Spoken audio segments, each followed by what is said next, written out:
Myths and Legends of Ancient Greece and Rome. By E. M. Berens. Part 1, Myths. How do you find this book? Any thoughts about the book or the author? Any suggestion for improvement? Please take a moment to share your thoughts in a comment. If you like it, share it with your friends who might enjoy it as well. Subscribe to keep in touch. Visit completeaudiobooks.com for more quality content. Preface. The want of an interesting work on Greek and Roman mythology, suitable for the requirements of both boys and girls, has long been recognized by the principals of our advanced schools. The study of the classics themselves, even where the attainments of the pupil have rendered this feasible, has not been found altogether successful in giving to the student a clear and succinct idea of the religious beliefs of the ancients.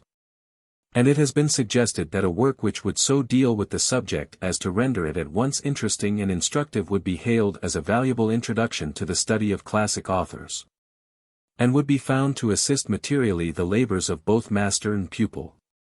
In endeavoring to supply this want, I have sought to place before the reader a lifelike picture of the deities of classical times as they were conceived and worshipped by the ancients themselves, and thereby to awaken in the minds of young students a desire to become more intimately acquainted with the noble productions of classical antiquity. It has been my aim to render the legends, which form the second portion of the work, a picture, as it were, of old Greek life. Its customs, its superstitions, and its princely hospitalities, for which reason they are given at somewhat greater length than is usual in works of the kind. In a chapter devoted to the purpose, some interesting particulars have been collected respecting the public worship of the ancient Greeks and Romans, more especially of the former, to which is subjoined an account of their principal festivals. I may add that no pains have been spared in order that, without passing over details the omission of which would have marred the completeness of the work, not a single passage should be found which could possibly offend the most scrupulous delicacy. And also that I have purposely treated the subject with that reverence which I consider due to every religious system, however erroneous. It is hardly necessary to dwell upon the importance of the study of mythology. Our poems, our novels, and even our daily journals teem with classical allusions. Nor can a visit to our art galleries and museums be fully enjoyed without something more than a mere superficial knowledge of a subject which has in all ages inspired painters, sculptors, and poets. It therefore only remains for me to express a hope that my little work may prove useful, not only to teachers and scholars, but also to a large class of general readers, who, in whiling away a leisure hour, may derive some pleasure and profit from its perusal. E. M. Berens. Introduction. Before entering upon the many strange beliefs of the ancient Greeks, and the extraordinary number of gods they worshipped, we must first consider what kind of beings these divinities were. In appearance, the gods were supposed to resemble mortals, whom, however, they far surpassed in beauty, grandeur, and strength. They were also more commanding in stature, height being considered by the Greeks an attribute of beauty in man or woman. They resembled human beings in their feelings and habits, intermarrying and having children, and requiring daily nourishment to recruit their strength, and refreshing sleep to restore their energies. Their blood, a bright ethereal fluid called ichor, never engendered disease, and, when shed, had the power of producing new life. The Greeks believed that the mental qualifications of their gods were of a much higher order than those of men, but nevertheless, as we shall see, they were not considered to be exempt from human passions. And we frequently behold them actuated by revenge, deceit, and jealousy. They, however, always punish the evildoer, and visit with dire calamities any impious mortal who dares to neglect their worship or despise their rites. We often hear of them visiting mankind and partaking of their hospitality, and not unfrequently both gods and goddesses become attached to mortals, with whom they unite themselves, the offspring of these unions being called heroes or demigods, who were usually renowned for their great strength and courage. But although there were so many points of resemblance between gods and men, there remained the one great characteristic distinction, viz., that the gods enjoyed immortality. Still, they were not invulnerable, and we often hear of them being wounded, and suffering in consequence such exquisite torture that they have earnestly prayed to be deprived of their privilege of immortality. The gods knew no limitation of time or space, being able to transport themselves to incredible distances with the speed of thought. They possessed the power of rendering themselves invisible at will, and could assume the forms of men or animals as it suited their convenience. They could also transform human beings into trees, stones, animals, and either as a punishment for their misdeeds, or as a means of protecting the individual, thus transformed, from impending danger. Their robes were like those worn by mortals, but were perfect in form and much finer in texture. Their weapons also resembled those used by mankind. We hear of spears, shields, helmets, bows and arrows, and being employed by the gods. Each deity possessed a beautiful chariot, which, drawn by horses or other animals of celestial breed, conveyed them rapidly over land and sea according to their pleasure. Most of these divinities lived on the summit of Mount Olympus, each possessing his or her individual habitation, and all meeting together on festive occasions in the council chamber of the gods, where their banquets were enlivened by the sweet strains of Apollo's lyre, whilst the beautiful voices of the muses poured forth their rich melodies to his harmonious accompaniment. Magnificent temples were erected to their honor, where they were worshipped with the greatest solemnity. Rich gifts were presented to them, and animals, and indeed sometimes human beings, were sacrificed on their altars. In the study of Grecian mythology we meet with some curious, and what may at first sight appear unaccountable notions. Thus we hear of terrible giants hurling rocks, upheaving mountains, and raising earthquakes which engulf whole armies. These ideas, however, may be accounted for by the awful convulsions of nature, which were in operation in prehistoric times. Again, the daily recurring phenomena, which to us, who know them to be the result of certain well-ascertained laws of nature, are so familiar as to excite no remark, were, to the early Greeks, matter of grave speculation, and not unfrequently of alarm. For instance, when they heard the awful roar of thunder, and saw vivid flashes of lightning, accompanied by black clouds and torrents of rain, they believed that the great God of heaven was angry, and they trembled at his wrath.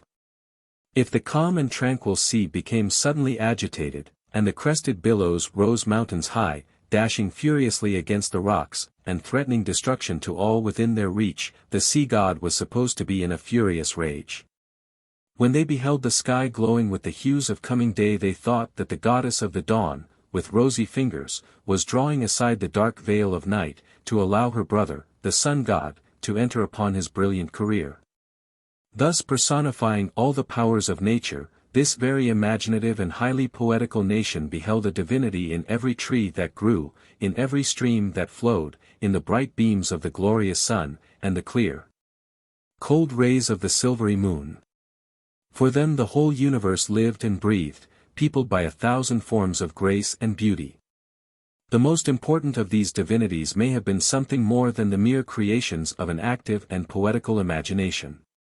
They were possibly human beings who had so distinguished themselves in life by their preeminence over their fellow mortals that after death they were deified by the people among whom they lived.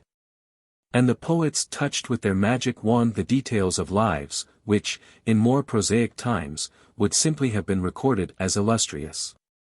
It is highly probable that the reputed actions of these deified beings were commemorated by bards, who, traveling from one state to another, celebrated their praise in song. It therefore becomes exceedingly difficult, nay almost impossible, to separate bare facts from the exaggerations which never fail to accompany oral traditions. In order to exemplify this, let us suppose that Orpheus, the son of Apollo, so renowned for his extraordinary musical powers, had existed at the present day.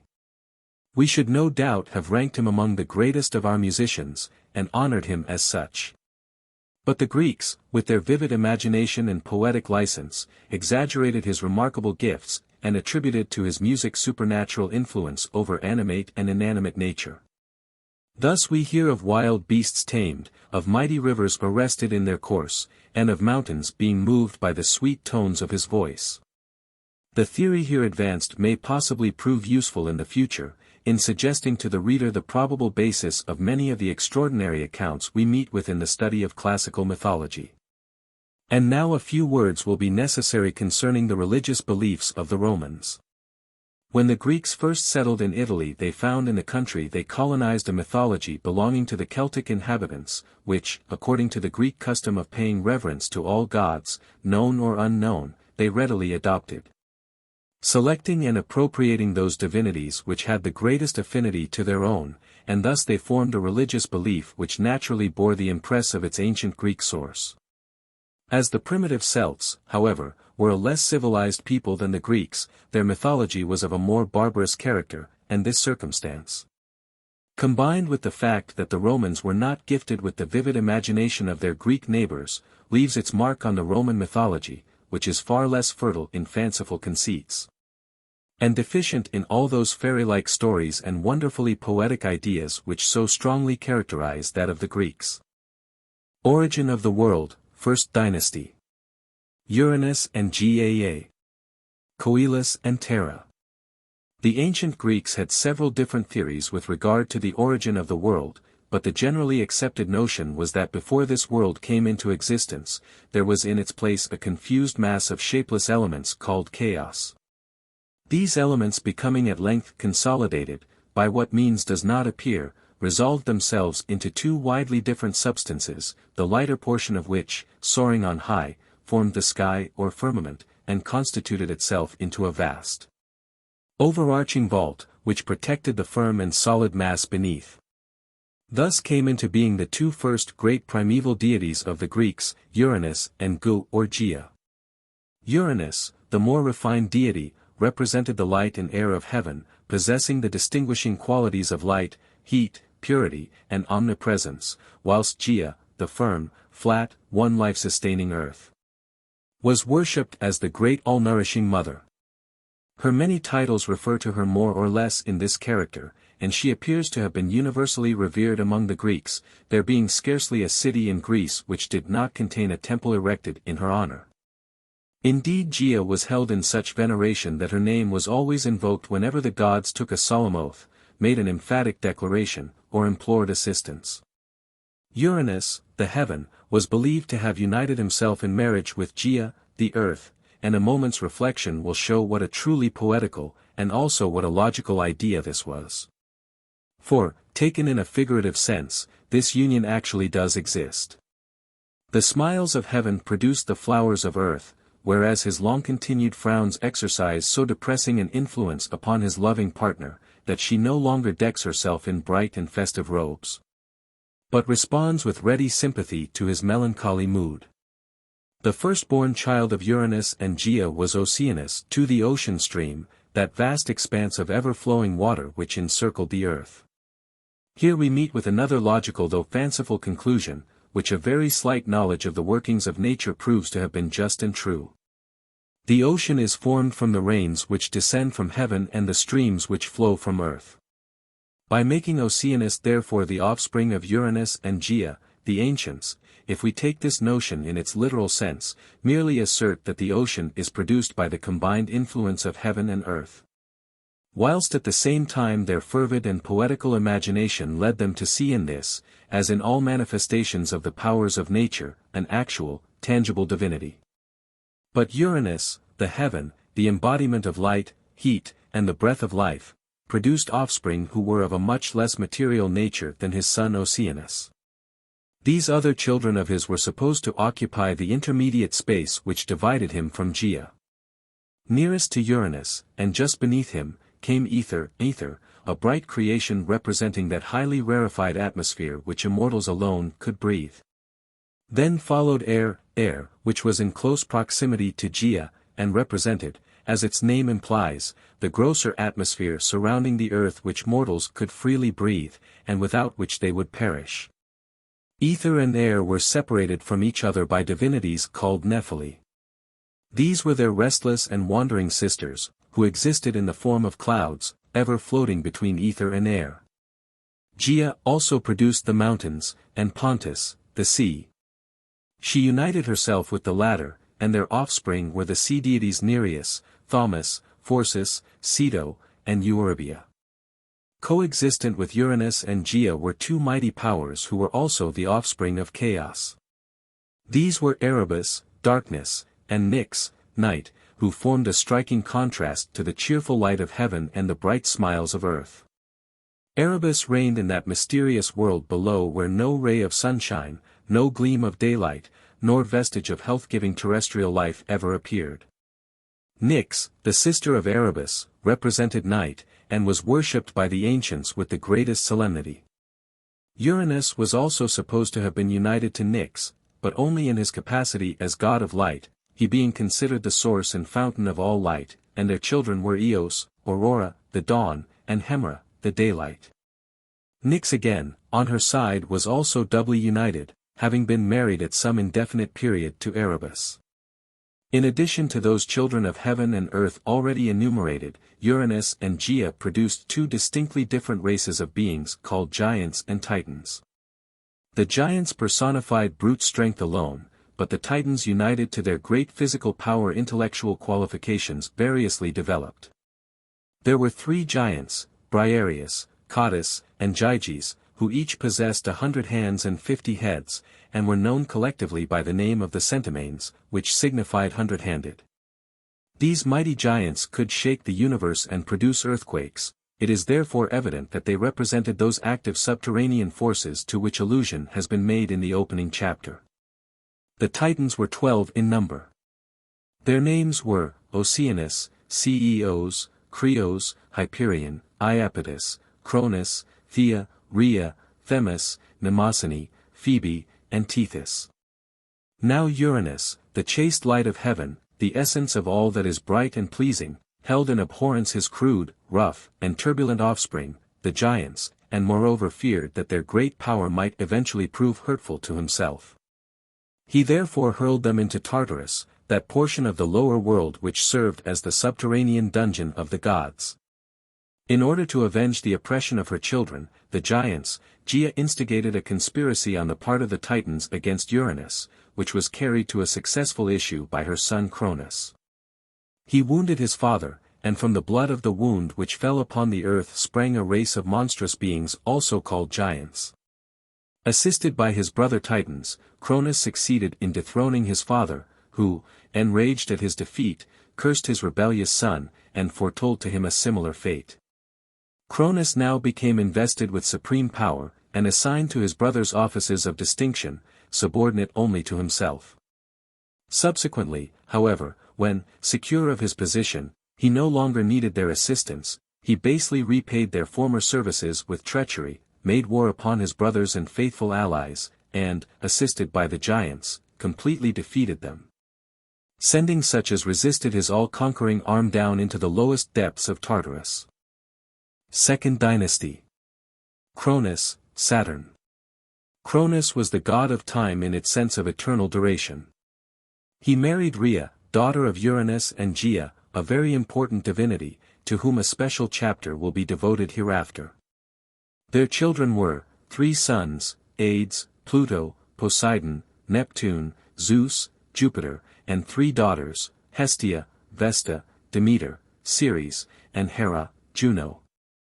Cronus, having an uneasy conscience, was afraid that his children might one day rise up against his authority, and thus verify the prediction of his father Uranus. In order, therefore, to render the prophecy impossible of fulfillment, Cronus swallowed each child as soon as it was born, greatly to the sorrow and indignation of his wife Rhea.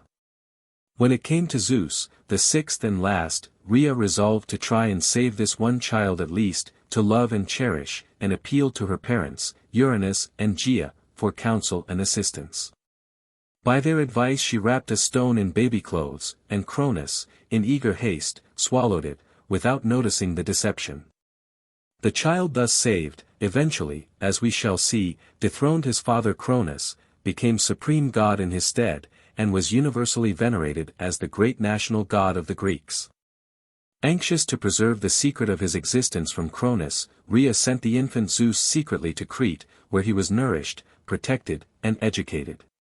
A sacred goat, called Amalthea, supplied the place of his mother, by providing him with milk. Nymphs, called Melissae, fed him with honey, and eagles and doves brought him nectar and ambrosia. For he was kept concealed in a cave in the heart of Mount Ida, and the Curites, or priests of Rhea, by beating their shields together, kept up a constant noise at the entrance, which drowned the cries of the child and frightened away all intruders. Under the watchful care of the nymphs the infant Zeus throve rapidly, developing great physical powers, combined with extraordinary wisdom and intelligence.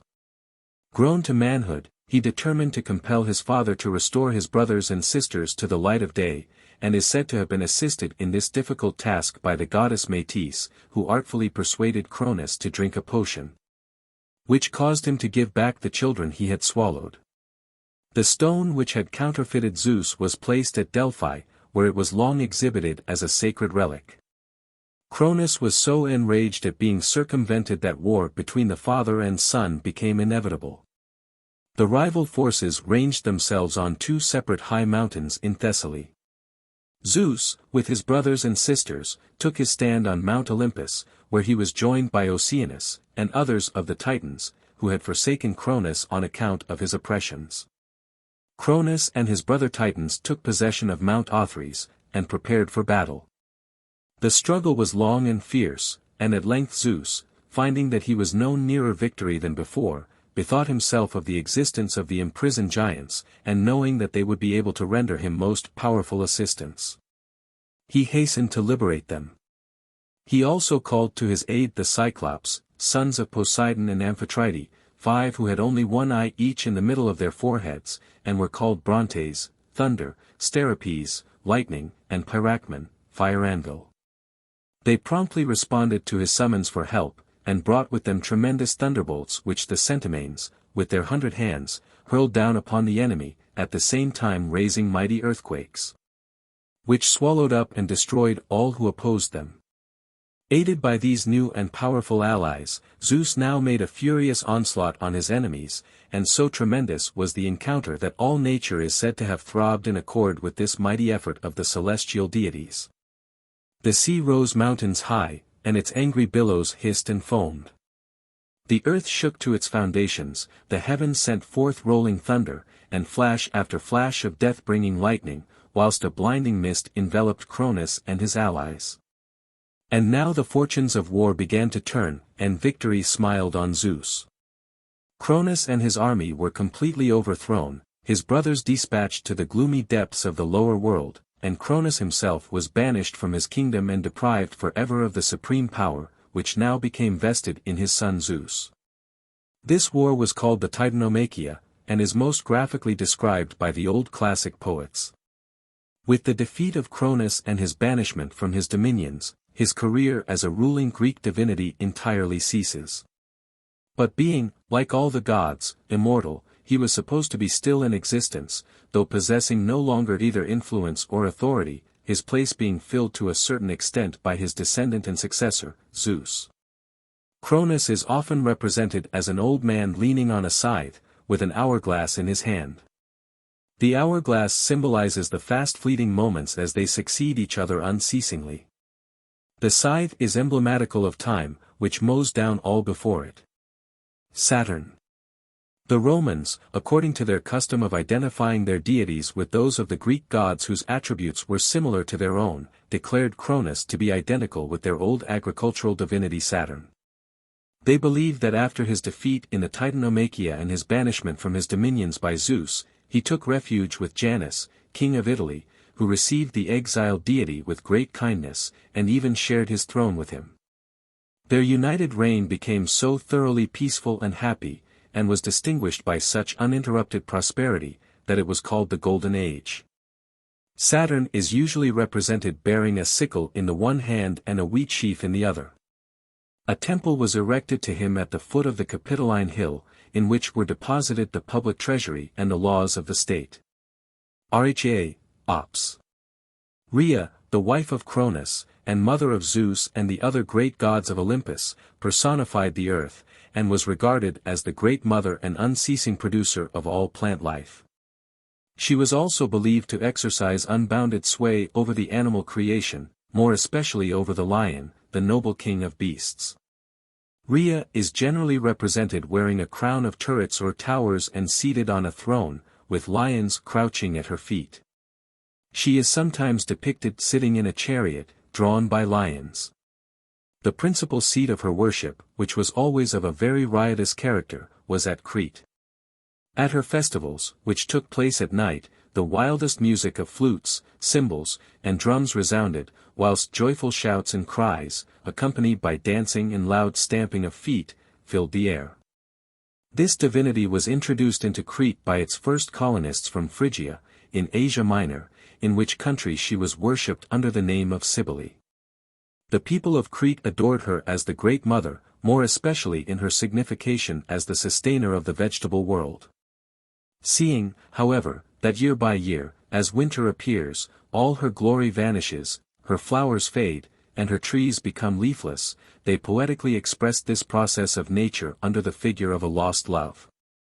She was said to have been tenderly attached to a youth of remarkable beauty, named Hades, who, to her grief and indignation, proved faithless to her. He was about to unite himself to a nymph called Sagaris, when, in the midst of the wedding feast, the rage of the incensed goddess suddenly burst forth upon all present. A panic seized the assembled guests, and Hades, becoming afflicted with temporary madness, fled to the mountains and destroyed himself. Cybele, moved with sorrow and regret, instituted a yearly mourning for his loss, when her priests, the Carabants, with their usual noisy accompaniments, marched into the mountains to seek the lost youth. Having discovered him sick, they gave full vent to their ecstatic delight by indulging in the most violent gesticulations, dancing, shouting, and, at the same time, wounding and gashing themselves in a frightful manner. Ops. In Rome the Greek Rhea was identified with Ops, the goddess of plenty, the wife of Saturn, who had a variety of appellations. She was called Magna Mater, Mater Deorum, Berecynthia Idea, and also Dindymene. This latter title she acquired from 3 high mountains in Phrygia, whence she was brought to Rome as Cybele during the Second Punic War, BC 205, in obedience to an injunction contained in the Sibylline books. She was represented as a matron crowned with towers, seated in a chariot drawn by lions. Division of the world. We will now return to Zeus and his brothers, who, having gained a complete victory over their enemies, began to consider how the world, which they had conquered, should be divided between them. At last it was settled by lot that Zeus should reign supreme in heaven, whilst Hades governed the lower world, and Poseidon had full command over the sea, but the supremacy of Zeus was recognized in all 3 kingdoms, in heaven, on earth, in which of course the sea was included, and under the earth. Zeus held his court on the top of Mount Olympus, whose summit was beyond the clouds. The dominions of Hades were the gloomy unknown regions below the earth, and Poseidon reigned over the sea. It will be seen that the realm of each of these gods was enveloped in mystery. Olympus was shrouded in mists, Hades was wrapped in gloomy darkness, and the sea was, and indeed still is, a source of wonder and deep interest. Hence we see that what to other nations were merely strange phenomena, served this poetical and imaginative people as a foundation upon which to build the wonderful stories of their mythology.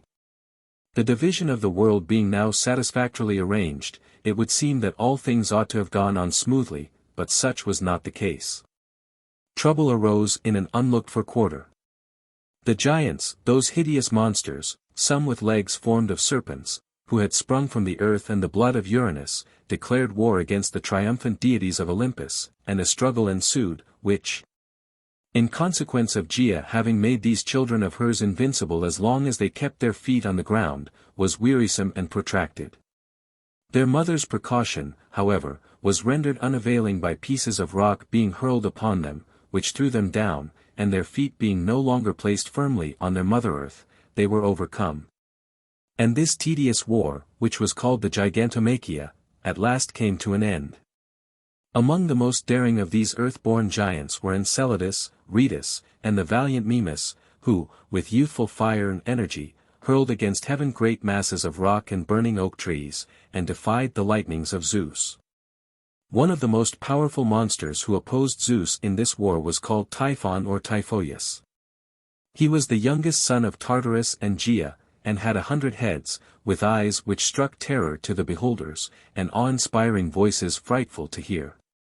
This dreadful monster resolved to conquer both gods and men, but his plans were at length defeated by Zeus, who, after a violent encounter, succeeded in destroying him with a thunderbolt.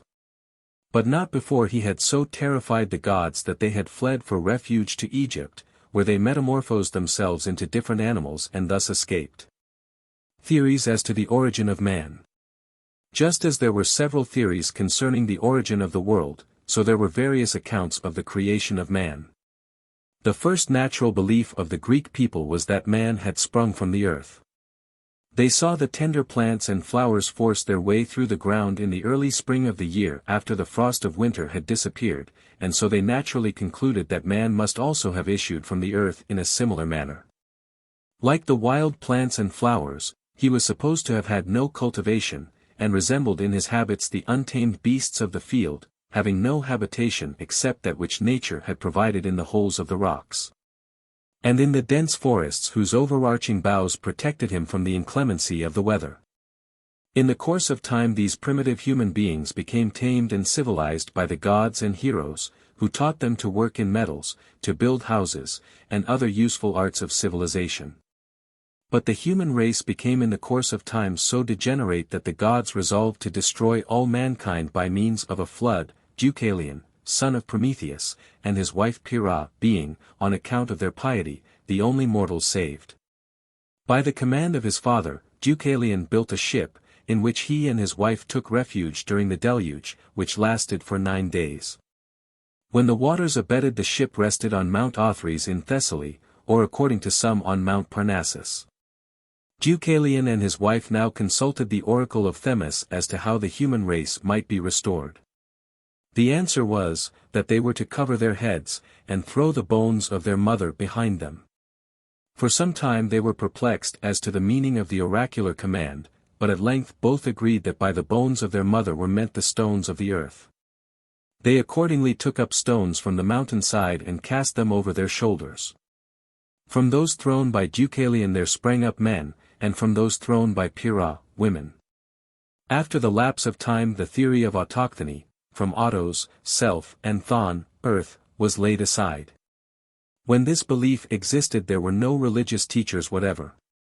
But in course of time temples were raised in honor of the different gods, and priests appointed to offer sacrifices to them and conduct their worship.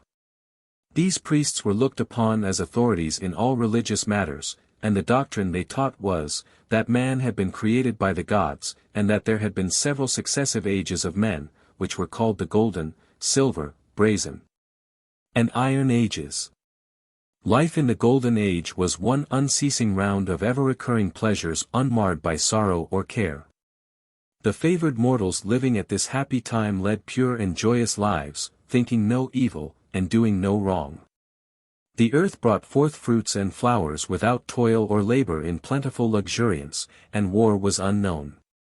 This delightful and godlike existence lasted for hundreds of years, and when at length life on earth was ended, death laid his hand so gently upon them that they passed painlessly away in a happy dream, and continued their existence as ministering spirits in Hades, watching over and protecting those they had loved and left behind on earth. The men of the Silver Age 7 were a long time growing up, and during their childhood, which lasted 100 years, they suffered from ill health and extreme debility. When they at last became men they lived but a short time, for they would not abstain from mutual injury, nor pay the service due to the gods, and were therefore banished to Hades. There, unlike the beings of the Golden Age, they exercised no beneficent supervision over the dear ones left behind, but wandered about as restless spirits, always sighing for the lost pleasures they had enjoyed in life. The men of the Brazen Age were quite a different race of beings, being as strong and powerful as those of the Silver Age were weak and enervated. Everything which surrounded them was of brass. Their arms, their tools, their dwellings, and all that they made. Their characters seemed to have resembled the metal in which they delighted, their minds and hearts were hard, obdurate, and cruel. They led a life of strife and contention, introduced into the world, which had hitherto known nothing but peace and tranquility, the scourge of war, and were in fact only happy when fighting and quarreling with each other. Hitherto Themis, the goddess of justice, had been living among mankind, but becoming disheartened at their evil doings, she abandoned the earth, and winged her flight back to heaven. At last the gods became so tired of their evil deeds and continual dissensions, that they removed them from the face of the earth, and sent them down to Hades to share the fate of their predecessors. We now come to the men of the Iron Age. The earth, no longer teeming with fruitfulness, only yielded her increase after much toil and labor. The goddess of justice having abandoned mankind, no influence remained sufficiently powerful to preserve them from every kind of wickedness and sin. This condition grew worse as time went on, until at last Zeus in his anger let loose the watercourses from above, and drowned every individual of this evil race, except Deucalion and Pyrrha. The theory of Hesiod, the oldest of all the Greek poets, was that the Titan Prometheus, the son of Iapetus, had formed man out of clay, and that Athena had breathed a soul into him. Full of love for the beings he had called into existence, Prometheus determined to elevate their minds and improve their condition in every way. He therefore taught them astronomy, mathematics, the alphabet, how to cure diseases, and the art of divination. He created this race in such great numbers that the gods began to see the necessity of instituting certain fixed laws with regard to the sacrifices due to them, and the worship to which they considered themselves entitled from mankind in return for the protection which they accorded them. An assembly was therefore convened at Mycone in order to settle these points. It was decided that Prometheus, as the advocate of man, should slay an ox, which should be divided into 2 equal parts, and that the gods should select one portion which should henceforth, in all future sacrifices, be set apart for them. Prometheus so divided the ox that one part consisted of the bones, which formed of course the least valuable portion of the animal, artfully concealed by the white fat, whilst the other contained all the edible parts, which he covered with the skin, and on the top of all he laid the stomach. Zeus, pretending to be deceived, chose the heap of bones, but he saw through the stratagem, and was so angry at the deception practiced on him by Prometheus that he avenged himself by refusing to mortals the gift of fire. Prometheus, however, resolved to brave the anger of the great ruler of Olympus, and to obtain from heaven the vital spark so necessary for the further progress and comfort of the human race. He accordingly contrived to steal some sparks from the chariot of the sun, which he conveyed to earth hidden in a hollow tube. Furious at being again outwitted, Zeus determined to be revenged first on mankind, and then on Prometheus. To punish the former he commanded Hephaestus, Vulcan, to mold a beautiful woman out of clay, and determined that through her instrumentality trouble and misery should be brought into the world. The gods were so charmed with the graceful and artistic creation of Hephaestus, that they all determined to endow her with some special gift.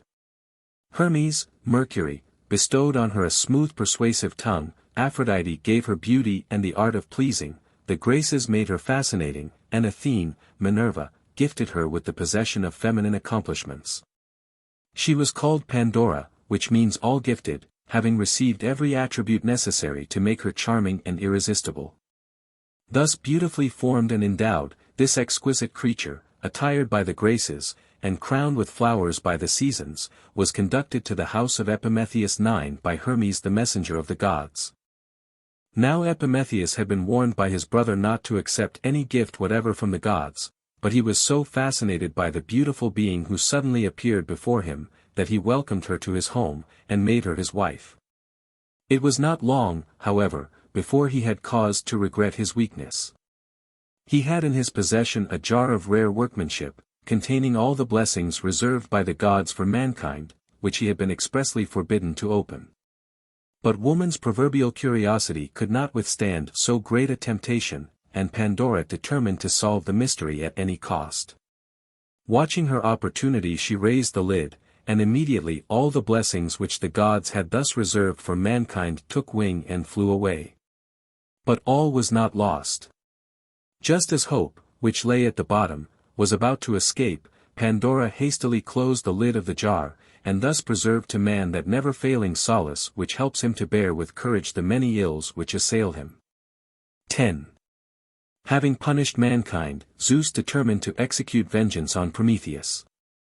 He accordingly chained him to a rock in Mount Caucasus, and sent an eagle every day to gnaw away his liver, which grew again every night ready for fresh torments. For 30 years Prometheus endured this fearful punishment, but at length Zeus relented, and permitted his son Heracles, Hercules, to kill the eagle, and the sufferer was released. Third Dynasty, Olympian Divinities. Zeus 11, Jupiter. Zeus, the great presiding deity of the universe, the ruler of heaven and earth, was regarded by the Greeks, first, as the god of all aerial phenomena. Secondly, as the personification of the laws of nature, thirdly, as lord of state life, and fourthly, as the father of gods and men. As the god of aerial phenomena he could, by shaking his aegis, produce storms, tempests, and intense darkness. At his command the mighty thunder rolls, the lightning flashes, and the clouds open and pour forth their refreshing streams to fructify the earth. As the personification of the operations of nature, he represents those grand laws of unchanging and harmonious order, by which not only the physical but also the moral world is governed. Hence he is the god of regulated time as marked by the changing seasons, and by the regular succession of day and night, in contradistinction to his father Cronus, who represents time absolutely, i.e. eternity. As the lord of state life, he is the founder of kingly power, the upholder of all institutions connected with the state, and the special friend and patron of princes, whom he guards and assists with his advice and counsel. He protects the assembly of the people, and, in fact, watches over the welfare of the whole community. As the father of the gods, Zeus sees that each deity performs his or her individual duty, punishes their misdeeds, settles their disputes, and acts towards them on all occasions as their all-knowing counselor and mighty friend. As the father of men, he takes a paternal interest in the actions and well-being of mortals. He watches over them with tender solicitude, rewarding truth, charity, and uprightness, but severely punishing perjury, cruelty, and want of hospitality. Even the poorest and most forlorn wanderer finds in him a powerful advocate, for he, by a wise and merciful dispensation, ordains that the mighty ones of the earth should succor their distressed and needy brethren. The Greeks believed that the home of this their mighty and all-powerful deity was on the top of Mount Olympus, that high and lofty mountain between Thessaly and Macedon, whose summit, wrapped in clouds and mist, was hidden from mortal view. It was supposed that this mysterious region, which even a bird could not reach, extended beyond the clouds right into ether, the realm of the immortal gods. The poets described this ethereal atmosphere as bright, glistening, and refreshing, exercising a peculiar, gladdening influence over the minds and hearts of those privileged beings permitted to share its delights. Here youth never ages, and the passing years leave no traces on its favored inhabitants. On the cloud-capped summit of Olympus was the palace of Zeus and Hera, of burnished gold, chased silver, and gleaming ivory. Lower down were the homes of the other gods, which, though less commanding in position and size, were yet similar to that of Zeus in design and workmanship, all being the work of the divine artist Hephaestus. Below these were other palaces of silver, ebony, ivory, or burnished brass, where the heroes, or demigods, resided. As the worship of Zeus formed so important a feature in the religion of the Greeks, his statues were necessarily both numerous and magnificent. He is usually represented as a man of noble and imposing mien, his countenance expressing all the lofty majesty of the omnipotent ruler of the universe, combined with the gracious, yet serious, benignity of the father and friend of mankind. He may be recognized by his rich flowing beard, and the thick masses of hair, which rise straight from the high and intellectual forehead and fall to his shoulders in clustering locks. The nose is large and finely formed, and the slightly opened lips impart an air of sympathetic kindliness which invites confidence. He is always accompanied by an eagle, which either surmounts his scepter, or sits at his feet. He generally bears in his uplifted hand a sheaf of thunderbolts, just ready to be hurled, whilst in the other he holds the lightning. The head is frequently encircled with a wreath of oak leaves. The most celebrated statue of the Olympian Zeus was that by the famous Athenian sculptor Phidias, which was 40 feet high, and stood in the temple of Zeus at Olympia. It was formed of ivory and gold, and was such a masterpiece of art, that it was reckoned among the 7 wonders of the world. It represented the god, seated on a throne, holding in his right hand a life-sized image of Nike, the goddess of victory, and in his left a royal scepter, surmounted by an eagle. It is said that the great sculptor had concentrated all the marvelous powers of his genius on this sublime conception, and earnestly entreated Zeus to give him a decided proof that his labors were approved. An answer to his prayer came through the open roof of the temple in the shape of a flash of lightning, which Phidias interpreted as a sign that the god of heaven was pleased with his work. Zeus was first worshipped at Dodona in Epirus, where, at the foot of Mount Tamarus, on the woody shore of Lake Joanina, was his famous oracle, the most ancient in Greece. Here the voice of the eternal and invisible God was supposed to be heard in the rustling leaves of a giant oak, announcing to mankind the will of heaven and the destiny of mortals. These revelations being interpreted to the people by the priests of Zeus, who were called Selli. Recent excavations which have been made at this spot have brought to light the ruins of the ancient temple of Zeus, and also, among other interesting relics, some plates of lead, on which are engraved inquiries which were evidently made by certain individuals who consulted the oracle. These little leaden plates speak to us, as it were, in a curiously homely manner of a bygone time in the buried past. One person inquires what god he should apply to for health and fortune, another asks for advice concerning his child, and a third, evidently a shepherd, promises a gift to the oracle should a speculation in sheep turn out successfully. Had these little memorials been of gold instead of lead, they would doubtless have shared the fate of the numerous treasures which adorned this and other temples. In the universal pillage which took place when Greece fell into the hands of barbarians. Though Dodona was the most ancient of his shrines, the great national seat of the worship of Zeus was at Olympia in Elis, where there was a magnificent temple dedicated to him, containing the famous colossal statue by Phidias above described. Crowds of devout worshippers flocked to this world-renowned fane from all parts of Greece, not only to pay homage to their supreme deity, but also to join in the celebrated games which were held there at intervals of 4 years. The Olympic Games were such a thoroughly national institution, that even Greeks who had left their native country made a point of returning on these occasions, if possible, in order to contend with their fellow countrymen in the various athletic sports which took place at these festivals. It will be seen on reflection that in a country like Greece, which contained so many petty states, often at variance with each other, these national gatherings must have been most valuable as a means of uniting the Greeks in one great bond of brotherhood. On these festive occasions the whole nation met together, forgetting for the moment all past differences, and uniting in the enjoyment of the same festivities. It will doubtless have been remarked that in the representations of Zeus he is always accompanied by an eagle. This royal bird was sacred to him, probably from the fact of its being the only creature capable of gazing at the sun without being dazzled, which may have suggested the idea that it was able to contemplate the splendor of divine majesty unshrinkingly.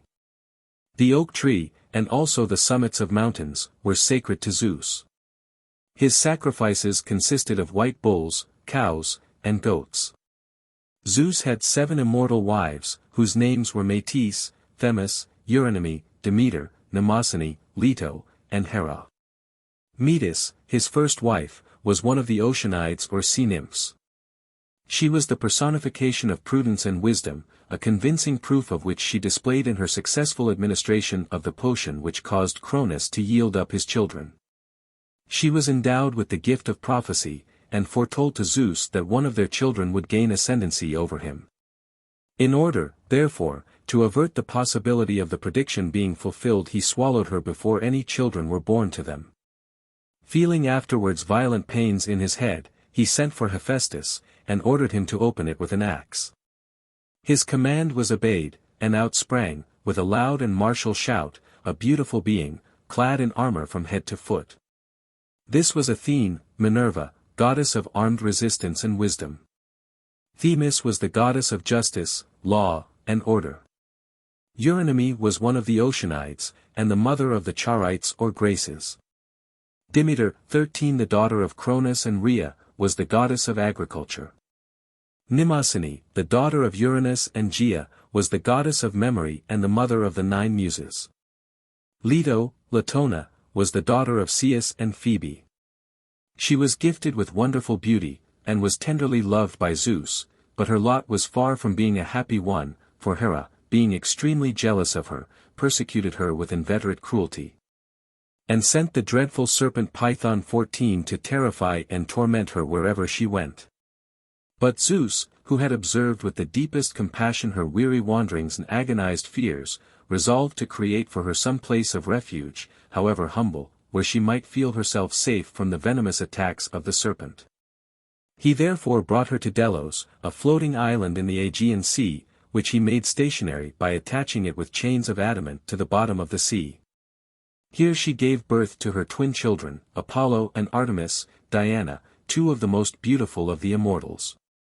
According to some versions of the story of Leto, Zeus transformed her into a quail, in order that she might thus elude the vigilance of Hera, and she is said to have resumed her true form when she arrived at the island of Delos. Hera, being the principal wife of Zeus and Queen of Heaven, a detailed account will be given of her in a special chapter. In the union of Zeus with most of his immortal wives we shall find that an allegorical meaning is conveyed. His marriage with Metis, who is said to have surpassed both gods and men in knowledge, represents supreme power allied to wisdom and prudence. His union with Themis typifies the bond which exists between divine majesty and justice, law, and order. Eurynomé, as the mother of the Charites or Graces, supplied the refining and harmonizing influences of grace and beauty, whilst the marriage of Zeus with Mnemosyne typifies the union of genius with memory. In addition to the 7 immortal wives of Zeus, he was also allied to a number of mortal maidens whom he visited under various disguises. As it was supposed that if he revealed himself in his true form as King of Heaven the splendor of his glory would cause instant destruction to mortals. The mortal consorts of Zeus have been such a favorite theme with poets, painters, and sculptors, that it is necessary to give some account of their individual history. Those best known are Antiope, Leda, Europa, Callisto, Alcmene, Semele, Io, and Danae. Antiope, to whom Zeus appeared under the form of a satyr, was the daughter of Nyctius, king of Thebes. To escape the anger of her father she fled to Sicyon, where King Œdipus, enraptured with her wonderful beauty, made her his wife without asking her father's consent. This so enraged Nyctius that he declared war against Œdipus, in order to compel him to restore Antiope. At his death, which took place before he could succeed in his purpose, Nyctius left his kingdom to his brother Lycus, commanding him, at the same time, to carry on the war, and execute his vengeance. Lycus invaded Sicyon, defeated and killed Œdipus, and brought back Antiope as a prisoner. On the way to Thebes she gave birth to her twin sons, Amphion and Zethus, who, by the orders of Lycus, were at once exposed on Mount Cithaeron, and would have perished but for the kindness of a shepherd, who took pity on them and preserved their lives. Antiope was, for many years, held captive by her uncle Lycus, and compelled to suffer the utmost cruelty at the hands of his wife Dirce. But one day her bonds were miraculously loosened, and she flew for shelter and protection to the humble dwelling of her sons on Mount Cithaeron. During the long period of their mother's captivity the babes had grown into sturdy youths, and, as they listened angrily to the story of her wrongs, they became all impatience to avenge them.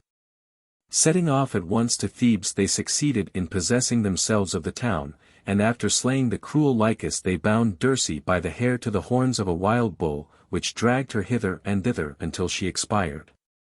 Her mangled body was cast into the fount near Thebes, which still bears her name. Amphion became king of Thebes in his uncle's stead. He was a friend of the Muses, and devoted to music and poetry. His brother, Zethus, was famous for his skill in archery, and was passionately fond of the chase. It is said that when Amphion wished to enclose the town of Thebes with walls and towers, he had but to play a sweet melody on the lyre, given to him by Hermes, and the huge stones began to move, and obediently fitted themselves together. The punishment of Dirce at the hands of Amphion and Zethus forms the subject of the world-renowned marble group in the museum at Naples, known by the name of the Farnese Bull. In sculpture Amphion is always represented with a lyre, Zethus with a club. Leda, whose affections Zeus won under the form of a swan, was the daughter of Theseus, king of Aetolia. Her twin sons, Castor and Polydeuces or Pollux 15 were renowned for their tender attachment to each other. They were also famous for their physical accomplishments, Castor being the most expert charioteer of his day, and Pollux the first of pugilists. Their names appear both among the hunters of the Caledonian boar hunt and the heroes of the Argonautic expedition. The brothers became attached to the daughters of Leucippus, prince of the Messenians, who had been betrothed by their father to Idas and Lynceus, sons of Aphareus. Having persuaded Leucippus to break his promise, the twins carried off the maidens as their brides. Idas and Lynceus, naturally furious at this proceeding, challenged the Dioscuri to mortal combat, in which Castor perished by the hand of Idas, and Lynceus by that of Pollux. Zeus wished to confer the gift of immortality upon Pollux, but he refused to accept it unless allowed to share it with Castor. Zeus gave the desired permission, and the faithful brothers were both allowed to live, but only on alternate days. The Dioscuri received divine honors throughout Greece, and were worshipped with special reverence at Sparta. Europa was the beautiful daughter of Agenor, king of Phoenicia. She was one day gathering flowers with her companions in a meadow near the seashore, when Zeus, charmed with her great beauty, and wishing to win her love, transformed himself into a beautiful white bull, and trotted quietly up to the princess, so as not to alarm her. Surprised at the gentleness of the animal, and admiring its beauty, as it lay placidly on the grass, she caressed it, crowned it with flowers, and, at last, playfully seated herself on its back. Hardly had she done so than the disguised god bounded away with his lovely burden, and swam across the sea with her to the island of Crete. Europa was the mother of Minos, Aeacus, and Rhadamanthus. Minos, who became king of Crete, was celebrated for his justice and moderation, and after death he was created one of the judges of the lower world, which office he held in conjunction with his brothers. Callisto, the daughter of Lycaon, king of Arcadia, was a huntress in the train of Artemis, devoted to the pleasures of the chase, who had made a vow never to marry. But Zeus, under the form of the huntress goddess, succeeded in obtaining her affections. Hera, being extremely jealous of her, changed her into a bear, and caused Artemis, who failed to recognize her attendant under this form, to hunt her in the chase, and put an end to her existence. After her death she was placed by Zeus among the stars as a constellation, under the name of Arctos, or the bear. Alcmene, the daughter of Electrion, king of Mycenae, was betrothed to her cousin Amphitryon. But, during his absence on a perilous undertaking, Zeus assumed his form, and obtained her affections. Heracles, whose world-renowned exploits will be related among the legends, was the son of Alcmene and Zeus. Semele, a beautiful princess, the daughter of Cadmus, king of Phoenicia, was greatly beloved by Zeus. Like the unfortunate Callisto, she was hated by Hera with jealous malignity, and the haughty queen of heaven determined to effect her destruction. Disguising herself, therefore, as Beroe, Semele's faithful old nurse, she artfully persuaded her to insist upon Zeus visiting her, as he appeared to Hera, in all his power and glory, well knowing that this would cause her instant death. Semele, suspecting no treachery, followed the advice of her supposed nurse, and the next time Zeus came to her, she earnestly entreated him to grant the favor she was about to ask. Zeus swore by the Styx, which was to the gods an irrevocable oath, to accede to her request whatsoever it might be. Semele, therefore, secure of gaining her petition, begged of Zeus to appear to her in all the glory of his divine power and majesty. As he had sworn to grant whatever she asked of him, he was compelled to comply with her wish. He therefore revealed himself as the mighty Lord of the universe, accompanied by thunder and lightning, and she was instantly consumed in the flames. Io, daughter of Inachus, king of Argos, was a priestess of Hera. She was very beautiful, and Zeus, who was much attached to her, transformed her into a white cow, in order to defeat the jealous intrigues of Hera, who, however, was not to be deceived. Aware of the stratagem, she contrived to obtain the animal from Zeus, and placed her under the watchful care of a man called Argus Panoptes, who fastened her to an olive tree in the grove of Hera. He had 100 eyes, of which, when asleep, he never closed more than 2 at a time. Being thus always on the watch, Hera found him extremely useful in keeping guard over Io. Hermes, however, by the command of Zeus, succeeded in putting all his eyes to sleep with the sound of his magic lyre, and then, taking advantage of his helpless condition, slew him. The story goes, that in commemoration of the services which Argus had rendered her, Hera placed his eyes on the tail of a peacock, as a lasting memorial of her gratitude. Ever fertile in resource, Hera now sent a gadfly to worry and torment the unfortunate Io incessantly, and she wandered all over the world in hopes of escaping from her tormentor. At length she reached Egypt, where she found rest and freedom from the persecutions of her enemy. On the banks of the Nile she resumed her original form and gave birth to a son called Epigoni, who afterwards became king of Egypt, and built the famous city of Memphis. Danae. Zeus appeared to Danae under the form of a shower of gold. Further details concerning her will be found in the legend of Perseus. The Greeks supposed that the divine ruler of the universe occasionally assumed a human form, and descended from his celestial abode, in order to visit mankind and observe their proceedings, his aim being generally either to punish the guilty, or to reward the deserving. On one occasion Zeus, accompanied by Hermes, made a journey through Phrygia, seeking hospitality and shelter wherever they went. But nowhere did they receive a kindly welcome till they came to the humble cottage of an old man and his wife called Philemon and Baucis, who entertained them with the greatest kindness, setting before them what frugal fare their humble means permitted, and bidding them welcome with unaffected cordiality. Observing in the course of their simple repast that the wine bowl was miraculously replenished, the aged couple became convinced of the divine nature of their guests. The gods now informed them that on account of its wickedness their native place was doomed to destruction, and told them to climb the neighboring hill with them, which overlooked the village where they dwelt.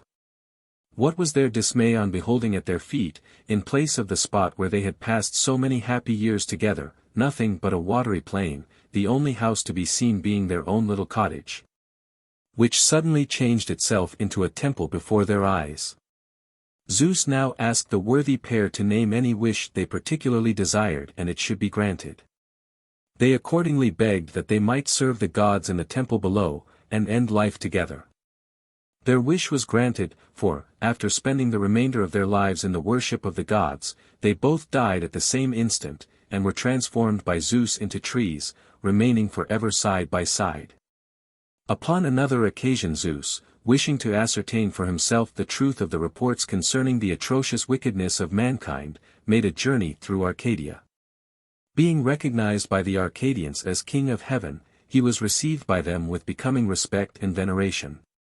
But Lycaon, their king, who had rendered himself infamous by the gross impiety of himself and his sons, doubted the divinity of Zeus, ridiculed his people for being so easily duped, and, according to his custom of killing all strangers who ventured to trust his hospitality, resolved to murder him.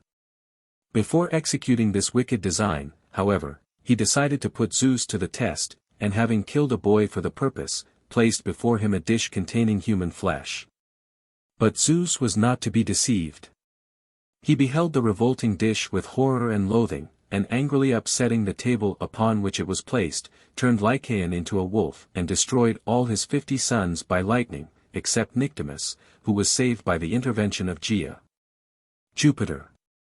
The Roman Jupiter, who is so frequently confounded with the Greek Zeus, is identical with him only as being the head of the Olympic gods, and the presiding deity over life, light and aerial phenomena. Jupiter is Lord of life in its widest and most comprehensive signification, having absolute power over life and death, in which respect he differed from the Greek Zeus, who was to a certain extent controlled by the all-potent sway of the Moirai or Fates. Zeus, as we have seen, often condescends to visit mankind either as a mortal, or under various disguises, whereas Jupiter always remains essentially the supreme god of heaven, and never appears upon earth. The most celebrated temple of Jupiter was that on the Capitoline Hill in the city of Rome, where he was worshipped under the names of Jupiter Optimus Maximus, Capitolinus, and Tarpeius. The Romans represented him seated on a throne of ivory, holding in his right hand a sheaf of thunderbolts, and in his left a scepter, whilst an eagle stands beside his throne. Hera, Juno. Hera, the eldest daughter of Cronus and Rhea, was born at Samos, or according to some accounts, at Argos, and was reared by the sea divinities Oceanus and Theseus, who were models of conjugal fidelity. 16 She was the principal wife of Zeus, and, as Queen of Heaven, participated in the honors paid to him, but her dominion only extended over the air, the lower aerial regions. Hera appears to be the sublime embodiment of strict matronly virtue, and is on that account the protectress of purity and married women. Faultless herself in her fidelity as a wife, she is essentially the type of the sanctity of the marriage tie, and holds in abhorrence any violation of its obligations. So strongly was she imbued with this hatred of any immorality, that, finding herself so often called upon to punish the failings of both gods and men in this respect, she became jealous, harsh, and vindictive. Her exalted position as the wife of the supreme deity, combined with her extreme beauty, caused her to become exceedingly vain, and she consequently resented with great severity any infringement on her rights as Queen of Heaven, or any apparent slight on her personal appearance. The following story will signally illustrate how ready she was to resent any slight offered to her. At the marriage of the sea-nymph Thetis with a mortal called Peleus, all the gods and goddesses were present, except Eris, the goddess of discord. Indignant at not being invited, she determined to cause dissension in the assembly, and for this purpose threw into the midst of the guests a golden apple with the inscription on it, "For the fairest." Now, as all the goddesses were extremely beautiful, each claimed the apple. But at length, the rest having relinquished their pretensions, the number of candidates was reduced to 3, Hera, Athene, and Aphrodite, who agreed to appeal to Paris for a settlement of this delicate question. He being noted for the wisdom he had displayed in his judgment upon several occasions. Paris was the son of Priam, king of Troy, who, ignorant of his noble birth, was at this time feeding his flocks on Mount Ida, in Phrygia. Hermes, as messenger of the gods, conducted the 3 rival beauties to the young shepherd, and with breathless anxiety they awaited his decision. Each fair candidate endeavored to secure his favor by the most tempting offers. Hera promised him extensive dominions, Athene, martial fame and glory, and Aphrodite, the loveliest woman in the world. But whether he really considered Aphrodite the fairest of the 3, or preferred a beautiful wife to fame and power, we cannot tell. All we know is that to her he awarded the golden apple, and she became ever after universally acknowledged as the goddess of beauty. Hera, having fully expected that Paris would give her the preference, was so indignant that she never forgave him, and not only persecuted him, but all the family of Priam, whose dreadful sufferings and misfortunes during the Trojan War were attributed to her influence. In fact, she carried her animosity to such an extent that it was often the cause of domestic disagreements between herself and Zeus, who espoused the cause of the Trojans. Among the many stories of these frequent quarrels there is one connected with Heracles, the favorite son of Zeus, which is as follows: Hera having raised a storm at sea in order to drive him out of his course. Zeus became so angry that he hung her in the clouds by a golden chain, and attached heavy anvils to her feet. Her son Hephaestus tried to release his mother from her humiliating position, for which Zeus threw him out of heaven, and his leg was broken by the fall. Hera, being deeply offended with Zeus, determined to separate herself from him forever, and she accordingly left him and took up her abode in Euboea. Surprised and grieved at this unlooked-for desertion, Zeus resolved to leave no means untried to win her back again. In this emergency he consulted Cytheron, king of Plataea, who was famed for his great wisdom and subtlety. Cytheron advised him to dress up an image in bridal attire and place it in a chariot, announcing that this was Plataea, his future wife. The artifice succeeded. Hera, incensed at the idea of a rival, flew to meet the procession in great anger, and seizing the supposed bride, she furiously attacked her and dragged off her nuptial attire. Her delight on discovering the deception was so great that a reconciliation took place, and, committing the image to the flames, with joyful laughter she seated herself in its place and returned to Olympus. Hera was the mother of Ares, Mars, Hephaestus, Hebe, and Eileithyia.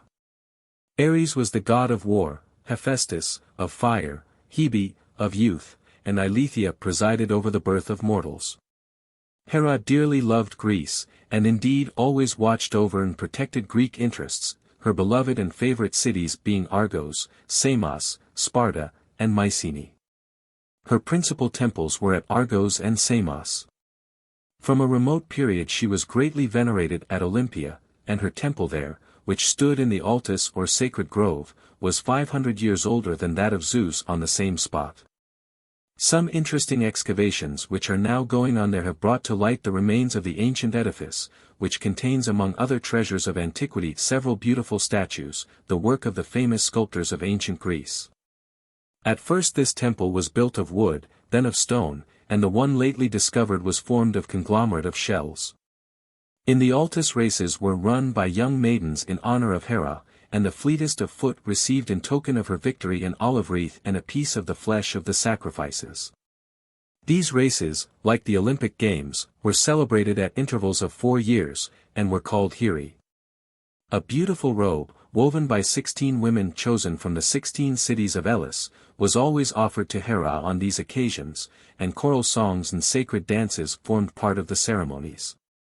Hera is usually represented seated on a throne, holding a pomegranate in one hand and a scepter surmounted by a cuckoo in the other.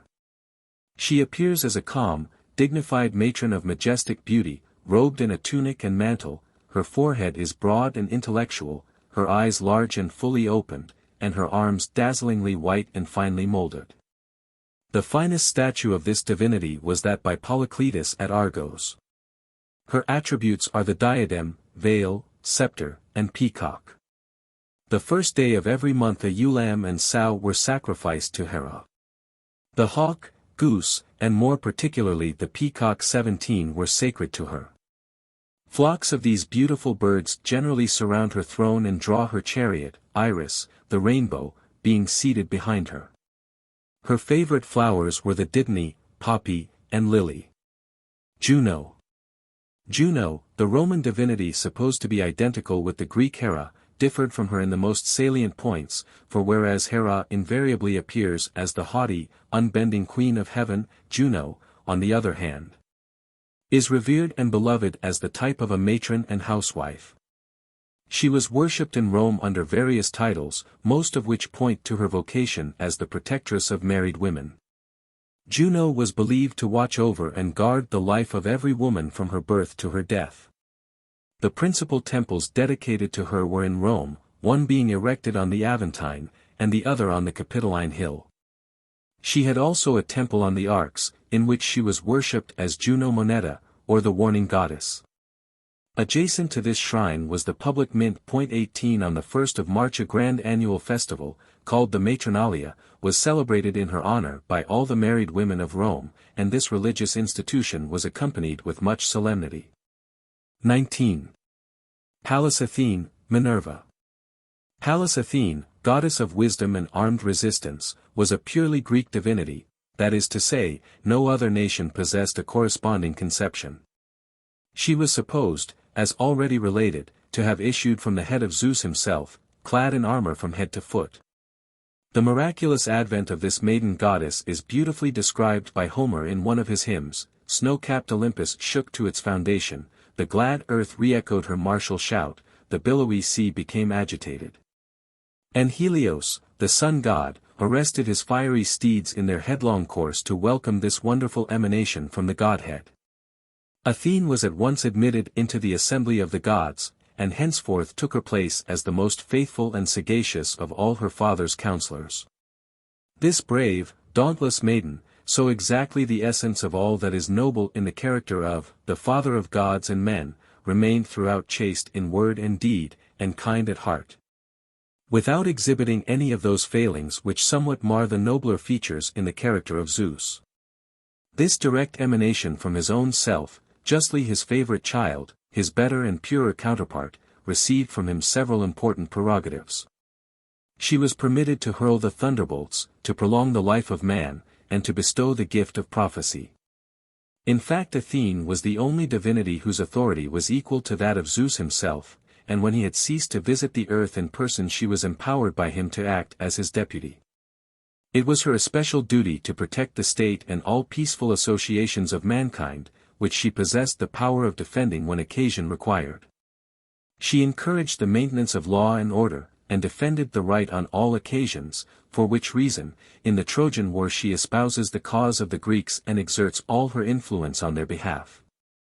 The Areopagus, a court of justice where religious causes and murders were tried, was believed to have been instituted by her, and when both sides happened to have an equal number of votes she gave the casting vote in favor of the accused. She was the patroness of learning, science, and art, more particularly where these contributed directly towards the welfare of nations. She presided over all inventions connected with agriculture, invented the plough, and taught mankind how to use oxen for farming purposes. She also instructed mankind in the use of numbers, trumpets, chariots, and presided over the building of the Argo 20, thereby encouraging the useful art of navigation. She also taught the Greeks how to build the wooden horse by means of which the destruction of Troy was effected.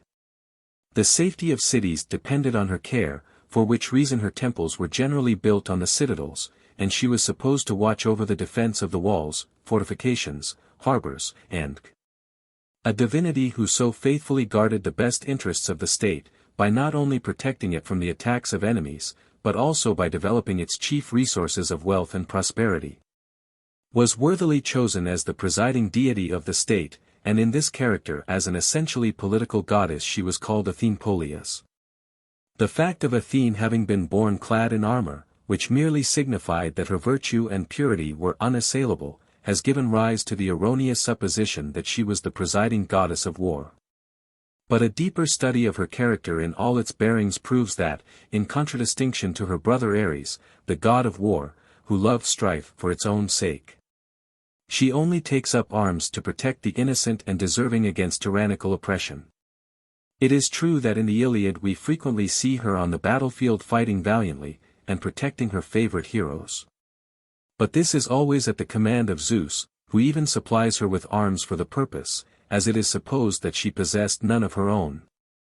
A marked feature in the representations of this deity is the aegis, that wonderful shield given to her by her father as a further means of defense, which, when in danger, she swung so swiftly round and round that it kept at a distance all antagonistic influences. Hence her name Pallas, from Palo, I swing. In the center of this shield, which was covered with dragon scales, bordered with serpents, and which she sometimes wore as a breastplate, was the awe-inspiring head of the Medusa, which had the effect of turning to stone all beholders. In addition to the many functions which she exercised in connection with the state, Athene presided over the two chief departments of feminine industry, spinning and weaving. In the latter art she herself displayed unrivaled ability and exquisite taste. She wove her own robe and that of Hera, which last she is said to have embroidered very richly. She also gave Jason a cloak wrought by herself, when he set forth in quest of the golden fleece. Being on one occasion challenged to a contest in this accomplishment by a mortal maiden named Arachne, whom she had instructed in the art of weaving, she accepted the challenge and was completely vanquished by her pupil. Angry at her defeat, she struck the unfortunate maiden on the forehead with the shuttle which she held in her hand. And Arachne, being of a sensitive nature, was so hurt by this indignity that she hung herself in despair, and was changed by Athene into a spider. This goddess is said to have invented the flute, 21, upon which she played with considerable talent, until one day, being laughed at by the assembled gods and goddesses for the contortions which her countenance assumed during these musical efforts, she hastily ran to a fountain in order to convince herself whether she deserved their ridicule. Finding to her intense disgust that such was indeed the fact, she threw the flute away, and never raised it to her lips again. Athene is usually represented fully draped. She has a serious and thoughtful aspect, as though replete with earnestness and wisdom. The beautiful oval contour of her countenance is adorned by the luxuriance of her wealth of hair, which is drawn back from the temples and hangs down in careless grace. She looks the embodiment of strength, grandeur, and majesty, whilst her broad shoulders and small hips give her a slightly masculine appearance. When represented as the war goddess she appears clad in armor, with a helmet on her head, from which waves a large plume. She carries the aegis on her arm, and in her hand a golden staff, which possessed the property of endowing her chosen favorites with youth and dignity. Athene was universally worshipped throughout Greece, but was regarded with special veneration by the Athenians, she being the guardian deity of Athens. Her most celebrated temple was the Parthenon, which stood on the Acropolis at Athens, and contained her world-renowned statue by Phidias, which ranks second only to that of Zeus by the same great artist. This colossal statue was 39 feet high, and was composed of ivory and gold. Its majestic beauty formed the chief attraction of the temple. It represented her standing erect, bearing her spear and shield. In her hand she held an image of Nike, and at her feet there lay a serpent. The tree sacred to her was the olive, which she herself produced in a contest with Poseidon. The olive tree thus called into existence was preserved in the temple of Erechtheus, on the Acropolis, and is said to have possessed such marvelous vitality that when the Persians burned it after sacking the town it immediately burst forth into new shoots. The principal festival held in honor of this divinity was the Panathenaea. The owl, cock, and serpent were the animals sacred to her, and her sacrifices were rams, bulls, and cows. Minerva. The Minerva of the Romans was identified with the Pallas Athene of the Greeks. Like her she presides over learning in all useful arts, and is the patroness of the feminine accomplishments of sewing, spinning, weaving, and schools were under her especial care, and schoolboys, therefore, had holidays during her festivals, the greater quinquatria, when they always brought a gift to their master, called the Minerval. It is worthy of notice that the only three divinities worshipped in the capital were Jupiter, Juno, and Minerva, and in their joint honor the Ludi Maximi or Great Games were held. Themis. Themis, who has already been alluded to as the wife of Zeus, was the daughter of Cronus and Rhea, and personified those divine laws of justice and order by means of which the well-being and morality of communities are regulated. She presided over the assemblies of the people and the laws of hospitality. To her was entrusted the office of convoking the assembly of the gods, and she was also mistress of ritual and ceremony. On account of her great wisdom Zeus himself frequently sought her counsel and acted upon her advice. Themis was a prophetic divinity, and had an oracle near the river Cephissus in Boeotia. She is usually represented as being in the full maturity of womanhood, of fair aspect, and wearing a flowing garment, which drapes her noble, majestic form. In her right hand she holds the sword of justice, and in her left the scales, which indicate the impartiality with which every cause is carefully weighed by her. Her eyes being bandaged so that the personality of the individual should carry no weight with respect to the verdict. This divinity is sometimes identified with Tyche, sometimes with Ananke. Themis, like so many other Greek divinities, takes the place of a more ancient deity of the same name who was a daughter of Uranus and Gaia. This elder Themis inherited from her mother the gift of prophecy, and when she became merged into her younger representative she transmitted to her this prophetic power. Hestia, Vesta. Hestia was the daughter of Cronus and Rhea. She was the goddess of fire in its first application to the wants of mankind, hence she was essentially the presiding deity of the domestic hearth and the guardian spirit of man. And it was her pure and benign influence which was supposed to protect the sanctity of domestic life.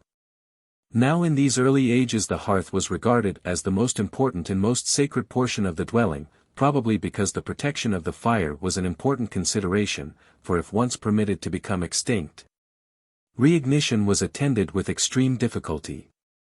In fact, the hearth was held so sacred that it constituted the sanctum of the family, for which reason it was always erected in the center of every house. It was a few feet in height and was built of stone. The fire was placed on the top of it, and served the double purpose of preparing the daily meals, and consuming the family sacrifices. Round this domestic hearth or altar were gathered the various members of the family, the head of the house occupying the place of honor nearest the hearth. Here prayers were said and sacrifices offered, and here also every kind and loving feeling was fostered, which even extended to the hunted and guilty stranger, who, if he once succeeded in touching this sacred altar, was safe from pursuit and punishment, and was henceforth placed under the protection of the family. Any crime committed within the sacred precincts of the domestic hearth was invariably visited by death. In Grecian cities there was a common hall, called the Prytaneum, in which the members of the government had their meals at the expense of the state, and here too was the hestia, or public hearth, with its fire, by means of which those meals were prepared. It was customary for emigrants to take with them a portion of this sacred fire, which they jealously guarded and brought with them to their new home, where it served as a connecting link between the young Greek colony and the mother country. Hestia is generally represented standing, and in accordance with the dignity and sanctity of her character, always appears fully draped. Her countenance is distinguished by a serene gravity of expression. Vesta. Vesta occupies a distinguished place among the earlier divinities of the Romans. Her temple in Rome, containing as it were the hearthstone of the nation, stood close beside the palace of Numa Pompilius. On her altar burned the never-ceasing fire, which was tended by her priestesses, the Vestal Virgins. 22. The temple of Vesta was circular in form, and contained that sacred and highly prized treasure, the Palladium of Troy. 23. The great festival in honor of Vesta, called the Vestalia, was celebrated on the 9th of June. Demeter, Ceres. Demeter, from Demeter, Earth Mother, was the daughter of Cronus and Rhea. 24. She represented that portion of Gaia, the whole solid earth, which we call the earth's crust, and which produces all vegetation. As goddess of agriculture, field fruits, plenty, and productiveness, she was the sustainer of material life, and was therefore a divinity of great importance. When ancient Gaia lost, with Uranus, her position as a ruling divinity, she abdicated her sway in favor of her daughter Rhea, who henceforth inherited the powers which her mother had previously possessed, receiving in her place the honor and worship of mankind. In a very old poem, Gaia is accordingly described as retiring to a cavern in the bowels of the earth, where she sits in the lap of her daughter, slumbering, moaning, and nodding for ever and ever. It is necessary to keep clearly in view the distinctive difference between the three great earth goddesses Gaia, Rhea, and Demeter. Gaia represents the earth as a whole, with its mighty subterranean forces. Rhea is that productive power which causes vegetation to spring forth, thus sustaining men and animals. Demeter, by presiding over agriculture, directs and utilizes Rhea's productive powers. But in later times, when Rhea, like other ancient divinities, loses her importance as a ruling deity, Demeter assumes all her functions and attributes, and then becomes the goddess of the life-producing and life-maintaining earth crust. We must bear in mind the fact that man in his primitive state knew neither how to sow nor how to till the ground. When, therefore, he had exhausted the pastures which surrounded him, he was compelled to seek others which were as yet unreaped. Thus, roaming constantly from one place to another, settled habitations, and consequently civilizing influences, were impossible.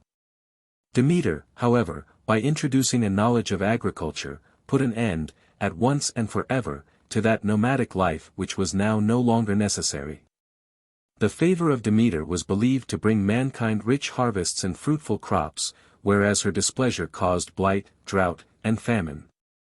The island of Sicily was supposed to be under her especial protection, and there she was regarded with particular veneration, the Sicilians naturally attributing the wonderful fertility of their country to the partiality of the goddess.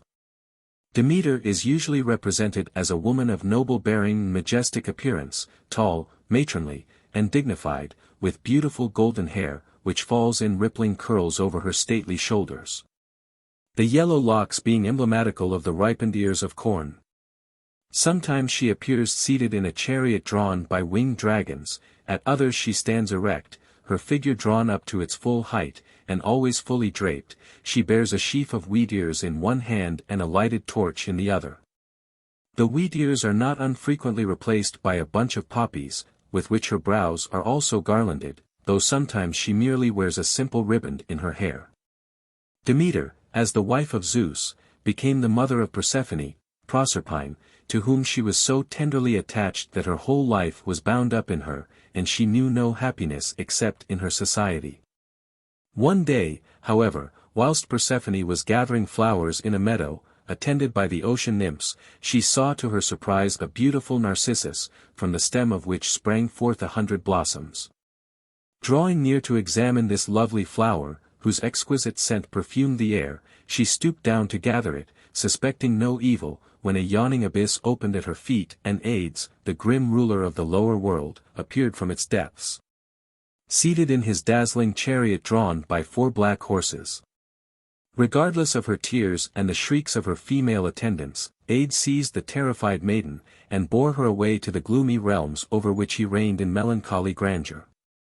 Helios, the all-seeing sun god, and Hecate, a mysterious and very ancient divinity, alone heard her cries for aid, but were powerless to help her. When Demeter became conscious of her loss, her grief was intense, and she refused to be comforted. She knew not where to seek for her child, but feeling that repose and inaction were impossible, she set out on her weary search, taking with her 2 torches which she lighted in the flames of Mount Etna to guide her on her way. For 9 long days and nights she wandered on, inquiring of every one she met for tidings of her child. But all was in vain. Neither gods nor men could give her the comfort which her soul so hungered for. At last, on the 10th day, the disconsolate mother met Hecate, who informed her that she had heard her daughter's cries, but knew not who it was that had borne her away. By Hecate's advice Demeter consulted Helios, whose all-seeing eye nothing escapes, and from him she learnt that it was Zeus himself who had permitted Hades to seize Persephone, and transport her to the lower world in order that she might become his wife. Indignant with Zeus for having given his sanction to the abduction of his daughter, and filled with the bitterest sorrow, she abandoned her home in Olympus, and refused all heavenly food. Disguising herself as an old woman, she descended upon earth, and commenced a weary pilgrimage among mankind.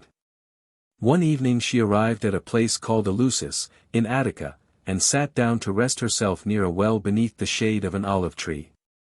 The youthful daughters of Celeus, the king of the country, came with their pails of brass to draw water from this well, and seeing that the tired wayfarer appeared faint and dispirited, they spoke kindly to her, asking who she was, and whence she came.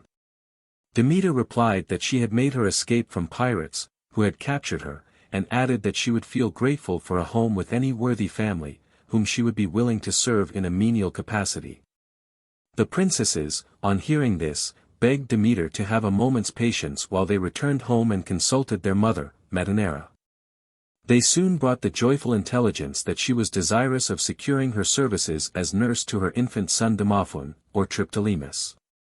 When Demeter arrived at the house a radiant light suddenly illumined her, which circumstance so overawed Metaneira that she treated the unknown stranger with the greatest respect, and hospitably offered her food and drink. But Demeter, still grief-worn and dejected, refused her friendly offers, and held herself apart from the social board. At length, however, the maid-servant Iambe succeeded, by means of playful jests and merriment, in somewhat dispelling the grief of the sorrowing mother, causing her at times to smile in spite of herself, and even inducing her to partake of a mixture of barley meal, mint, and water, which was prepared according to the directions of the goddess herself. Time passed on, and the young child throve amazingly under the care of his kind and judicious nurse, who, however, gave him no food, but anointed him daily with ambrosia, and every night laid him secretly in the fire in order to render him immortal and exempt from old age.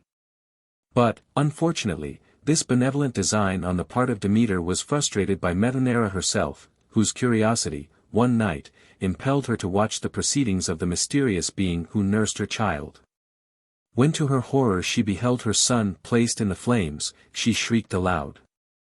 Demeter, incensed at this untimely interruption, instantly withdrew the child, and throwing him on the ground, revealed herself in her true character. The bent and aged form had vanished, and in its place there stood a bright and beauteous being, whose golden locks streamed over her shoulders in richest luxuriance, her whole aspect bespeaking dignity and majesty. She told the awestruck Metaneira that she was the goddess Demeter, and had intended to make her son immortal, but that her fatal curiosity had rendered this impossible, adding, however, that the child, having slept in her arms, and been nursed on her lap, should ever command the respect and esteem of mankind.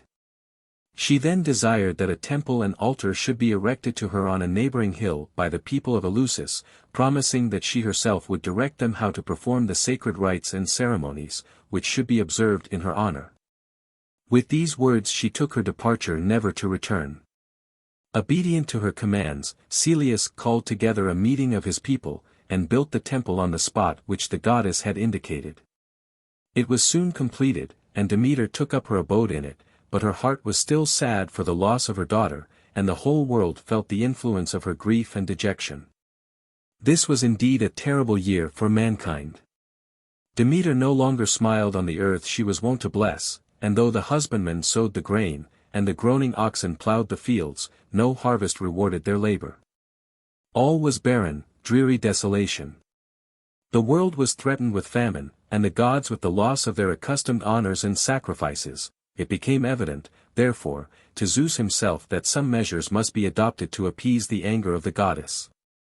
He accordingly dispatched Iris and many of the other gods and goddesses to implore Demeter to return to Olympus, but all their prayers were fruitless. The incensed goddess swore that until her daughter was restored to her she would not allow the grain to spring forth from the earth.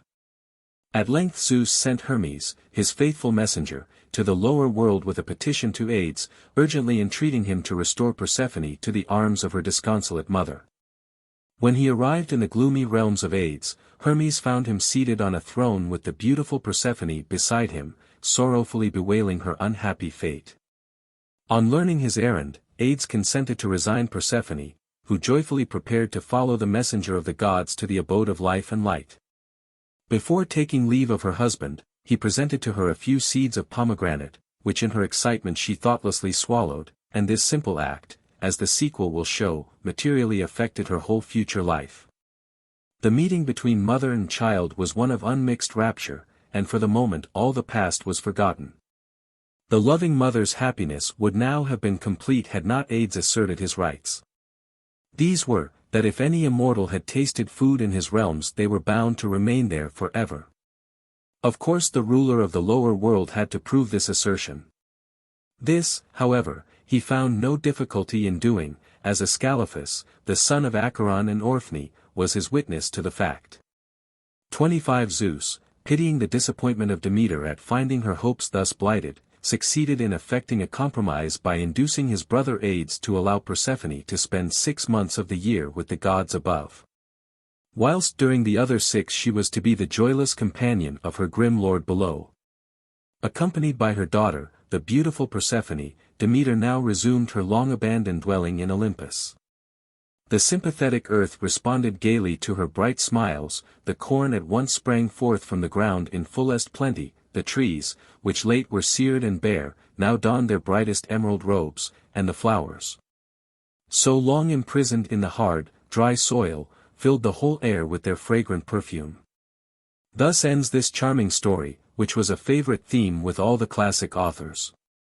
It is very possible that the poets who first created this graceful myth merely intended it as an allegory to illustrate the change of seasons. In the course of time, however, a literal meaning became attached to this and similar poetical fancies, and thus the people of Greece came to regard as an article of religious belief what, in the first instance, was nothing more than a poetic simile. In the temple erected to Demeter at Eleusis, the famous Eleusinian mysteries were instituted by the goddess herself. It is exceedingly difficult, as in the case of all secret societies, to discover anything with certainty concerning these sacred rites. The most plausible supposition is that the doctrines taught by the priests to the favored few whom they initiated, were religious truths which were deemed unfit for the uninstructed mind of the multitude. For instance, it is supposed that the myth of Demeter and Persephone was explained by the teachers of the mysteries to signify the temporary loss which Mother Earth sustains every year when the icy breath of winter robs her of her flowers and fruits and grain. It is believed that in later times a still deeper meaning was conveyed by this beautiful myth, viz., the doctrine of the immortality of the soul. The grain, which, as it were, remains dead for a time in the dark earth, only to rise one day dressed in a newer and lovelier garb, was supposed to symbolize the soul, which, after death, frees itself from corruption, to live again under a better and purer form. When Demeter instituted the Eleusinian mysteries, Celeus and his family were the first to be initiated, Celeus himself being appointed high priest. His son Triptolemus and his daughters, who acted as priestesses, assisted him in the duties of his sacred office. The mysteries were celebrated by the Athenians every 5 years, and were, for a long time, their exclusive privilege. They took place by torchlight, and were conducted with the greatest solemnity. In order to spread abroad the blessings which agriculture confers, Demeter presented Triptolemus with her chariot drawn by winged dragons, and, giving him some grains of corn, desired him to journey through the world, teaching mankind the arts of agriculture and husbandry. Demeter exercised great severity towards those who incurred her displeasure. We find examples of this in the stories of Stellio and Erysichthon.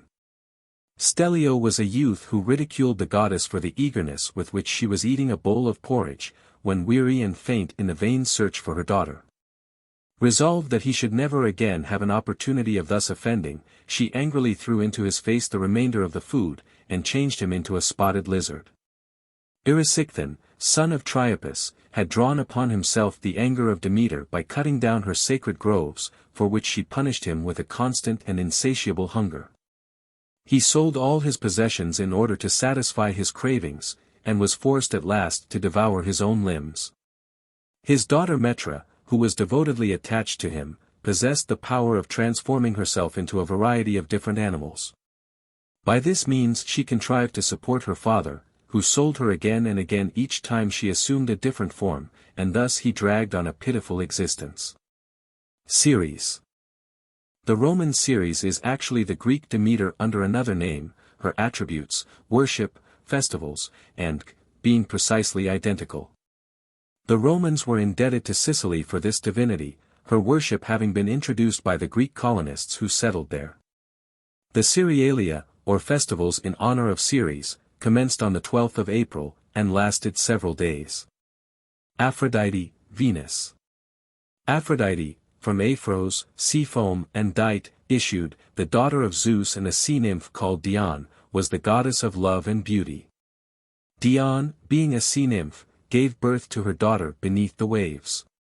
But the child of the heaven-inhabiting Zeus was forced to ascend from the ocean depths and mount to the snow-capped summits of Olympus, in order to breathe that ethereal and most refined atmosphere which pertains to the celestial gods. Aphrodite was the mother of Eros, Cupid, the god of love, also of Aeneas, the great Trojan hero and the head of that Greek colony which settled in Italy, and from which arose the city of Rome. As a mother, Aphrodite claims our sympathy for the tenderness she exhibits towards her children. Homer tells us in his Iliad, how, when Aeneas was wounded in battle, she came to his assistance, regardless of personal danger, and was herself severely wounded in attempting to save his life. Aphrodite was tenderly attached to a lovely youth, called Adonis, whose exquisite beauty has become proverbial. He was a motherless babe, and Aphrodite, taking pity on him, placed him in a chest and entrusted him to the care of Persephone, who became so fond of the beautiful youth that she refused to part with him. Zeus, being appealed to by the rival foster mothers, decided that Adonis should spend 4 months of every year with Persephone, for with Aphrodite, whilst during the remaining 4 months he should be left to his own devices.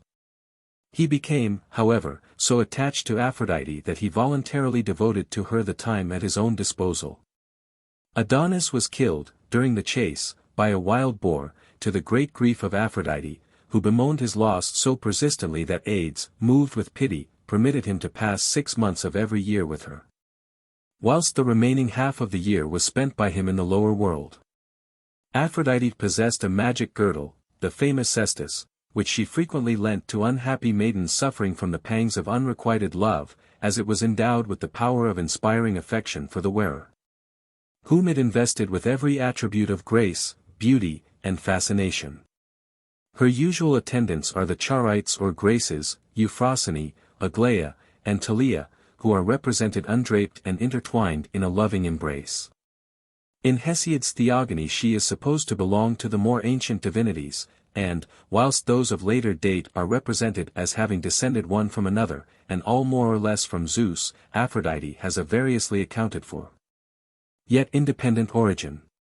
The most poetical version of her birth is that when Uranus was wounded by his son Cronus, his blood mingled with the foam of the sea, whereupon the bubbling waters at once assumed a rosy tint, and from their depths arose.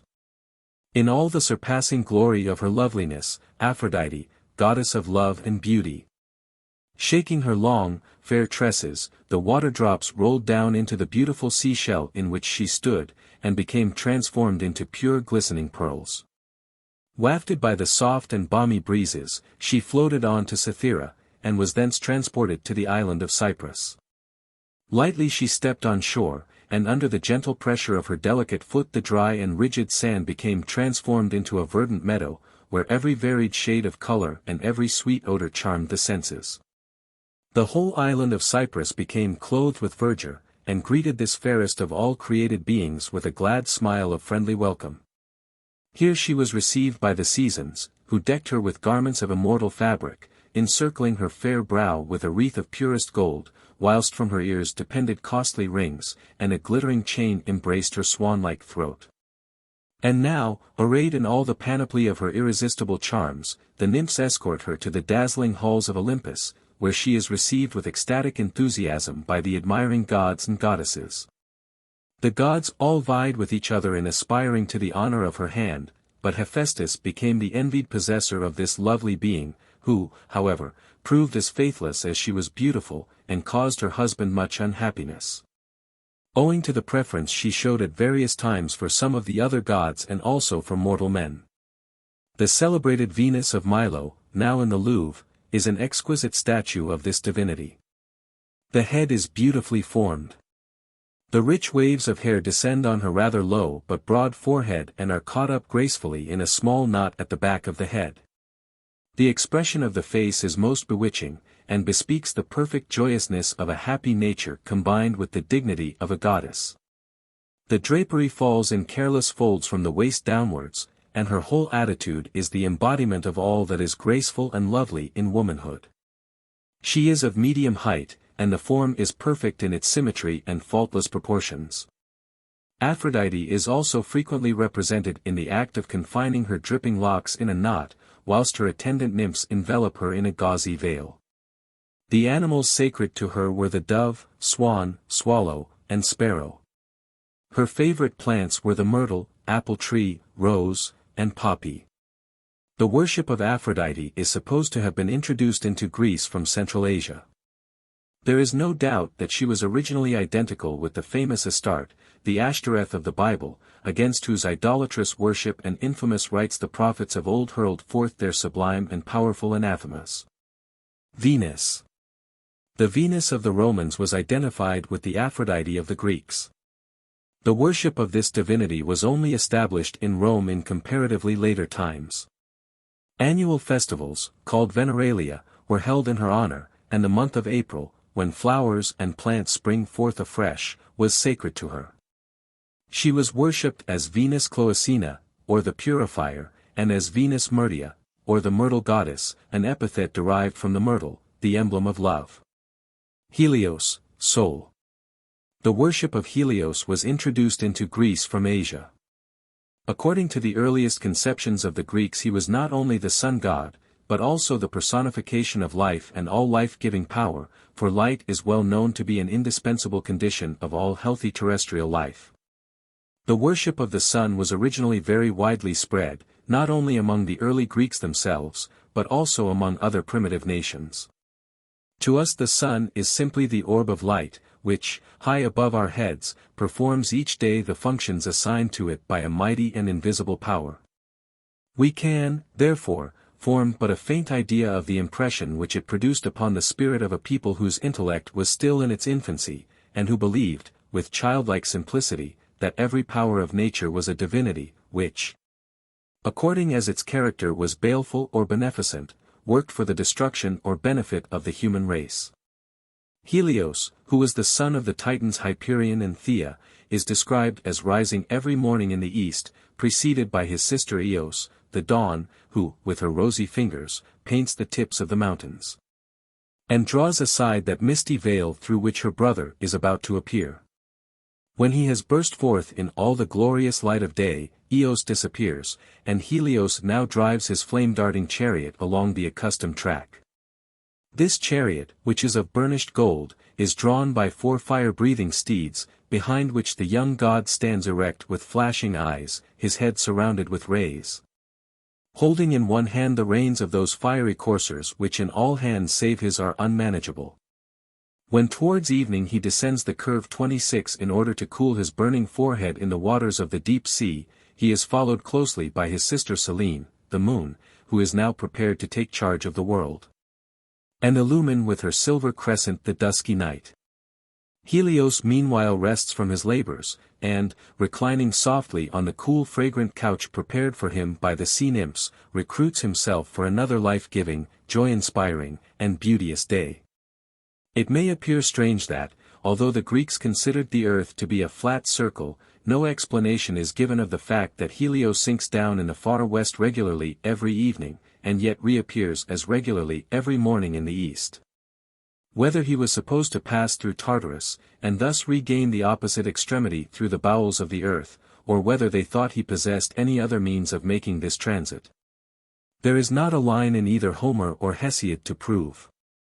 In later times, however, the poets invented the graceful fiction, that when Helios had finished his course, and reached the western side of the curve, a winged boat, or cup, which had been made for him by Hephaestus, awaited him there, and conveyed him rapidly, with his glorious equipage, to the east, where he recommenced his bright and glowing career. This divinity was invoked as a witness when a solemn oath was taken, as it was believed that nothing escaped his all-seeing eye, and it was this fact which enabled him to inform Demeter of the fate of her daughter, as already related. He was supposed to possess flocks and herds in various localities, which may possibly be intended to represent the days and nights of the year, or the stars of heaven. Helios is said to have loved Clytie, a daughter of Oceanus, who ardently returned his affection.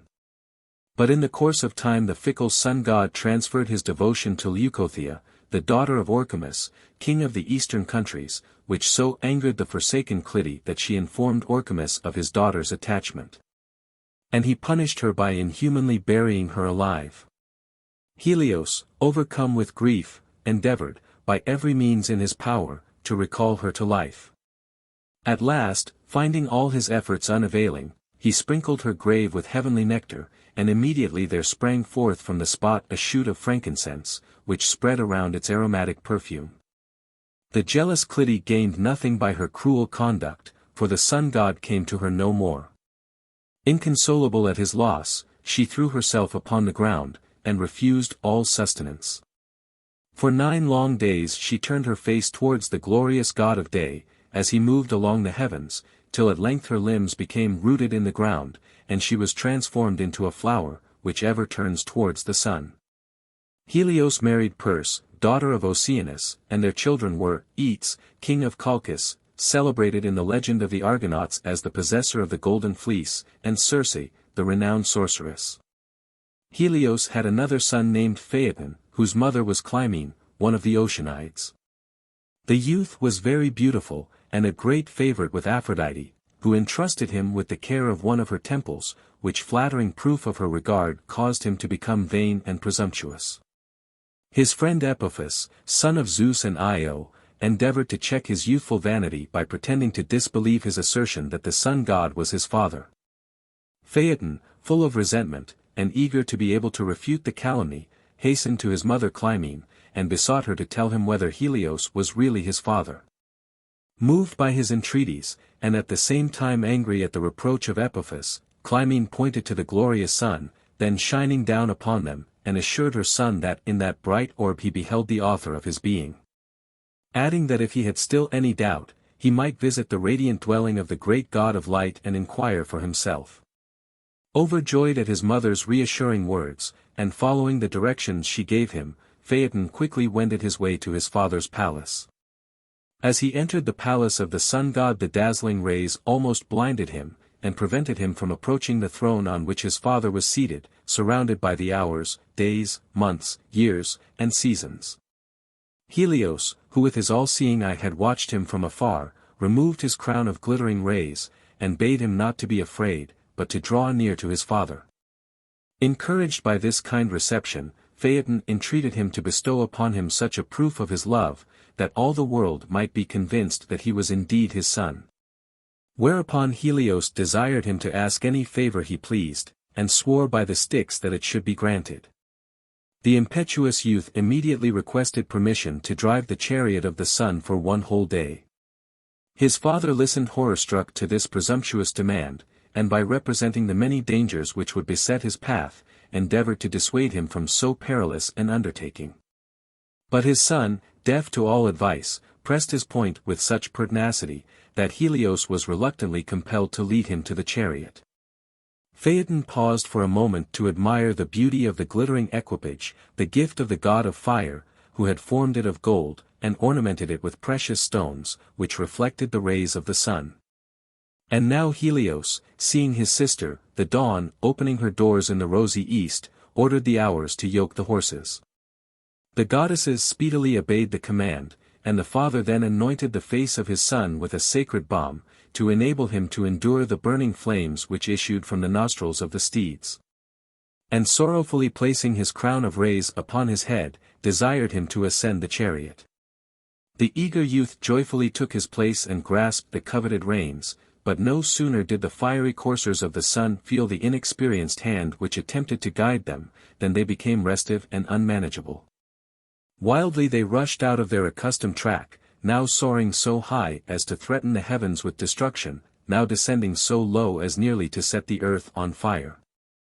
At last the unfortunate charioteer, blinded with the glare, and terrified at the awful devastation he had caused, dropped the reins from his trembling hands.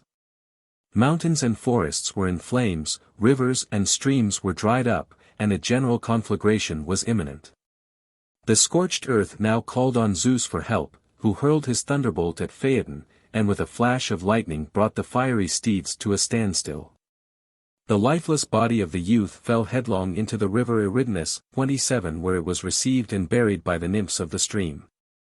His sisters mourned so long for him that they were transformed by Zeus into poplars, and the tears they shed, falling into the waters, became drops of clear, transparent amber. Sickness, the faithful friend of the unhappy Phaeton, felt such overwhelming grief at his terrible fate, that he pined and wasted away. The gods, moved with compassion, transformed him into a swan, which forever brooded over the fatal spot where the waters had closed over the head of his unfortunate friend. The chief seat of the worship of Helios was the island of Rhodes, which according to the following myth was his especial territory. At the time of the Titanomachia, when the gods were dividing the world by lot, Helios happened to be absent, and consequently received no share. He, therefore, complained to Zeus, who proposed to have a new allotment, but this Helios would not allow, saying, that as he pursued his daily journey, his penetrating eye had beheld a lovely, fertile island lying beneath the waves of the ocean. And that if the immortals would swear to give him the undisturbed possession of this spot, he would be content to accept it as his share of the universe. The gods took the oath, whereupon the island of Rhodes immediately raised itself above the surface of the waters. The famous Colossus of Rhodes, which was one of the 7 wonders of the world, was erected in honor of Helios. This wonderful statue was 105 feet high, and was formed entirely of brass. It formed the entrance to the harbor at Rhodes, and the largest vessel could easily sail between the legs, which stood on moles, each side of the harbor. Though so gigantic, it was perfectly proportioned in every part. Some idea of its size may be gained from the fact that very few people were able to span the thumb of this statue with their arms. In the interior of the Colossus was a winding staircase leading to the top, from the summit of which, by means of a telescope, the coast of Syria, and also the shores of Egypt, are said to have been visible. 28. Eos, Aurora. Eos, the dawn, like her brother Helios, whose advent she always announced, was also deified by the early Greeks. She too had her own chariot, which she drove across the vast horizon both morning and night, before and after the sun god. Hence she is not merely the personification of the rosy morn, but also of twilight, for which reason her palace is placed in the west, on the island Aeaea. The abode of Eos is a magnificent structure, surrounded by flowery meads and velvety lawns, where nymphs and other immortal beings, wind in and out in the mazy figures of the dance. Whilst the music of a sweetly tuned melody accompanies their graceful, gliding movements.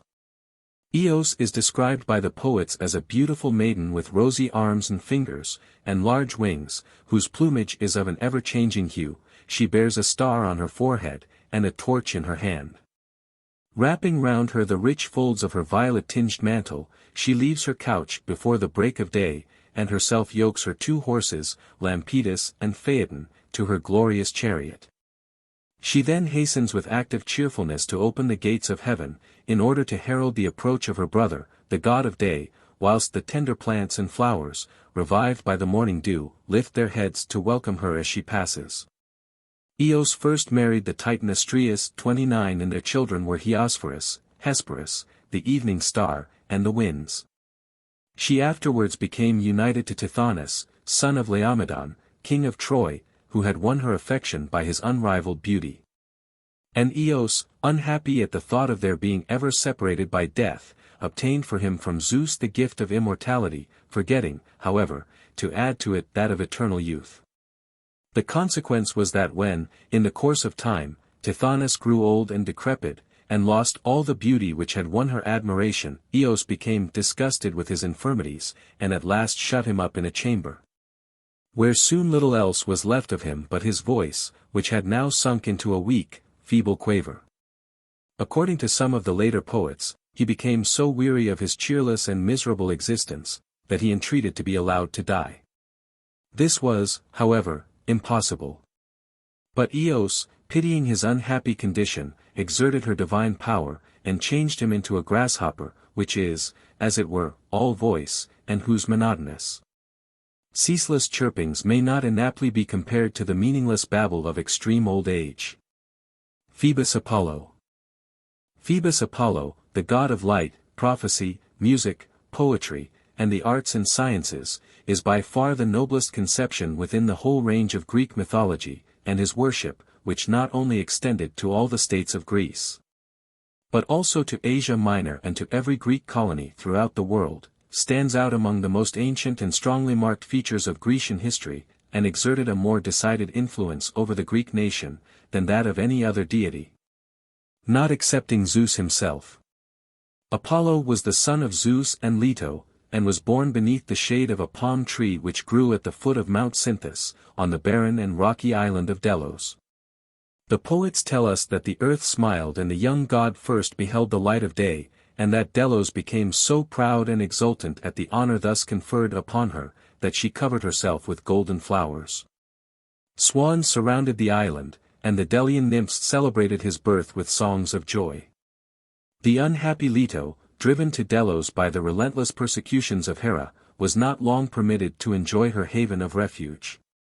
Being still tormented by her enemy, the young mother was once more obliged to fly. She therefore resigned the charge of her newborn babe to the goddess Themis, who carefully wrapped the helpless infant in swaddling clothes, and fed him with nectar and ambrosia.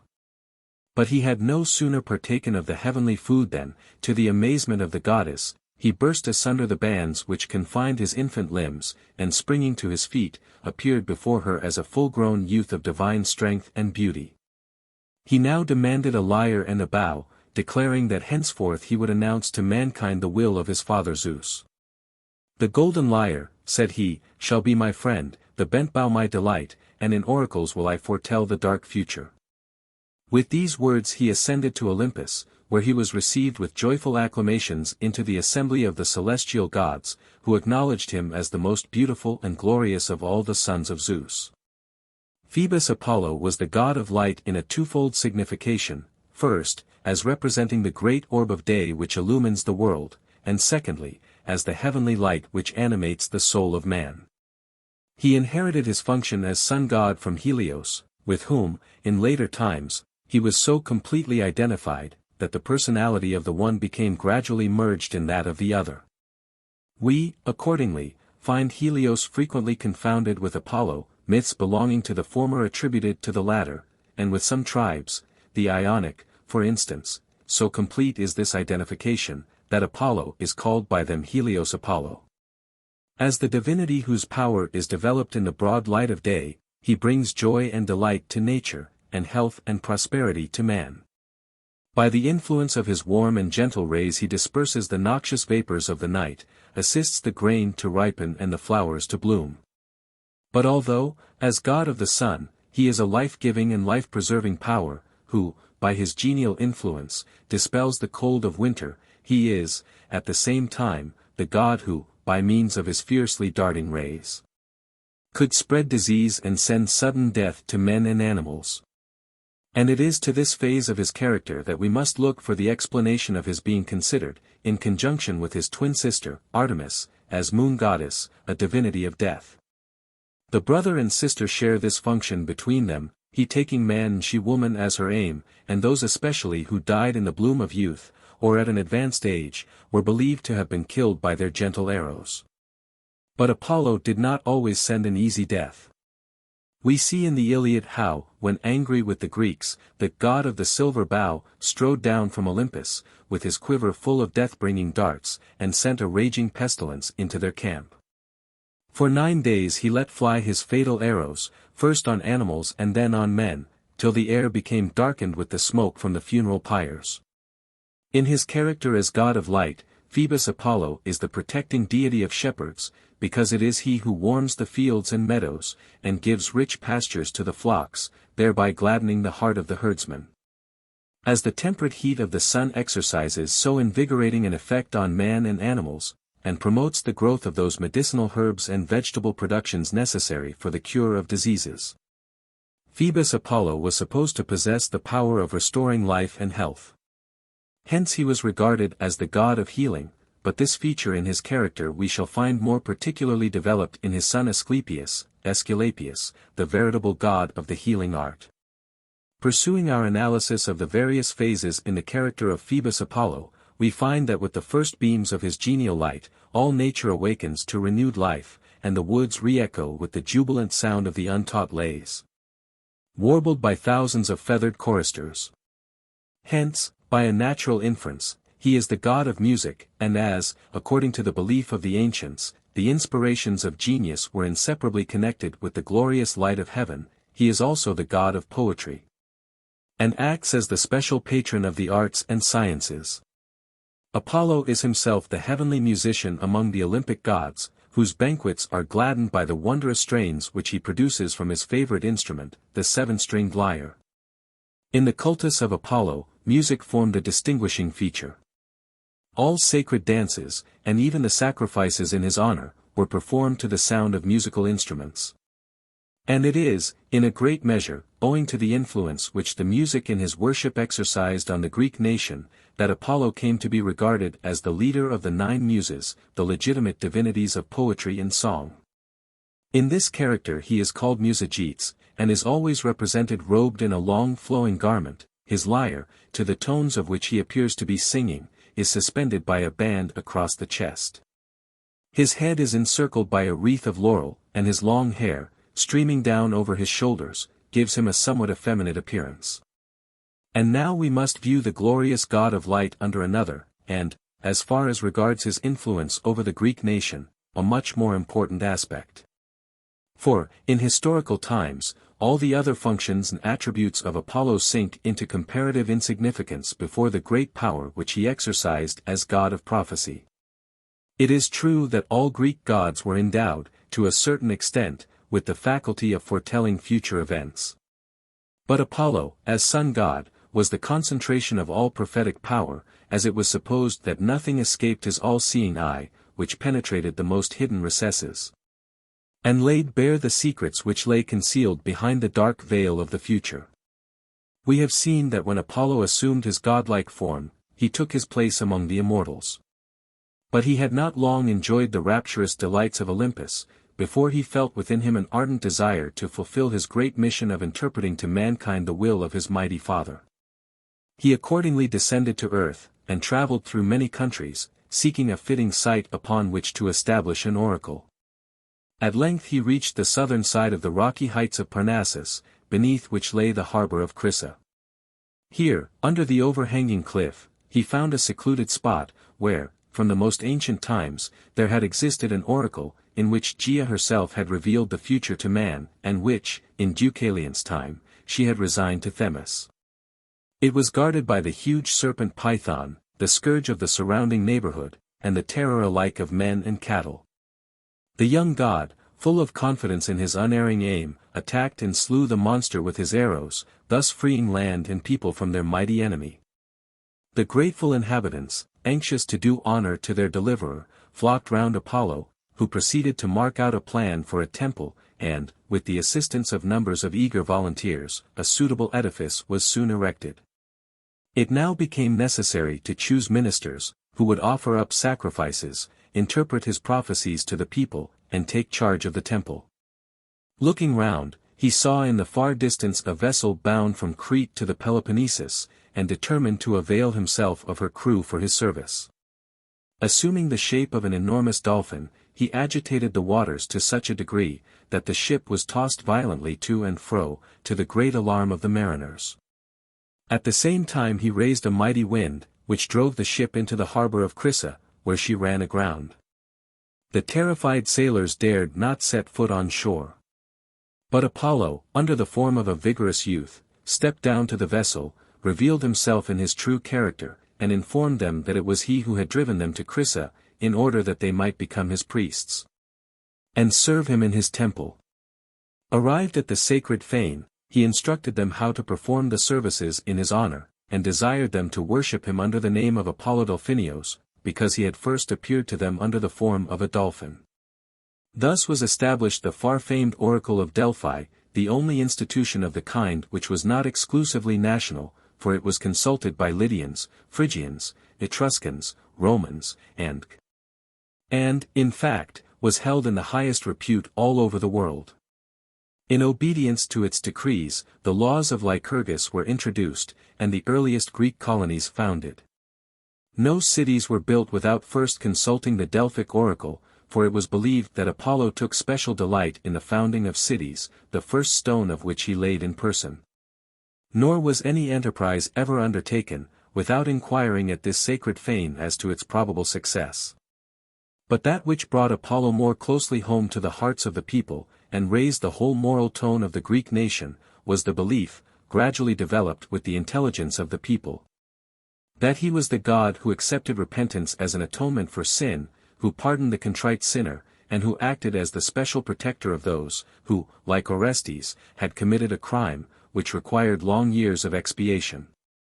Apollo is represented by the poets as being eternally young, his countenance, glowing with joyous life, is the embodiment of immortal beauty, his eyes are of a deep blue, his forehead low, but broad and intellectual. His hair, which falls over his shoulders in long waving locks, is of a golden, or warm chestnut hue. He is crowned with laurel, and wears a purple robe. In his hand he bears his silver bow, which is unbent when he smiles, but ready for use when he menaces evildoers.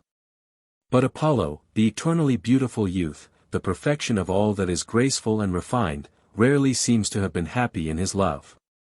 Either his advances met with a repulse, or his union with the object of his affection was attended with fatal consequences.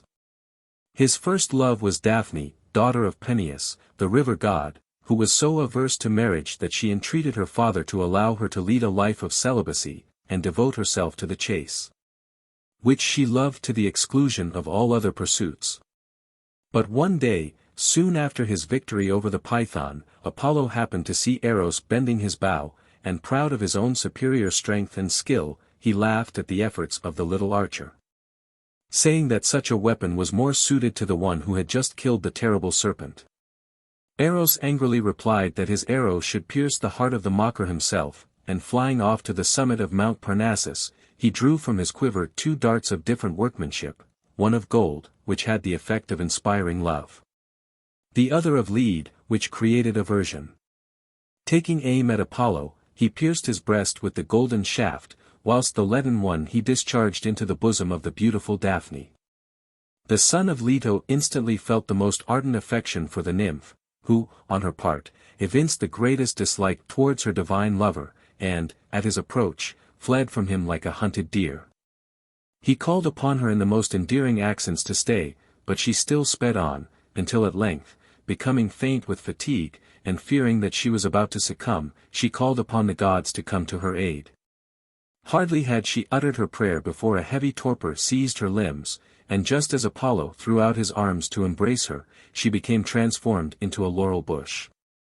He sorrowfully crowned his head with its leaves, and declared, that in memory of his love, it should henceforth remain evergreen, and be held sacred to him. He next sought the love of Marpessa, the daughter of Ivenus. But though her father approved his suit, the maiden preferred a youth named Œdipus, who contrived to carry her off in a winged chariot which he had procured from Poseidon. Apollo pursued the fugitives, whom he quickly overtook, and forcibly seizing the bride, refused to resign her. Zeus then interfered, and declared that Marpessa herself must decide which of her lovers should claim her as his wife. After due reflection she accepted Œdipus as her husband, judiciously concluding that although the attractions of the divine Apollo were superior to those of her lover, it would be wiser to unite herself to a mortal, who, growing old with herself, would be less likely to forsake her, when advancing years should rob her of her charms. Cassandra, daughter of Priam, king of Troy, was another object of the love of Apollo. She feigned to return his affection, and promised to marry him, provided he would confer upon her the gift of prophecy. But having received the boon she desired, the treacherous maiden refused to comply with the conditions upon which it had been granted. Incensed at her breach of faith, Apollo, unable to recall the gift he had bestowed, rendered it useless by causing her predictions to fail in obtaining credence. Cassandra became famous in history for her prophetic powers, but her prophecies were never believed. For instance, she warned her brother Paris that if he brought back a wife from Greece he would cause the destruction of his father's house and kingdom. She also warned the Trojans not to admit the wooden horse within the walls of the city, and foretold to Agamemnon all the disasters which afterwards befell him. Apollo afterwards married Coronis, a nymph of Larissa, and thought himself happy in the possession of her faithful love. But once more he was doomed to disappointment, for one day his favorite bird, the crow, flew to him with the intelligence that his wife had transferred her affections to a youth of Haemonia. Apollo, burning with rage, instantly destroyed her with one of his death-bringing darts. Too late he repented of his rashness, for she had been tenderly beloved by him, and he would fain have recalled her to life. But, although he exerted all his healing powers, his efforts were in vain. He punished the crow for its garrulity by changing the color of its plumage from pure white to intense black, and forbade it to fly any longer among the other birds. Coronis left an infant son named Asclepius, who afterwards became god of medicine. His powers were so extraordinary that he could not only cure the sick, but could even restore the dead to life. At last Hades complained to Zeus that the number of shades conducted to his dominions was daily decreasing, and the great ruler of Olympus, fearing that mankind, thus protected against sickness and death, would be able to defy the gods themselves, killed Asclepius with one of his thunderbolts. The loss of his highly gifted son so exasperated Apollo that, being unable to vent his anger on Zeus, he destroyed the Cyclops, who had forged the fatal thunderbolts. For this offense, Apollo would have been banished by Zeus to Tartarus, but at the earnest intercession of Leto he partially relented, and contented himself with depriving him of all power and dignity, and imposing on him a temporary servitude in the house of Admetus, king of Thessaly. Apollo faithfully served his royal master for 9 years in the humble capacity of a shepherd, and was treated by him with every kindness and consideration. During the period of his service the king sought the hand of Alcestis, the beautiful daughter of Peleus, son of Poseidon. But her father declared that he would only resign her to the suitor who should succeed in yoking a lion and a wild boar to his chariot. By the aid of his divine herdsman, Admetus accomplished this difficult task, and gained his bride. Nor was this the only favor which the king received from the exiled god, for Apollo obtained from the fates the gift of immortality for his benefactor, on condition that when his last hour approached, some member of his own family should be willing to die in his stead. When the fatal hour arrived, and Admetus felt that he was at the point of death, he implored his aged parents to yield to him their few remaining days. But life is sweet even to old age, and they both refused to make the sacrifice demanded of them. Alcestis, however, who had secretly devoted herself to death for her husband, was seized with a mortal sickness, which kept pace with his rapid recovery. The devoted wife breathed her last in the arms of Admetus, and he had just consigned her to the tomb, when Heracles chanced to come to the palace. Admetus held the rites of hospitality so sacred, that he at first kept silence with regard to his great bereavement. But as soon as his friend heard what had occurred, he bravely descended into the tomb, and when death came to claim his prey, he exerted his marvelous strength, and held him in his arms, until he promised to restore the beautiful and heroic queen to the bosom of her family.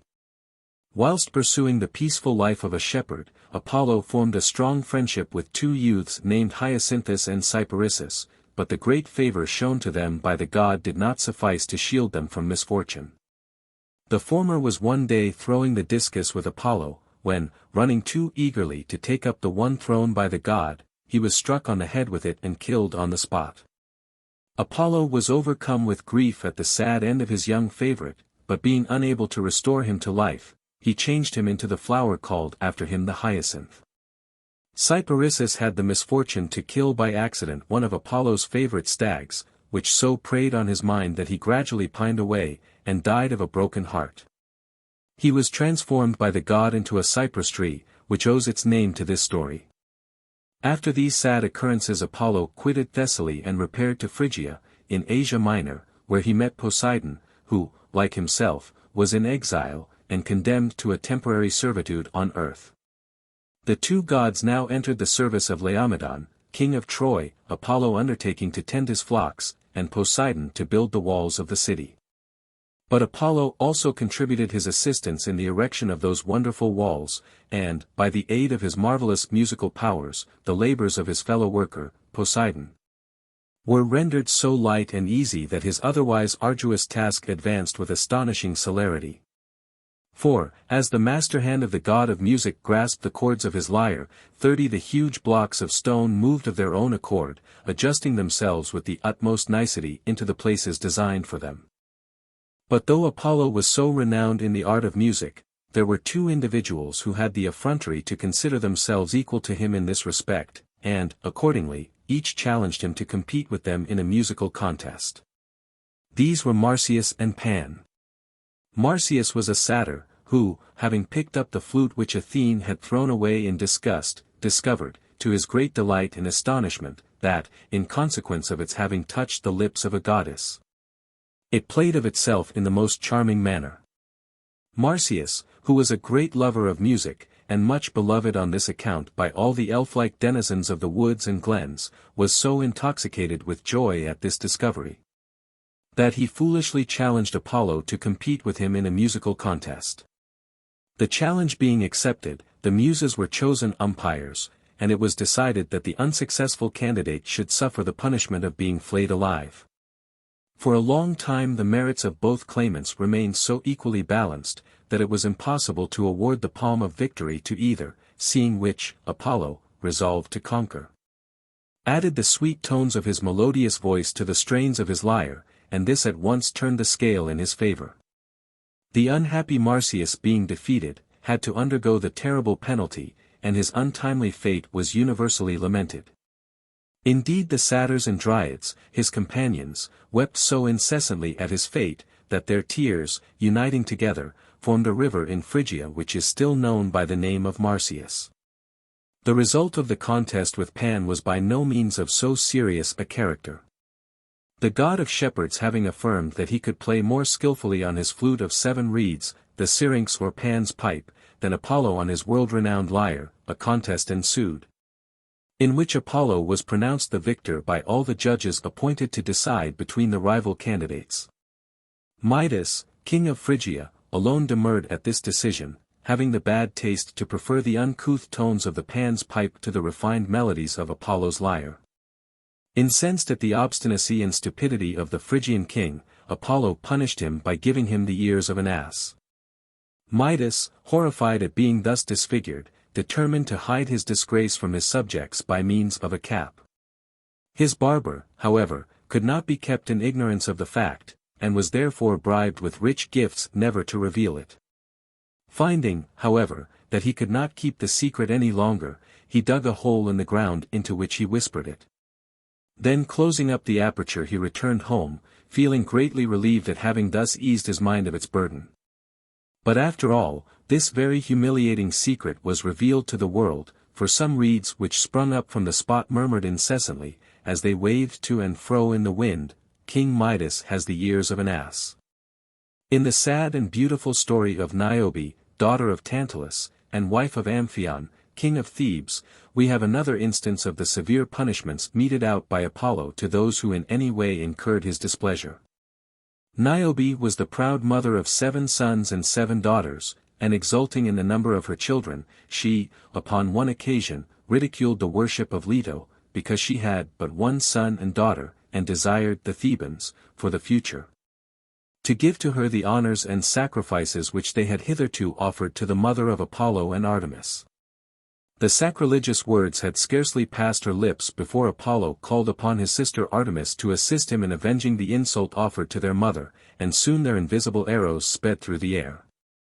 Apollo slew all the sons, and Artemis had already slain all the daughters save one, the youngest and best beloved, whom Niobe clasped in her arms, when the agonized mother implored the enraged deities to leave her, at least, one out of all her beautiful children.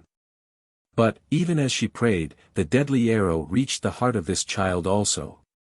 Meanwhile the unhappy father, unable to bear the loss of his children, had destroyed himself, and his dead body lay beside the lifeless corpse of his favorite son. Widowed and childless, the heartbroken mother sat among her dead, and the gods, in pity for her unutterable woe, turned her into a stone, which they transferred to Syphilis, her native Phrygian mountain, where it still continues to shed tears. The punishment of Niobe forms the subject of a magnificent marble group, which was found at Rome in the year 1553, and is now in the Gallery of Uffizi, at Florence.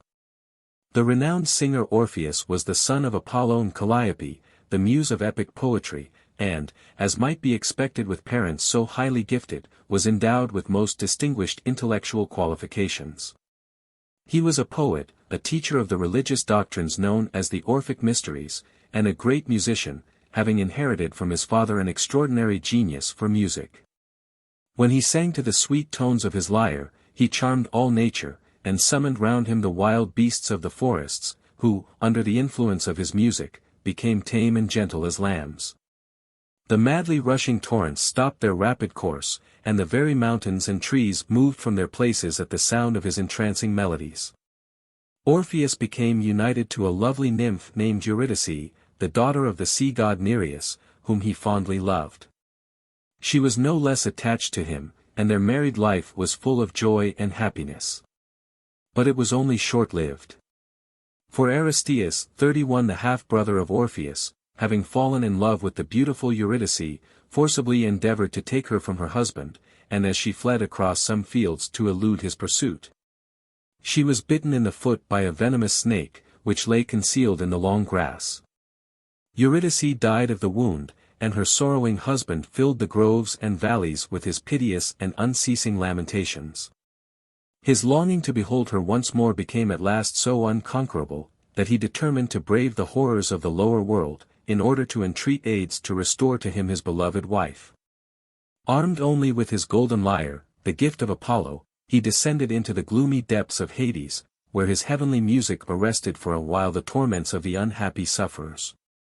The stone of Sisyphus remained motionless.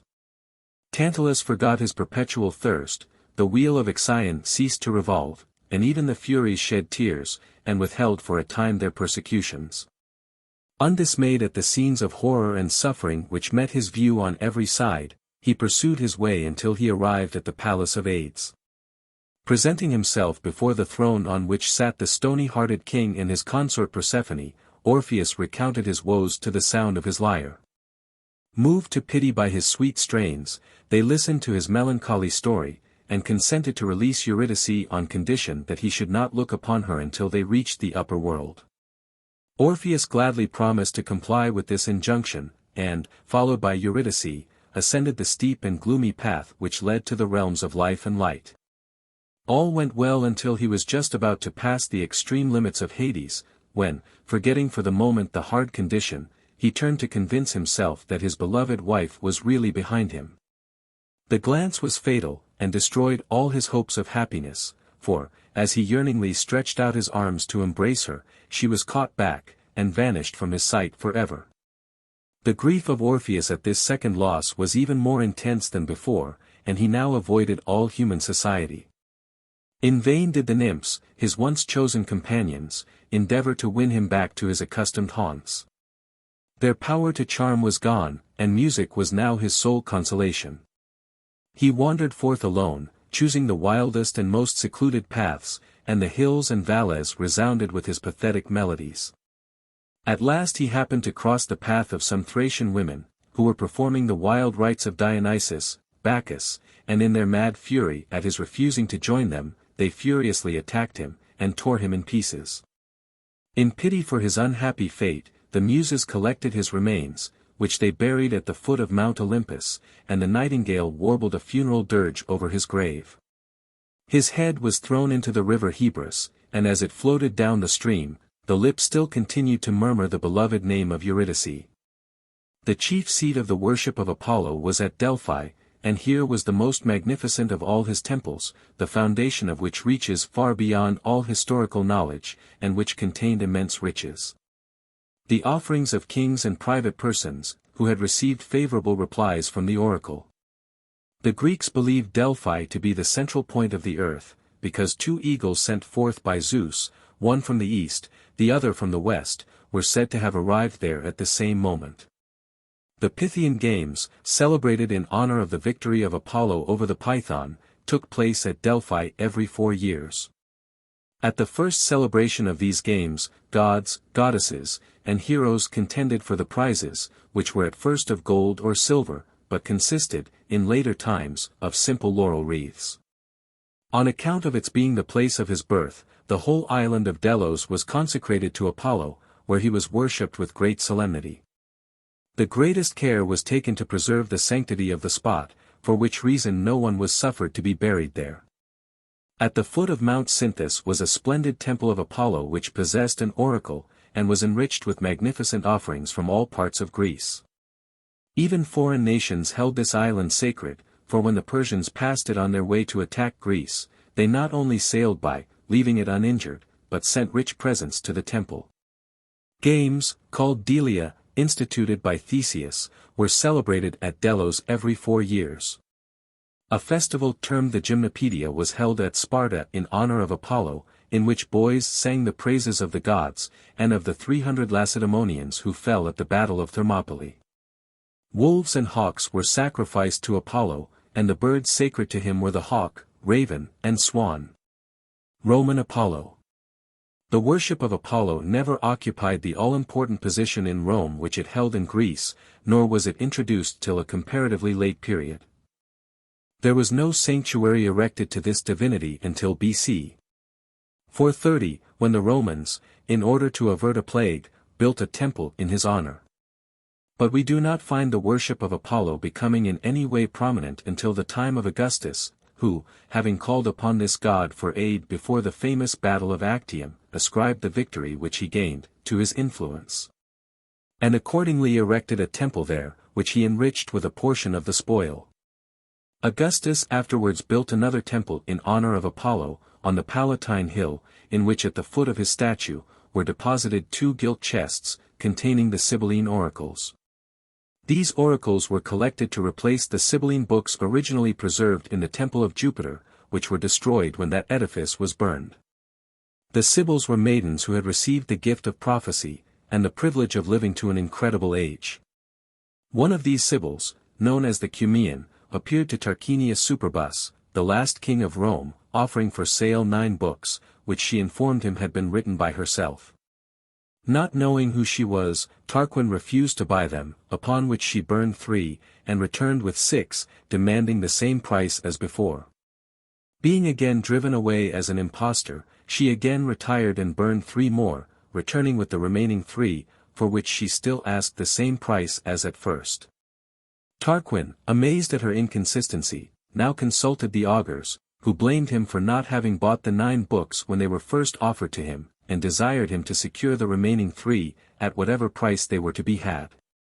He, accordingly, purchased the volumes, which were found to contain predictions of great importance to the Romans. After the disposal of the books, the Sibyl vanished, and was seen no more. The most beautiful and renowned of all the statues of Apollo now in existence, is that known as the Apollo Belvedere, which was found in 1503 among the ruins of ancient Antium. It was purchased by Pope Julius II, who removed it to the Belvedere of the Vatican, from whence it takes its name, and where it has been, for more than 300 years, the admiration of the world. When Rome was taken, and plundered by the French, this celebrated statue was transported to Paris, and placed in the museum there, but in 1815 it was restored to its former place in the Vatican. The attitude of the figure, which is more than 7 feet high, is inimitable in its freedom, grace, and majesty. The forehead is noble and intellectual, and the whole countenance so exquisite in its beauty, that one pauses spellbound to gaze on so perfect a conception. The god has a very youthful appearance, as is usual in all his representations, and with the exception of a short mantle which falls from his shoulders, is unclothed. He stands against the trunk of a tree, up which a serpent is creeping, and his left arm is outstretched, as though about to punish. Hecate. Hecate would appear to have been originally a moon goddess worshipped by the Thracians. She became confounded, and eventually identified with Selene and Persephone, and is one of those divinities of whom the ancients had various conflicting accounts. Hecate was the daughter of Perseus and gold-wreathed Astrea, the starry night 32, and her sway extended over earth, heaven, and hell, for which reason she is represented in works of art as a triple divinity, having 3 female bodies. All young and beautiful, and united together. In later times, when this divinity becomes identified with Persephone, she is supposed to inhabit the lower world as a malignant deity, and henceforward it is the gloomy, awe-inspiring side of her character which alone develops itself. She now presides over all practices connected with witchcraft and enchantments, haunts sepulchres, and the point where 2 roads cross, and lonely spots where murders have been committed. She was supposed to be connected with the appearance of ghosts and specters, to possess unlimited influence over the powers of the lower world, and to be able to lay to rest unearthly apparitions by her magic spells and incantations. Hecate appears as a gigantic woman, bearing a torch and a sword. Her feet and hair are formed of snakes, and her passage is accompanied by voices of thunder, weird shrieks and yells, and the deep baying and howling of dogs. Her favor was propitiated by offerings and sacrifices, principally consisting of black lambs. Her festivals were celebrated at night, by torchlight, when these animals were offered to her, accompanied by many peculiar ceremonies. These ceremonies were carried out with the minutest attention to details, as it was believed that the omission of the slightest particular would afford to her ministers, the evil spirits of the lower world, who hovered round the worshippers, an opportunity for entering among them, and exerting their baneful influence. At the end of every month food was placed wherever 2 roads met, in readiness for her and other malignant divinities. In studying the peculiar characteristics which Hecate assumes when she usurps the place of Persephone, the rightful mistress of the lower world, we are reminded of the various superstitions with regard to specters, witchcraft, and which have, even down to our own times, exerted so powerful an influence over the minds of the ignorant, and which would appear to owe their origin to a remote pagan source. Selene, Luna. Just as Helios personified the sun, so his sister Selene represented the moon, and was supposed to drive her chariot across the sky whilst her brother was reposing after the toils of the day. When the shades of evening began to enfold the earth, the 2 milk-white steeds of Selene rose out of the mysterious depths of Oceanus. Seated in a silvery chariot, and accompanied by her daughter Herse, the goddess of the dew, appeared the mild and gentle queen of the night, with a crescent on her fair brow, a gauzy veil flowing behind, and a lighted torch in her hand. Selene greatly admired a beautiful young shepherd named Endymion, to whom Zeus had accorded the privilege of eternal youth, combined with the faculty of sleeping whenever he desired, and as long as he wished. Seeing this lovely youth fast asleep on Mount Latmus, Selene was so struck with his beauty, that she came down every night from heaven to watch over and protect him. Artemis, Diana. Artemis was worshipped by the Greeks under various appellations, to each of which belonged special characteristics. Thus she is known as the Arcadian, Ephesian and Baronian Artemis, and also as Selene Artemis, and in order fully to comprehend the worship of this divinity, we must consider her under each aspect. Arcadian Artemis. The Arcadian Artemis, the real Artemis of the Greeks, was the daughter of Zeus and Leto, and twin sister of Apollo. She was the goddess of hunting and chastity, and having obtained from her father permission to lead a life of celibacy, she ever remained a maiden divinity. Artemis is the feminine counterpart of her brother, the glorious god of light, and, like him, though she deals out destruction and sudden death to men and animals, she is also able to alleviate suffering and cure diseases. Like Apollo also, she is skilled in the use of the bow, but in a far more eminent degree, for in the character of Artemis, who devoted herself to the chase with passionate ardor, this becomes an all-distinguishing feature. Armed with her bow and quiver, and attended by her train of huntresses, who were nymphs of the woods and springs, she roamed over the mountains in pursuit of her favorite exercise, destroying in her course the wild animals of the forest. When the chase was ended, Artemis and her maidens loved to assemble in a shady grove, or on the banks of a favorite stream, where they joined in the merry song, or graceful dance, and made the hills resound with their joyous shouts. As the type of purity and chastity, Artemis was especially venerated by young maidens, who, before marrying, sacrificed their hair to her. She was also the patroness of those vowed to celibacy, and punished severely any infringement of their obligation. The huntress goddess is represented as being a head taller than her attendant nymphs, and always appears as a youthful and slender maiden. Her features are beautiful, but wanting in gentleness of expression.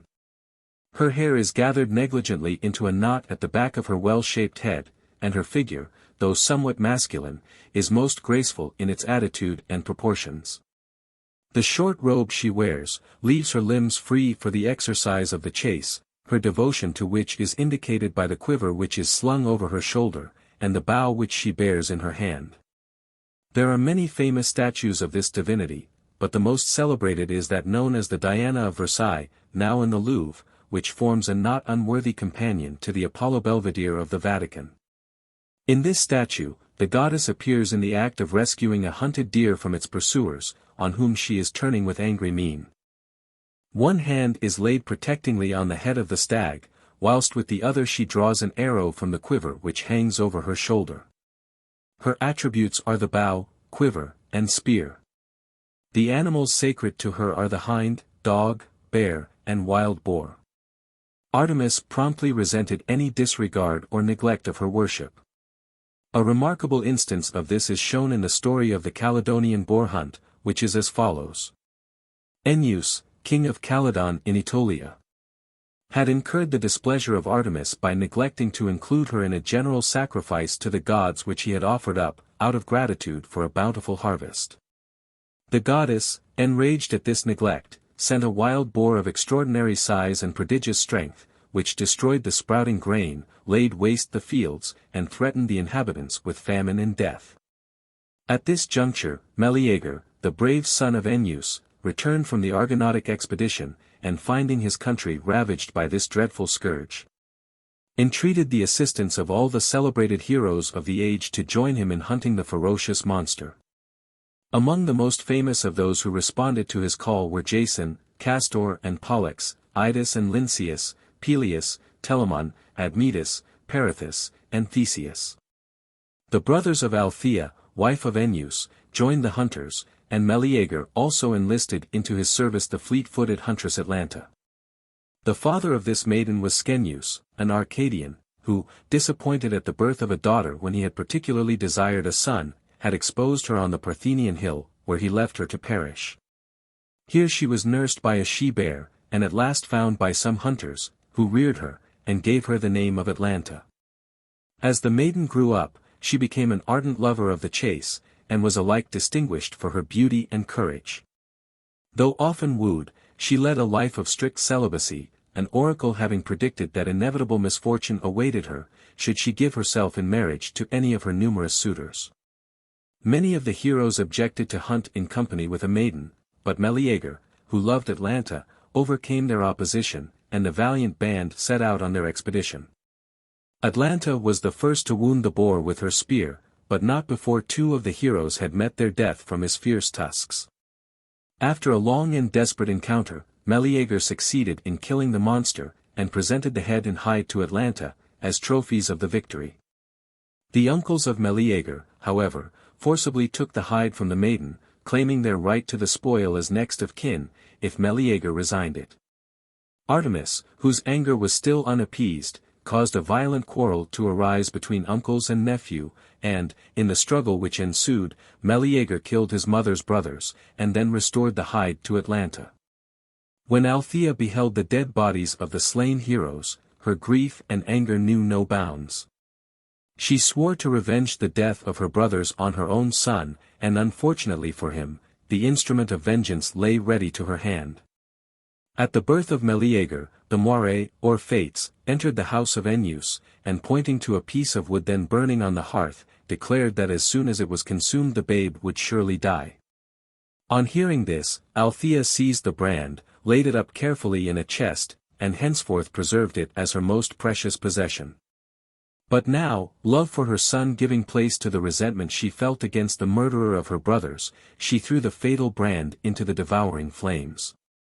As it consumed, the vigor of Meleager wasted away, and when it was reduced to ashes, he expired.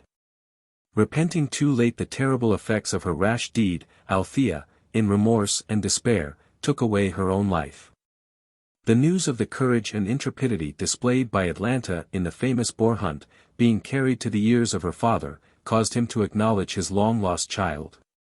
Urged by him to choose one of her numerous suitors, she consented to do so, but made it a condition that he alone, who could outstrip her in the race, should become her husband, whilst those she defeated should be put to death by her, with the lance which she bore in her hand. Thus many suitors had perished, for the maiden was unequalled for swiftness of foot, but at last a beautiful youth, named Hippomenes, who had vainly endeavored to win her love by his assiduous attentions in the chase, ventured to enter the fatal lists. Knowing that only by stratagem could he hope to be successful, he obtained, by the help of Aphrodite, 3 golden apples from the garden of the Hesperides, which he threw down at intervals during his course. Atalanta, secure of victory, stooped to pick up the tempting fruit, and, in the meantime, Hippomenes arrived at the goal. He became the husband of the lovely Atalanta, but forgot, in his newly found happiness, the gratitude which he owed to Aphrodite, and the goddess withdrew her favor from the pair. Not long after, the prediction which foretold misfortune to Atalanta, in the event of her marriage, was verified, for she and her husband, having strayed unsanctioned into a sacred grove of Zeus, were both transformed into lions. The trophies of the ever-memorable boar hunt had been carried by Atalanta into Arcadia, and, for many centuries, the identical hide and enormous tusks of the Caledonian boar hung in the temple of Athene at Tegea. The tusks were afterwards conveyed to Rome, and shown there among other curiosities. A forcible instance of the manner in which Artemis resented any intrusion on her retirement, is seen in the fate which befell the famous hunter Actaeon, who happening one day to see Artemis and her attendants bathing, imprudently ventured to approach the spot. The goddess, incensed at his audacity, sprinkled him with water, and transformed him into a stag, whereupon he was torn in pieces and devoured by his own dogs. Ephesian Artemis. The Ephesian Artemis, known to us as Diana of the Ephesians, was a very ancient Asiatic divinity of Persian origin called Metra 33, whose worship the Greek colonists found already established, when they first settled in Asia Minor, and whom they identified with their own Greek Artemis, though she really possessed but one single attribute in common with their home deity. Metra was a twofold divinity, and represented, in one phase of her character, all-pervading love, in the other she was the light of heaven. And as Artemis, in her character as Selene, was the only Greek female divinity who represented celestial light, the Greek settlers, according to their custom of fusing foreign deities into their own, seized at once upon this point of resemblance, and decided that Metra should henceforth be regarded as identical with Artemis. In her character as the love which pervades all nature, and penetrates everywhere, they believed her also to be present in the mysterious realm of shades, where she exercised her benign sway, replacing to a certain extent that ancient divinity Hecate, and partly usurping also the place of Persephone, as mistress of the lower world. Thus they believed that it was she who permitted the spirits of the departed to revisit the earth, in order to communicate with those they loved, and to give them timely warning of coming evil. In fact, this great, mighty, and omnipresent power of love, as embodied in the Ephesian Artemis, was believed by the great thinkers of old, to be the ruling spirit of the universe, and it was to her influence that all the mysterious and beneficent workings of nature were ascribed. There was a magnificent temple erected to this divinity at Ephesus, a city of Asia Minor, which was ranked among the 7 wonders of the world, and was unequaled in beauty and grandeur. The interior of this edifice was adorned with statues and paintings, and contained 127 columns, 60 feet in height, each column having been placed there by a different king. The wealth deposited in this temple was enormous, and the goddess was here worshipped with particular awe and solemnity. In the interior of the edifice stood a statue of her, formed of ebony, with lions on her arms and turrets on her head, whilst a number of breasts indicated the fruitfulness of the earth and of nature. Ctesiphon was the principal architect of this world-renowned structure, which, however, was not entirely completed till 220 years after the foundation stone was laid. But the labor of centuries was destroyed in a single night. For a man called Herostratus, seized with the insane desire of making his name famous to all succeeding generations, set fire to it and completely destroyed it. 34 So great was the indignation and sorrow of the Ephesians at this calamity, that they enacted a law, forbidding the incendiary's name to be mentioned, thereby however, defeating their own object. For thus the name of Herostratus has been handed down to posterity, and will live as long as the memory of the famous temple of Ephesus. Broronian Artemis. In ancient times, the country which we now call the Crimea, was known by the name of the Taurica Chersonesus. It was colonized by Greek settlers, who, finding that the Scythian inhabitants had a native divinity somewhat resembling their own Artemis, identified her with the huntress goddess of the mother country. The worship of this Taurian Artemis was attended with the most barbarous practices, for, in accordance with a law which she had enacted, all strangers, whether male or female, landing or shipwrecked on her shores, were sacrificed upon her altars. It is supposed that this decree was issued by the Taurian goddess of chastity, to protect the purity of her followers, by keeping them apart from foreign influences. The interesting story of Iphigenia, a priestess in the temple of Artemis at Taurus, forms the subject of one of Schiller's most beautiful plays.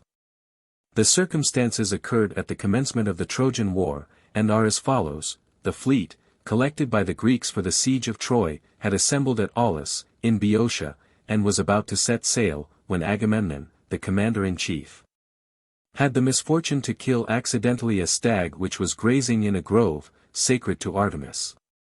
The offended goddess sent continuous calms that delayed the departure of the fleet, and Calchas, the soothsayer, who had accompanied the expedition, declared that nothing less than the sacrifice of Agamemnon's favorite daughter, Iphigenia, would appease the wrath of the goddess. At these words, the heroic heart of the brave leader sank within him, and he declared that rather than consent to so fearful an alternative, he would give up his share in the expedition and return to Argos. In this dilemma Odysseus and other great generals called a council to discuss the matter, and, after much deliberation, it was decided that private feeling must yield to the welfare of the state.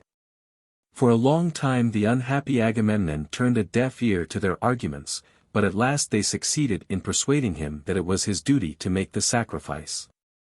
He, accordingly, dispatched a messenger to his wife, Clytemnestra, begging her to send Iphigenia to him, alleging as a pretext that the great hero Achilles desired to make her his wife.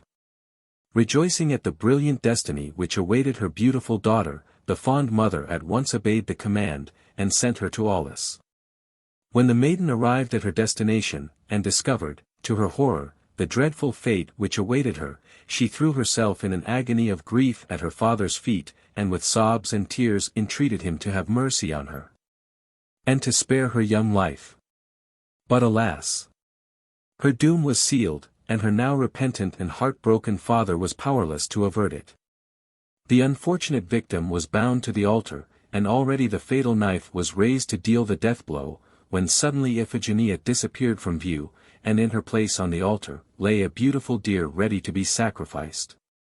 It was Artemis herself, who, pitying the youth and beauty of her victim, caused her to be conveyed in a cloud to Taurica, where she became one of her priestesses, and entrusted with the charge of her temple.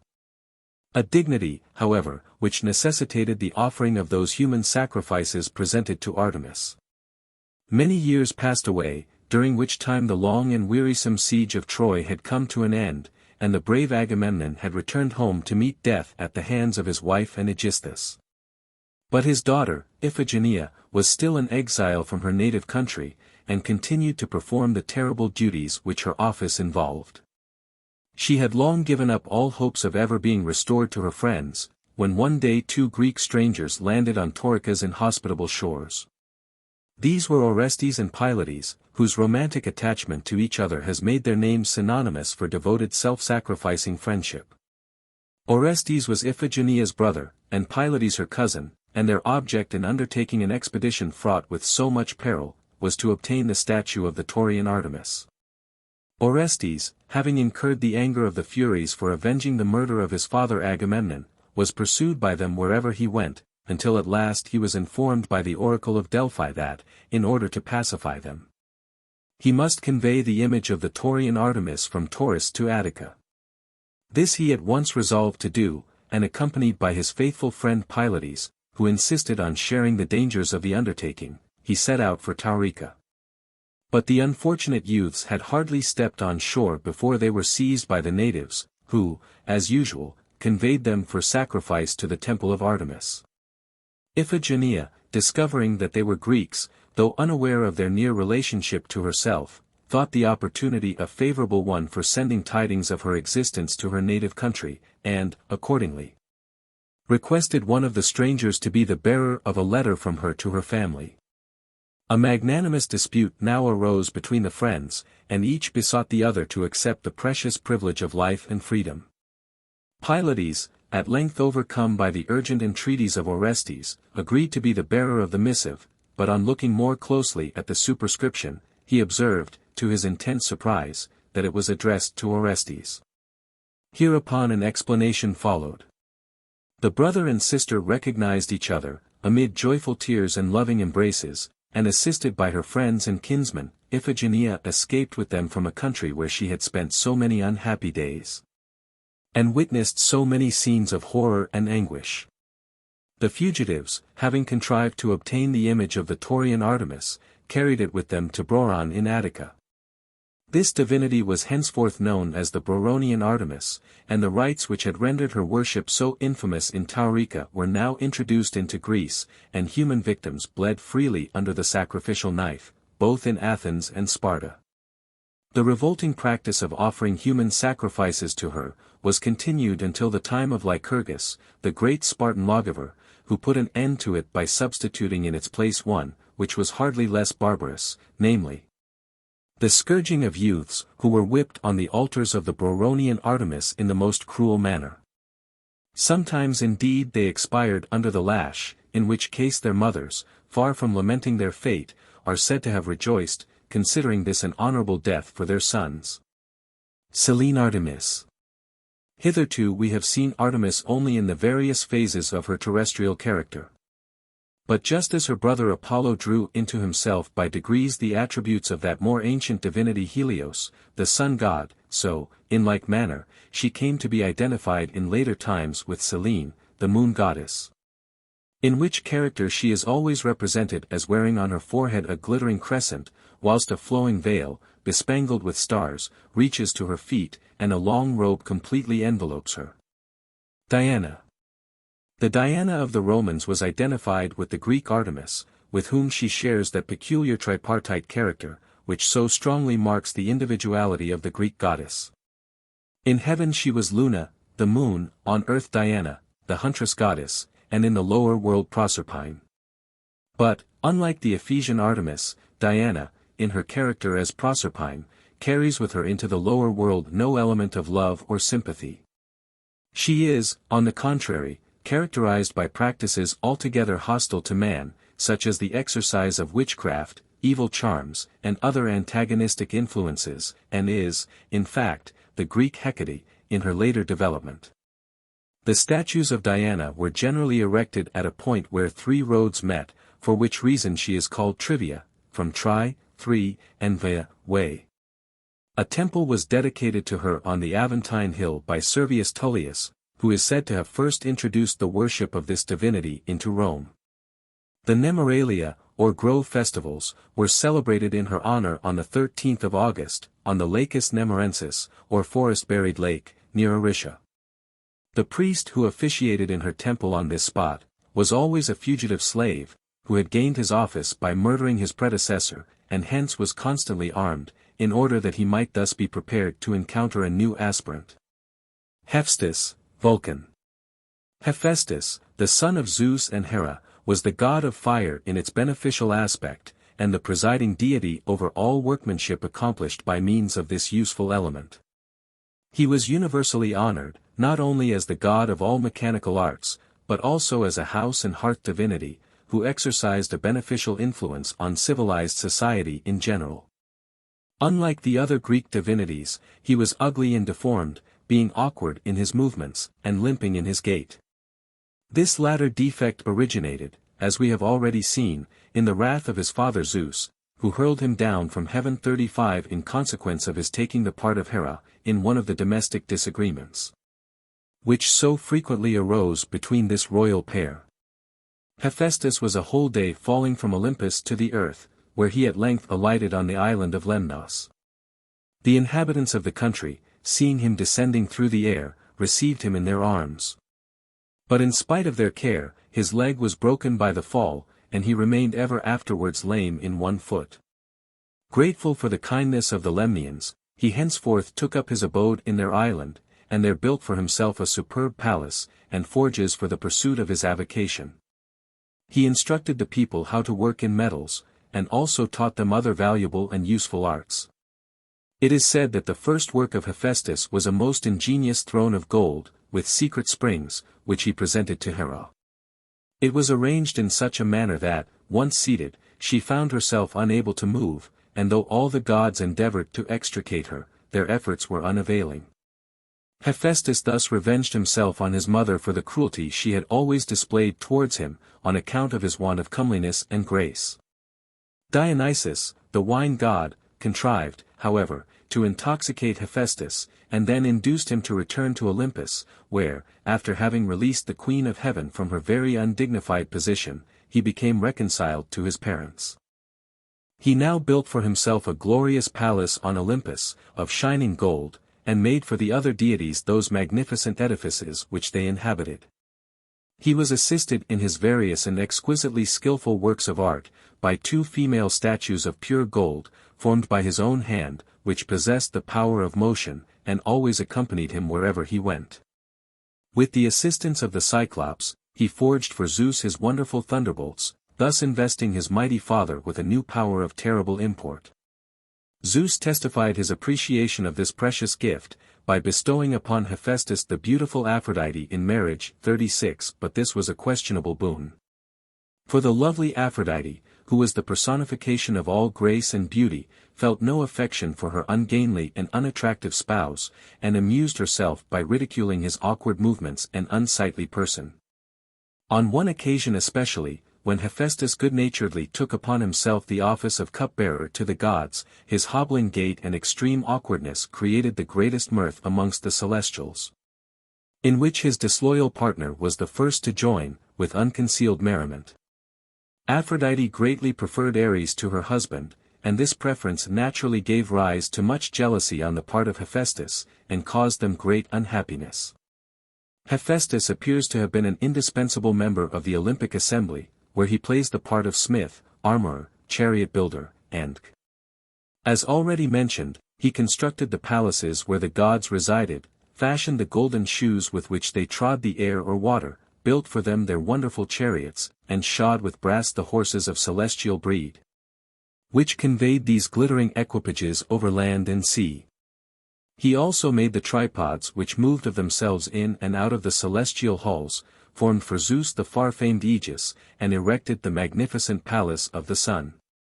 He also created the brazen-footed bulls of Aetes, which breathed flames from their nostrils, sent forth clouds of smoke, and filled the air with their roaring.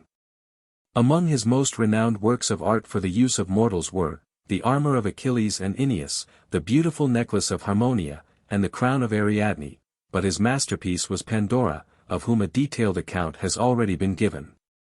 There was a temple on Mount Etna erected in his honor, which none but the pure and virtuous were permitted to enter. The entrance to this temple was guarded by dogs, which possessed the extraordinary faculty of being able to discriminate between the righteous and the unrighteous, fawning upon and caressing the good, whilst they rushed upon all evildoers and drove them away. Hephaestus is usually represented as a powerful, brawny, and very muscular man of middle height and mature age. His strong uplifted arm is raised in the act of striking the anvil with a hammer, which he holds in one hand, whilst with the other he is turning a thunderbolt, which an eagle beside him is waiting to carry to Zeus. The principal seat of his worship was the island of Lemnos, where he was regarded with peculiar veneration. Vulcan. The Roman Vulcan was merely an importation from Greece, which never at any time took firm root in Rome, nor entered largely into the actual life and sympathies of the nation. His worship being unattended by the devotional feeling and enthusiasm which characterized the religious rites of the other deities. He still, however, retained in Rome his Greek attributes as god of fire, an unrivaled master of the art of working in metals, and was ranked among the 12 great gods of Olympus, whose gilded statues were arranged consecutively along the forum. His Roman name, Vulcan, would seem to indicate a connection with the first great metalworking artificer of biblical history, Tubal-Cain. Poseidon, Neptune. Poseidon was the son of Cronos and Rhea, and the brother of Zeus. He was god of the sea, more particularly of the Mediterranean, and, like the element over which he presided, was of a variable disposition, now violently agitated, and now calm and placid. For which reason he is sometimes represented by the poets as quiet and composed, and at others as disturbed and angry. In the earliest ages of Greek mythology, he merely symbolized the watery element. But in later times, as navigation and intercourse with other nations engendered greater traffic by sea, Poseidon gained in importance, and came to be regarded as a distinct divinity, holding indisputable dominion over the sea, and over all sea divinities, who acknowledged him as their sovereign ruler. He possessed the power of causing at will, mighty and destructive tempests, in which the billows rise mountains high, the wind becomes a hurricane, land and sea being enveloped in thick mists, whilst destruction assails the unfortunate mariners exposed to their fury. On the other hand, his alone was the power of stilling the angry waves, of soothing the troubled waters, and granting safe voyages to mariners.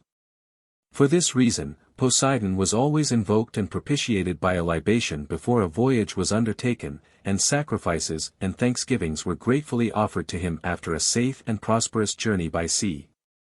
The symbol of his power was the fisherman's fork or trident, 37, by means of which he produced earthquakes, raised up islands from the bottom of the sea, and caused wells to spring forth out of the earth.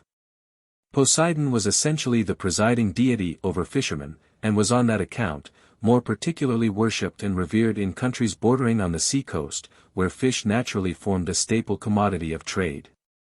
He was supposed to vent his displeasure by sending disastrous inundations, which completely destroyed whole countries, and were usually accompanied by terrible marine monsters, who swallowed up and devoured those whom the floods had spared.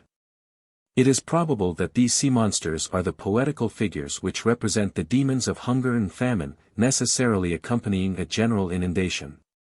Poseidon is generally represented as resembling his brother Zeus in features, height, and general aspect, but we miss in the countenance of the sea god the kindness and benignity which so pleasingly distinguish his mighty brother. The eyes are bright and piercing, and the contour of the face somewhat sharper in its outline than that of Zeus, thus corresponding, as it were, with his more angry and violent nature. His hair waves in dark, disorderly masses over his shoulders. His chest is broad, and his frame powerful and stalwart. He wears a short, curling beard, and a band round his head. He usually appears standing erect in a graceful shell chariot, drawn by hippocamps, or seahorses, with golden manes and brazen hoofs, who bound over the dancing waves with such wonderful swiftness, that the chariot scarcely touches the water. The monsters of the deep, acknowledging their mighty lord, gambol playfully around him, whilst the sea joyfully smooths a path for the passage of its all-powerful ruler. He inhabited a beautiful palace at the bottom of the sea at Aegea in Euboea, and also possessed a royal residence on Mount Olympus, which, however, he only visited when his presence was required at the council of the gods. His wonderful palace beneath the waters was of vast extent. In its lofty and capacious halls thousands of his followers could assemble. The exterior of the building was of bright gold, which the continual wash of the waters preserved untarnished. In the interior, lofty and graceful columns supported the gleaming dome. Everywhere fountains of glistening, silvery water played. Everywhere groves and arbors of feathery-leaved sea plants appeared, whilst rocks of pure crystal glistened with all the varied colors of the rainbow. Some of the paths were strewn with white sparkling sand, interspersed with jewels, pearls, and amber. This delightful abode was surrounded on all sides by wide fields, where there were whole groves of dark purple corallin, and tufts of beautiful scarlet-leaved plants, and sea anemones of every tint. Here grew bright, pinky seaweeds, mosses of all hues and shades, and tall grasses, which, growing upwards, formed emerald caves and grottos such as the Nereides love, whilst fish of various kinds playfully darted in and out, in the full enjoyment of their native element. Nor was illumination wanting in this fairy-like region, which at night was lit up by the glowworms of the deep. But although Poseidon ruled with absolute power over the ocean and its inhabitants, he nevertheless bowed submissively to the will of the great ruler of Olympus, and appeared at all times desirous of conciliating him. We find him coming to his aid when emergency demanded, and frequently rendering him valuable assistance against his opponents. At the time when Zeus was harassed by the attacks of the giants, he proved himself a most powerful ally, engaging in single combat with a hideous giant named Polybotes, whom he followed over the sea, and at last succeeded in destroying, by hurling upon him the island of Kos. These amicable relations between the brothers were, however, sometimes interrupted. Thus, for instance, upon one occasion Poseidon joined Hera and Athena in a secret conspiracy to seize upon the ruler of heaven, place him in fetters, and deprive him of the sovereign power. The conspiracy being discovered, Hera, as the chief instigator of this sacrilegious attempt on the divine person of Zeus, was severely chastised, and even beaten, by her enraged spouse, as a punishment for her rebellion and treachery. Whilst Poseidon was condemned, for the space of a whole year, to forego his dominion over the sea, and it was at this time that, in conjunction with Apollo, he built for Laomedon the walls of Troy. Poseidon married a sea nymph named Amphitrite, whom he wooed under the form of a dolphin. She afterwards became jealous of a beautiful maiden called Scylla, who was beloved by Poseidon, and in order to revenge herself she threw some herbs into a well where Scylla was bathing, which had the effect of metamorphosing her into a monster of terrible aspect, having 12 feet, 6 heads with 6 long necks, and a voice which resembled the bark of a dog. This awful monster is said to have inhabited a cave at a very great height in the famous rock which still bears her name, 38, and was supposed to swoop down from her rocky eminence upon every ship that passed, and with each of her 6 heads to secure a victim. Amphitrite is often represented assisting Poseidon in attaching the seahorses to his chariot. The Cyclops, who have been already alluded to in the history of Cronus, were the sons of Poseidon and Amphitrite. They were a wild race of gigantic growth, similar in their nature to the earth-born giants, and had only 1 eye each in the middle of their foreheads. They led a lawless life, possessing neither social manners nor fear of the gods, and were the workmen of Hephaestus, whose workshop was supposed to be in the heart of the volcanic mountain Etna. Here we have another striking instance of the manner in which the Greeks personified the powers of nature, which they saw in active operation around them. They beheld with awe, mingled with astonishment, the fire, stones, and ashes which poured forth from the summit of this and other volcanic mountains, and, with their vivacity of imagination, found a solution of the mystery in the supposition that the god of fire must be busy at work with his men in the depths of the earth, and that the mighty flames which they beheld, issued in this manner from his subterranean forge. The chief representative of the Cyclops was the man-eating monster Polyphemus, described by Homer as having been blinded and outwitted at last by Odysseus. This monster fell in love with a beautiful nymph called Galatea. But, as may be supposed, his addresses were not acceptable to the fair maiden, who rejected them in favor of a youth named Acis, upon which Polyphemus, with his usual barbarity, destroyed the life of his rival by throwing upon him a gigantic rock. The blood of the murdered Acis, gushing out of the rock, formed a stream which still bears his name. Triton, Rhoda, 39 and Benthesicine were also children of Poseidon and Amphitrite. The sea god was the father of two giant sons called Œdipus and Ephialtes. 40 When only 9 years old they were said to be 27 cubits 41 in height and 9 in breadth. These youthful giants were as rebellious as they were powerful, even presuming to threaten the gods themselves with hostilities. During the War of the Gigantomachia, they endeavored to scale heaven by piling mighty mountains one upon another. Already had they succeeded in placing Mount Ossa on Olympus and Pelion on Ossa, when this impious project was frustrated by Apollo, who destroyed them with his arrows. It was supposed that had not their lives been thus cut off before reaching maturity, their sacrilegious designs would have been carried into effect. Peleus and Neleus were also sons of Poseidon. Their mother Tyro was attached to the river god Œdipus, whose form Poseidon assumed, and thus won her love.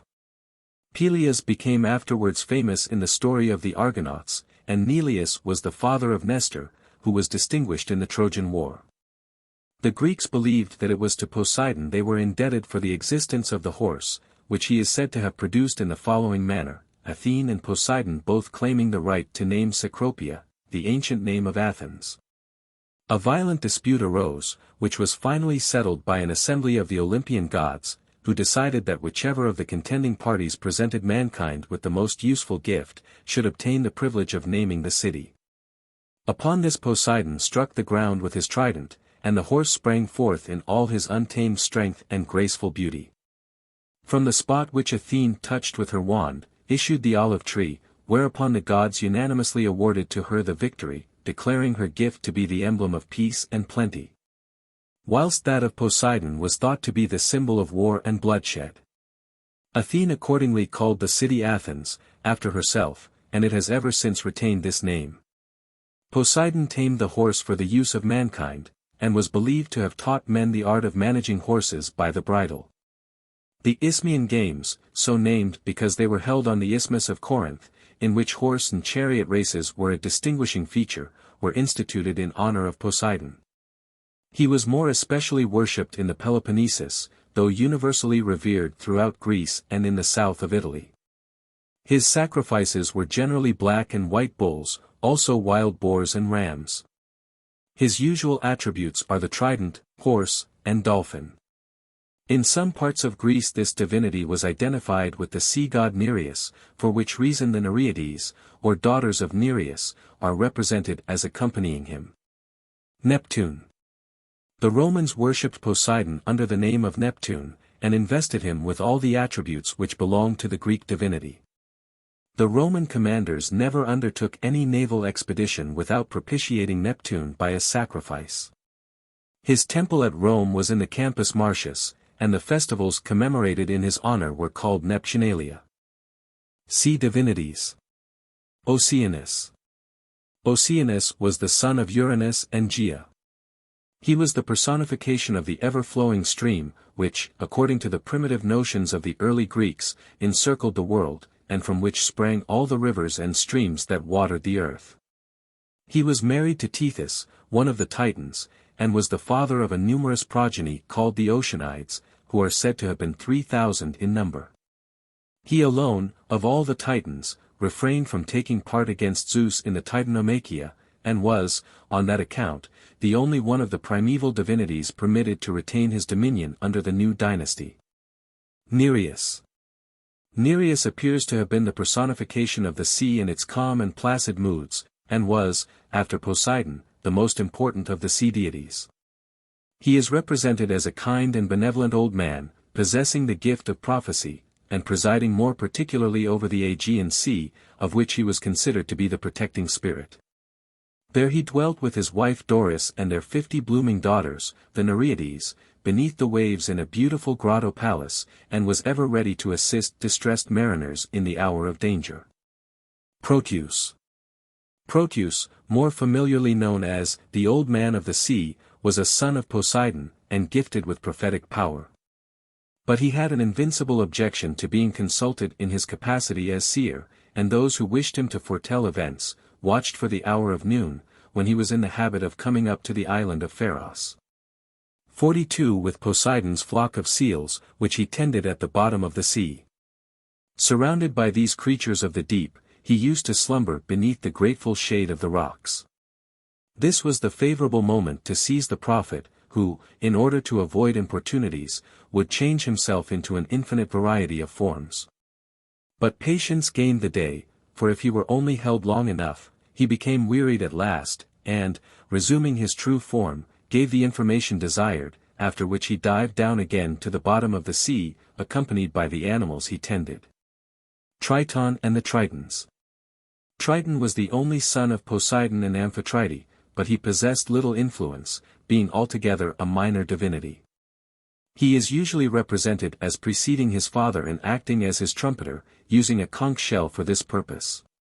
He lived with his parents in their beautiful golden palace beneath the sea at Aegea, and his favorite pastime was to ride over the billows on horses or sea monsters. Triton is always represented as half man, half fish, the body below the waist terminating in the tail of a dolphin. We frequently find mention of Tritons who are either the offspring or kindred of Triton. Glaucus. Glaucus is said to have become a sea divinity in the following manner. While angling one day, he observed that the fish he caught and threw on the bank, at once nibbled at the grass and then leaped back into the water. His curiosity was naturally excited, and he proceeded to gratify it by taking up a few blades and tasting them. No sooner was this done than, obeying an irresistible impulse, he precipitated himself into the deep, and became a sea god. Like most sea divinities he was gifted with prophetic power, and each year visited all the islands and coasts with a train of marine monsters, foretelling all kinds of evil. Hence fishermen dreaded his approach, and endeavored, by prayer and fasting, to avert the misfortunes which he prophesied. He is often represented floating on the billows, his body covered with mussels, seaweed, and shells, wearing a full beard and long flowing hair, and bitterly bewailing his immortality. Thetis. The silver-footed, fair-haired Thetis, who plays an important part in the mythology of Greece, was the daughter of Nereus, or, as some assert, of Poseidon. Her grace and beauty were so remarkable that Zeus and Poseidon both sought an alliance with her.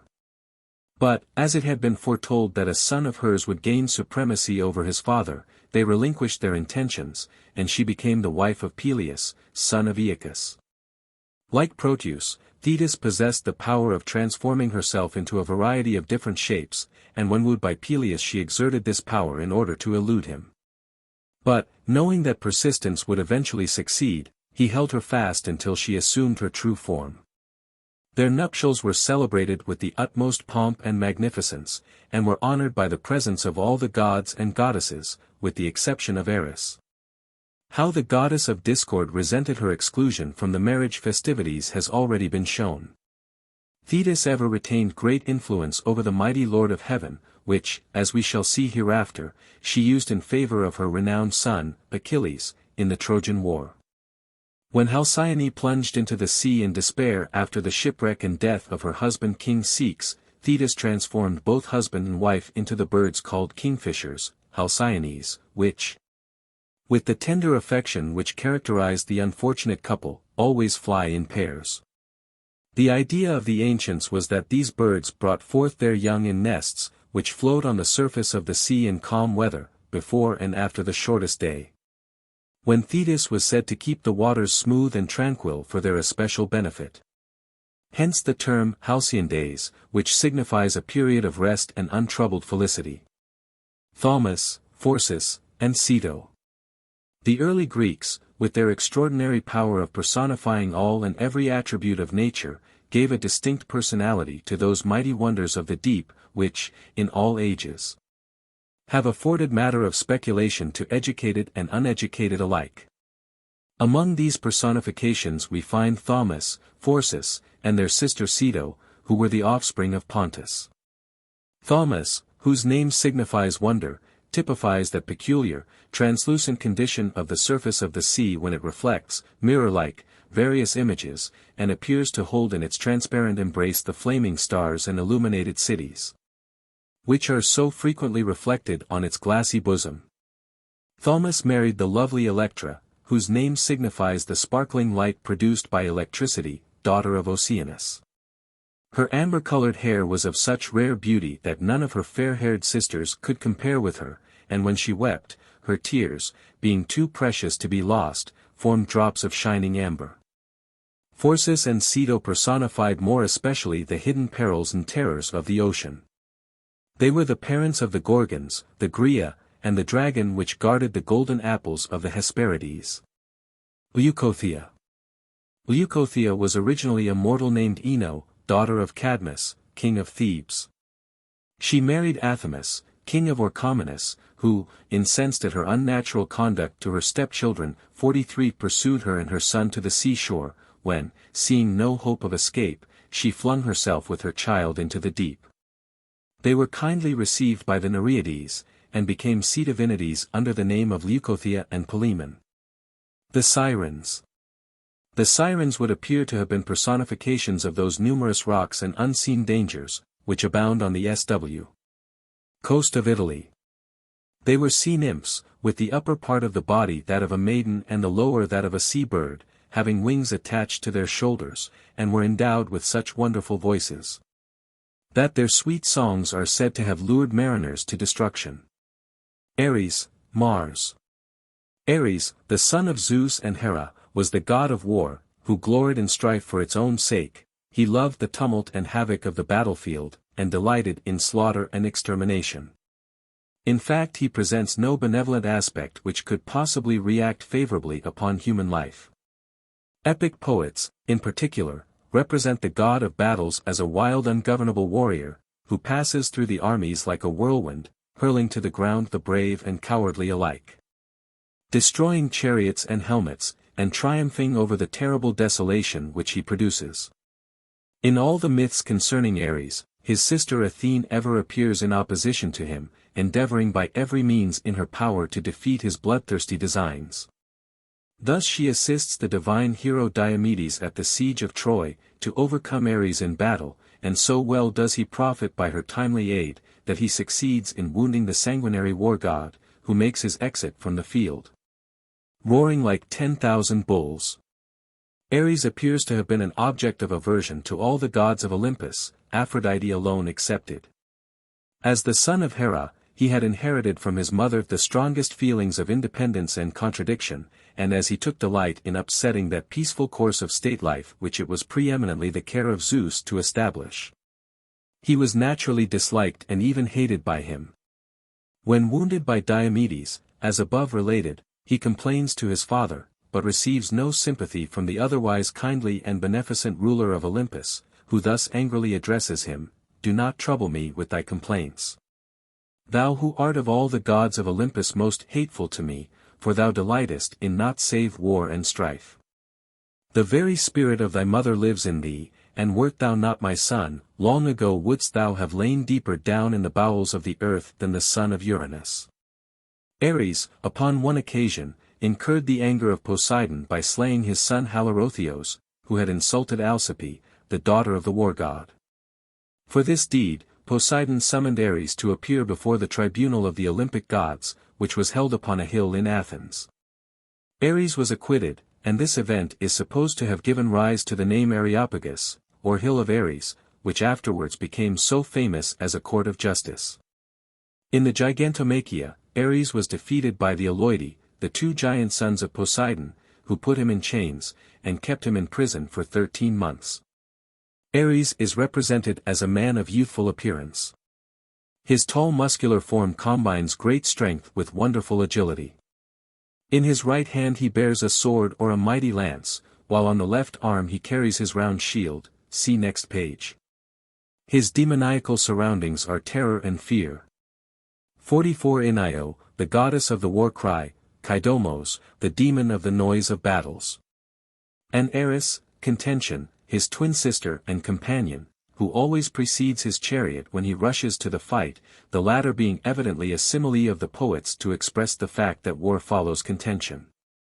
Eris is represented as a woman of florid complexion, with disheveled hair, and her whole appearance angry and menacing. In one hand she brandishes a poniard and a hissing adder, whilst in the other she carries a burning torch. Her dress is torn and disorderly, and her hair intertwined with venomous snakes. This divinity was never invoked by mortals, except when they desired her assistance for the accomplishment of evil purposes. Mars. The Roman divinity most closely resembling the Greek Ares, and identified with him, was called Mars, Mamers, and Marspider or Father Mars. The earliest Italian tribes, who were mostly engaged in the pursuit of husbandry, regarded this deity more especially as the god of spring, who vanquished the powers of winter, and encouraged the peaceful arts of agriculture. But with the Romans, who were an essentially warlike nation, Mars gradually loses his peaceful character, and, as god of war, attains, after Jupiter, the highest position among the Olympic gods. The Romans looked upon him as their special protector, and declared him to have been the father of Romulus and Remus, the founders of their city. But although he was especially worshipped in Rome as god of war, he still continued to preside over agriculture, and was also the protecting deity who watched over the welfare of the state. As the god who strode with warlike step to the battlefield, he was called Gradivus, from gradus, a step, it being popularly believed by the Romans that he himself marched before them to battle, and acted as their invisible protector. As the presiding deity over agriculture, he was styled Silvanus, whilst in his character as guardian of the state, he bore the name of Quirinus. 45. The priests of Mars were 12 in number, and were called Salii, or the dancers, from the fact that sacred dances, in full armor, formed an important item in their peculiar ceremonial. This religious order, the members of which were always chosen from the noblest families in Rome, was first instituted by Numa Pompilius, who entrusted to their special charge the ancilii, or sacred shields. It is said that one morning, when Numa was imploring the protection of Jupiter for the newly founded city of Rome, the god of heaven, as though in answer to his prayer, sent down an oblong brazen shield, and, as it fell at the feet of the king, a voice was heard announcing that on its preservation depended the future safety and prosperity of Rome. In order, therefore, to lessen the chances of this sacred treasure being abstracted, Numa caused 11 more to be made exactly like it, which were then given into the care of the Salii. The assistance and protection of the god of war was always solemnly invoked before the departure of a Roman army for the field of battle, and any reverses of fortune were invariably ascribed to his anger, which was accordingly propitiated by means of extraordinary sin offerings and prayers. In Rome a field, called the Campus Martius, was dedicated to Mars.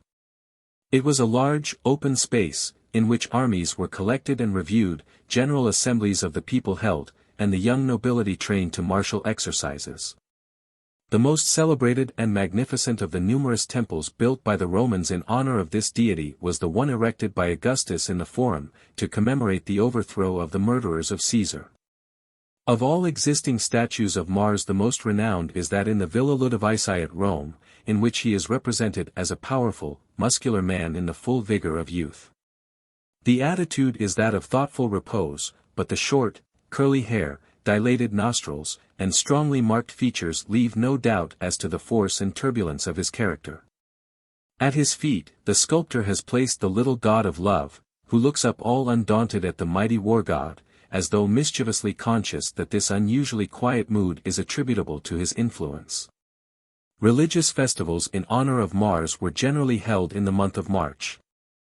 But he had also a festival on the Ides of October, when chariot races took place, after which, the right-hand horse of the team which had drawn the victorious chariot, was sacrificed to him. In ancient times, human sacrifices, more especially prisoners of war, were offered to him, but, at a later period, this cruel practice was discontinued. The attributes of this divinity are the helmet, shield, and spear. The animals consecrated to him were the wolf, horse, vulture, and woodpecker. Intimately associated with Mars in his character as god of war, was a goddess called Bellona, who was evidently the female divinity of battle with one or other of the primitive nations of Italy, most probably the Sabines. And is usually seen accompanying Mars, whose war chariot she guides. Bellona appears on the battlefield, inspired with mad rage, cruelty, and the love of extermination. She is in full armor, her hair is disheveled, and she bears a scourge in one hand, and a lance in the other.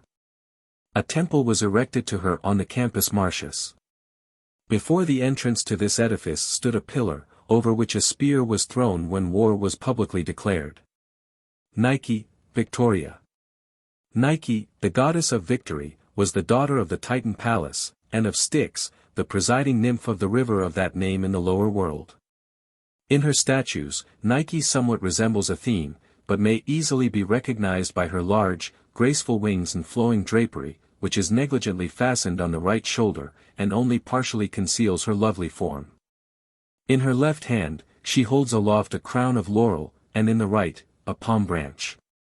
In ancient sculpture, Nike is usually represented in connection with colossal statues of Zeus or Pallas Athene, in which case she is life-sized, and stands on a ball, held in the open palm of the deity she accompanies. Sometimes she is represented engaged in inscribing the victory of a conqueror on his shield, her right foot being slightly raised and placed on a ball. A celebrated temple was erected to this divinity on the Acropolis at Athens, which is still to be seen, and is in excellent preservation. Victoria. Under the name of Victoria, Nike was highly honored by the Romans, with whom love of conquest was an all-absorbing characteristic.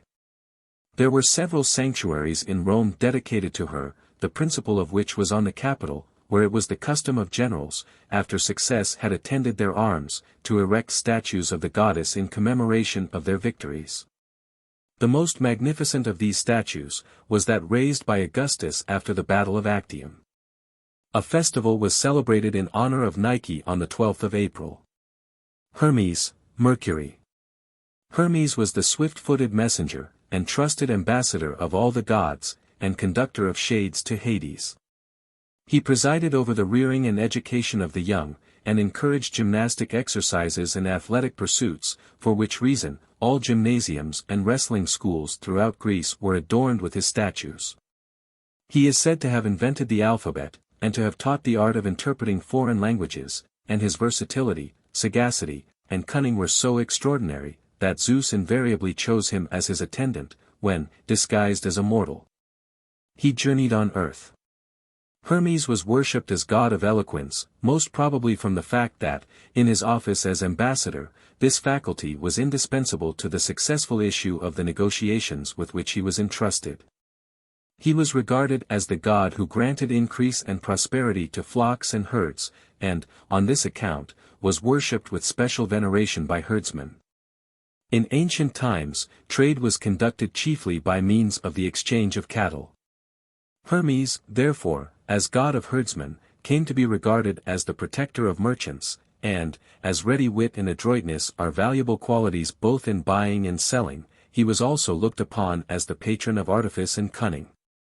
Indeed, so deeply was this notion rooted in the minds of the Greek people, that he was popularly believed to be also god of thieves, and of all persons who live by their wits. As the patron of commerce, Hermes was naturally supposed to be the promoter of intercourse among nations.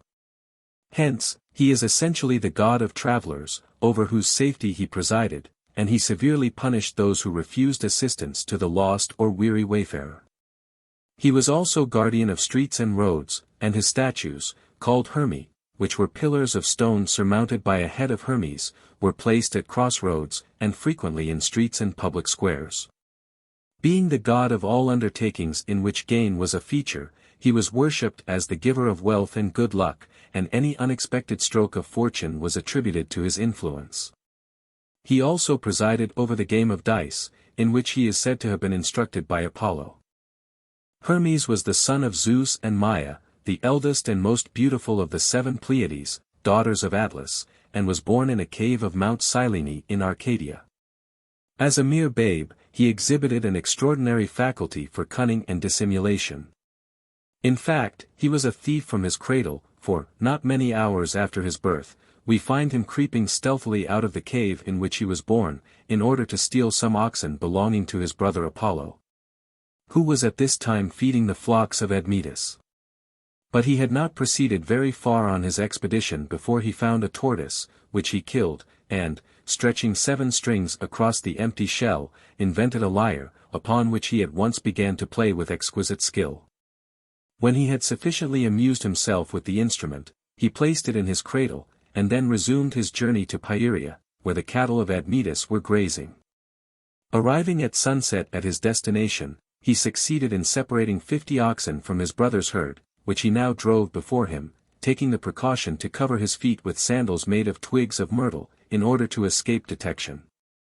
But the little rogue was not unobserved, for the theft had been witnessed by an old shepherd named Battus, who was tending the flocks of Neleus, king of Pylos, father of Nestor. Hermes, frightened at being discovered, bribed him with the finest cow in the herd not to betray him, and Battus promised to keep the secret. But Hermes, astute as he was dishonest, determined to test the shepherd's integrity.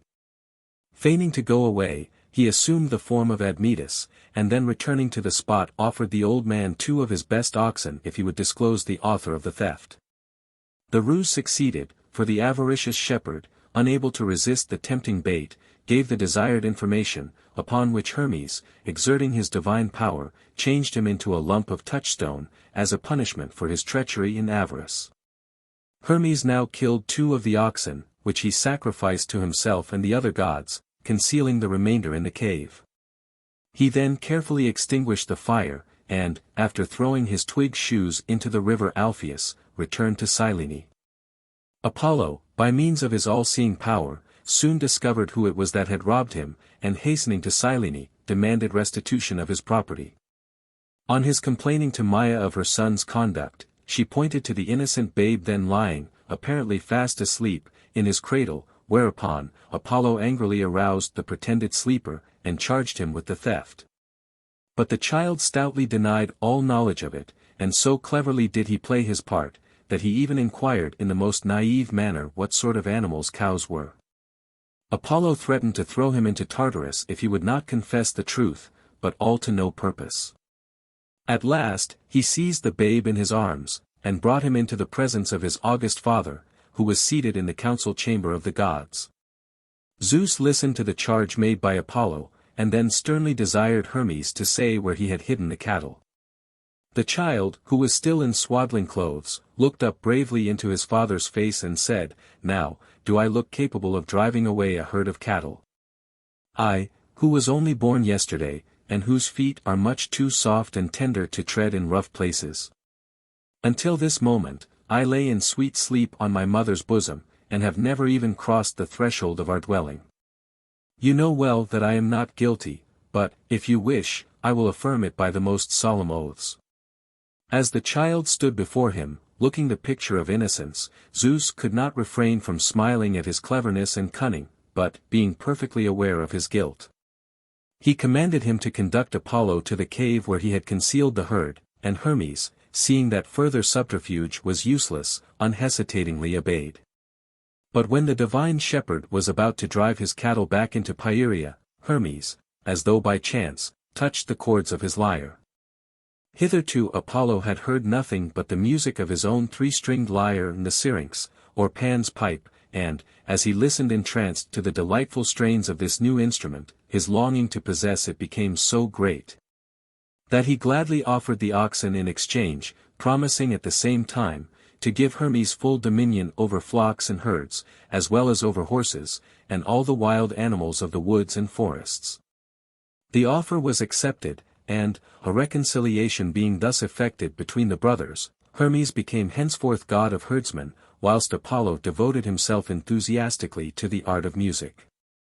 They now proceeded together to Olympus, where Apollo introduced Hermes as his chosen friend and companion, and, having made him swear by the Styx, that he would never steal his lyre or bow, nor invade his sanctuary at Delphi, he presented him with the caduceus, or golden wand. This wand was surmounted by wings, and on presenting it to Hermes, Apollo informed him that it possessed the faculty of uniting in love all beings divided by hate. Wishing to prove the truth of this assertion, Hermes threw it down between two snakes which were fighting, whereupon the angry combatants clasped each other in a loving embrace, and curling round the staff, remained ever after permanently attached to it. The wand itself typified power, the serpents, wisdom, and the wings, dispatch, all qualities characteristic of a trustworthy ambassador. The young god was now presented by his father with a winged silver cap, Pegasus, and also with silver wings for his feet, Talaria, and was forthwith appointed herald of the gods, and conductor of shades to Hades, which office had hitherto been filled by Hades. As messenger of the gods, we find him employed on all occasions requiring special skill, tact, or dispatch. Thus he conducts Hera, Athene, and Aphrodite to Paris, leads Priam to Achilles to demand the body of Hector, binds Prometheus to Mount Caucasus, secures Ixion to the eternally revolving wheel, destroys Argus, the hundred-eyed guardian of Io, and as conductor of shades, Hermes was always invoked by the dying to grant them a safe and speedy passage across the Styx. He also possessed the power of bringing back departed spirits to the upper world, and was, therefore, the mediator between the living and the dead. The poets relate many amusing stories of the youthful tricks played by this mischief-loving god upon the other immortals. For instance, he had the audacity to extract the Medusa's head from the shield of Athene, which he playfully attached to the back of Hephaestus. He also stole the girdle of Aphrodite, deprived Artemis of her arrows, and Ares of his spear, but these acts were always performed with such graceful dexterity, combined with such perfect good humor, that even the gods and goddesses he thus provoked, were fain to pardon him. And he became a universal favorite with them all. It is said that Hermes was one day flying over Athens, when, looking down into the city, he beheld a number of maidens returning in solemn procession from the temple of Pallas Athene. Foremost among them was Herse, the beautiful daughter of King Cecrops, and Hermes was so struck with her exceeding loveliness that he determined to seek an interview with her. He accordingly presented himself at the royal palace, and begged her sister Agraulos to favor his suit, but, being of an avaricious turn of mind, she refused to do so without the payment of an enormous sum of money. It did not take the messenger of the gods long to obtain the means of fulfilling this condition, and he soon returned with a well-filled purse. But meanwhile Athene, to punish the cupidity of Agraulos, had caused the demon of envy to take possession of her, and the consequence was, that, being unable to contemplate the happiness of her sister, she sat down before the door, and resolutely refused to allow Hermes to enter. He tried every persuasion and blandishment in his power, but she still remained obstinate. At last, his patience being exhausted, he changed her into a mass of black stone, and, the obstacle to his wishes being removed, he succeeded in persuading her to become his wife.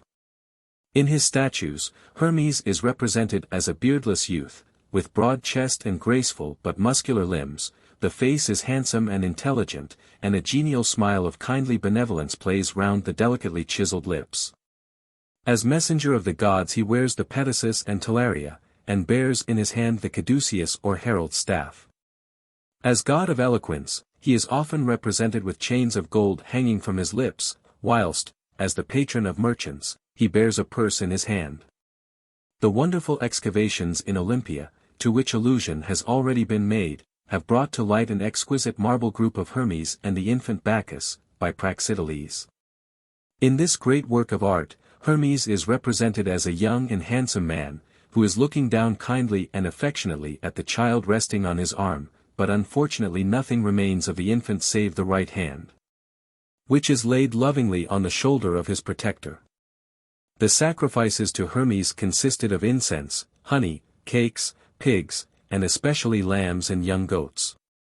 As god of eloquence, the tongues of animals were sacrificed to him. Mercury. Mercury was the Roman god of commerce and gain. We find mention of a temple having been erected to him near the Circus Maximus as early as BC 495, and he had also a temple and a sacred fount near the Porta Capena. Magic powers were ascribed to the latter, and on the festival of Mercury, which took place on the 25th of May, it was the custom for merchants to sprinkle themselves and their merchandise with this holy water, in order to ensure large profits from their wares. The Officiales, Roman priests whose duty it was to act as guardians of the public faith, refused to recognize the identity of Mercury with Hermes, and ordered him to be represented with a sacred branch as the emblem of peace, instead of the caduceus. In later times, however, he was completely identified with the Greek Hermes. Dionysus, Bacchus. Dionysus, also called Bacchus, from Baccha, berry, was the god of wine, and the personification of the blessings of nature in general. The worship of this divinity, which is supposed to have been introduced into Greece from Asia, in all probability from India, first took root in Thrace, whence it gradually spread into other parts of Greece. Dionysus was the son of Zeus and Semele, and was snatched by Zeus from the devouring flames in which his mother perished, when he appeared to her in all the splendor of his divine glory. The motherless child was entrusted to the charge of Hermes, who conveyed him to Semele's sister, Ino. But Hera, still implacable in her vengeance, visited Athamas, the husband of Ino, with madness, and the child's life being no longer safe, he was transferred to the fostering care of the nymphs of Mount Nysa. An aged satyr named Silenus, the son of Pan, took upon himself the office of guardian and preceptor to the young god, who, in his turn, became much attached to his kind tutor. Hence we see Silenus always figuring as one of the chief personages in the various expeditions of the wine god. Dionysus passed an innocent and uneventful childhood, roaming through the woods and forests, surrounded by nymphs, satyrs, and shepherds. During one of these rambles, he found a fruit growing wild, of a most refreshing and cooling nature. This was the vine, from which he subsequently learnt to extract a juice which formed a most exhilarating beverage. After his companions had partaken freely of it, they felt their whole being pervaded by an unwonted sense of pleasurable excitement, and gave full vent to their overflowing exuberance, by shouting, singing, and dancing. Their numbers were soon swelled by a crowd, eager to taste a beverage productive of such extraordinary results, and anxious to join in the worship of a divinity to whom they were indebted for this new enjoyment. Dionysus, on his part, seeing how agreeably his discovery had affected his immediate followers, resolved to extend the boon to mankind in general. He saw that wine, used in moderation, would enable man to enjoy a happier, and more sociable existence, and that, under its invigorating influence, the sorrowful might, for a while, forget their grief and the sick their pain. He accordingly gathered round him his zealous followers, and they set forth on their travels, planting the vine and teaching its cultivation wherever they went. We now behold Dionysus at the head of a large army composed of men, women, fauns, and satyrs, all bearing in their hands the thyrsus, a staff entwined with vine branches surmounted by a fir cone, and clashing together cymbals and other musical instruments. Seated in a chariot drawn by panthers, and accompanied by thousands of enthusiastic followers, Dionysus made a triumphal progress through Syria, Egypt, Arabia, India, and conquering all before him, founding cities, and establishing on every side a more civilized and sociable mode of life among the inhabitants of the various countries through which he passed. When Dionysus returned to Greece from his eastern expedition, he encountered great opposition from Lycurgus, king of Thrace, and Pentheus, king of Thebes. The former, highly disapproving of the wild revels which attended the worship of the wine god, drove away his attendants, the nymphs of Nysa, from that sacred mountain, and so effectually intimidated Dionysus that he precipitated himself into the sea, where he was received into the arms of the ocean nymph, Thetis. But the impious king bitterly expiated his sacrilegious conduct. He was punished with the loss of his reason, and, during one of his mad paroxysms, killed his own son Dryas, whom he mistook for a vine. Pentheus, king of Thebes, seeing his subjects so completely infatuated by the riotous worship of this new divinity, and fearing the demoralizing effects of the unseemly nocturnal orgies held in honor of the wine god, strictly prohibited his people from taking any part in the wild bacchanalian revels. Anxious to save him from the consequences of his impiety, Dionysus appeared to him under the form of a youth in the king's train, and earnestly warned him to desist from his denunciations. But the well-meant admonition failed in its purpose, for Pentheus only became more incensed at this interference, and, commanding Dionysus to be cast into prison, caused the most cruel preparations to be made for his immediate execution. But the god soon freed himself from his ignoble confinement, for scarcely had his jailers departed, ere the prison doors opened of themselves, and, bursting asunder his iron chains, he escaped to rejoin his devoted followers. Meanwhile, the mother of the king and her sisters, inspired with bacchanalian fury, had repaired to Mount Cithaeron, in order to join the worshippers of the wine god in those dreadful orgies which were solemnized exclusively by women, and at which no man was allowed to be present.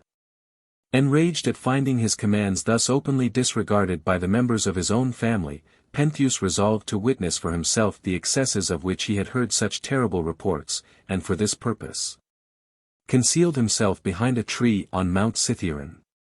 But his hiding-place being discovered, he was dragged out by the half-maddened crew of Bacchantes and, horrible to relate, he was torn in pieces by his own mother Agave and her 2 sisters. An incident which occurred to Dionysus on one of his travels has been a favorite subject with the classic poets. One day, as some Tyrrhenian pirates approached the shores of Greece, they beheld Dionysus, in the form of a beautiful youth, attired in radiant garments. Thinking to secure a rich prize, they seized him, bound him, and conveyed him on board their vessel, resolved to carry him with them to Asia and there sell him as a slave. But the fetters dropped from his limbs, and the pilot, who was the first to perceive the miracle, called upon his companions to restore the youth carefully to the spot whence they had taken him, assuring them that he was a god, and that adverse winds and storms would, in all probability, result from their impious conduct. But, refusing to part with their prisoner, they set sail for the open sea. Suddenly, to the alarm of all on board, the ship stood still, masts and sails were covered with clustering vines and wreaths of ivy leaves, streams of fragrant wine inundated the vessel, and heavenly strains of music were heard around.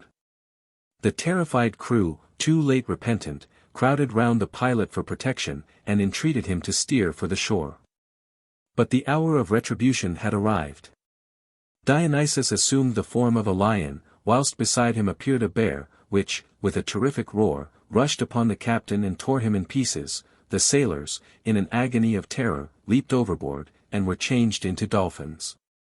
The discreet and pious steersman was alone permitted to escape the fate of his companions, and to him Dionysus, who had resumed his true form, addressed words of kind and affectionate encouragement, and announced his name and dignity. They now set sail, and Dionysus desired the pilot to land him at the island of Naxos, where he found the lovely Ariadne, daughter of Minos, king of Crete. She had been abandoned by Theseus on this lonely spot, and, when Dionysus now beheld her, was lying fast asleep on a rock, worn out with sorrow and weeping. Wrapped in admiration, the god stood gazing at the beautiful vision before him, and when she at length unclosed her eyes, he revealed himself to her, and, in gentle tones, sought to banish her grief. Grateful for his kind sympathy, coming as it did at a moment when she had deemed herself forsaken and friendless, she gradually regained her former serenity, and, yielding to his entreaties, consented to become his wife. Dionysus, having established his worship in various parts of the world, descended to the realm of shades in search of his ill-fated mother, whom he conducted to Olympus, where, under the name of Thy One, she was admitted into the assembly of the immortal gods. Among the most noted worshippers of Dionysus was Midas, 46, the wealthy king of Phrygia, the same who, as already related, gave judgment against Apollo. Upon one occasion Silenus, the preceptor and friend of Dionysus, being in an intoxicated condition, strayed into the rose gardens of this monarch, where he was found by some of the king's attendants, who bound him with roses and conducted him to the presence of their royal master. Midas treated the aged satyr with the greatest consideration, and, after entertaining him hospitably for 10 days, led him back to Dionysus, who was so grateful for the kind attention shown to his old friend, that he offered to grant Midas any favor he chose to demand. Whereupon the avaricious monarch, not content with his boundless wealth, and still thirsting for more, desired that everything he touched might turn to gold. The request was complied with in so literal a sense, that the now wretched Midas bitterly repented his folly and cupidity, for, when the pangs of hunger assailed him, and he essayed to appease his cravings, the food became gold ere he could swallow it. As he raised the cup of wine to his parched lips, the sparkling draught was changed into the metal he had so coveted, and when at length, wearied and faint, he stretched his aching frame on his hitherto luxurious couch, this also was transformed into the substance which had now become the curse of his existence. The despairing king at last implored the god to take back the fatal gift, and Dionysus, pitying his unhappy plight, desired him to bathe in the river Pactolus, a small stream in Lydia, in order to lose the power which had become the bane of his life. Midas, joyfully obeying the injunction, was at once freed from the consequences of his avaricious demand, and from this time forth the sands of the river Pactolus have ever contained grains of gold. Representations of Dionysus are of two kinds. According to the earliest conceptions, he appears as a grave and dignified man in the prime of life, his countenance is earnest, thoughtful, and benevolent, he wears a full beard, and is draped from head to foot in the garb of an Eastern monarch. But the sculptors of a later period represent him as a youth of singular beauty, though of somewhat effeminate appearance. The expression of the countenance is gentle and winning, the limbs are supple and gracefully molded, and the hair, which is adorned by a wreath of vine or ivy leaves, falls over the shoulders in long curls. In one hand he bears the thyrsus, and in the other a drinking cup with 2 handles, these being his distinguishing attributes. He is often represented riding on a panther, or seated in a chariot drawn by lions, tigers, panthers, or lynxes. Being the god of wine, which is calculated to promote sociability, he rarely appears alone, but is usually accompanied by bacchantes, satyrs, and mountain nymphs. The finest modern representation of Ariadne is that by Dannecker, at Frankfurt on the Main. In this statue she appears riding on a panther, the beautiful upturned face inclines slightly over the left shoulder. The features are regular and finely cut, and a wreath of ivy leaves encircles the well-shaped head. With her right hand she gracefully clasps the folds of drapery which fall away negligently from her rounded form, whilst the other rests lightly and caressingly on the head of the animal. Dionysus was regarded as the patron of the drama, and at the state festival of the Dionysia, which was celebrated with great pomp in the city of Athens, dramatic entertainments took place in his honor, for which all the renowned Greek dramatists of antiquity composed their immortal tragedies and comedies. He was also a prophetic divinity, and possessed oracles, the principal of which was that on Mount Rhodope in Thrace.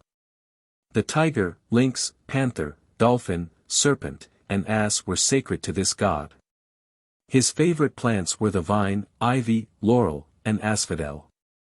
His sacrifices consisted of goats, probably on account of their being destructive to vineyards. Bacchus or Liber. The Romans had a divinity called Liber who presided over vegetation, and was, on this account, identified with the Greek Dionysus, and worshipped under the name of Bacchus. The festival of Liber, called the Liberalia, was celebrated on the 17th of March. Hades, Pluto. Hades, or Hades, was the son of Cronus and Rhea, and the youngest brother of Zeus and Poseidon. He was the ruler of that subterranean region called Erebus, which was inhabited by the shades or spirits of the dead, and also by those dethroned and exiled deities who had been vanquished by Zeus and his allies. Hades, the grim and gloomy monarch of this lower world, was the successor of Erebus, that ancient primeval divinity after whom these realms were called. The early Greeks regarded Hades in the light of their greatest foe, and Homer tells us that he was, of all the gods the most detested, being in their eyes the grim robber who stole from them their nearest and dearest, and eventually deprived each of them of their share in terrestrial existence. His name was so feared that it was never mentioned by mortals, who, when they invoked him, struck the earth with their hands, and in sacrificing to him turned away their faces. The belief of the people with regard to a future state was, in the Homeric age, a sad and cheerless one. It was supposed that when a mortal ceased to exist, his spirit tenanted the shadowy outline of the human form it had quitted. These shadows, or shades as they were called, were driven by aids into his dominions, where they passed their time, some in brooding over the vicissitudes of fortune which they had experienced on earth. Others in regretting the lost pleasures they had enjoyed in life, but all in a condition of semi-consciousness, from which the intellect could only be roused to full activity by drinking of the blood of the sacrifices offered to their shades by living friends, which, for a time, endowed them with their former mental vigor. The only beings supposed to enjoy any happiness in a future state were the heroes, whose acts of daring and deeds of prowess had, during their life, reflected honor on the land of their birth. And even these, according to Homer, pined after their career of earthly activity. He tells us that when Odysseus visited the lower world at the command of Circe, and held communion with the shades of the heroes of the Trojan War, Achilles assured him that he would rather be the poorest day laborer on earth than reign supreme over the realm of shades. The early Greek poets offer but scanty allusions to Erebus. Homer appears purposely to envelop these realms in vagueness and mystery, in order, probably, to heighten the sensation of awe inseparably connected with the lower world. In the Odyssey he describes the entrance to Erebus as being beyond the furthermost edge of Oceanus, in the far west, where dwelt the Cimmerians, enveloped in eternal mists and darkness. In later times, however, in consequence of extended intercourse with foreign nations, new ideas became gradually introduced, and we find Egyptian theories with regard to a future state taking root in Greece, which become eventually the religious belief of the whole nation. It is now that the poets and philosophers, and more especially the teachers of the Eleusinian mysteries, begin to inculcate the doctrine of the future reward and punishment of good and bad deeds. Hades, who had hitherto been regarded as the dread enemy of mankind, who delights in his grim office, and keeps the shades imprisoned in his dominions after withdrawing them from the joys of existence, now receives them with hospitality and friendship, and Hermes replaces him as conductor of shades to Hades. Under this new aspect Hades usurps the functions of a totally different divinity called Plutus, the god of riches, and is henceforth regarded as the giver of wealth to mankind, in the shape of those precious metals which lie concealed in the bowels of the earth. The later poets mention various entrances to Erebus, which were for the most part caves and fissures. There was one in the mountain of Tænarum, another in Thesprotia, and a third, the most celebrated of all, in Italy, near the pestiferous lake of Vernus, over which it is said no bird could fly, so noxious were its exhalations. In the dominions of Hades there were 4 great rivers, 3 of which had to be crossed by all the shades. These 3 were Acheron, sorrow, Cocytus, lamentation, and Styx, intense darkness, the sacred stream which flowed 9 times round these realms. The shades were ferried over the Styx by the grim, unshaven old boatman Charon, who, however, only took those whose bodies had received funereal rites on earth, and who had brought with them his indispensable toll, which was a small coin or obolus, usually placed under the tongue of a dead person for this purpose. If these conditions had not been fulfilled, the unhappy shades were left behind to wander up and down the banks for 100 years as restless spirits. On the opposite bank of the Styx was the tribunal of Minos, the supreme judge, before whom all shades had to appear, and who, after hearing full confession of their actions whilst on earth, pronounced the sentence of happiness or misery to which their deeds had entitled them. This tribunal was guarded by the terrible triple-headed dog Cerberus, who, with his 3 necks bristling with snakes, lay at full length on the ground, a formidable sentinel, who permitted all shades to enter, but none to return. The happy spirits, destined to enjoy the delights of Elysium, passed out on the right, and proceeded to the golden palace where Hades and Persephone held their royal court, from whom they received a kindly greeting, ere they set out for the Elysian fields which lay beyond. 47 This blissful region was replete with all that could charm the senses or please the imagination. The air was balmy and fragrant, rippling brooks flowed peacefully through the smiling meadows, which glowed with the varied hues of 1,000 flowers, whilst the groves resounded with the joyous songs of birds. The occupations and amusements of the happy shades were of the same nature as those which they had delighted in whilst on earth. Here the warrior found his horses, chariots, and arms, the musician his lyre, and the hunter his quiver and bow.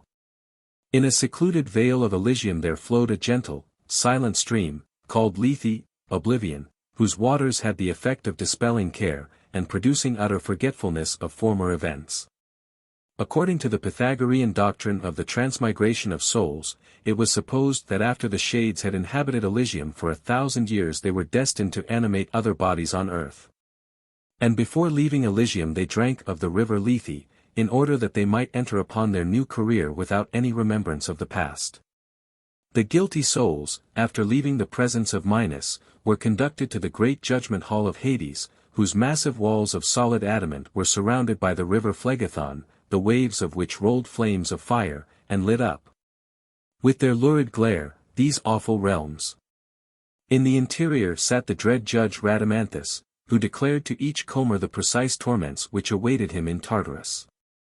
The wretched sinners were then seized by the Furies, who scourged them with their whips, and dragged them along to the great gate, which closed the opening to Tartarus, into whose awful depths they were hurled, to suffer endless torture. Tartarus was a vast and gloomy expanse, as far below Hades as the earth is distant from the skies. There the Titans, fallen from their high estate, dragged out a dreary and monotonous existence. There also were Audis and Ephialtes, those giant sons of Poseidon, who, with impious hands, had attempted to scale Olympus and dethrone its mighty ruler. Principal among the sufferers in this abode of gloom were Tityus, Tantalus, Sisyphus, Ixion, and the Danaïdes. Tityus, one of the earth-born giants, had insulted Hera on her way to Pytho, for which offense Zeus flung him into Tartarus, where he suffered dreadful torture, inflicted by 2 vultures, which perpetually gnawed his liver. Tantalus was a wise and wealthy king of Lydia, with whom the gods themselves condescended to associate. He was even permitted to sit at table with Zeus, who delighted in his conversation, and listened with interest to the wisdom of his observations. Tantalus, however, elated at these distinguished marks of divine favor, presumed upon his position, and used unbecoming language to Zeus himself. He also stole nectar and ambrosia from the table of the gods, with which he regaled his friends. But his greatest crime consisted in killing his own son, Pelops, and serving him up at one of the banquets to the gods, in order to test their omniscience. For these heinous offences he was condemned by Zeus to eternal punishment in Tartarus, where, tortured with an ever-burning thirst, he was plunged up to the chin in water, which, as he stooped to drink, always receded from his parched lips. Tall trees, with spreading branches laden with delicious fruits, hung temptingly over his head, but no sooner did he raise himself to grasp them, than a wind arose, and carried them beyond his reach. Sisyphus was a great tyrant who, according to some accounts, barbarously murdered all travelers who came into his dominions, by hurling upon them enormous pieces of rock. In punishment for his crimes he was condemned to roll incessantly a huge block of stone up a steep hill, which, as soon as it reached the summit, always rolled back again to the plain below. Ixion was a king of Thessaly to whom Zeus accorded the privilege of joining the festive banquets of the gods. But, taking advantage of his exalted position, he presumed to aspire to the favor of Hera, which so greatly incensed Zeus, that he struck him with his thunderbolts, and commanded Hermes to throw him into Tartarus, and bind him to an ever-revolving wheel. The Danaïdes were the 50 daughters of Danaus, king of Argos, who had married their 50 cousins, the sons of Aegyptus. By the command of their father, who had been warned by an oracle that his son-in-law would cause his death, they all killed their husbands in one night, Hypermnestra alone excepted. Their punishment in the lower world was to fill with water a vessel full of holes, a never-ending and useless task. Hades is usually represented as a man of mature years and stern majestic mien, bearing a striking resemblance to his brother Zeus. But the gloomy and inexorable expression of the face contrasts forcibly with that peculiar benignity which so characterizes the countenance of the mighty ruler of heaven. He is seated on a throne of ebony, with his queen, the grave and sad Persephone, beside him, and wears a full beard, and long flowing black hair, which hangs straight down over his forehead. In his hand he either bears a two-pronged fork or the keys of the lower world, and at his feet sits Cerberus. He is sometimes seen in a chariot of gold, drawn by 4 black horses, and wearing on his head a helmet made for him by the Cyclops, which rendered the wearer invisible.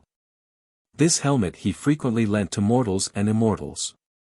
Hades, who was universally worshipped throughout Greece, had temples erected to his honor in Elis, Olympia, and also at Athens. His sacrifices, which took place at night, consisted of black sheep, and the blood, instead of being sprinkled on the altars or received in vessels, as at other sacrifices, was permitted to run down into a trench, dug for this purpose. The officiating priests wore black robes, and were crowned with cypress. The narcissus, maidenhair, and cypress were sacred to this divinity. Pluto.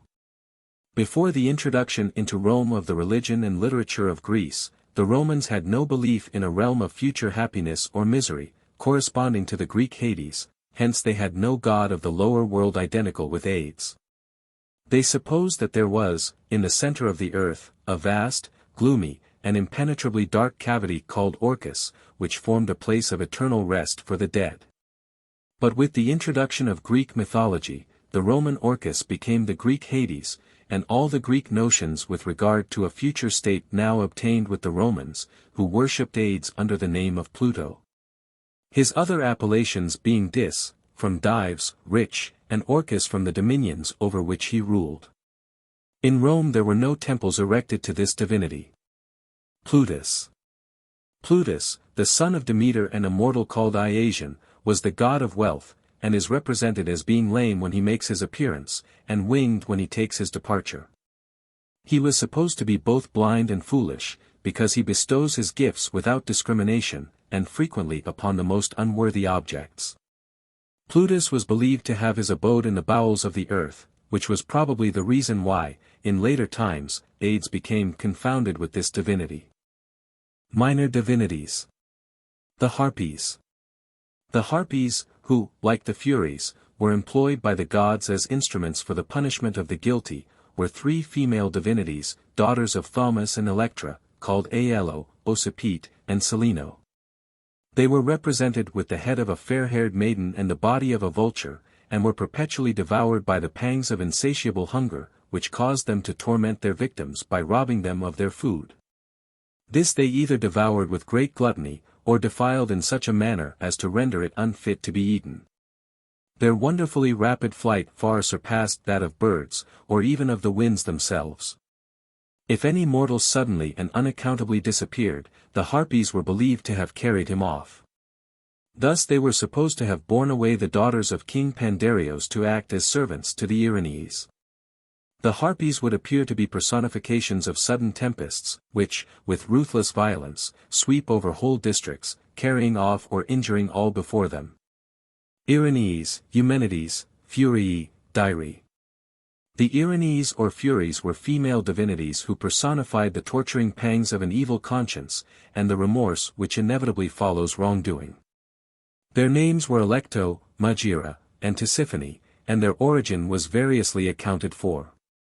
According to Hesiod, they sprang from the blood of Uranus, when wounded by Cronus, and were hence supposed to be the embodiment of all the terrible imprecations, which the defeated deity called down upon the head of his rebellious son.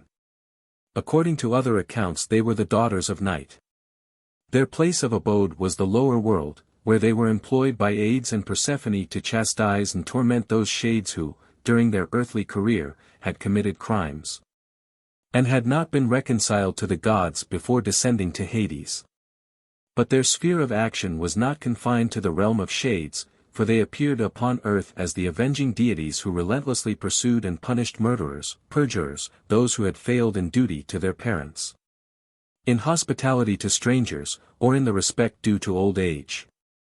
Nothing escaped the piercing glance of these terrible divinities, from whom flight was unavailing, for no corner of the earth was so remote as to be beyond their reach. Nor did any mortal dare to offer to their victims an asylum from their persecutions. The Furies are frequently represented with wings, their bodies are black, blood drips from their eyes, and snakes twine in their hair. In their hands they bear either a dagger, scourge, torch, or serpent. When they pursued Orestes they constantly held up a mirror to his horrified gaze, in which he beheld the face of his murdered mother. These divinities were also called Eumenides, which signifies the well-meaning or soothed goddesses. This appellation was given to them because they were so feared and dreaded that people dared not call them by their proper title, and hoped by this means to propitiate their wrath. In later times the Furies came to be regarded as salutary agencies, who, by severely punishing sin, upheld the cause of morality and social order, and thus contributed to the welfare of mankind. They now lose their awe-inspiring aspect, and are represented, more especially in Athens, as earnest maidens, dressed, like Artemis, in short tunics suitable for the chase, but still retaining, in their hands, the wand of office in the form of a snake. Their sacrifices consisted of black sheep and a libation composed of a mixture of honey and water, called Nephalia. A celebrated temple was erected to the Eumenides at Athens, near the Areopagus. Moir or Fates, Parsi. The ancients believed that the duration of human existence and the destinies of mortals were regulated by three sister goddesses, called Clotho, Lachesis, and Atropos, who were the daughters of Zeus and Themis. The power which they wielded over the fate of man was significantly indicated under the figure of a thread, which they spun out for the life of each human being from his birth to the grave. This occupation they divided between them. Clotho wound the flax round the distaff, ready for her sister Lachesis, who span out the thread of life, which Atropos, with her scissors, relentlessly snapped asunder, when the career of an individual was about to terminate. Homer speaks of one Moira only, the daughter of Night, who represents the moral force by which the universe is governed, and to whom both mortals and immortals were forced to submit, Zeus himself being powerless to avert her decrees. But in later times this conception of one inexorable, all-conquering fate became amplified by the poets into that above described, and the Moirai are henceforth the special presiding deities over the life and death of mortals. The Moirai are represented by the poets as stern, inexorable female divinities, aged, hideous, and also lame, which is evidently meant to indicate the slow and halting march of destiny, which they controlled. Painters and sculptors, on the other hand, depicted them as beautiful maidens of a grave but kindly aspect. There is a charming representation of Lachesis, which depicts her in all the grace of youth and beauty. She is sitting spinning, and at her feet lie two masks, one comic, the other tragic, as though to convey the idea, that, to a divinity of fate, the brightest and saddest scenes of earthly existence are alike indifferent. And that she quietly and steadily pursues her occupation, regardless of human weal or woe. When represented at the feet of Hades in the lower world they are clad in dark robes, but when they appear in Olympus they wear bright garments, bespangled with stars, and are seated on radiant thrones, with crowns on their heads. It was considered the function of the Moirai to indicate to the Furies the precise torture which the wicked should undergo for their crimes. They were regarded as prophetic divinities, and had sanctuaries in many parts of Greece. The Moirai are mentioned as assisting the Charites to conduct Persephone to the upper world at her periodical reunion with her mother Demeter. They also appear in company with Eileithyia, goddess of birth.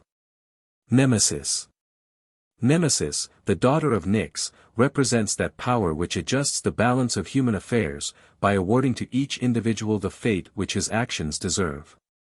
She rewards humble, unacknowledged merit, punishes crime, deprives the worthless of undeserved good fortune, humiliates the proud and overbearing, and visits all evil on the wrongdoer.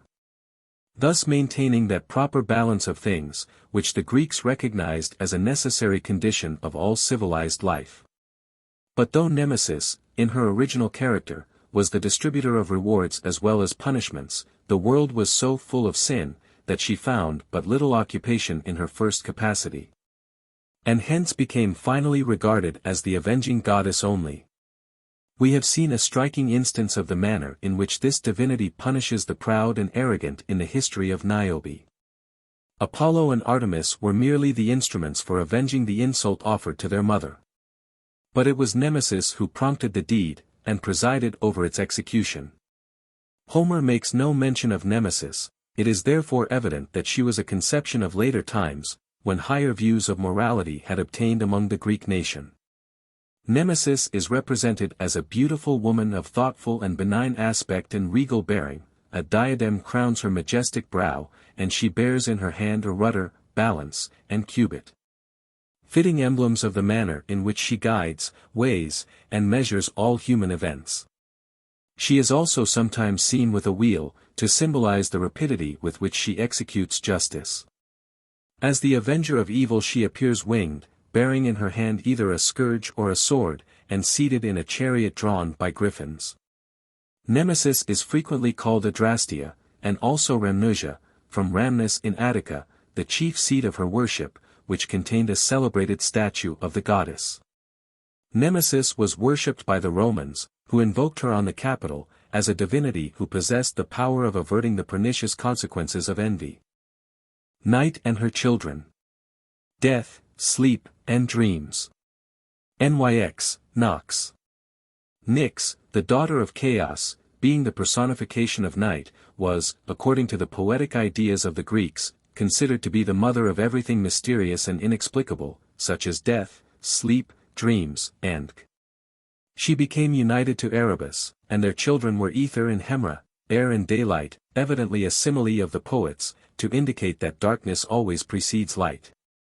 Nyx inhabited a palace in the dark regions of the lower world, and is represented as a beautiful woman, seated in a chariot, drawn by 2 black horses. She is clothed in dark robes, wears a long veil, and is accompanied by the stars, which follow in her train. Thanatos, Mors, and Hypnos, Somnus. Thanatos, death, and his twin brother Hypnos, sleep, were the children of Nyx. Their dwelling was in the realm of shades, and when they appear among mortals, Thanatos is feared and hated as the enemy of mankind, whose hard heart knows no pity. Whilst his brother Hypnos is universally loved and welcomed as their kindest and most beneficent friend. But though the ancients regarded Thanatos as a gloomy and mournful divinity, they did not represent him with any exterior repulsiveness. On the contrary, he appears as a beautiful youth, who holds in his hand an inverted torch, emblematical of the light of life being extinguished, whilst his disengaged arm is thrown lovingly round the shoulder of his brother Hypnos. Hypnos is sometimes depicted standing erect with closed eyes, at others he is in a recumbent position beside his brother Thanatos, and usually bears a poppy stalk in his hand. A most interesting description of the abode of Hypnos is given by Ovid in his Metamorphoses. He tells us how the god of sleep dwelt in a mountain cave near the realm of the Cimmerians, which the sun never pierced with his rays. No sound disturbed the stillness, no song of birds, not a branch moved, and no human voice broke the profound silence which reigned everywhere. From the lowermost rocks of the cave issued the river Lethe, and one might almost have supposed that its course was arrested, were it not for the low, monotonous hum of the water, which invited slumber. The entrance was partially hidden by numberless white and red poppies, which Mother Night had gathered and planted there, and from the juice of which she extracts drowsiness, which she scatters in liquid drops all over the earth. As soon as the sun god has sunk to rest. In the center of the cave stands a couch of blackest ebony, with a bed of down, over which is laid a coverlet of sable hue. Here the god himself reposes, surrounded by innumerable forms. These are idle dreams, more numerous than the sands of the sea. Chief among them is Morpheus, that changeful god, who may assume any shape or form he pleases. Nor can the god of sleep resist his own power. For though he may rouse himself for a while, he soon succumbs to the drowsy influences which surround him. Morpheus. Morpheus, the son of Hypnos, was the god of dreams. He is always represented winged, and appears sometimes as a youth, sometimes as an old man. In his hand he bears a cluster of poppies, and as he steps with noiseless footsteps over the earth, he gently scatters the seeds of this sleep-producing plant over the eyes of weary mortals.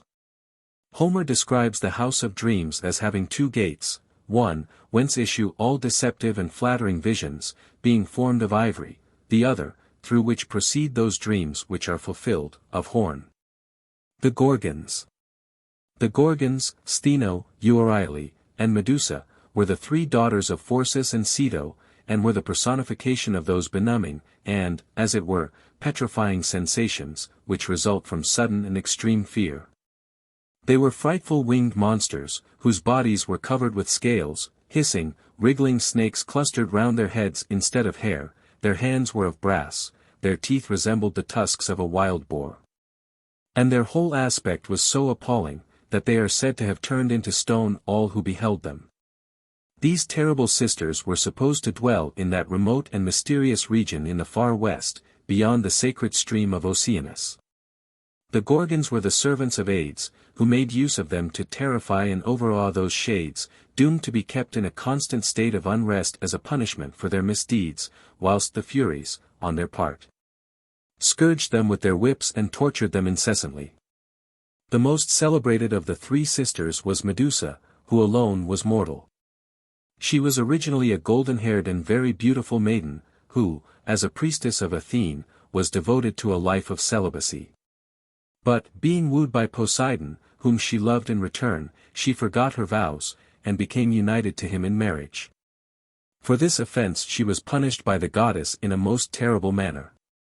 Each wavy lock of the beautiful hair which had so charmed her husband, was changed into a venomous snake, her once gentle, love-inspiring eyes now became bloodshot, furious orbs, which excited fear and disgust in the mind of the beholder.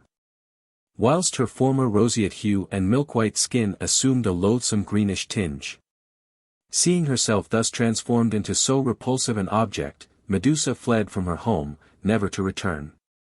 Wandering about, abhorred, dreaded, and shunned by all the world, she now developed into a character, worthy of her outward appearance. In her despair she fled to Africa, where, as she passed restlessly from place to place, infant snakes dropped from her hair, and thus, according to the belief of the ancients, that country became the hotbed of these venomous reptiles. With the curse of Athene upon her, she turned into stone whomsoever she gazed upon, till at last, after a life of nameless misery, deliverance came to her in the shape of death, at the hands of Perseus. It is well to observe that when the Gorgons are spoken of in the singular, it is Medusa who is alluded to. Medusa was the mother of Pegasus and Chrysaor, father of the three-headed, winged giant Geryones, who was slain by Heracles. Graeae. The Graeae, who acted as servants to their sisters the Gorgons, were also three in number, their names were Paphrito, Inio, and Dino. In their original conception they were merely personifications of kindly and venerable old age, possessing all its benevolent attributes without its natural infirmities. They were old and grey from their birth, and so they ever remained. In later times, however, they came to be regarded as misshapen females, decrepit, and hideously ugly, having only one eye, one tooth, and one grey wig between them, which they lent to each other, when one of them wished to appear before the world.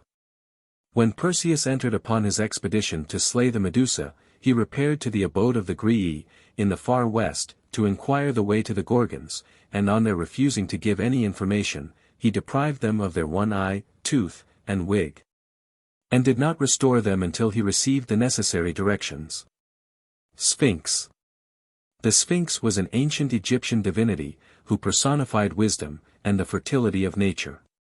She is represented as a lion couchant, with the head and bust of a woman, and wears a peculiar sort of hood, which completely envelopes her head, and falls down on either side of the face.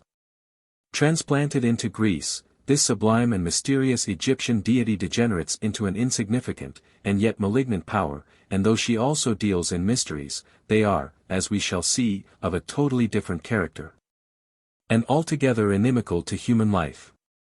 The Sphinx is represented, according to Greek genealogy, as the offspring of Typhon and Echidna. 48 Hera, being upon one occasion displeased with the Thebans, sent them this awful monster, as a punishment for their offences.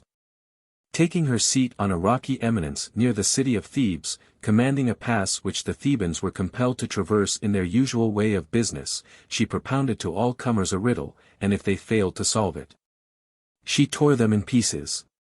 During the reign of King Creon, so many people had fallen a sacrifice to this monster, that he determined to use every effort to rid the country of so terrible a scourge. On consulting the oracle of Delphi, he was informed that the only way to destroy the Sphinx was to solve one of her riddles, when she would immediately precipitate herself from the rock on which she was seated. Creon, accordingly, made a public declaration to the effect, that whoever could give the true interpretation of a riddle propounded by the monster, should obtain the crown, and the hand of his sister Jocasta. Œdipus offered himself as a candidate, and proceeding to the spot where she kept guard, received from her the following riddle for solution: what creature goes in the morning on 4 legs, at noon on 2, and in the evening on 3? Œdipus replied, that it must be man, who during his infancy creeps on all 4s, in his prime walks erect on 2 legs, and when old age has enfeebled his powers, calls a staff to his assistance, and thus has, as it were, 3 legs. The Sphinx no sooner heard this reply, which was the correct solution of her riddle, than she flung herself over the precipice, and perished in the abyss below. The Greek Sphinx may be recognized by having wings and by being of smaller dimensions than the Egyptian Sphinx. Tyche, Fortuna, and Ananke, Necessitas. Tyche, Fortuna. Tyche personified that peculiar combination of circumstances which we call luck or fortune, and was considered to be the source of all unexpected events in human life, whether good or evil. If a person succeeded in all he undertook without possessing any special merit of his own, Tyche was supposed to have smiled on his birth. If, on the other hand, undeserved ill luck followed him through life, and all his efforts resulted in failure, it was ascribed to her adverse influence. This goddess of fortune is variously represented. Sometimes she is depicted bearing in her hand 2 rudders, with one of which she steers the bark of the fortunate, and with the other that of the unfortunate among mortals. In later times she appears blindfolded, and stands on a ball or wheel, indicative of the fickleness and ever-evolving changes of fortune. She frequently bears the scepter and cornucopia 49 or horn of plenty, and is usually winged. In her temple at Thebes, she is represented holding the infant Plutus in her arms, to symbolize her power over riches and prosperity. Tyche was worshipped in various parts of Greece, but more particularly by the Athenians, who believed in her special predilection for their city. Fortuna. Tyche was worshipped in Rome under the name of Fortuna, and held a position of much greater importance among the Romans than the Greeks. In later times Fortuna is never represented either winged or standing on a ball. She merely bears the cornucopia. It is evident, therefore, that she had come to be regarded as the goddess of good luck only, who brings blessings to man, and not, as with the Greeks, as the personification of the fluctuations of fortune. In addition to Fortuna, the Romans worshipped Felicitas as the giver of positive good fortune. Ananke, Necessitas. As Ananke, Tyche assumes quite another character, and becomes the embodiment of those immutable laws of nature, by which certain causes produce certain inevitable results. In a statue of this divinity at Athens she was represented with hands of bronze, and surrounded with nails and hammers. The hands of bronze probably indicated the irresistible power of the inevitable, and the hammer and chains the fetters which she forged for man. Ananke was worshipped in Rome under the name of Necessitas. Ker. In addition to the Moirai, who presided over the life of mortals, there was another divinity, called Ker, appointed for each human being at the moment of his birth. The Ker belonging to an individual was believed to develop with his growth either for good or evil.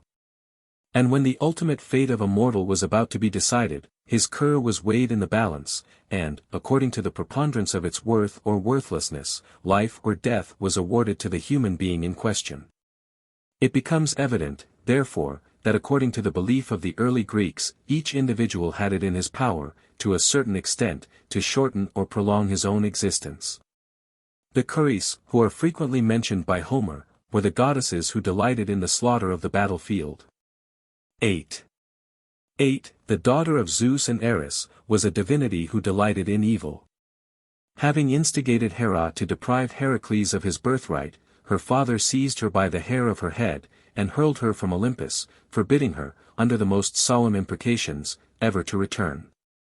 Henceforth she wandered among mankind, sowing dissension, working mischief, and luring men to all actions inimical to their welfare and happiness. Hence, when a reconciliation took place between friends who had quarreled, 8 was blamed as the original cause of disagreement. Momus. Momus, the son of Nyx, was the god of raillery and ridicule, who delighted to criticize, with bitter sarcasm, the actions of gods and men, and contrived to discover in all things some defect or blemish. Thus when Prometheus created the first man, Momus considered his work incomplete because there was no aperture in the breast through which his inmost thoughts might be read. He also found fault with a house built by Athena because, being unprovided with the means of locomotion, it could never be removed from an unhealthy locality. Aphrodite alone defied his criticism, for, to his great chagrin, he could find no fault with her perfect form. 50. In what manner the ancients represented this god is unknown. In modern art he is depicted like a king's jester, with a fool's cap and bells. Eros, Cupid, Amor, and Psyche. According to Hesiod's Theogony, Eros, the divine spirit of love, sprang forth from chaos, while all was still in confusion, and by his beneficent power reduced to order and harmony the shapeless, conflicting elements, which, under his influence, began to assume distinct forms. This ancient Eros is represented as a full-grown and very beautiful youth, crowned with flowers, and leaning on a shepherd's crook. In the course of time, this beautiful conception gradually faded away, and though occasional mention still continues to be made of the Eros of chaos, he is replaced by the son of Aphrodite, the popular, mischief-loving little god of love, so familiar to us all. In one of the myths concerning Eros, Aphrodite is described as complaining to Themis, that her son, though so beautiful, did not appear to increase in stature.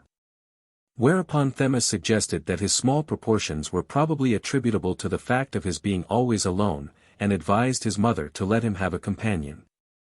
Aphrodite accordingly gave him, as a playfellow, his younger brother Anteros, requited love, and soon had the gratification of seeing the little Eros begin to grow and thrive.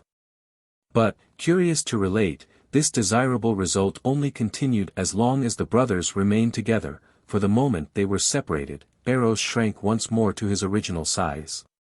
By degrees the conception of Eros became multiplied and we hear of little love gods, Amors, who appear under the most charming and diversified forms.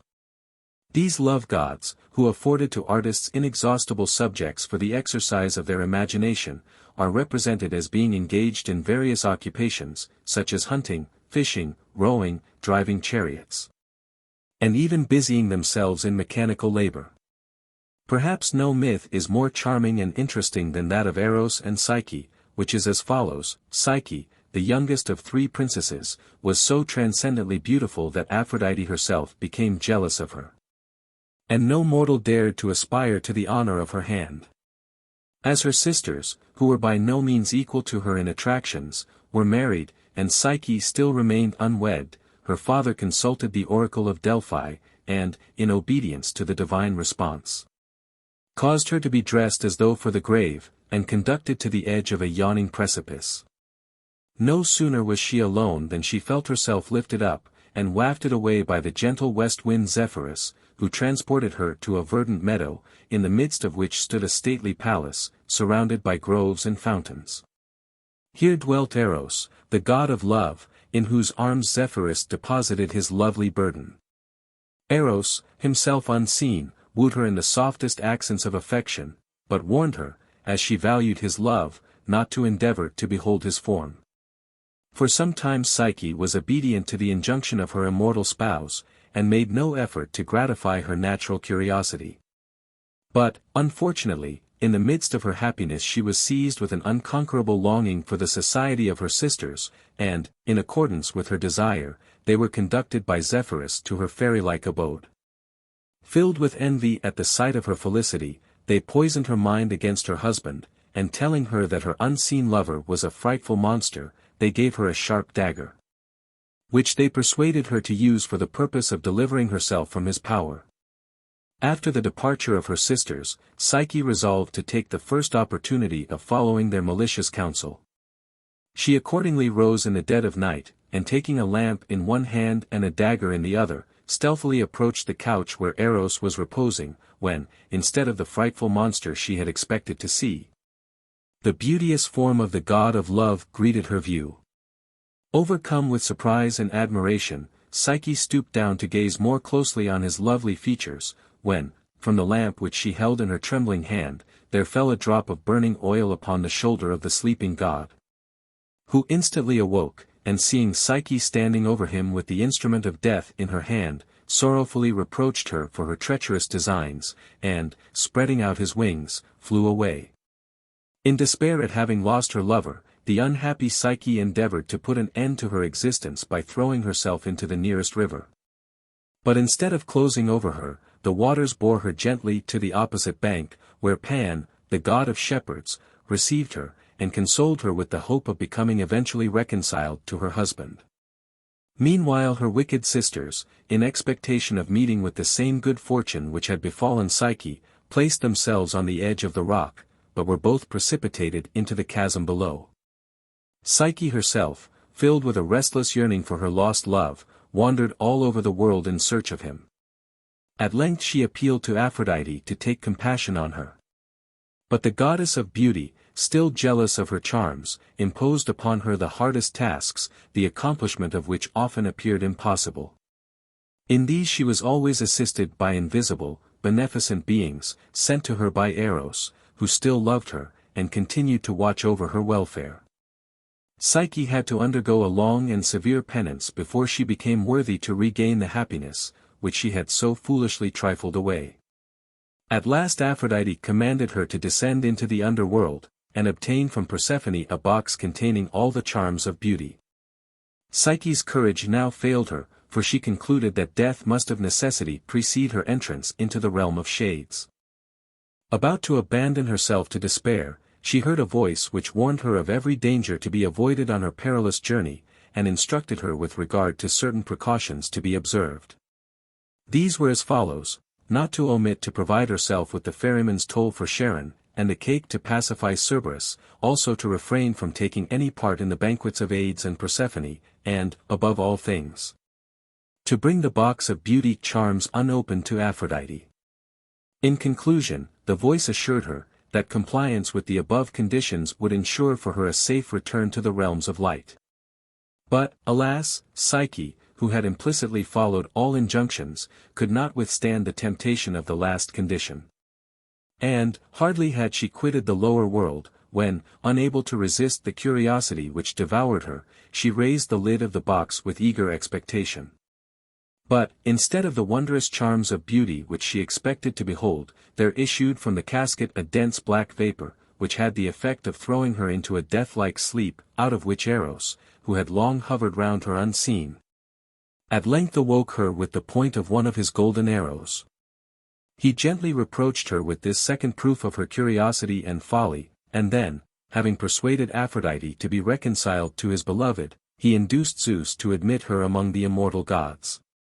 Their reunion was celebrated amidst the rejoicings of all the Olympian deities. The Graces shed perfume on their path, the Hours sprinkled roses over the sky, Apollo added the music of his lyre, and the Muses united their voices in a glad chorus of delight. This myth would appear to be an allegory, which signifies that the soul, before it can be reunited to its original divine essence, must be purified by the chastening sorrows and sufferings of its earthly career. 51. Eros is represented as a lovely boy, with rounded limbs, and a merry, roguish expression. He has golden wings, and a quiver slung over his shoulder, which contained his magical and unerring arrows. In one hand he bears his golden bow, and in the other a torch. He is also frequently depicted riding on a lion, dolphin, or eagle, or seated in a chariot drawn by stags or wild boars, undoubtedly emblematical of the power of love as the subduer of all nature, even of the wild animals. In Rome, Eros was worshipped under the name of Amor or Cupid. Hymen.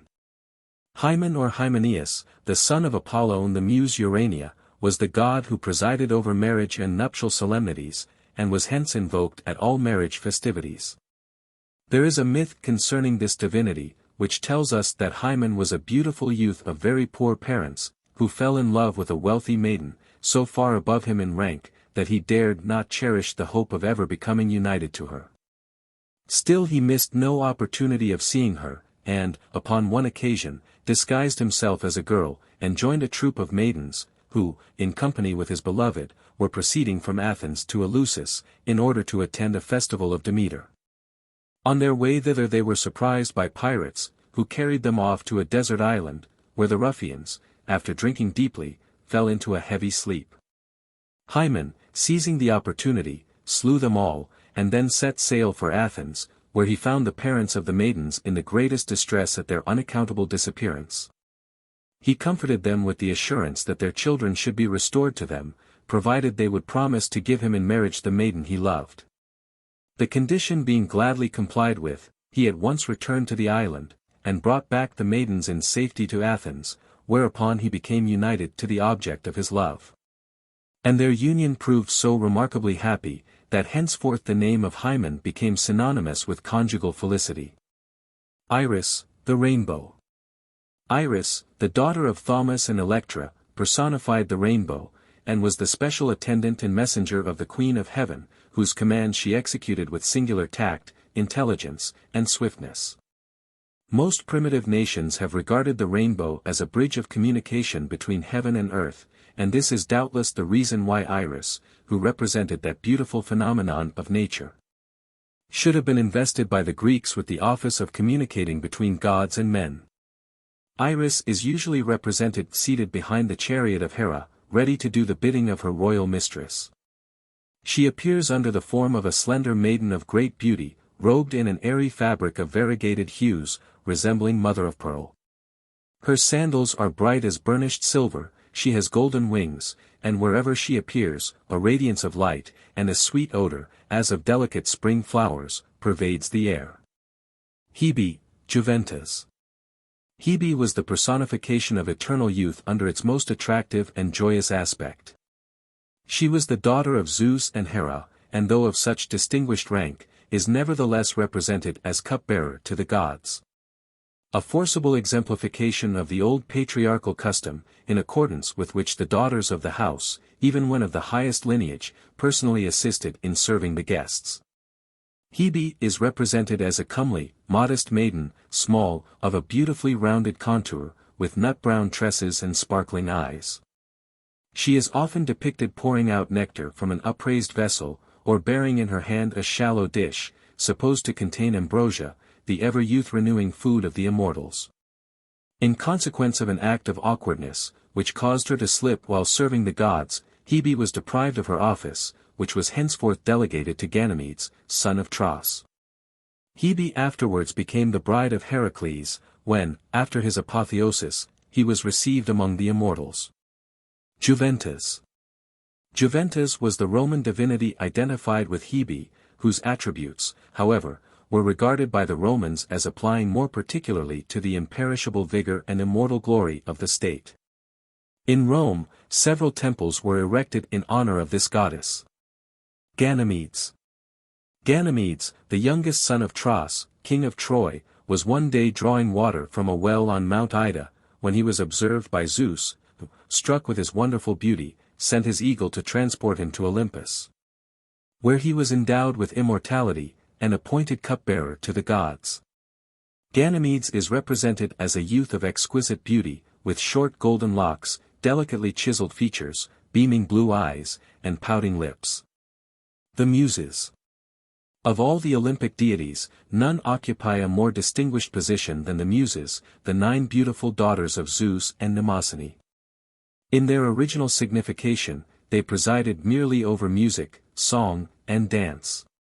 But with the progress of civilization the arts and sciences claimed their special presiding divinities, and we see these graceful creations, in later times, sharing among them various functions, such as poetry, astronomy, and the Muses were honored alike by mortals and immortals.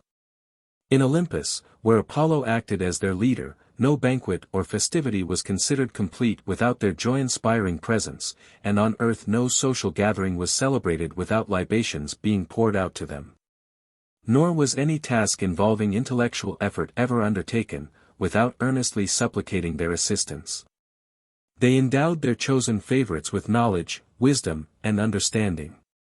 They bestowed upon the orator the gift of eloquence, inspired the poet with his noblest thoughts, and the musician with his sweetest harmonies. Like so many of the Greek divinities, however, the refined conception of the Muses is somewhat marred by the acerbity with which they punished any effort on the part of mortals to rival them in their divine powers. An instance of this is seen in the case of Thamyris, a Thracian bard, who presumed to invite them to a trial of skill in music. Having vanquished him, they not only afflicted him with blindness, but deprived him also of the power of song. Another example of the manner in which the gods punished presumption and vanity is seen in the story of the daughters of King Pyrrhus. Proud of the perfection to which they had brought their skill in music, they presumed to challenge the Muses themselves in the art over which they specially presided. The contest took place on Mount Helicon, and it is said that when the mortal maidens commenced their song, the sky became dark and misty, whereas when the Muses raised their heavenly voices, all nature seemed to rejoice. And Mount Helicon itself moved with exultation. The Pierides were signally defeated, and were transformed by the Muses into singing birds, as a punishment for having dared to challenge comparison with the immortals. Undeterred by the above example, the Sirens also entered into a similar contest. The songs of the Muses were loyal and true, whilst those of the Sirens were the false and deceptive strains with which so many unfortunate mariners had been lured to their death. The Sirens were defeated by the Muses, and as a mark of humiliation, were deprived of the feathers with which their bodies were adorned. The oldest seat of the worship of the Muses was Pieria in Thrace, where they were supposed to have first seen the light of day. Pieria is a district on one of the sloping declivities of Mount Olympus, whence a number of rivulets, as they flow towards the plains beneath, produce those sweet, soothing sounds, which may possibly have suggested this spot as a fitting home for the presiding divinities of song. They dwelt on the summits of Mounts Helicon, Parnassus, and Pindus, and loved to haunt the springs and fountains which gushed forth amidst these rocky heights, all of which were sacred to them and to poetic inspiration. Agonippe and Hippocrene on Mount Helicon, and the Castalian spring on Mount Parnassus, were sacred to the Muses. The latter flowed between two lofty rocks above the city of Delphi, and in ancient times its waters were introduced into a square stone basin, where they were retained for the use of the Pythia and the priests of Apollo. The libations to these divinities consisted of water, milk, and honey, but never of wine. Their names and functions are as follows. Calliope, the most honored of the Muses, presided over heroic song and epic poetry, and is represented with a pencil in her hand, and a slate upon her knee. Clio, the Muse of history, holds in her hand a roll of parchment, and wears a wreath of laurel. Melpomene, the Muse of tragedy, bears a tragic mask. Talia, the Muse of comedy, carries in her right hand a shepherd's crook, and has a comic mask beside her.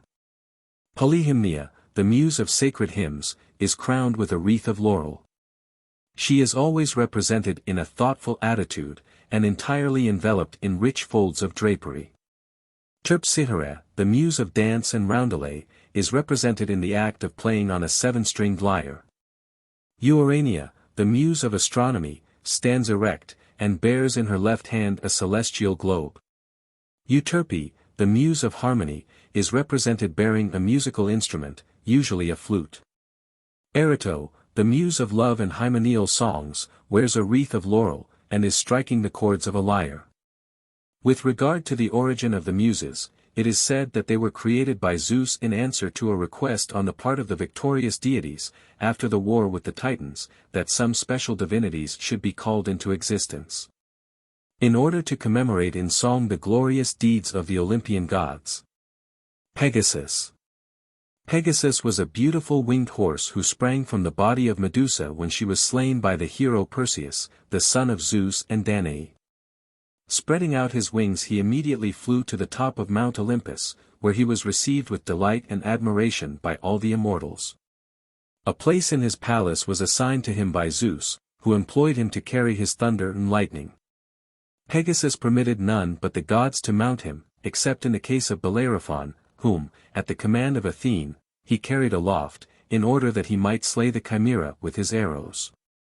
The later poets represent Pegasus as being at the service of the Muses, and for this reason he is more celebrated in modern times than in antiquity. He would appear to represent that poetical inspiration, which tends to develop man's higher nature, and causes the mind to soar heavenwards. The only mention by the ancients of Pegasus in connection with the Muses, is the story of his having produced with his hoofs, the famous fountain Hippocrene. It is said that during their contest with the Pierides, the Muses played and sang on the summit of Mount Helicon with such extraordinary power and sweetness, that heaven and earth stood still to listen. Whilst the mountain raised itself in joyous ecstasy towards the abode of the celestial gods. Poseidon, seeing his special function thus interfered with, sent Pegasus to check the boldness of the mountain, in daring to move without his permission. When Pegasus reached the summit, he stamped the ground with his hoofs, and out gushed the waters of Hippocrene, afterward so renowned as the sacred fount, whence the Muses quaffed their richest draughts of inspiration. The Hesperides. The Hesperides, the daughters of Atlas, dwelt in an island in the far west, whence they derived their name.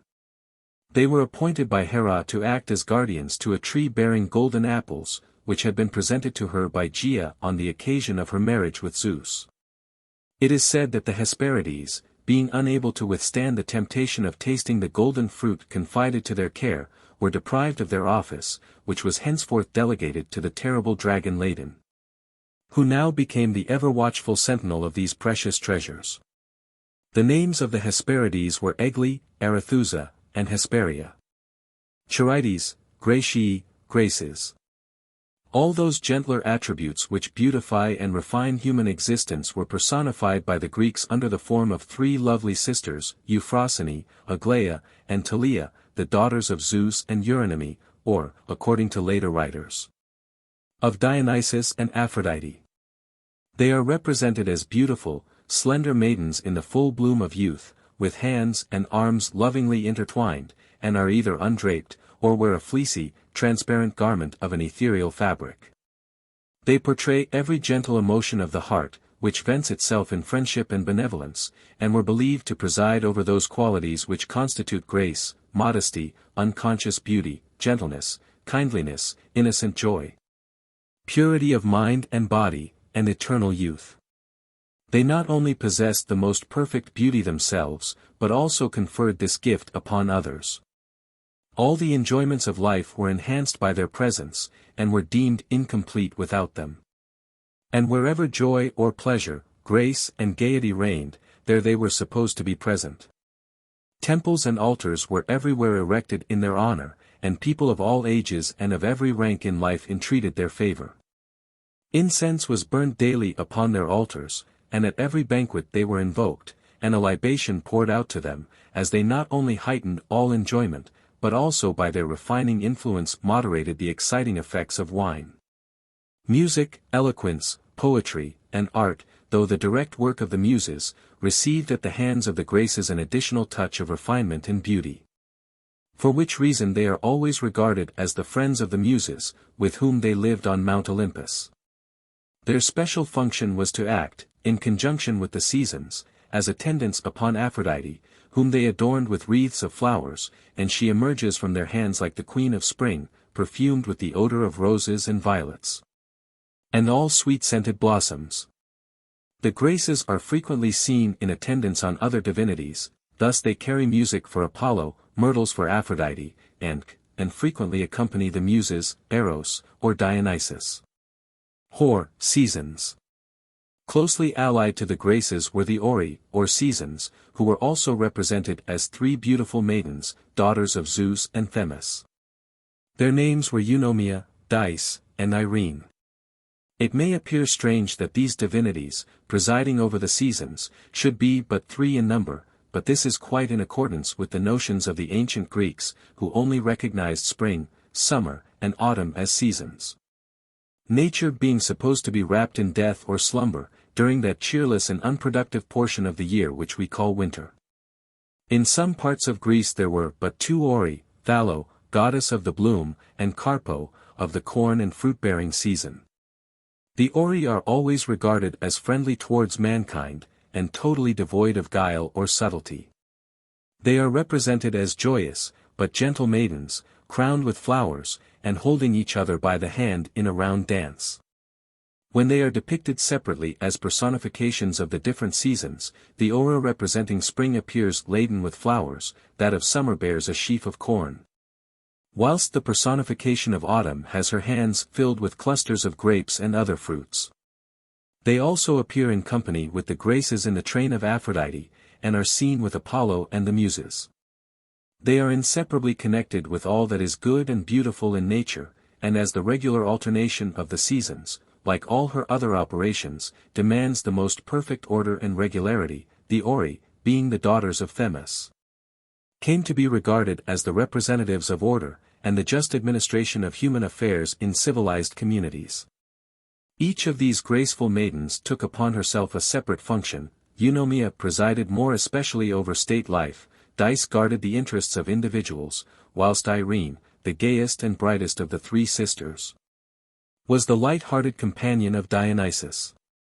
The Ori were also the deities of the fast-fleeting hours, and thus presided over the smaller, as well as the larger divisions of time.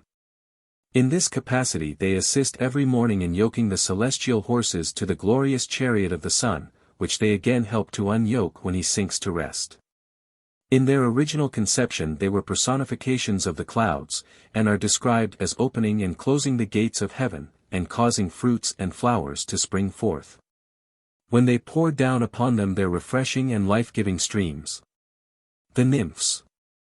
The graceful beings called the nymphs were the presiding deities of the woods, grottos, streams, meadows, and these divinities were supposed to be beautiful maidens of fairy-like form, and robed in more or less shadowy garments. They were held in the greatest veneration, though, being minor divinities, they had no temples dedicated to them, but were worshipped in caves or grottos, with libations of milk, honey, oil, and they may be divided into three distinct classes, viz., water, mountain, and tree or wood nymphs. Water nymphs, Oceanides, Nereides, and Naiads. The worship of water deities is common to most primitive nations. The streams, springs, and fountains of a country bear the same relation to it which the blood, coursing through the numberless arteries of a human being, bears to the body. Both represent the living, moving, life-awakening element, without which existence would be impossible. Hence we find among most nations a deep feeling of attachment to the streams and waters of their native land, the remembrance of which, when absent in foreign climes, is always treasured with peculiar fondness. Thus among the early Greeks, each tribe came to regard the rivers and springs of its individual state as beneficent powers, which brought blessing and prosperity to the country. It is probable also that the charm which ever accompanies the sound of running water exercised its power over their imagination. They heard with delight the gentle whisper of the fountain, lulling the senses with its low, rippling tones. The soft purling of the brook as it rushes over the pebbles, or the mighty voice of the waterfall as it dashes on in its headlong course. And the beings which they pictured to themselves as presiding over all these charming sights and sounds of nature, corresponded, in their graceful appearance, with the scenes with which they were associated. Oceanides. The Oceanides, or ocean nymphs, were the daughters of Oceanus and Theseus, and, like most sea divinities, were endowed with the gift of prophecy. They are personifications of those delicate vapor-like exhalations, which, in warm climates, are emitted from the surface of the sea, more especially at sunset, and are impelled forwards by the evening breeze. They are accordingly represented as misty, shadowy beings, with graceful swaying forms, and robed in pale blue, gauze-like fabrics. The Nereides. The Nereides were the daughters of Nereus and Doris, and were nymphs of the Mediterranean Sea. They are similar in appearance to the Oceanides, but their beauty is of a less shadowy order, and is more like that of mortals. They wear a flowing, pale green robe. Their liquid eyes resemble, in their clear depths, the lucid waters of the sea they inhabit. Their hair floats carelessly over their shoulders, and assumes the greenish tint of the water itself, which, far from deteriorating from their beauty, greatly adds to its effect. The Nereides either accompany the chariot of the mighty ruler of the sea, or follow in his train. We are told by the poets that the lonely mariner watches the Nereides with silent awe and wondering delight, as they rise from their grotto palaces in the deep, and dance, in joyful groups, over the sleeping waves. Some, with arms entwined, follow with their movements the melodies which seem to hover over the sea, whilst others scatter liquid gems around, these being emblematical of the phosphorescent light so frequently observed at night by the traveller in southern waters. The best known of the Nereides were Thetis, the wife of Peleus, Amphitrite, the spouse of Poseidon, and Galatea, the beloved of Acis. The Naiads. The Naiads were the nymphs of freshwater springs, lakes, brooks, rivers, and as the trees, plants, and flowers owed their nourishment to their genial, fostering care, these divinities were regarded by the Greeks as special benefactors to mankind. Like all the nymphs, they possessed the gift of prophecy, for which reason many of the springs and fountains over which they presided were believed to inspire mortals who drank of their waters with the power of foretelling future events. The Naiads are intimately connected in idea with those flowers which are called after them nymphae, or water lilies, whose broad, green leaves and yellow cups float upon the surface of the water, as though proudly conscious of their own grace and beauty. We often hear of the Naiads forming alliances with mortals, and also of their being wooed by the sylvan deities of the woods and dales. Dryads, or tree nymphs.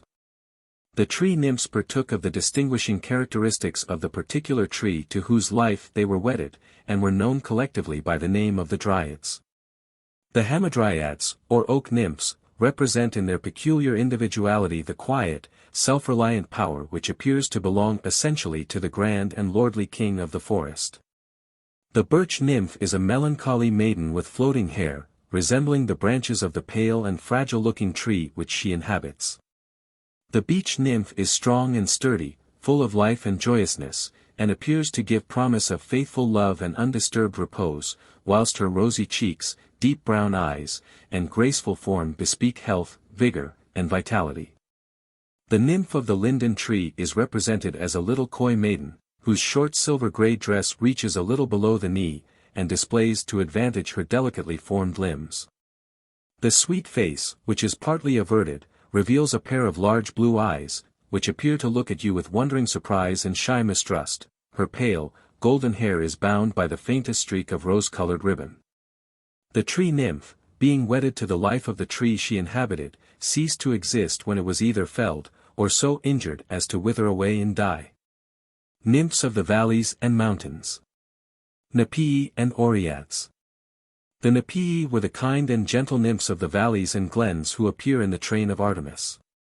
They are represented as lovely maidens with short tunics, which, reaching only to the knee, do not impede their swift and graceful movements in the exercise of the chase. Their pale brown tresses are fastened in a knot at the back of the head, whence a few stray curls escape over their shoulders. The Nepii are shy as the fawns, and quite as frolicsome. The Oreads, or mountain nymphs, who are the principal and constant companions of Artemis, are tall, graceful maidens, attired as huntresses. They are ardent followers of the chase, and spare neither the gentle deer nor the timid hare, nor indeed any animal they meet with in their rapid course. Wherever their wild hunt goes, the shy Nepii are represented as hiding behind the leaves, whilst their favorites, the fawns, kneel tremblingly beside them, looking up beseechingly for protection from the wild huntresses. And even the bold satyrs dart away at their approach, and seek safety in flight. There is a myth connected with one of these mountain nymphs, the unfortunate Echo. She became enamored of a beautiful youth named Narcissus, son of the river god Cephissus, who, however, failed to return her love, which so grieved her that she gradually pined away, becoming a mere shadow of her former self, till, at length, nothing remained of her except her voice, which henceforth gave back, with unerring fidelity, every sound that was uttered in the hills and dales.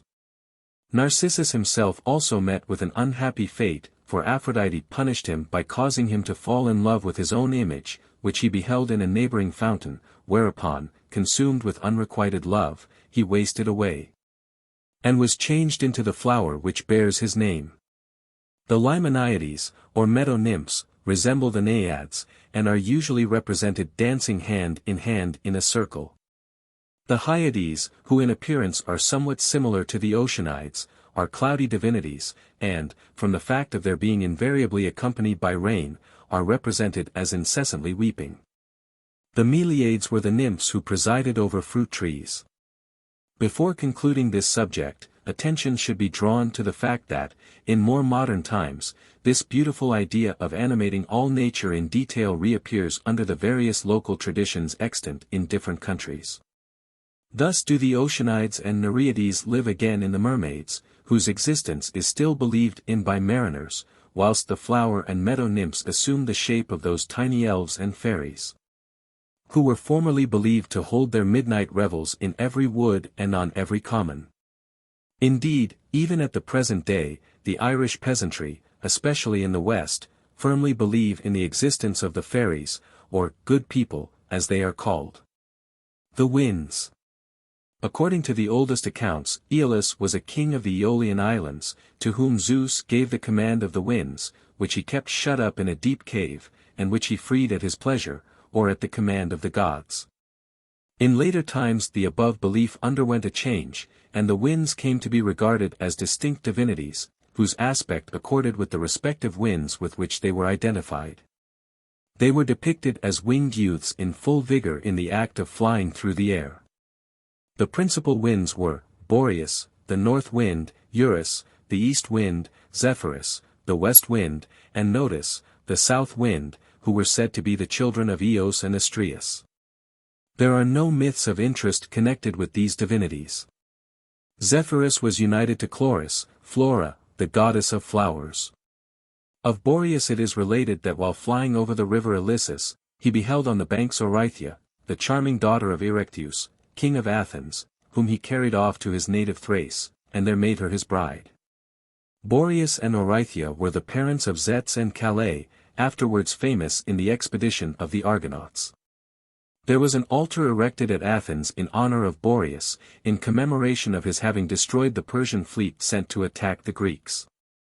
On the Acropolis at Athens there was a celebrated octagonal temple, built by Heracles, which was dedicated to the winds, and on its sides were their various representations. The ruins of this temple are still to be seen. Pan, Faunus. Pan was the god of fertility, and the special patron of shepherds and huntsmen. He presided over all rural occupations, was chief of the satyrs, and head of all rural divinities. According to the common belief, he was the son of Hermes and a wood nymph, and came into the world with horns sprouting from his forehead, a goat's beard and a crooked nose, pointed ears, and the tail and feet of a goat. And presented altogether so repulsive an appearance that, at the sight of him, his mother fled in dismay. Hermes, however, took up his curious little offspring, wrapped him in a hare skin, and carried him in his arms to Olympus. The grotesque form and merry antics of the little stranger made him a great favorite with all the immortals, especially Dionysus, and they bestowed upon him the name of Pan, all, because he had delighted them all. His favorite haunts were grottos, and his delight was to wander in uncontrolled freedom over rocks and mountains, following his various pursuits, ever cheerful, and usually very noisy. He was a great lover of music, singing, dancing, and all pursuits which enhance the pleasures of life. And hence, in spite of his repulsive appearance, we see him surrounded with nymphs of the forests and dales, who love to dance round him to the cheerful music of his pipe, the syrinx. The myth concerning the origin of Pan's pipe is as follows. Pan became enamored of a beautiful nymph, called Syrinx, who, appalled at his terrible appearance, fled from the pertinacious attentions of her unwelcome suitor. He pursued her to the banks of the river Ladon, when, seeing his near approach, and feeling escape impossible, she called on the gods for assistance, who, in answer to her prayer, transformed her into a reed, just as Pan was about to seize her. Whilst the love-sick Pan was sighing and lamenting his unfortunate fate, the winds gently swayed the reeds, and produced a murmuring sound as of one complaining. Charmed with the soothing tones, he endeavored to reproduce them himself, and after cutting 7 of the reeds of unequal length, he joined them together, and succeeded in producing the pipe, which he called the syrinx, in memory of his lost love. Pan was regarded by shepherds as their most valiant protector, who defended their flocks from the attacks of wolves. The shepherds of these early times, having no penfolds, were in the habit of gathering together their flocks in mountain caves, to protect them against the inclemency of the weather, and also to secure them at night against the attacks of wild animals. These caves, therefore, which were very numerous in the mountain districts of Arcadia, Boeotia, and were all consecrated to Pan.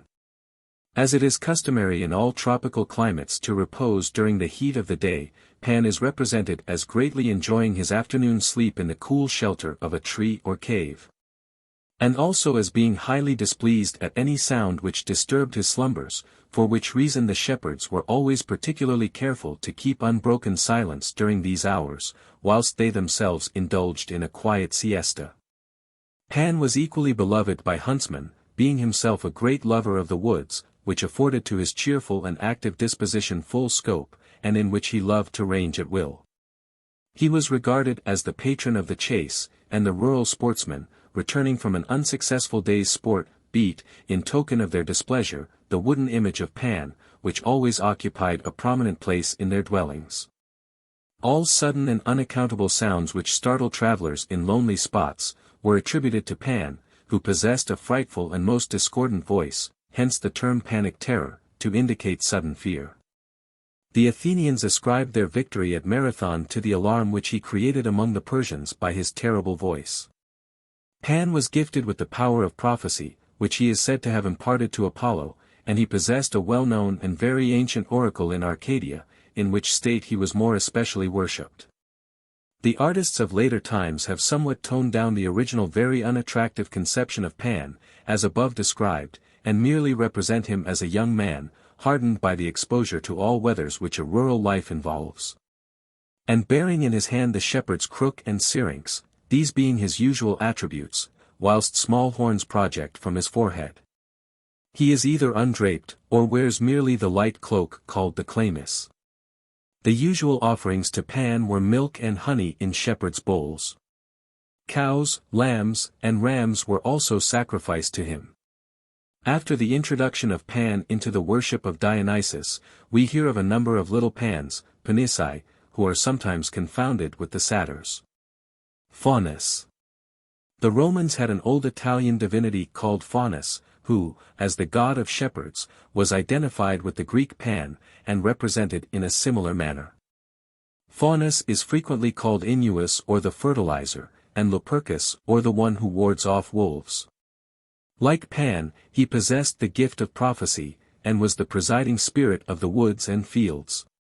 He also shared with his Greek prototype the faculty of alarming travelers in solitary places. Bad dreams and evil apparitions were attributed to Faunus, and he was believed to enter houses stealthily at night for this purpose. Fauna was the wife of Faunus, and participated in his functions. The Satyrs.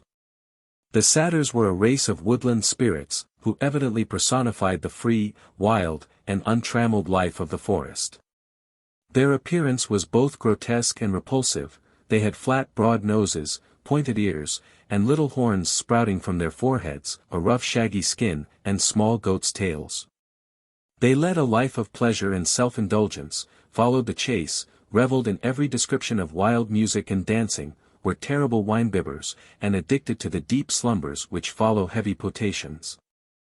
They were no less dreaded by mortals than by the gentle woodland nymphs, who always avoided their coarse rough sports. The satyrs were conspicuous figures in the train of Dionysus, and, as we have seen, Silenus their chief was tutor to the wine god. The older satyrs were called Silens, and are represented in antique sculpture, as more nearly approaching the human form. In addition to the ordinary satyrs, artists delighted in depicting little satyrs, young imps, frolicking about the woods in a marvelous variety of droll attitudes. These little fellows greatly resemble their friends and companions, the Panissi. In rural districts it was customary for the shepherds and peasants who attended the festivals of Dionysus, to dress themselves in the skins of goats and other animals, and, under this disguise, they permitted themselves all kinds of playful tricks and excesses, to which circumstance the conception of the satyrs is by some authorities attributed. In Rome the old Italian wood divinities, the Fauns, who had goat's feet and all other characteristics of the satyrs greatly exaggerated, were identified with them. Priapus. Priapus, the son of Dionysus and Aphrodite, was regarded as the god of fruitfulness, the protector of flocks, sheep, goats, bees, the fruit of the vine, and all garden produce.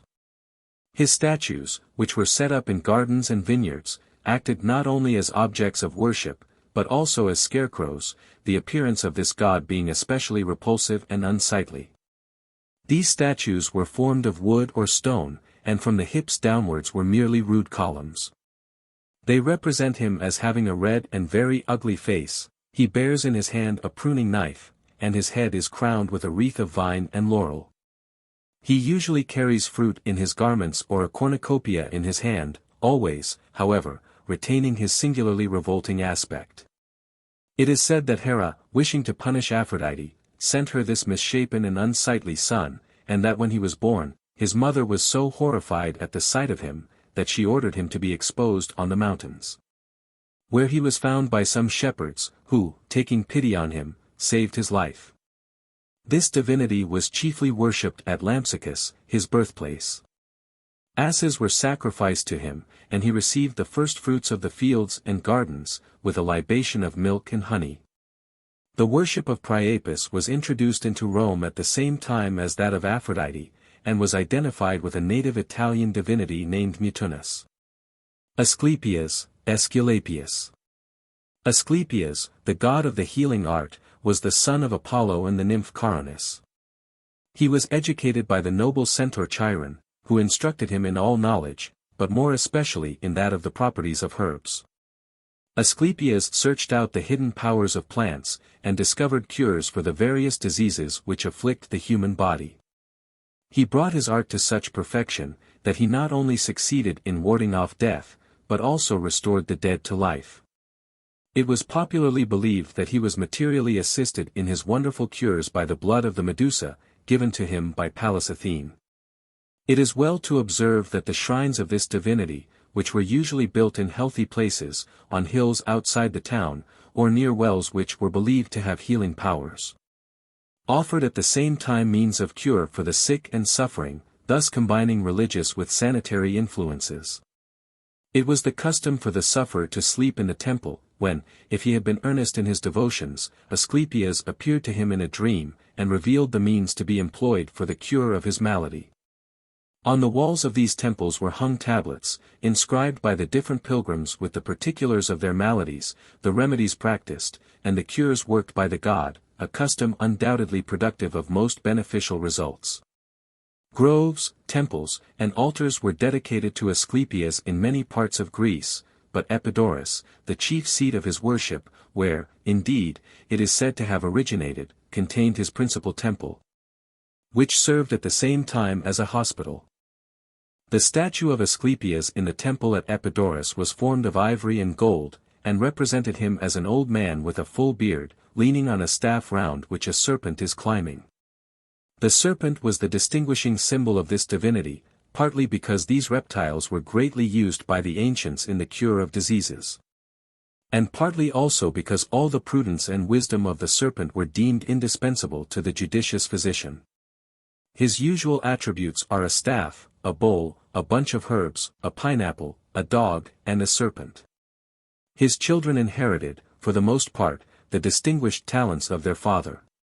Two of his sons, Machaon and Podalirius, accompanied Agamemnon to the Trojan War, in which expedition they became renowned, not only as military heroes, but also as skillful physicians.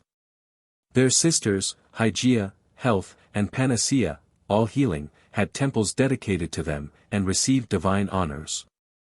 The function of Hygeia was to maintain the health of the community, which great blessing was supposed to be brought by her as a direct and beneficent gift from the gods. Aesculapius.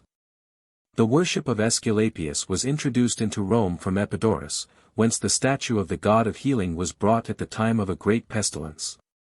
Grateful for their deliverance from this plague, the Romans erected a temple in his honor, on an island near the mouth of the Tiber. Roman divinities. Janus. From the earliest ages Janus was regarded by the Romans with the utmost affection and veneration, as a divinity who ranked only second to Jupiter himself, and through whom all prayers and petitions were transmitted to the other gods.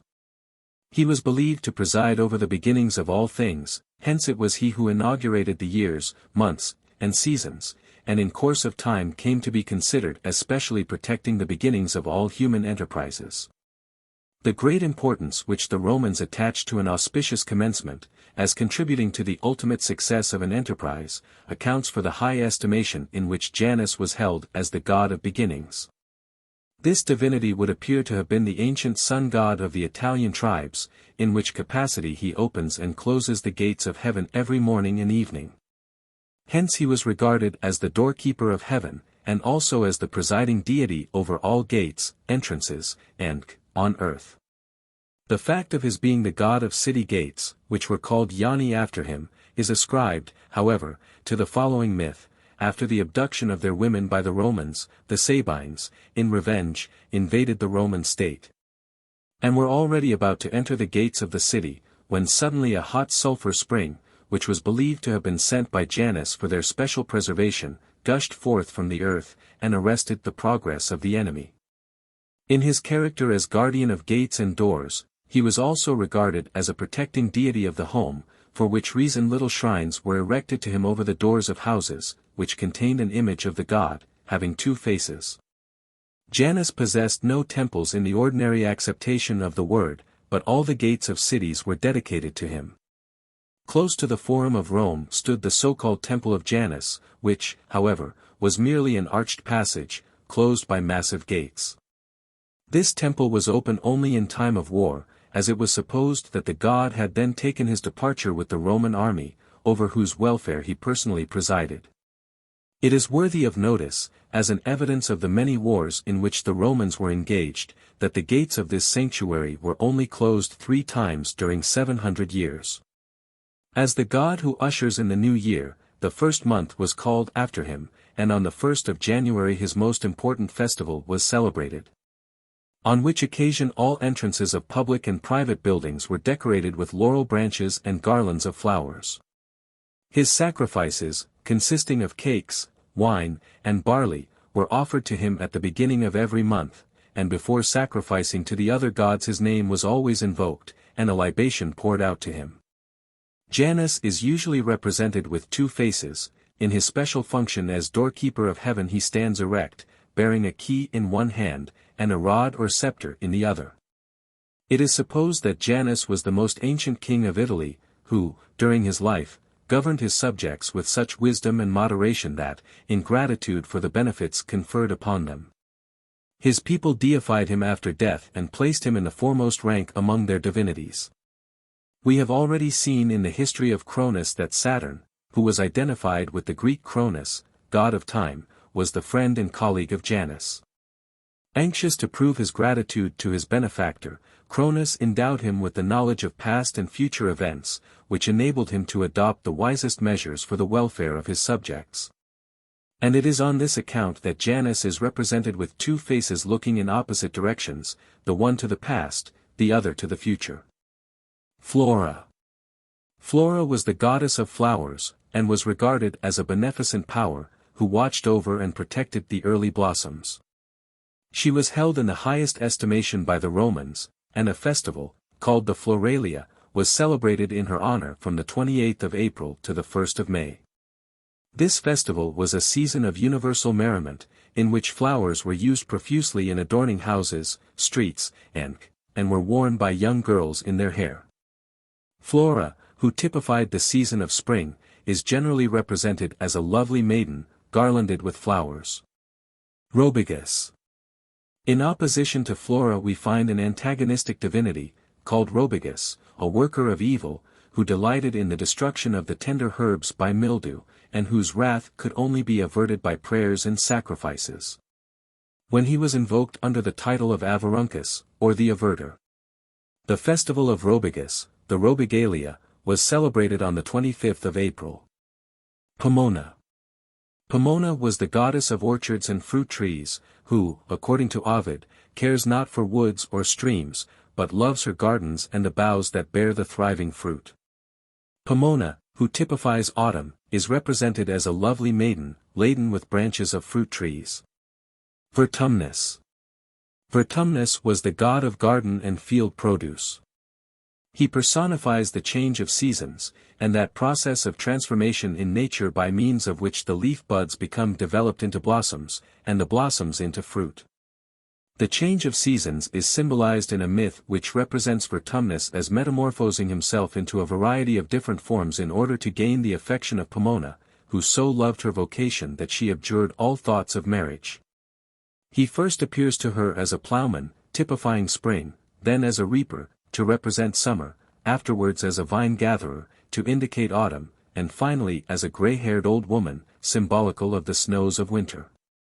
But it was not until he assumed his true form, that of a beautiful youth, that he succeeded in his suit. Vertumnus is generally represented crowned with wheat sheaves, and bearing in his hand a cornucopia. Pales. Pales, a very ancient Italian divinity, is represented sometimes as a male, sometimes as a female power. As a male divinity he is more particularly the god of shepherds and flocks. As a female deity, Pales presides over husbandry and the fruitfulness of herds. Her festivals, the Palilia, were celebrated on the 21st of April, the day on which the city of Rome was founded. During this festival it was customary for shepherds to ignite a mass of straw, through which they rushed with their flocks, believing that this ordeal would purify them from sin. The name Palatine, which originally signified a pastoral colony, is derived from this divinity. Her offerings were cakes and milk. Picus. Picus, the son of Saturn and father of Faunus, was a woodland divinity, gifted with prophetic powers. An ancient myth relates that Picus was a beautiful youth, united to a nymph called Canons. The sorceress Circe, infatuated by his beauty, endeavored to secure his love, but he rejected her advances, and she, in revenge, changed him into a woodpecker, under which form he still retained his powers of prophecy. Picus is represented as a youth, with a woodpecker perched upon his head, which bird became henceforth regarded as possessed of the power of prophecy. Picumnus and Pelumnus. Picumnus and Pelumnus were two household divinities of the Romans, who were the special presiding deities of newborn infants. Silvanus. Silvanus was a woodland divinity, who, like Faunus, greatly resembled the Greek Pan. He was the presiding deity of plantations and forests, and specially protected the boundaries of fields. Silvanus is represented as a hale old man, carrying a cypress tree, for, according to Roman mythology, the transformation of the youth Cyparissus into the tree which bears his name was attributed to him. His sacrifices consisted of milk, meat, wine, grapes, wheat ears, and pigs. Terminus.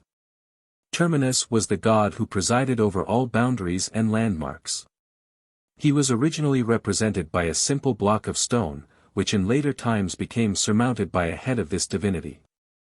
Numa Pompilius, the great benefactor of his people, anxious to inculcate respect for the rights of property, specially enjoined the erection of these blocks of stone, as a durable monument to mark the line dividing one property from another.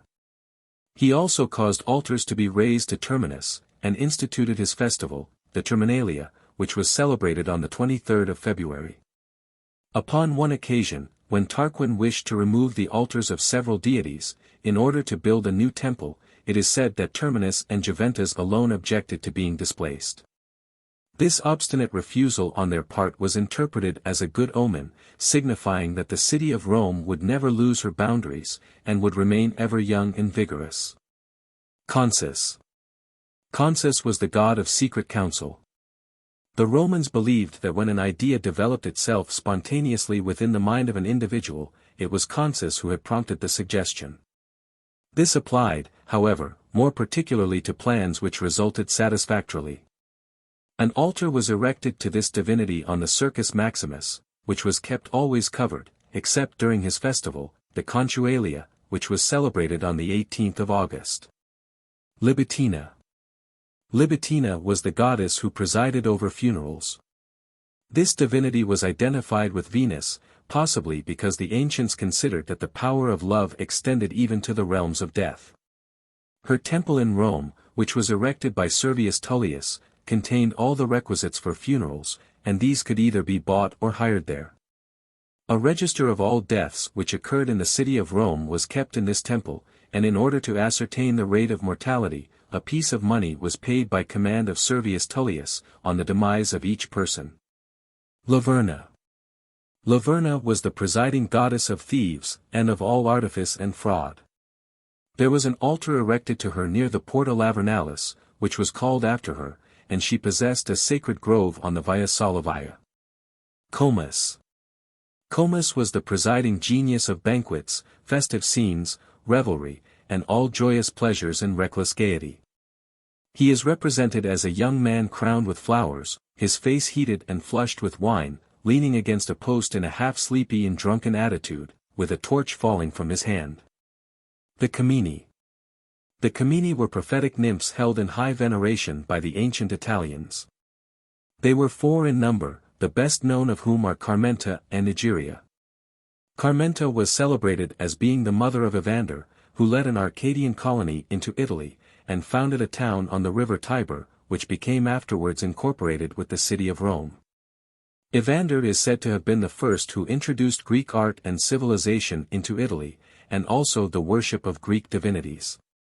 A temple was erected to Carmenta on the Capitoline Hill, and a festival, called the Carmentalia, was celebrated in her honor on the 11th of January.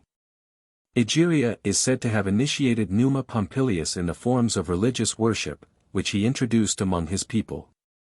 She was regarded as the giver of life, and was therefore invoked by women before the birth of their children. The Camini are frequently identified by Roman writers with the Muses. Genii. A comforting and assuring belief existed among the Romans, that each individual was accompanied through life, from the hour of his birth to that of his death, by a protecting spirit, called his genius, who prompted him to good and noble deeds, and acted towards him as a guardian angel, comforting him in sorrow, and guiding him throughout his earthly career. In the course of time a second genius was believed to exist, of an evil nature, who, as the instigator of all wrongdoing, was ever at war with the beneficent genius. And on the issue of the conflict between these antagonistic influences, depended the fate of the individual.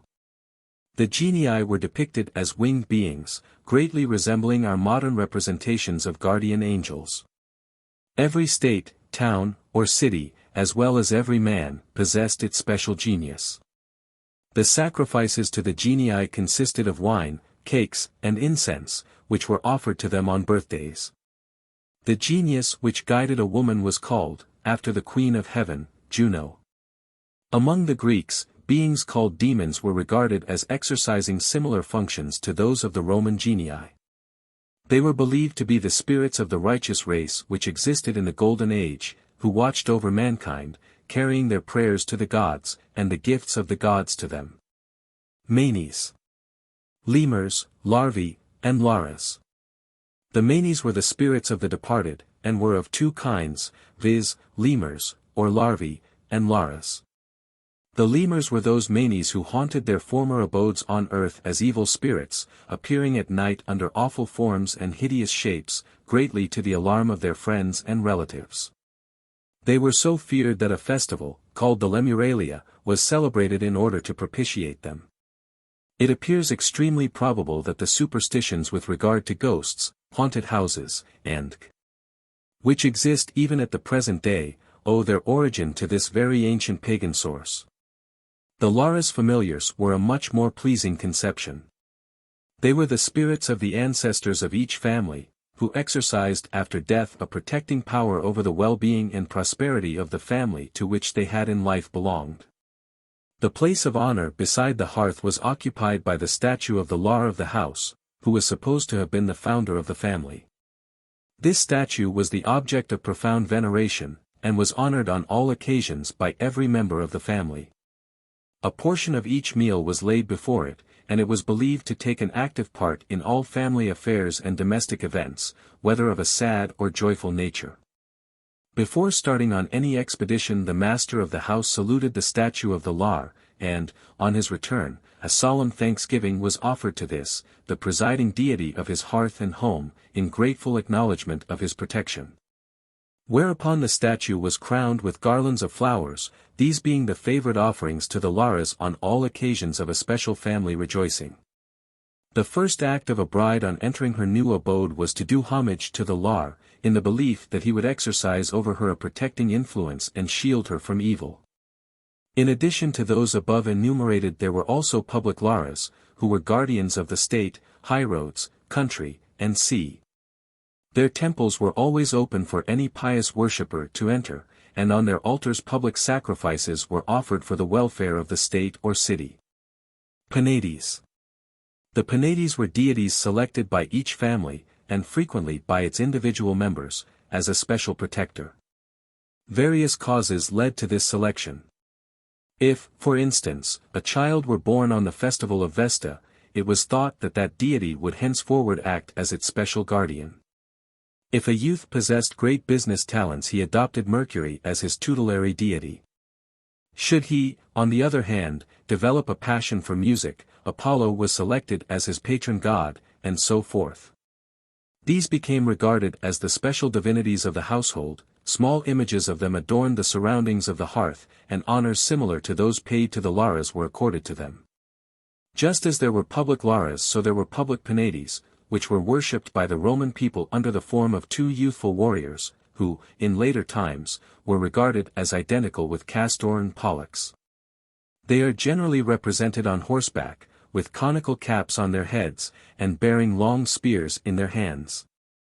Public worship of the ancient Greeks and Romans. Temples. In very remote times the Greeks had no shrines or sanctuaries devoted to public worship, but performed their devotions beneath the vast and boundless canopy of heaven, in the great temple of nature itself. Believing that their divinities throned above the clouds, pious worshippers naturally sought the highest available points, in order to place themselves in the closest communion possible with their gods.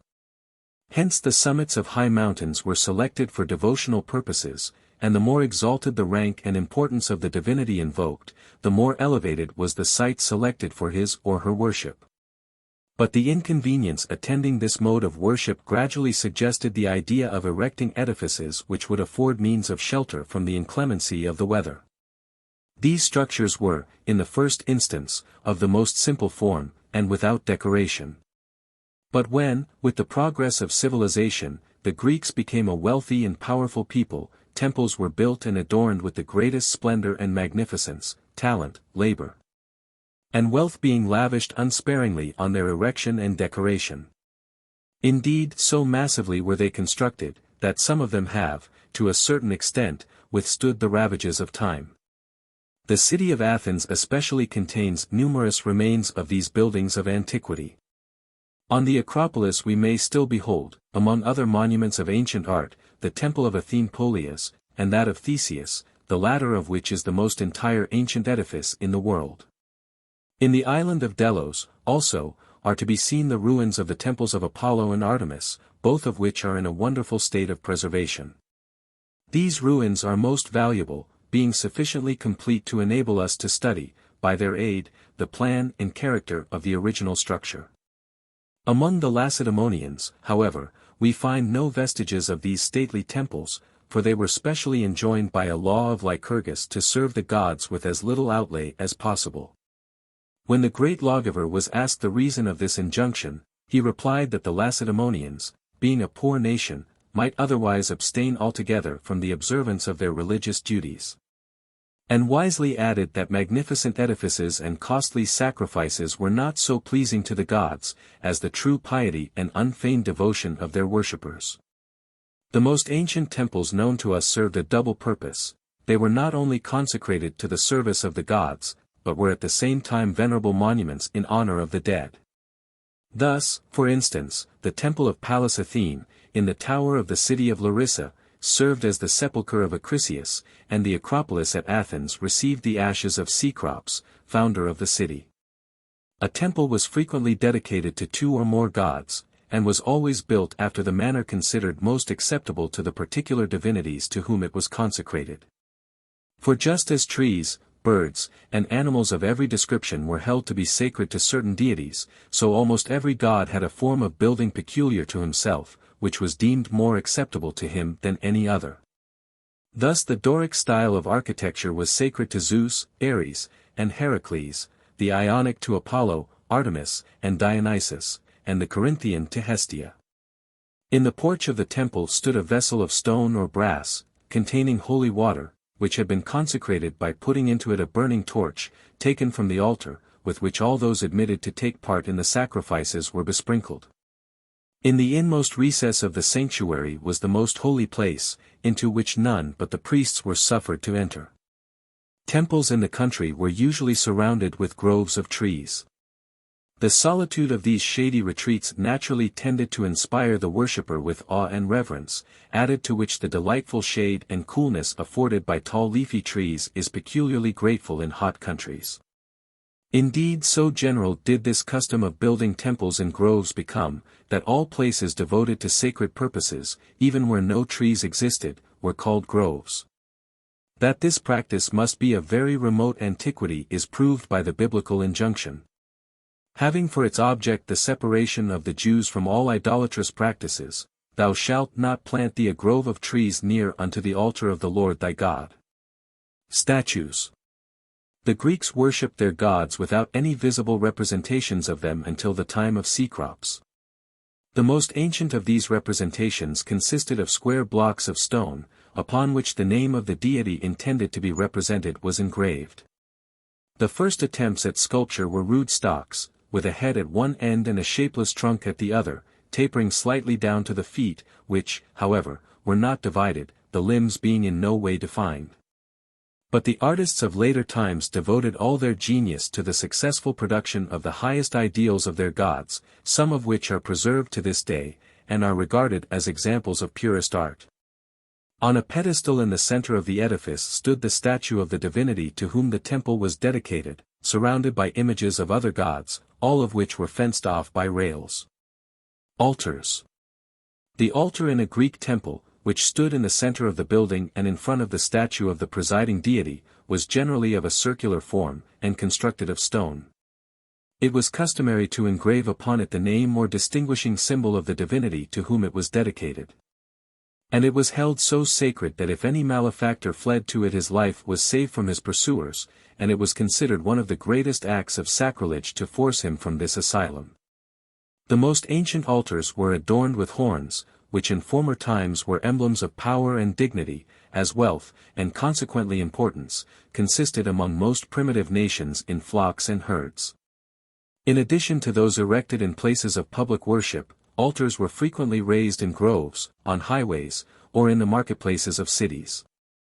The gods of the lower world had no altars whatever, ditches or trenches being dug for the reception of the blood of the sacrifices offered to them. Priests. In ancient times the priests were recognized as a special social caste, and were distinguished not only by their sacerdotal vestments, but also by their piety, wisdom, and blameless life. They were the chosen mediators between gods and men, and offered prayers and sacrifices in the name of the people, whom they also instructed as to what vows, gifts, and offerings would be most acceptable to the gods. Every deity had a different order of priests consecrated to his worship, and in every place a high priest was appointed, whose duty it was to superintend the rest of his order, and also to carry out the more sacred rites and religious observances. Priests and priestesses were permitted to marry, but not a second time. Some, however, voluntarily adopted a life of celibacy. Sacrifices. There is no doubt that a feeling of gratitude to the gods for their protecting care, and the abundance with which they were believed to bless mankind, has induced men of all nations and in all countries to feel a desire to sacrifice to their divinities some portion of the gifts so generously lavished upon them. Among the Greeks, sacrifices were of various kinds. They consisted of freewill offerings, propitiatory offerings, and freewill offerings were grateful acknowledgments for benefits received, and usually consisted of the first fruits of the field, or the finest of the flocks and herds, which were required to be without spot or blemish. Propitiatory offerings were brought with the object of appeasing the anger of the gods. In addition to those above enumerated, sacrifices were made, either with a view of obtaining success in an enterprise about to be undertaken, or in fulfillment of a vow, or at the command of an oracle. Every sacrifice was accompanied by salt and also by a libation, which usually consisted of wine, the cup being always filled to the brim, indicating that the offering was made without stint. When sacrificing to the infernal gods, the cup containing the libation was filled with blood. The animals offered to the Olympian divinities were white, whilst those to the gods of the lower world were black. When a man offered a special sacrifice for himself or his family, it partook of the nature of his occupation, thus a shepherd brought a sheep, a vine grower his grapes, and so forth. But in the case of public sacrifices, the supposed individuality of the deity was always consulted. For instance, to Demeter a sow was offered, because that animal is apt to root up the seed corn. To Dionysus a goat, on account of its being destructive to vineyards, and the value of offerings depended greatly upon the position of the individual. It being regarded as a contempt of the gods for a rich man to bring a sordid offering, whilst from a poor man the smallest oblation was considered acceptable. Hecatombs consisted of 100 animals, and were offered by entire communities, or by wealthy individuals who either desired, or had obtained some special favor from the gods. When a sacrifice was to be offered, a fire was kindled on the altar, into which wine and frankincense were poured, in order to increase the flame. In very ancient times, the victim was laid upon the altar and burned whole. But after the time of Prometheus, portions only of the shoulders, thighs, entrails, and were sacrificed, the remainder becoming the perquisites of the priests. The officiating priests wore a crown composed of the leaves of the tree sacred to the deity they invoked. Thus when sacrificing to Apollo the crowns were of laurel, when to Heracles, of poplar. This practice of wearing crowns was, at a later period, adopted by the general public at banquets and other festivities. On occasions of special solemnity the horns of the victim were overlaid with gold, and the altars decked with flowers and sacred herbs. The mode of conducting the sacrifices was as follows: all things being prepared, a salt cake, the sacrificial knife, and the crowns, were placed in a small basket and carried to the sanctuary by a young maiden. Whereupon the victim was conducted into the temple, frequently to the accompaniment of music. If a small animal, it was driven loose to the altar; if a large one, it was led by a long trailing rope, in order to indicate that it was not an unwilling sacrifice. When all were assembled, the priest, after walking in solemn state round the altar, besprinkled it with a mixture of meal and holy water, after which he also besprinkled the assembled worshippers, and exhorted them to join with him in prayer. The service being ended, the priest first tasted the libation, and after causing the congregation to do the like, poured the remainder between the horns of the victim, after which frankincense was strewn upon the altar. And a portion of the meal and water poured upon the animal, which was then killed. If by any chance the victim escaped the stroke, or became in any way restless, it was regarded as an evil omen; if, on the contrary, it expired without a struggle, it was considered auspicious. At the sacrifices to the aerial divinities music was added, whilst dances were performed round the altar, and sacred hymns sung. These hymns were generally composed in honor of the gods, and contained an account of their famous actions, their clemency and beneficence, and the gifts conferred by them on mankind. In conclusion, the gods were invoked for a continuance of their favor, and when the service was ended a feast was held. Oracles. The desire to penetrate the dark veil of futurity, and thereby to avert, if possible, threatened danger, has animated mankind in all ages of the world. Prophetic knowledge was sought by the Greeks at the mouth of oracles, whose predictions were interpreted to the people by priests, specially appointed for the purpose. The most famous of these institutions was the Oracle of Apollo at Delphi, which was held in general repute all over the world. People flocked from far and near to consult this wonderful mouthpiece of the gods, 1 month in the year being specially set apart for the purpose. The priestess who delivered the oracles was called the Pythia, after the serpent Python, which was killed by Apollo. Having first bathed in the waters of the Castalian spring, she was conducted into the temple by the priests, and was seated on a sort of three-legged stool or table, called a tripod, which was placed over the mouth of a cave whence issued sulphureous vapors. Here she gradually became affected in a remarkable manner, and fell into an ecstatic condition, in which she uttered wild and extraordinary phrases, which were held to be the utterance of Apollo himself. These the priests interpreted to the people, but in most cases in so ambiguous a manner that the fulfillment of the prediction could not easily be disputed. During the ceremony, clouds of incense filled the temple, and hid the priestess from the view of the uninitiated, and at its conclusion she was reconducted, in a fainting condition, to her cell. The following is a striking instance of the ambiguity of oracular predictions. Croesus, the rich king of Lydia, before going to war with Cyrus, king of Persia, consulted an oracle as to the probable success of the expedition. The reply he received was, that if he crossed a certain river he would destroy a great empire. Interpreting the response as being favorable to his design, Croesus crossed the river, and encountered the Persian king, by whom he was entirely defeated. And his own empire being destroyed, the prediction of the oracle was said to have been fulfilled. Sooths, augurs.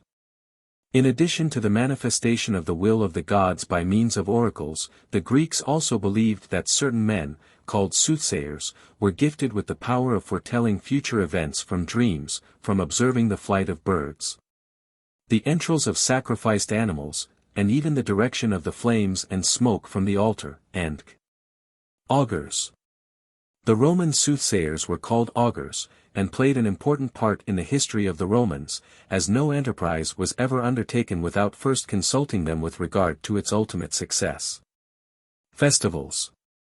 Festivals were instituted as seasons of rest, rejoicing, and thanksgiving, and also as anniversaries to commemorate events of national importance. The most ancient festivals were those held after the ingathering of the harvest or vintage, and were celebrated with rejoicings and merrymakings, which lasted many days, during which time the first fruits of the fields were offered to the gods, accompanied by prayers and thanksgiving.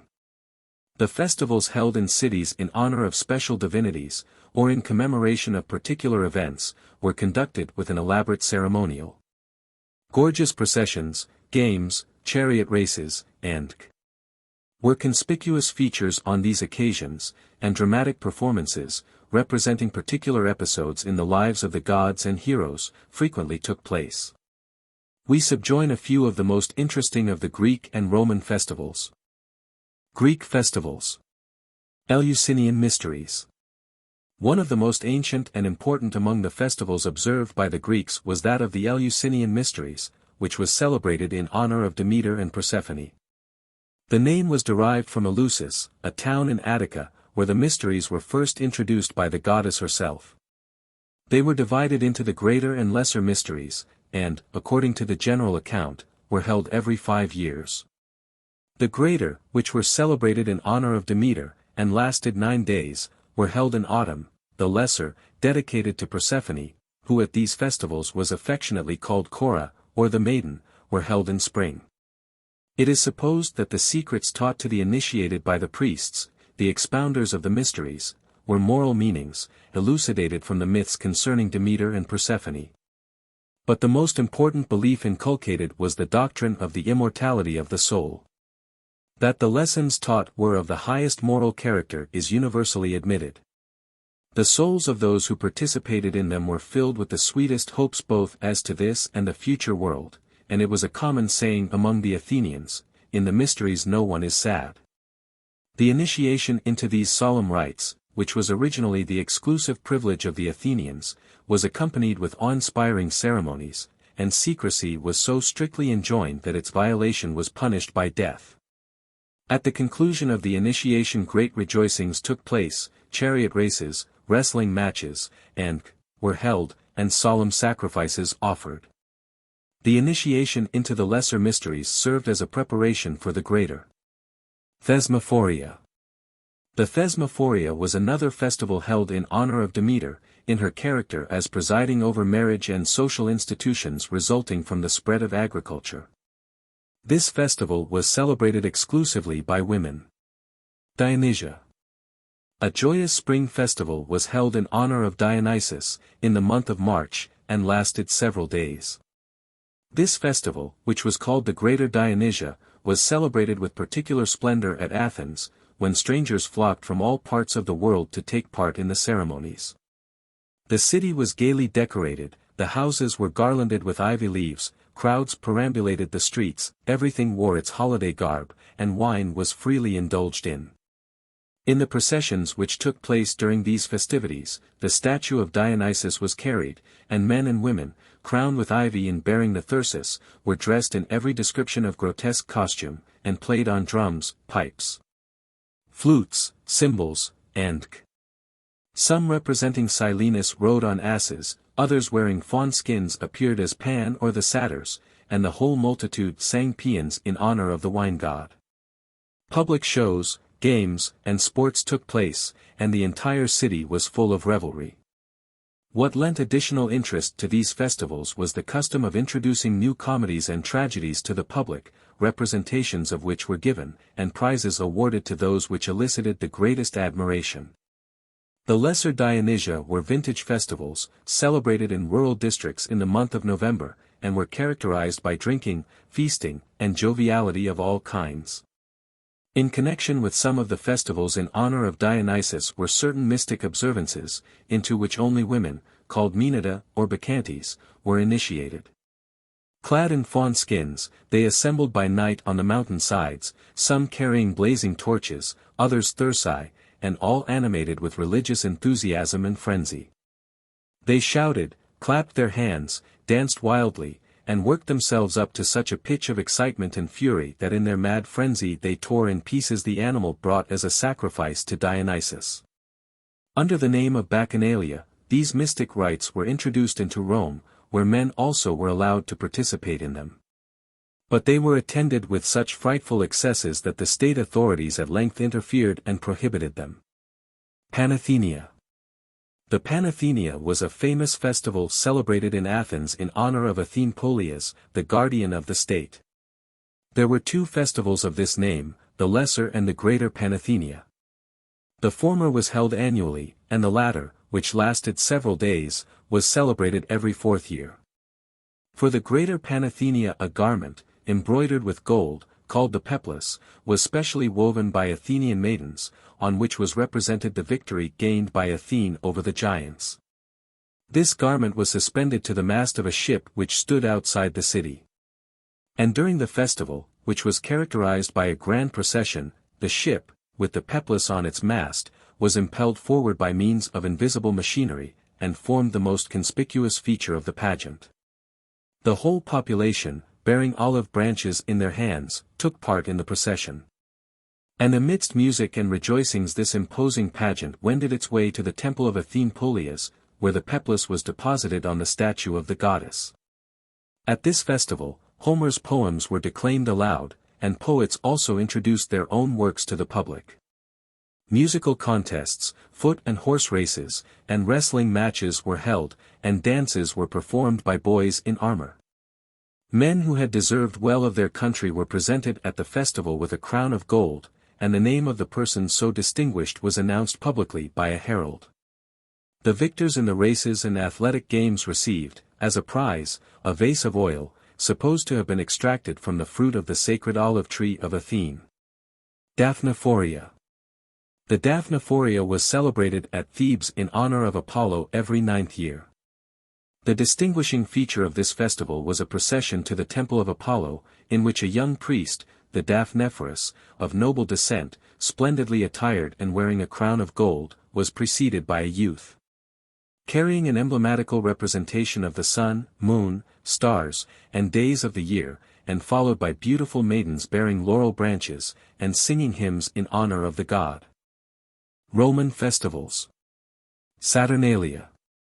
The Saturnalia, a national festival held in December in honor of Saturn, was celebrated after the ingathering of the harvest, and lasted several days. It was a time of universal rejoicing, cessation from labor, and merrymaking. School children had holidays, friends sent presents to each other, the law courts were closed, and no business was transacted. Crowds of people from the surrounding country flocked to Rome for this festival attired in every variety of masquerade dress. Practical jokes were given and received with the utmost good humor, shouts of exultation filled the air, all classes abandoned themselves to enjoyment, and unrestrained hilarity reigned supreme. Social distinctions were for a time suspended, or even reversed, and so heartily was the spirit of this festival entered into, that masters waited upon their slaves at banquets which they provided for them. The slaves being dressed upon these occasions in the garments of their masters. There appears little doubt that the modern carnival is a survival of the ancient Saturnalia. Cerealia. This festival was celebrated in honor of Ceres. It was solemnized exclusively by women, who, dressed in white garments, wandered about with torches in their hands, to represent the search of the goddess for her daughter Proserpine. During this festival, games were celebrated in the Circus Maximus, to which none were admitted unless clothed in white. Vestalia. The Vestalia was a festival held in honor of Vesta on the 9th of June, and was celebrated exclusively by women, who walked barefooted in procession to the temple of the goddess. The priestesses of Vesta, called Vestals or Vestal Virgins, played a conspicuous part in these festivals. They were 6 in number, and were chosen, between the ages of 6 and 10, from the noblest families in Rome. Their term of office was 30 years. During the first 10 years, they were initiated in their religious duties, during the second 10 they performed them, and during the third they instructed novices. Their chief duty was to watch and feed the ever-burning flame on the altar of Vesta, the extinction of which was regarded as a national calamity of ominous import. Great honors and privileges were accorded to them. The best seats were reserved for their use at all public spectacles, and even the consuls and praetors made way for them to pass. If they met a criminal on his way to execution, they had the power to pardon him, provided it could be proved that the meeting was accidental. The Vestals were vowed to chastity, a violation of which was visited by the frightful punishment of being buried alive. Part 2, Legends. Cadmus. The following is the legendary account of the founding of Thebes. After the abduction of his daughter Europa by Zeus, Agenor, king of Phoenicia, unable to reconcile himself to her loss, dispatched his son Cadmus in search of her, desiring him not to return without his sister. For many years Cadmus pursued his search through various countries, but without success. Not daring to return home without her, he consulted the oracle of Apollo at Delphi. And the reply was that he must desist from his task, and take upon himself a new duty, i.e., that of founding a city, the site of which would be indicated to him by a heifer which had never borne the yoke, and which would lie down on the spot whereon the city was to be built. Scarcely had Cadmus left the sacred fane, when he observed a heifer who bore no marks of servitude on her neck, walking slowly in front of him. He followed the animal for a considerable distance, until at length, on the site where Thebes afterwards stood, she looked towards heaven and, gently lowing, lay down in the long grass. Grateful for this mark of divine favor, Cadmus resolved to offer up the animal as a sacrifice, and accordingly sent his followers to fetch water for the libation from a neighboring spring. This spring, which was sacred to Ares, was situated in a wood, and guarded by a fierce dragon, who, at the approach of the retainers of Cadmus, suddenly pounced upon them and killed them. After waiting some time for the return of his servants, Cadmus grew impatient, and hastily arming himself with his lance and spear, set out to seek them. On reaching the spot, the mangled remains of his unfortunate followers met his view, and near them he beheld the frightful monster, dripping with the blood of his victims. Seizing a huge rock, the hero hurled it with all his might upon the dragon. But protected by his tough black skin and steely scales as by a coat of mail, he remained unhurt. Cadmus now tried his lance, and with more success, for it pierced the side of the beast, who, furious with pain, sprang at his adversary, when Cadmus, leaping aside, succeeded in fixing the point of his spear within his jaws. Which final stroke put an end to the encounter. While Cadmus stood surveying his vanquished foe, Pallas Athene appeared to him, and commanded him to sow the teeth of the dead dragon in the ground. He obeyed. And out of the furrows there arose a band of armed men, who at once commenced to fight with each other, until all except 5 were killed. These last surviving warriors made peace with each other, and it was with their assistance that Cadmus now built the famous city of Thebes. In later times the noblest Theban families proudly claimed their descent from these mighty earthborn warriors. Ares was furious with rage when he discovered that Cadmus had slain his dragon, and would have killed him had not Zeus interfered, and induced him to mitigate his punishment to that of servitude for the term of 8 years. At the end of that time the god of war became reconciled to Cadmus, and, in token of his forgiveness, bestowed upon him the hand of his daughter Harmonia in marriage. Their nuptials were almost as celebrated as those of Peleus and Thetis. All the gods honored them with their presence, and offered rich gifts and congratulations. Cadmus himself presented his lovely bride with a splendid necklace fashioned by Hephaestus, which, however, after the death of Harmonia, always proved fatal to its possessor. The children of Cadmus and Harmonia were 1 son, Polydorus, and 4 daughters, Autono, Ino, Semele, and Agave.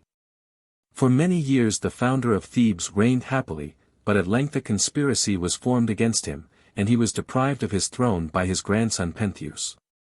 Accompanied by his faithful wife Harmonia, he retired into Illyria, and after death they were both changed by Zeus into serpents, and transferred to Elysium. Perseus. Perseus, one of the most renowned of the legendary heroes of antiquity, was the son of Zeus and Danae, daughter of Acrisius, king of Argos. An oracle having foretold to Acrisius that a son of Danae would be the cause of his death, he imprisoned her in a tower of brass in order to keep her secluded from the world. Zeus, however, descended through the roof of the tower in the form of a shower of gold, and the lovely Danae became his bride. For 4 years Acrisius remained in ignorance of this union, but one evening as he chanced to pass by the brazen chamber, he heard the cry of a young child proceeding from within, which led to the discovery of his daughter's marriage with Zeus. Enraged at finding all his precautions unavailing, Acrisius commanded the mother and child to be placed in a chest and thrown into the sea. But it was not the will of Zeus that they should perish. He directed Poseidon to calm the troubled waters, and caused the chest to float safely to the island of Seriphus. Dictys, brother of Polydectes, king of the island, was fishing on the seashore when he saw the chest stranded on the beach. And pitying the helpless condition of its unhappy occupants, he conducted them to the palace of the king, where they were treated with the greatest kindness. Polydectes eventually became united to Danae, and bestowed upon Perseus an education befitting a hero. When he saw his stepson develop into a noble and manly youth, he endeavored to instill into his mind a desire to signalize himself by the achievement of some great and heroic deed. And after mature deliberation it was decided that the slaying of the Gorgon, Medusa, would bring him the greatest renown. For the successful accomplishment of his object it was necessary for him to be provided with a pair of winged sandals, a magic wallet, and the helmet of Hades, which rendered the wearer invisible, all of which were in the keeping of the nymphs. The place of whose abode was known only to the Graeae. Perseus started on his expedition, and, guided by Hermes and Pallas Athene, arrived, after a long journey, in the far-off region, on the borders of Oceanus, where dwelt the Graeae, daughters of Phorcys and Ceto.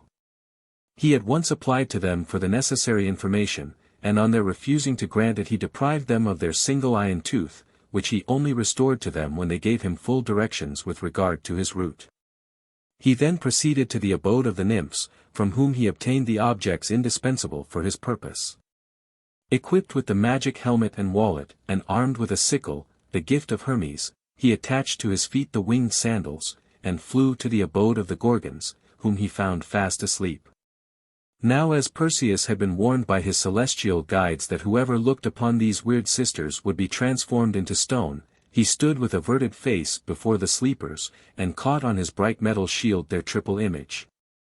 Then, guided by Pallas Athene, he cut off the head of the Medusa, which he placed in his wallet. No sooner had he done so than from the headless trunk there sprang forth the winged steed Pegasus, and Chrysaor, the father of the winged giant Geryon. He now hastened to elude the pursuit of the 2 surviving sisters, who, aroused from their slumbers, eagerly rushed to avenge the death of their sister. His invisible helmet and winged sandals here stood him in good stead. For the former concealed him from the view of the Gorgons, whilst the latter bore him swiftly over land and sea, far beyond the reach of pursuit. In passing over the burning plains of Libya, the drops of blood from the head of the Medusa oozed through the wallet, and falling on the hot sands below produced a brood of many-colored snakes, which spread all over the country. Perseus continued his flight until he reached the kingdom of Atlas, of whom he begged rest and shelter. But as this king possessed a valuable orchard, in which every tree bore golden fruit, he was fearful lest the slayer of the Medusa might destroy the dragon which guarded it, and then rob him of his treasures. He therefore refused to grant the hospitality which the hero demanded, whereupon Perseus, exasperated at the churlish repulse, produced from his wallet the head of the Medusa, and holding it towards the king, transformed him into a stony mountain. Beard and hair erected themselves into forests, shoulders, hands, and limbs became huge rocks, and the head grew up into a craggy peak which reached into the clouds. Perseus then resumed his travels. His winged sandals bore him over deserts and mountains, until he arrived at Ethiopia, the kingdom of King Theseus. Here he found the country inundated with disastrous floods, towns and villages destroyed, and everywhere signs of desolation and ruin. On a projecting cliff close to the shore he beheld a lovely maiden chained to a rock. This was Andromeda, the king's daughter. Her mother Cassiopeia, having boasted that her beauty surpassed that of the Nereides, the angry sea nymphs appealed to Poseidon to avenge their wrongs, whereupon the sea god devastated the country with a terrible inundation, which brought with it a huge monster who devoured all that came in his way. In their distress the unfortunate Ethiopians applied to the oracle of Jupiter Ammon, in the Libyan desert, and obtained the response, that only by the sacrifice of the king's daughter to the monster could the country and people be saved. Theseus, who was tenderly attached to his child, at first refused to listen to this dreadful proposal. But overcome at length by the prayers and solicitations of his unhappy subjects, the heartbroken father gave up his child for the welfare of his country. Andromeda was accordingly chained to a rock on the seashore to serve as a prey to the monster, whilst her unhappy parents bewailed her sad fate on the beach below. On being informed of the meaning of this tragic scene, Perseus proposed to Theseus to slay the dragon, on condition that the lovely victim should become his bride. Overjoyed at the prospect of Andromeda's release, the king gladly acceded to the stipulation, and Perseus hastened to the rock, to breathe words of hope and comfort to the trembling maiden. Then assuming once more the helmet of Hades, he mounted into the air, and awaited the approach of the monster. Presently the sea opened, and the shark's head of the gigantic beast of the deep raised itself above the waves. Lashing his tail furiously from side to side, he leaped forward to seize his victim. But the gallant hero, watching his opportunity, suddenly darted down, and producing the head of the Medusa from his wallet, held it before the eyes of the dragon, whose hideous body became gradually transformed into a huge black rock, which remained forever a silent witness of the miraculous deliverance of Andromeda. Perseus then led the maiden to her now happy parents, who, anxious to evince their gratitude to her deliverer, ordered immediate preparations to be made for the nuptial feast. But the young hero was not to bear away his lovely bride uncontested. For in the midst of the banquet, Phineus, the king's brother, to whom Andromeda had previously been betrothed, returned to claim his bride.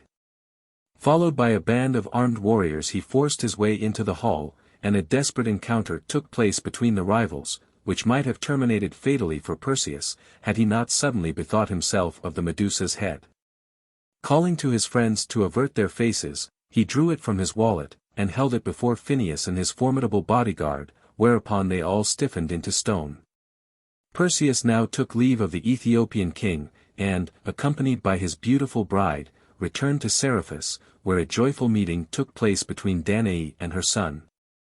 He then sent a messenger to his grandfather, informing him that he intended returning to Argos, but Acrisius, fearing the fulfillment of the oracular prediction, fled for protection to his friend Titemias, king of Larissa. Anxious to induce the aged monarch to return to Argos, Perseus followed him thither. But here a strange fatality occurred. Whilst taking part in some funereal games, celebrated in honor of the king's father, Perseus, by an unfortunate throw of the discus, accidentally struck his grandfather, and thereby was the innocent cause of his death. After celebrating the funereal rites of Acrisius with due solemnity, Perseus returned to Argos. But feeling loath to occupy the throne of one whose death he had caused, he exchanged kingdoms with Megapenthes, king of Tiryns, and in course of time founded the cities of Mycenae and Medea. The head of the Medusa he presented to his divine patroness, Pallas Athene, who placed it in the center of her shield. Many great heroes were descended from Perseus and Andromeda, foremost among whom was Heracles, whose mother, Alcmene, was their granddaughter. Heroic honors were paid to Perseus, not only throughout Argos, but also at Athens and in the island of Seriphus. Ion. Ion was the son of Creusa, the beauteous daughter of Erechtheus, king of Athens, and the sun-god Phoebus Apollo, to whom she was united without the knowledge of her father. Fearing the anger of Erechtheus, Creusa placed her newborn babe in a little wicker basket, and hanging some golden charms round his neck, invoked for him the protection of the gods, and concealed him in a lonely cave. Apollo, pitying his deserted child, sent Hermes to convey him to Delphi, where he deposited his charge on the steps of the temple.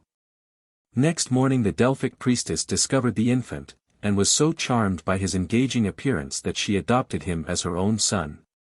The young child was carefully tended and reared by his kind foster mother, and was brought up in the service of the temple, where he was entrusted with some of the minor duties of the holy edifice.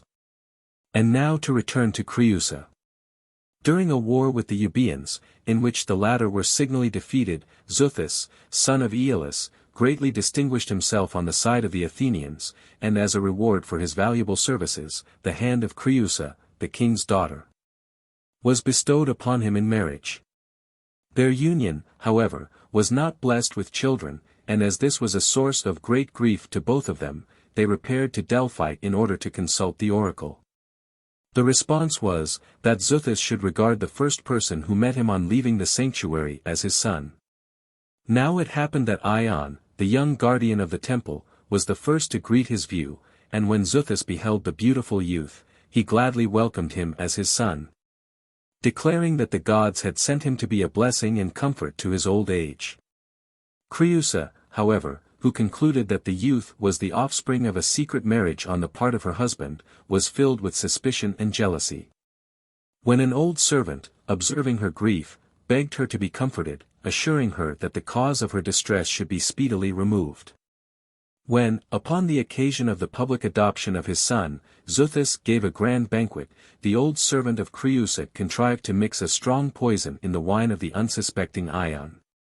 But the youth, according to the pious custom of the ancients, of offering a libation to the gods before partaking of any repast, poured upon the ground a portion of the wine before putting it to his lips, when suddenly, as if by a miracle, a dove flew into the banquet hall, and sipped of the wine of the libation.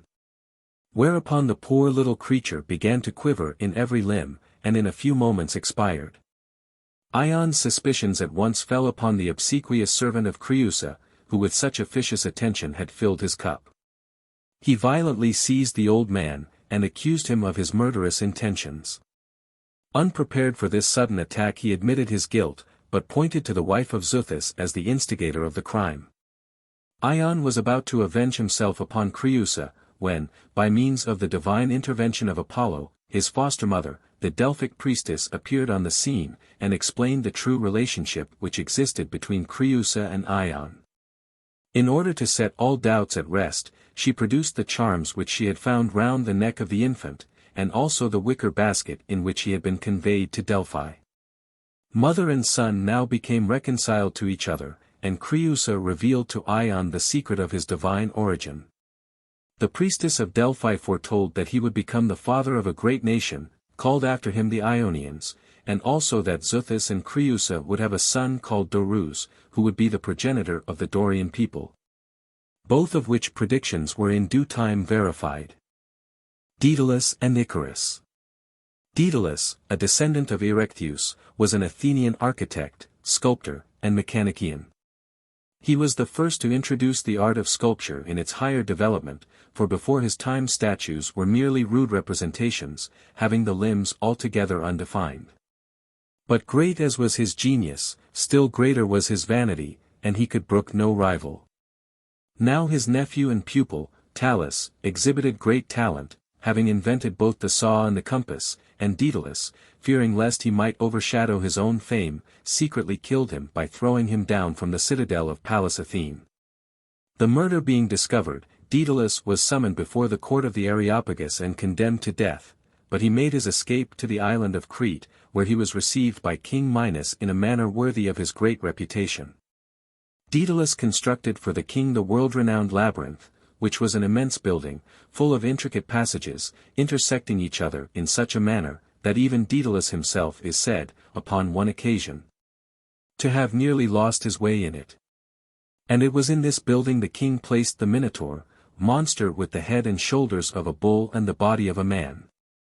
In the course of time the great artist became weary of his long exile, more especially as the king, under the guise of friendship, kept him almost a prisoner. He therefore resolved to make his escape, and for this purpose ingeniously contrived wings for himself and his young son Icarus, whom he diligently trained how to use them. Having awaited a favorable opportunity, father and son commenced their flight, and were well on their way when Icarus, pleased with the novel sensation, forgot altogether his father's oft-repeated injunction not to approach too near the sun. The consequence was that the wax, by means of which his wings were attached, melted, and he fell into the sea and was drowned. The body of the unfortunate Icarus was washed up by the tide, and was buried by the bereaved father on an island which he called after his son, Icaria. After this sad event, Dædalus winged his flight to the island of Sicily, where he met with a kind welcome from King Heracles, for whom he constructed several important public works. But no sooner did Minos receive the intelligence that his great architect had found an asylum with Heracles than he sailed over to Sicily with a large army, and sent messengers to the Sicilian king demanding the surrender of his guest. Heracles feigned compliance and invited Minos to his palace, where he was treacherously put to death in a warm bath. The body of their king was brought to Agrigent by the Cretans, where it was buried with great pomp, and over his tomb a temple to Aphrodite was erected. Dædalus passed the remainder of his life tranquilly in the island of Sicily, where he occupied himself in the construction of various beautiful works of art. The Argonauts. Ezon, king of Iolcus, was forced to fly from his dominions, which had been usurped by his younger brother, Peleus, and with difficulty succeeded in saving the life of his young son, Jason, who was at that time only 10 years of age. He entrusted him to the care of the centaur Chiron, by whom he was carefully trained in company with other noble youths, who, like himself, afterward signalized themselves by their bravery and heroic exploits. For 10 years Jason remained in the cave of the centaur, by whom he was instructed in all useful and warlike arts. But as he approached manhood he became filled with an unconquerable desire to regain his paternal inheritance. He therefore took leave of his kind friend and preceptor, and set out for Iolcus to demand from his uncle Peleus the kingdom which he had so unjustly usurped.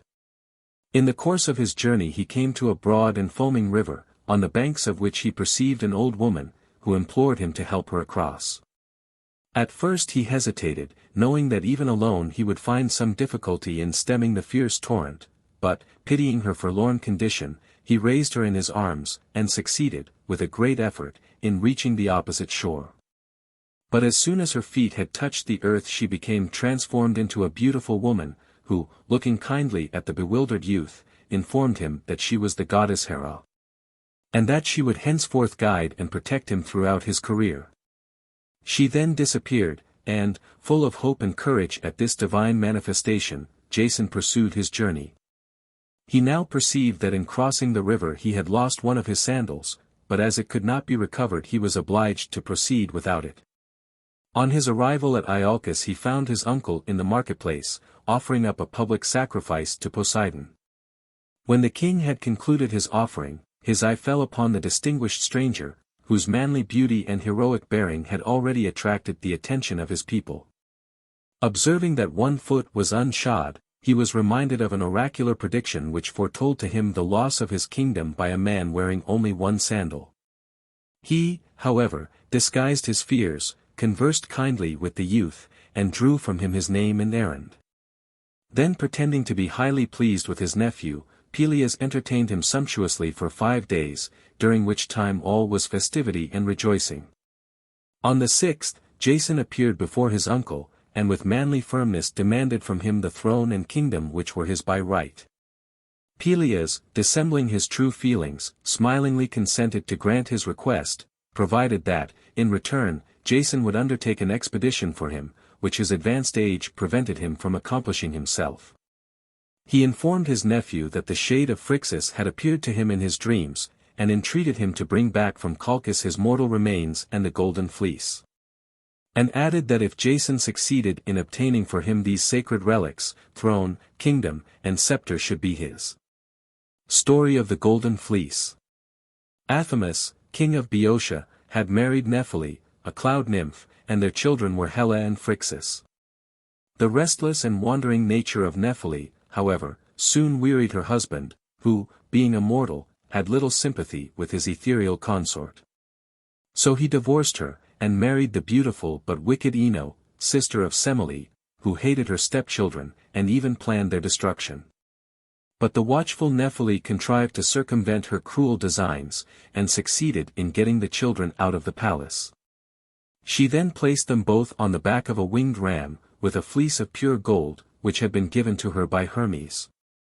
And on this wonderful animal brother and sister rode through the air over land and sea, but on the way Helle, becoming seized with giddiness, fell into the sea, called after her the Hellespont, and was drowned. Phrixus arrived safely at Colchis, where he was hospitably received by King Aetes, who gave him one of his daughters in marriage. In gratitude to Zeus for the protection accorded him during his flight, Phrixus sacrificed to him the golden ram, whilst the fleece he presented to Aetes, who nailed it up in the grove of Ares, and dedicated it to the god of war. An oracle having declared that the life of Aetes depended on the safekeeping of the fleece, he carefully guarded the entrance to the grove by placing before it an immense dragon, which never slept. Building and launch of the Argo. We will now return to Jason, who eagerly undertook the perilous expedition proposed to him by his uncle, who, well aware of the dangers attending such an enterprise, hoped by this means to rid himself forever of the unwelcome intruder.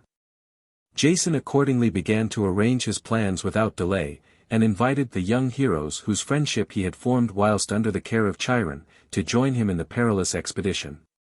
None refused the invitation, all feeling honored at being allowed the privilege of taking part in so noble and heroic an undertaking.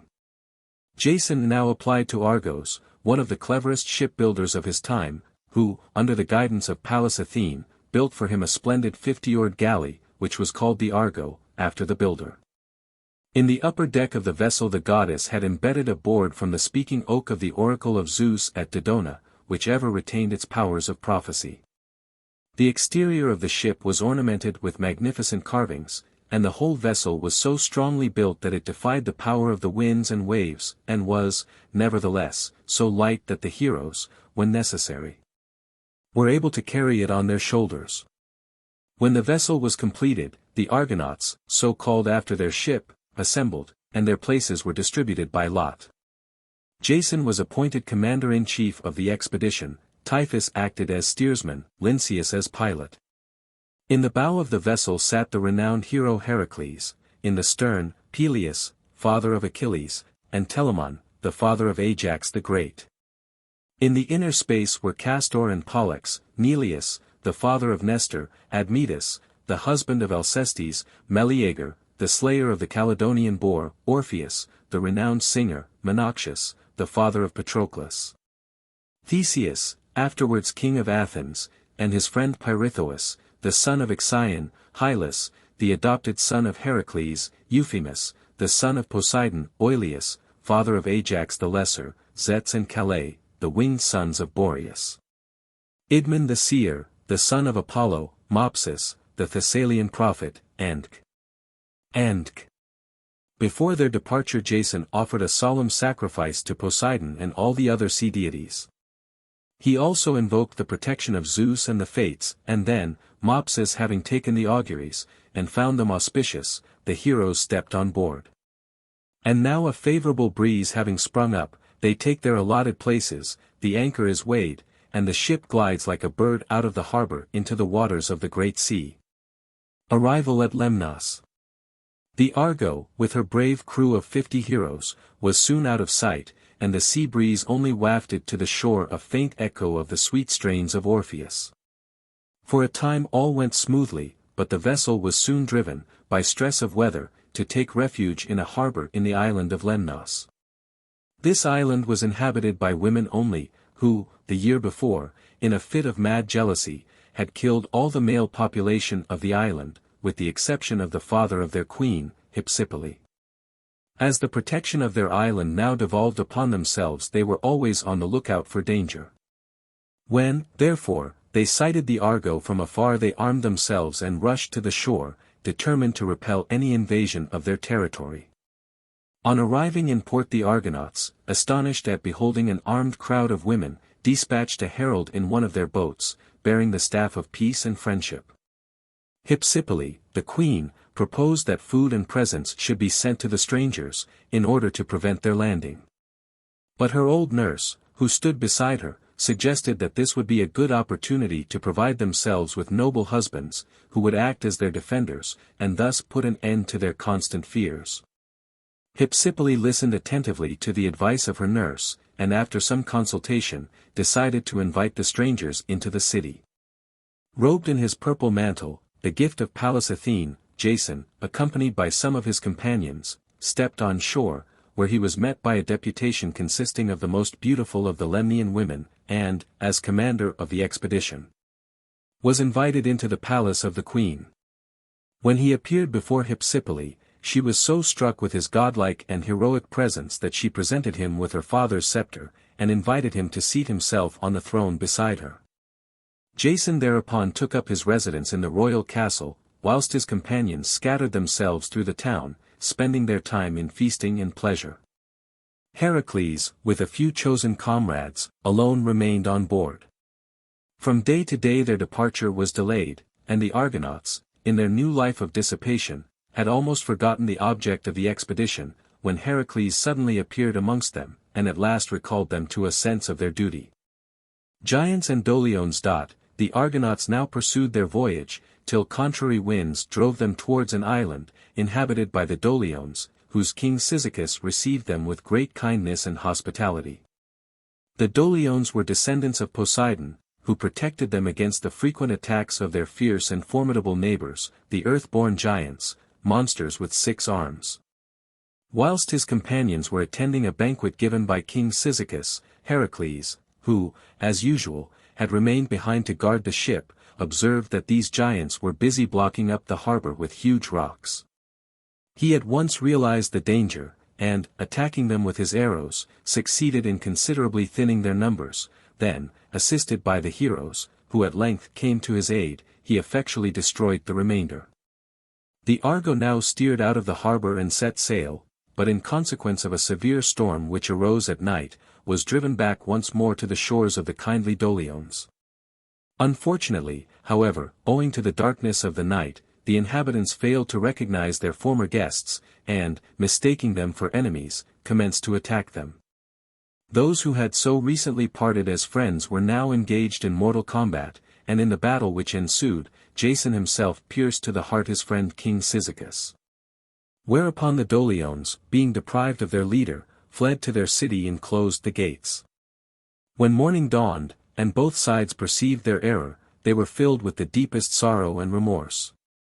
And for 3 days the heroes remained with the Dolions, celebrating the funereal rites of the slain, with every demonstration of mourning and solemnity. Heracles left behind. The Argonauts once more set sail, and after a stormy voyage arrived at Mysia, where they were hospitably received by the inhabitants, who spread before them plentiful banquets and sumptuously regaled them. While his friends were feasting, Heracles, who had declined to join them, went into the forest to seek a fir tree which he required for an oar, and was missed by his adopted son Hylas, who set out to seek him. When the youth arrived at a spring, in the most secluded part of the forest, the nymph of the fountain was so struck by his beauty that she drew him down beneath the waters, and he was seen no more. Polyphemus, one of the heroes, who happened to be also in the forest, heard his cry for help, and on meeting Heracles informed him of the circumstance.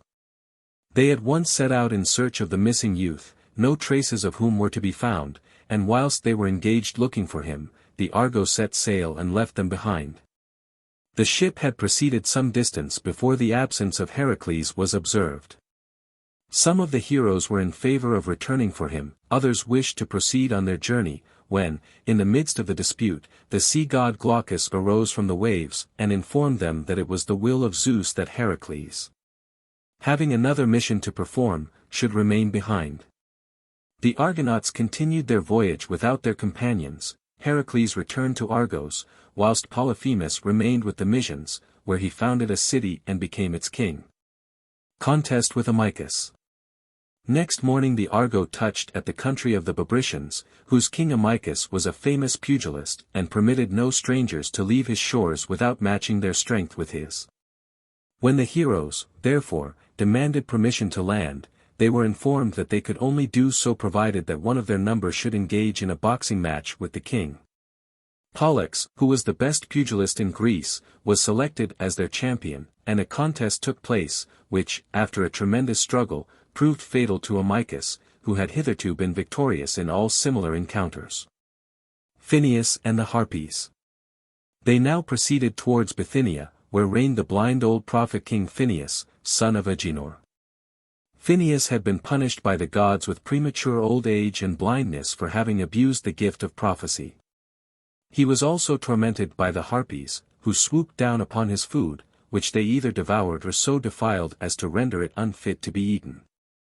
This poor old man, trembling with the weakness of age, and faint with hunger, appeared before the Argonauts, and implored their assistance against his fiendish tormentors, whereupon Zeus and Calais, the winged sons of Boreas, recognizing in him the husband of their sister Cleopatra, affectionately embraced him, and promised to rescue him from his painful position. The heroes prepared a banquet on the seashore, to which they invited Phineus, but no sooner had he taken his place, than the Harpies appeared and devoured all the viands. Zeus and Calais now rose up into the air, drove the Harpies away, and were pursuing them with drawn swords, when Iris, the swift-footed messenger of the gods, appeared, and desired them to desist from their work of vengeance, promising that Phineus should be no longer molested. Freed at length from his tormentors, the old man sat down and enjoyed a plentiful repast with his kind friends the Argonauts, who now informed him of the object of their voyage. In gratitude for his deliverance, Phineus gave them much useful information concerning their journey, and not only warned them of the manifold dangers awaiting them, but also instructed them how they might be overcome. Passage of the Symplegades. After a fortnight's sojourn in Bithynia, the Argonauts once more set sail, but had not proceeded far on their course, when they heard a fearful and tremendous crash. This was caused by the meeting of two great rocky islands, called the Symplegades, which floated about in the sea, and constantly met and separated. Before leaving Bithynia, the blind old seer, Phineus, had informed them that they would be compelled to pass between these terrible rocks, and he instructed them how to do so with safety. As they now approached the scene of danger, they remembered his advice, and acted upon it. Typhus, the steersman, stood at the helm, whilst Euphemus held in his hand a dove ready to be let loose. For Phineus had told them that if the dove ventured to fly through, they might safely follow. Euphemus now dispatched the bird, which passed swiftly through the islands, yet not without losing some of the feathers of her tail, so speedily did they reunite. Seizing the moment when the rocks once more separated, the Argonauts worked at their oars with all their might, and achieved the perilous passage in safety.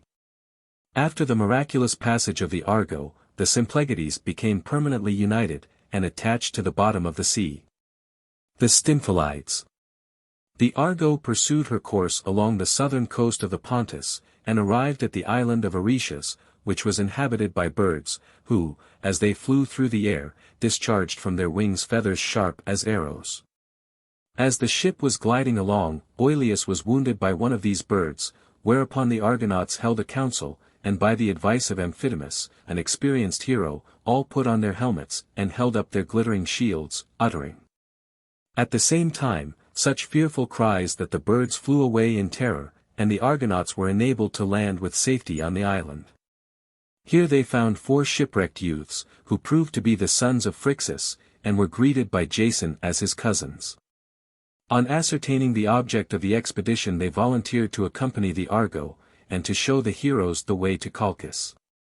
They also informed them that the Golden Fleece was guarded by a fearful dragon, that King Aetes was extremely cruel, and, as the son of Apollo, was possessed of superhuman strength. Arrival at Colchis. Taking with them the 4 newcomers, they journeyed on, and soon came in sight of the snow-capped peaks of the Caucasus, when, towards evening, the loud flapping of wings was heard overhead. It was the giant eagle of Prometheus on his way to torture the noble and long-suffering Titan, whose fearful groans soon afterwards fell upon their ears. That night they reached their journey's end, and anchored in the smooth waters of the river Phases. On the left bank of this river they beheld Ceuta, the capital of Colchis. And on their right a wide field, and the sacred grove of Ares, where the Golden Fleece, suspended from a magnificent oak tree, was glittering in the sun. Jason now filled a golden cup with wine, and offered a libation to Mother Earth, the gods of the country, and the shades of those of the heroes who had died on the voyage. Next morning a council was held, in which it was decided, that before resorting to forcible measures kind and conciliatory overtures should first be made to King Aetes in order to induce him to resign the Golden Fleece. It was arranged that Jason, with a few chosen companions, should proceed to the royal castle, leaving the remainder of the crew to guard the Argo. Accompanied, therefore, by Telamon and Augeas, and the 4 sons of Phrixus, he set out for the palace.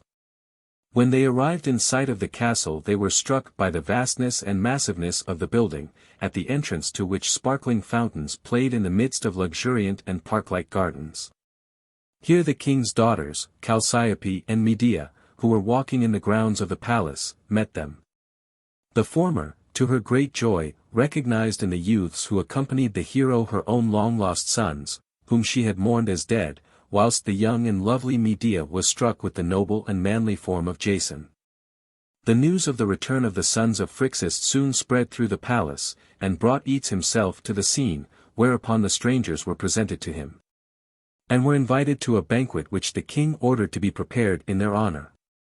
All the most beautiful ladies of the court were present at this entertainment, but in the eyes of Jason none could compare with the king's daughter, the young and lovely Medea.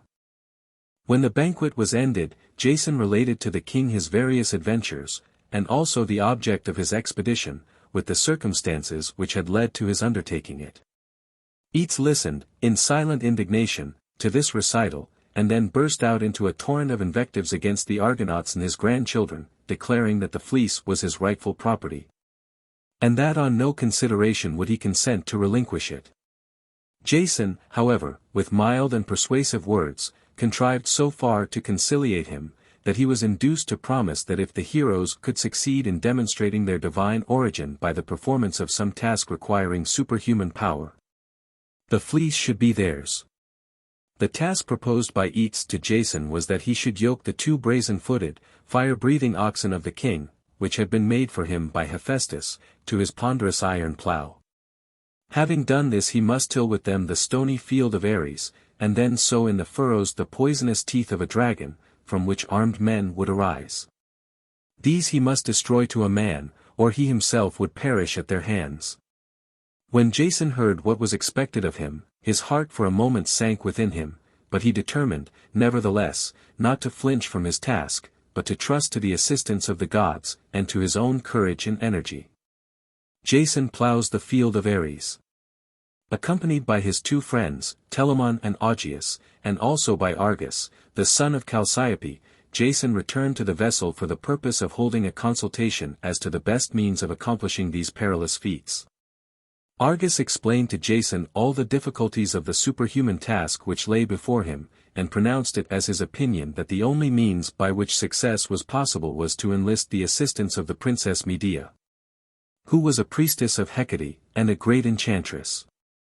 His suggestion meeting with approval, he returned to the palace, and by the aid of his mother an interview was arranged between Jason and Medea, which took place, at an early hour next morning, in the temple of Hecate. A confession of mutual attachment took place, and Medea, trembling for her lover's safety, presented him with a magic salve. which possessed the property of rendering any person anointed with it invulnerable for the space of 1 day against fire and steel, and invincible against any adversary however powerful. With this salve she instructed him to anoint his spear and shield on the day of his great undertaking. She further added that when, after having ploughed the field and sown the teeth, armed men should arise from the furrows, he must on no account lose heart, but remember to throw among them a huge rock, over the possession of which they would fight among themselves, and their attention being thus diverted he would find it an easy task to destroy them. Overwhelmed with gratitude, Jason thanked her, in the most earnest manner, for her wise counsel and timely aid. At the same time he offered her his hand, and promised her he would not return to Greece without taking her with him as his wife. Next morning Eats, in all the pomp of state, surrounded by his family and the members of his court, repaired to a spot whence a full view of the approaching spectacle could be obtained. Soon Jason appeared in the field of Ares, looking as noble and majestic as the god of war himself. In a distant part of the field the brazen yokes and the massive plough met his view, but as yet the dread animals themselves were nowhere to be seen. He was about to go in quest of them, when they suddenly rushed out from a subterranean cave, breathing flames of fire, and enveloped in a thick smoke. The friends of Jason trembled. But the undaunted hero, relying on the magic powers with which he was imbued by Medea, seized the oxen, one after the other, by the horns, and forced them to the yoke. Near the plough was a helmet full of dragon's teeth, which he sowed as he ploughed the field, whilst with sharp pricks from his lance he compelled the monstrous creatures to draw the plough over the stony ground, which was thus speedily tilled. While Jason was engaged sowing the dragon's teeth in the deep furrows of the field, he kept a cautious lookout lest the germinating giant brood might grow too quickly for him. And as soon as the 4 acres of land had been tilled he unyoked the oxen, and succeeded in frightening them so effectually with his weapons, that they rushed back in terror to their subterranean stables. Meanwhile armed men had sprung up out of the furrows, and the whole field now bristled with lances. But Jason, remembering the instructions of Medea, seized an immense rock and hurled it into the midst of these earth-born warriors, who immediately began to attack each other. Jason then rushed furiously upon them, and after a terrible struggle not one of the giants remained alive. Furious at seeing his murderous schemes thus defeated, Eats not only perfidiously refused to give Jason the fleece which he had so bravely earned, but, in his anger, determined to destroy all the Argonauts, and to burn their vessel. Jason secures the golden fleece. Becoming aware of the treacherous designs of her father, Medea at once took measures to baffle them. In the darkness of night she went on board the Argo, and warned the heroes of their approaching danger. She then advised Jason to accompany her without loss of time to the sacred grove, in order to possess himself of the long-coveted treasure. They set out together, and Medea, followed by Jason, led the way, and advanced boldly into the grove. The tall oak tree was soon discovered, from the topmost boughs of which hung the beautiful golden fleece. At the foot of this tree, keeping his ever-wakeful watch, lay the dreadful, sleepless dragon, who at sight of them bounded forward, opening his huge jaws. Medea now called into play her magic powers, and quietly approaching the monster, threw over him a few drops of a potion, which soon took effect, and sent him into a deep sleep. Whereupon Jason, seizing the opportunity, climbed the tree and secured the fleece. Their perilous task being now accomplished, Jason and Medea quitted the grove, and hastened on board the Argo, which immediately put to sea. Murder of Absyrtus. Meanwhile Eats, having discovered the loss of his daughter and the golden fleece, dispatched a large fleet, under the command of his son Absyrtus, in pursuit of the fugitives. After some days' sail they arrived at an island at the mouth of the river Ister, where they found the Argo at anchor, and surrounded her with their numerous ships. They then dispatched a herald on board of her, demanding the surrender of Medea and the fleece. Medea now consulted Jason, and, with his consent, carried out the following stratagem. She sent a message to her brother Absyrtus, to the effect that she had been carried off against her will, and promised that if he would meet her, in the darkness of night, in the temple of Artemis, she would assist him in regaining possession of the golden fleece. Relying on the good faith of his sister, Absyrtus fell into the snare, and duly appeared at the appointed trysting place, and whilst Medea kept her brother engaged in conversation, Jason rushed forward and slew him. Then, according to a preconcerted signal, he held aloft a lighted torch, whereupon the Argonauts attacked the Colchians, put them to flight, and entirely defeated them. The Argonauts now returned to their ship, when the prophetic board from the Dodonian oak thus addressed them: "The cruel murder of Absyrtus was witnessed by the Erinyes. And you will not escape the wrath of Zeus until the goddess Circe has purified you from your crime. Let Castor and Pollux pray to the gods that you may be enabled to find the abode of the sorceress." In obedience to the voice, the twin brothers invoked divine assistance, and the heroes set out in search of the Isle of Circe. They arrive at the island of Circe. The good ship Argo sped on her way, and, after passing safely through the foaming waters of the river Eridanus, at length arrived in the harbor of the island of Circe, where she cast anchor.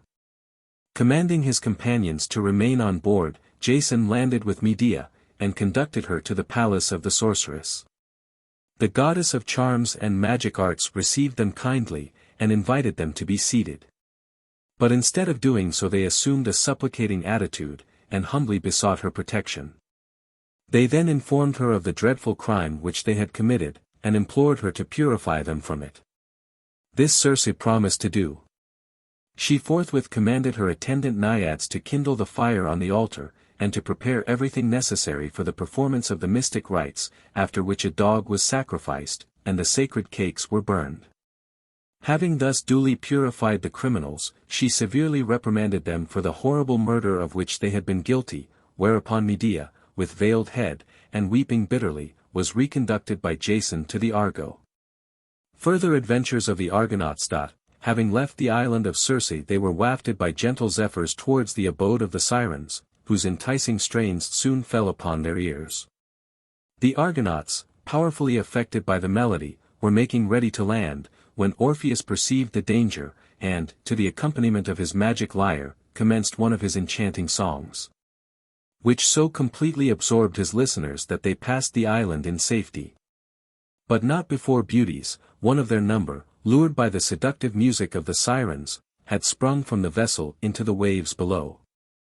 Aphrodite, however, in pity for his youth, landed him gently on the island of Libabaeon before the Sirens could reach him, and there he remained for many years. And now the Argonauts approached new dangers, for on one side of them seethed and foamed the whirlpool of Charybdis, whilst on the other towered the mighty rock whence the monster Scylla swooped down upon unfortunate mariners. But here the goddess Hera came to their assistance, and sent to them the sea-nymph Thetis, who guided them safely through these dangerous straits. The Argo next arrived at the island of the Phaeaces, where they were hospitably entertained by King Alcinous and his queen Arete. But the banquet prepared for them by their kind host was unexpectedly interrupted by the appearance of a large army of Colchians, sent by Aetes to demand the restoration of his daughter. Medea threw herself at the feet of the queen, and implored her to save her from the anger of her father, and Arete, in her kindness of heart, promised her protection. Next morning, in an assembly of the people at which the Colchians were invited to be present, the latter were informed that as Medea was the lawful wife of Jason they could not consent to deliver her up. Whereupon the Colchians, seeing that the resolution of the king was not to be shaken, and fearing to face the anger of Aetes should they return to Colchis without her, sought permission of Alcinous to settle in his kingdom. Which request was accorded them. After these events the Argonauts once more set sail, and steered for Iolcus. But, in the course of a terrible and fearful night, a mighty storm arose, and in the morning they found themselves stranded on the treacherous quicksands of Syrtis, on the shores of Libya. Here all was a waste and barren desert, untenanted by any living creature, save the venomous snakes which had sprung from the blood of the Medusa when borne by Perseus over these arid plains. They had already passed several days in this abode of desolation, beneath the rays of the scorching sun, and had abandoned themselves to the deepest despair, when the Libyan queen, who was a prophetess of divine origin, appeared to Jason, and informed him that a seahorse would be sent by the gods to act as his guide. Scarcely had she departed when a gigantic hippocamp was seen in the distance, making its way towards the Argo. Jason now related to his companions the particulars of his interview with the Libyan prophetess, and after some deliberation it was decided to carry the Argo on their shoulders, and to follow wherever the seahorse should lead them. They then commenced a long and weary journey through the desert, and at last, after 12 days of severe toil and terrible suffering, the welcome sight of the sea greeted their view. In gratitude for having been saved from their manifold dangers they offered up sacrifices to the gods, and launched their ship once more into the deep waters of the ocean. Arrival at Crete. With heartfelt joy and gladness they proceeded on their homeward voyage, and after some days arrived at the island of Crete, where they purposed to furnish themselves with fresh provisions and water. Their landing, however, was opposed by a terrible giant who guarded the island against all intruders. This giant, whose name was Talus, was the last of the brazen race, and being formed of brass, was invulnerable, except in his right ankle, where there was a sinew of flesh and a vein of blood. As he saw the Argo nearing the coast, he hurled huge rocks at her, which would inevitably have sunk the vessel had not the crew beat a hasty retreat. Although sadly in want of food and water, the Argonauts had decided to proceed on their journey rather than face so powerful an opponent, when Medea came forward and assured them that if they would trust to her she would destroy the giant. Enveloped in the folds of a rich purple mantle, she stepped on deck, and after invoking the aid of the fates, uttered a magic incantation, which had the effect of throwing Talus into a deep sleep. He stretched himself at full length upon the ground, and in doing so grazed his vulnerable ankle against the point of a sharp rock, whereupon a mighty stream of blood gushed forth from the wound. Awakened by the pain, he tried to rise, but in vain, and with a mighty groan of anguish the giant fell dead, and his enormous body rolled heavily over into the deep. The heroes being now able to land, provisioned their vessel, after which they resumed their homeward voyage. Arrival at Iolcus. After a terrible night of storm and darkness they passed the island of Aegina, and at length reached in safety the port of Iolcus, where the recital of their numerous adventures and hairbreadth escapes was listened to with wondering admiration by their fellow countrymen. The Argo was consecrated to Poseidon, and was carefully preserved for many generations till no vestige of it remained, when it was placed in the heavens as a brilliant constellation. On his arrival at Iolcus, Jason conducted his beautiful bride to the palace of his uncle Peleus, taking with him the golden fleece, for the sake of which this perilous expedition had been undertaken. But the old king, who had never expected that Jason would return alive, basely refused to fulfill his part of the compact, and declined to abdicate the throne. Indignant at the wrongs of her husband, Medea avenged them in a most shocking manner. She made friends with the daughters of the king, and feigned great interest in all their concerns. Having gained their confidence, she informed them, that among her numerous magic arts, she possessed the power of restoring to the aged all the vigor and strength of youth, and in order to give them a convincing proof of the truth of her assertion, she cut up an old ram, which she boiled in a cauldron, whereupon, after uttering various mystic incantations, there came forth from the vessel a beautiful young lamb. She then assured them, that in a similar manner they could restore to their old father his former youthful frame and vigor. The fond and credulous daughters of Peleus lent an all too willing ear to the wicked sorceress, and thus the old king perished at the hands of his innocent children. Death of Jason. Medea and Jason now fled to Corinth, where at length they found, for a time, peace and tranquility, their happiness being completed by the birth of 3 children. As time passed on, however, and Medea began to lose the beauty which had won the love of her husband, he grew weary of her, and became attracted by the youthful charms of Glauce, the beautiful daughter of Creon, king of Corinth. Jason had obtained her father's consent to their union, and the wedding day was already fixed, before he disclosed to Medea the treachery which he meditated against her. He used all his persuasive powers in order to induce her to consent to his union with Glauce, assuring her that his affection had in no way diminished, but that for the sake of the advantages which would thereby accrue to their children, he had decided on forming this alliance with the royal house. Though justly enraged at his deceitful conduct, Medea dissembled her wrath, and, feigning to be satisfied with this explanation, sent, as a wedding gift to her rival, a magnificent robe of cloth of gold. This robe was imbued with a deadly poison which penetrated to the flesh and bone of the wearer, and burned them as though with a consuming fire.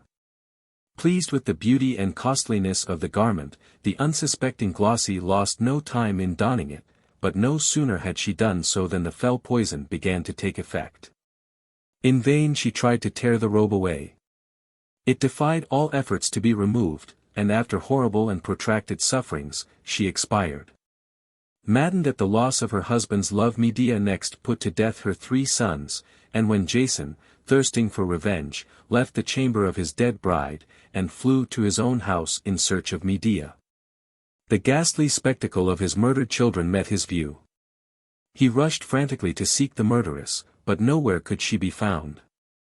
At length, hearing a sound above his head, he looked up, and beheld Medea gliding through the air in a golden chariot drawn by dragons. In a fit of despair Jason threw himself on his own sword, and perished on the threshold of his desolate and deserted home. Pelops. Pelops, the son of the cruel Tantalus, was a pious and virtuous prince. After his father was banished into Tartarus, a war ensued between Pelops and the king of Troy, in which the former was vanquished and forced to fly from his dominions in Phrygia. He emigrated into Greece, where, at the court of Oenomaus, king of Elis, he beheld Hippodamia, the king's daughter, whose beauty won his heart. But an oracle having foretold to Oenomaus that he would die on the day of his daughter's marriage, he threw every obstacle in the way of her suitors, and declared that he would only give her to him who succeeded in vanquishing him in a chariot race. But that all unsuccessful competitors should suffer death at his hands. The conditions of the contest were as follows: the race was to be run from a given point at Pisa to the altar of Poseidon at Corinth. The suitor was allowed to start on his course whilst Oenomaus performed his sacrifice to Zeus, and only on its completion did the king mount his chariot, guided by the skillful Myrtilus, and drawn by his 2 famous horses, Phila and Harpina, who surpassed in swiftness the winds themselves. In this manner many a gallant young prince had perished, for although a considerable start was given to all competitors, still Oenomaus, with his swift team, always overtook them before they reached the goal, and killed them with his spear. But the love of Pelops for Hippodamia overcame all fears, and, undeterred by the terrible fate of his predecessors, he announced himself to Oenomaus as a suitor for the hand of his daughter. On the eve of the race, Pelops repaired to the seashore and earnestly implored Poseidon to assist him in his perilous undertaking. The sea god heard his prayer, and sent him out of the deep a chariot drawn by 2 winged horses. When Pelops appeared on the course, the king at once recognized the horses of Poseidon, but, nothing daunted, he relied on his own supernatural team, and the contest was allowed to proceed. Whilst the king was offering his sacrifice to Zeus, Pelops set out on the race, and had nearly reached the goal, when, turning round, he beheld Oenomaus, spear in hand, who, with his magic steeds, had nearly overtaken him. But in this emergency Poseidon came to the aid of the son of Tantalus. He caused the wheels of the royal chariot to fly off, whereupon the king was thrown out violently, and killed on the spot, just as Pelops arrived at the altar of Poseidon. As the hero was about to return to Pisa to claim his bride, he beheld, in the distance, flames issuing from the royal castle, which at that instant had been struck by lightning. With his winged horses he flew to rescue his lovely bride, and succeeded in extricating her uninjured from the burning building. They soon afterwards became united, and Pelops reigned in Pisa for many years in great splendor. Heracles, Hercules. Heracles, the most renowned hero of antiquity, was the son of Zeus and Alcmene, and the great-grandson of Perseus. At the time of his birth Alcmene was living at Thebes with her husband Amphitryon, and thus the infant Heracles was born in the palace of his stepfather. Aware of the animosity with which Hera persecuted all those who rivaled her in the affections of Zeus, Alcmene, fearful lest this hatred should be visited on her innocent child, entrusted him, soon after his birth, to the care of a faithful servant, with instructions to expose him in a certain field, and there leave him, feeling assured that the divine offspring of Zeus would not long remain without the protection of the gods. Soon after the child had been thus abandoned, Hera and Pallas Athene happened to pass by the field, and were attracted by its cries. Athene pityingly took up the infant in her arms, and prevailed upon the Queen of Heaven to put it to her breast.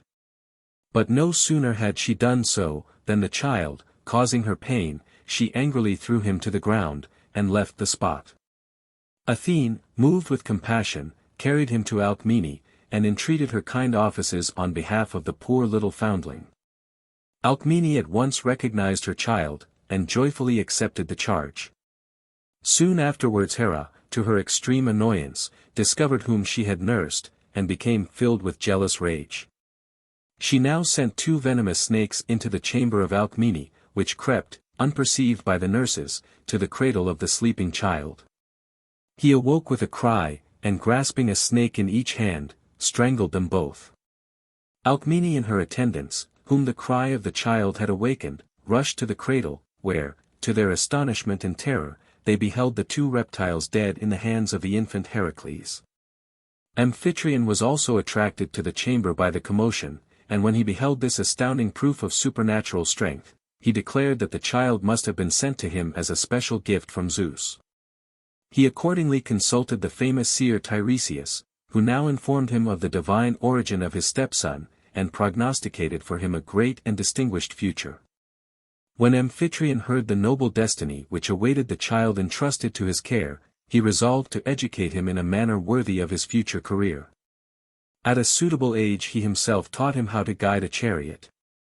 Eurytus, how to handle the bow, Autolycus, dexterity in wrestling and boxing, and Castor, the art of armed warfare, whilst Linus, the son of Apollo, instructed him in music and letters. Heracles was an apt pupil. But undue harshness was intolerable to his high spirit, and old Linus, who was not the gentlest of teachers, one day corrected him with blows, whereupon the boy angrily took up his lyre, and, with one stroke of his powerful arm, killed his tutor on the spot. Apprehensive lest the ungovernable temper of the youth might again involve him in similar acts of violence, Amphitryon sent him into the country, where he placed him under the charge of one of his most trusted herdsmen. Here, as he grew up to manhood, his extraordinary stature and strength became the wonder and admiration of all beholders. His aim, whether with spear, lance, or bow, was unerring, and at the age of 18 he was considered to be the strongest as well as the most beautiful youth in all Greece. The choice of Heracles. Heracles felt that the time had now arrived when it became necessary to decide for himself how to make use of the extraordinary powers with which he had been endowed by the gods. And in order to meditate in solitude on this all-important subject, he repaired to a lonely and secluded spot in the heart of the forest. Here 2 females of great beauty appeared to him. One was vice, the other virtue. The former was full of artificial wiles and fascinating arts, her face painted and her dress gaudy and attractive, whilst the latter was of noble bearing and modest mien, her robes of spotless purity. Vice stepped forward and thus addressed him, "If you will walk in my paths, and make me your friend, your life shall be one round of pleasure and enjoyment. You shall taste of every delight which can be procured on earth. The choicest viands, the most delicious wines, the most luxuriant of couches shall be ever at your disposal, and all this without any exertion on your part either physical or mental." Virtue now spoke in her turn, "If you will follow me and be my friend, I promise you the reward of a good conscience, and the love and respect of your fellow men. I cannot undertake to smooth your path with roses, or to give you a life of idleness and pleasure, for you must know that the gods grant no good and desirable thing that is not earned by labor, and as you sow, so must you reap." Heracles listened patiently and attentively to both speakers, and then, after mature deliberation, decided to follow in the paths of virtue, and henceforth to honor the gods, and to devote his life to the service of his country. Full of these noble resolves he sought once more his rural home, where he was informed that on Mount Cithaeron, at the foot of which the herds of Amphitryon were grazing, a ferocious lion had fixed his lair, and was committing such frightful ravages among the flocks and herds that he had become the scourge and terror of the whole neighborhood.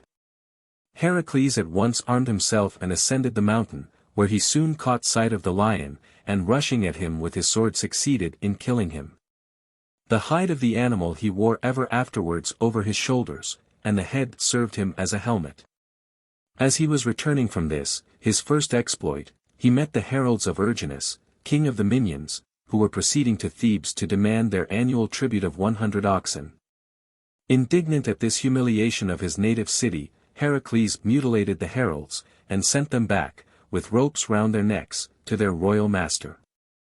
Erginus was so incensed at the ill treatment of his messengers that he collected an army and appeared before the gates of Thebes, demanding the surrender of Heracles.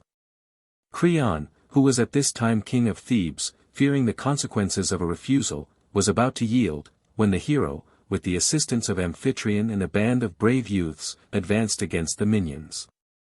Heracles took possession of a narrow defile through which the enemy were compelled to pass, and as they entered the pass the Thebans fell upon them, killed their king Erginus, and completely routed them.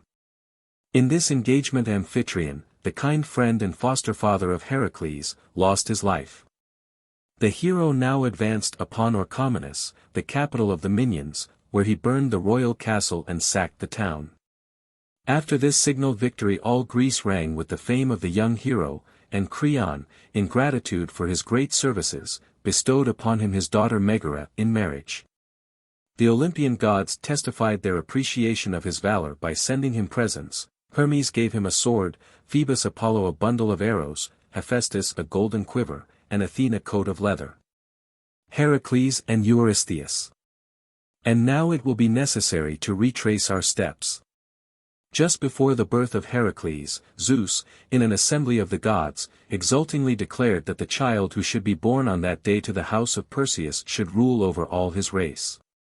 When Hera heard her lord's boastful announcement she knew well that it was for the child of the hated Alcmæon that this brilliant destiny was designed. And in order to rob the son of her rival of his rights, she called to her aid the goddess Eilithyia, who retarded the birth of Heracles, and caused his cousin Eurystheus, another grandson of Perseus, to precede him into the world. And thus, as the word of the mighty Zeus was irrevocable, Heracles became the subject and servant of his cousin Eurystheus. When, after his splendid victory over Erginus, the fame of Heracles spread throughout Greece, Eurystheus, who had become king of Mycenae, jealous of the reputation of the young hero, asserted his rights. And commanded him to undertake for him various difficult tasks. But the proud spirit of the hero rebelled against this humiliation, and he was about to refuse compliance, when Zeus appeared to him and desired him not to rebel against the fates.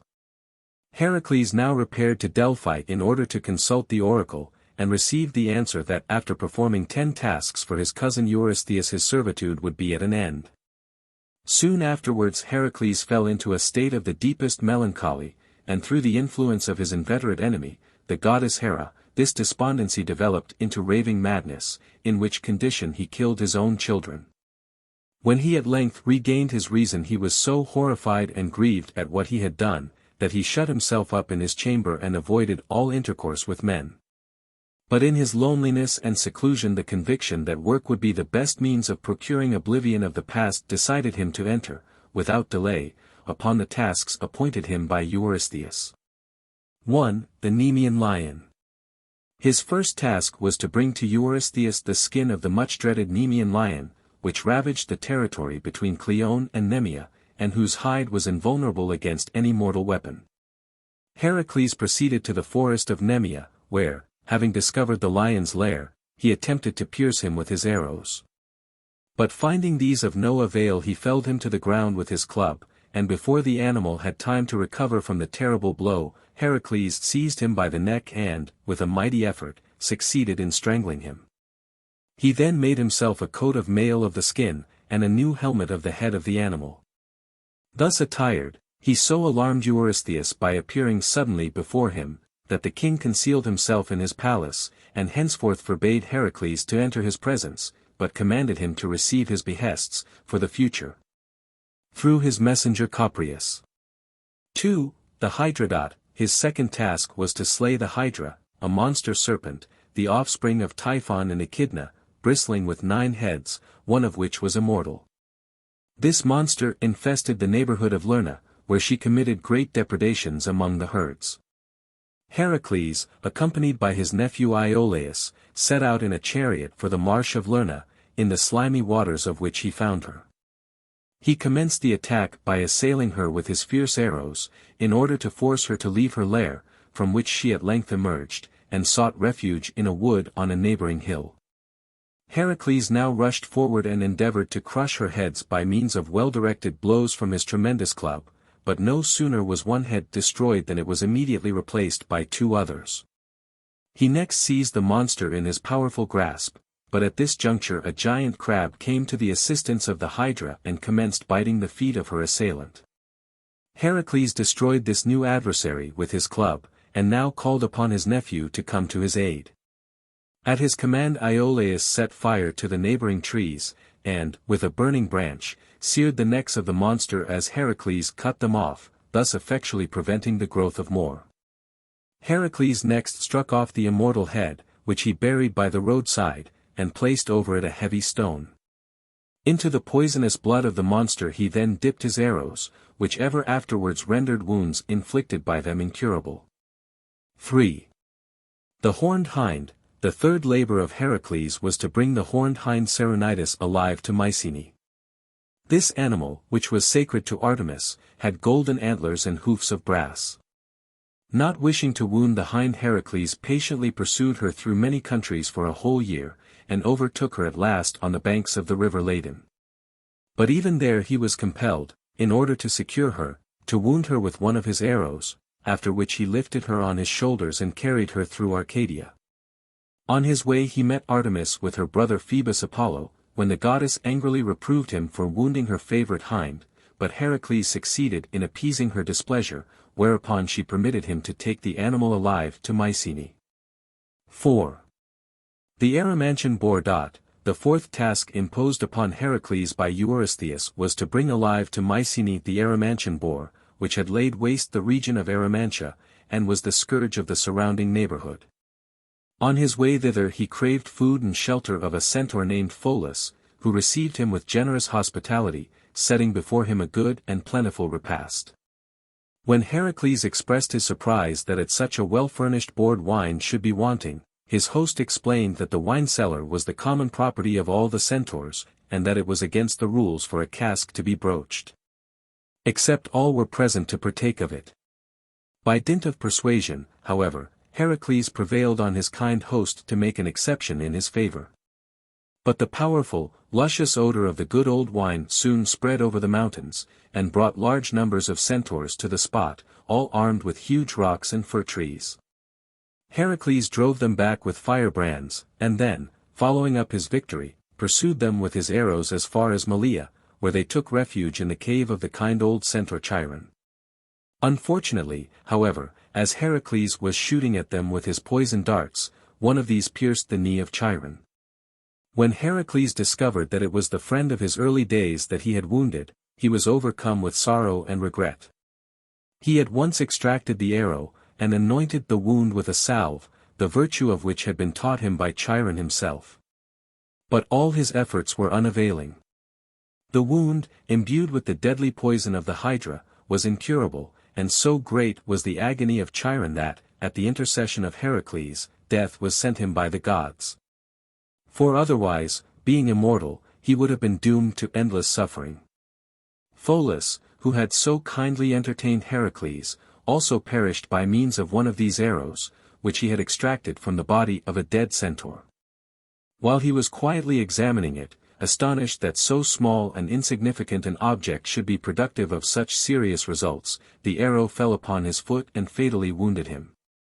Full of grief at this untoward event, Heracles buried him with due honors, and then set out to chase the boar. With loud shouts and terrible cries he first drove him out of the thickets into the deep snowdrifts which covered the summit of the mountain, and then, having at length wearied him with his incessant pursuit, he captured the exhausted animal, bound him with a rope, and brought him alive to Mycenae. 5. Cleansing the stables of Augeas. After slaying the Erymantian boar, Eurystheus commanded Heracles to cleanse in one day the stables of Augeas. Augeas was a king of Elis who was very rich in herds. 3,000 of his cattle he kept near the royal palace in an enclosure where the refuse had accumulated for many years. When Heracles presented himself before the king, and offered to cleanse his stables in one day, provided he should receive in return a 10th part of the herds. Augeas, thinking the feat impossible, accepted his offer in the presence of his son Phyleus. Near the palace were the 2 rivers Peneus and Alpheus, the streams of which Heracles conducted into the stables by means of a trench which he dug for this purpose, and as the waters rushed through the shed, they swept away with them the whole mass of accumulated filth. But when Augeas heard that this was one of the labors imposed by Eurystheus, he refused the promised guerdon.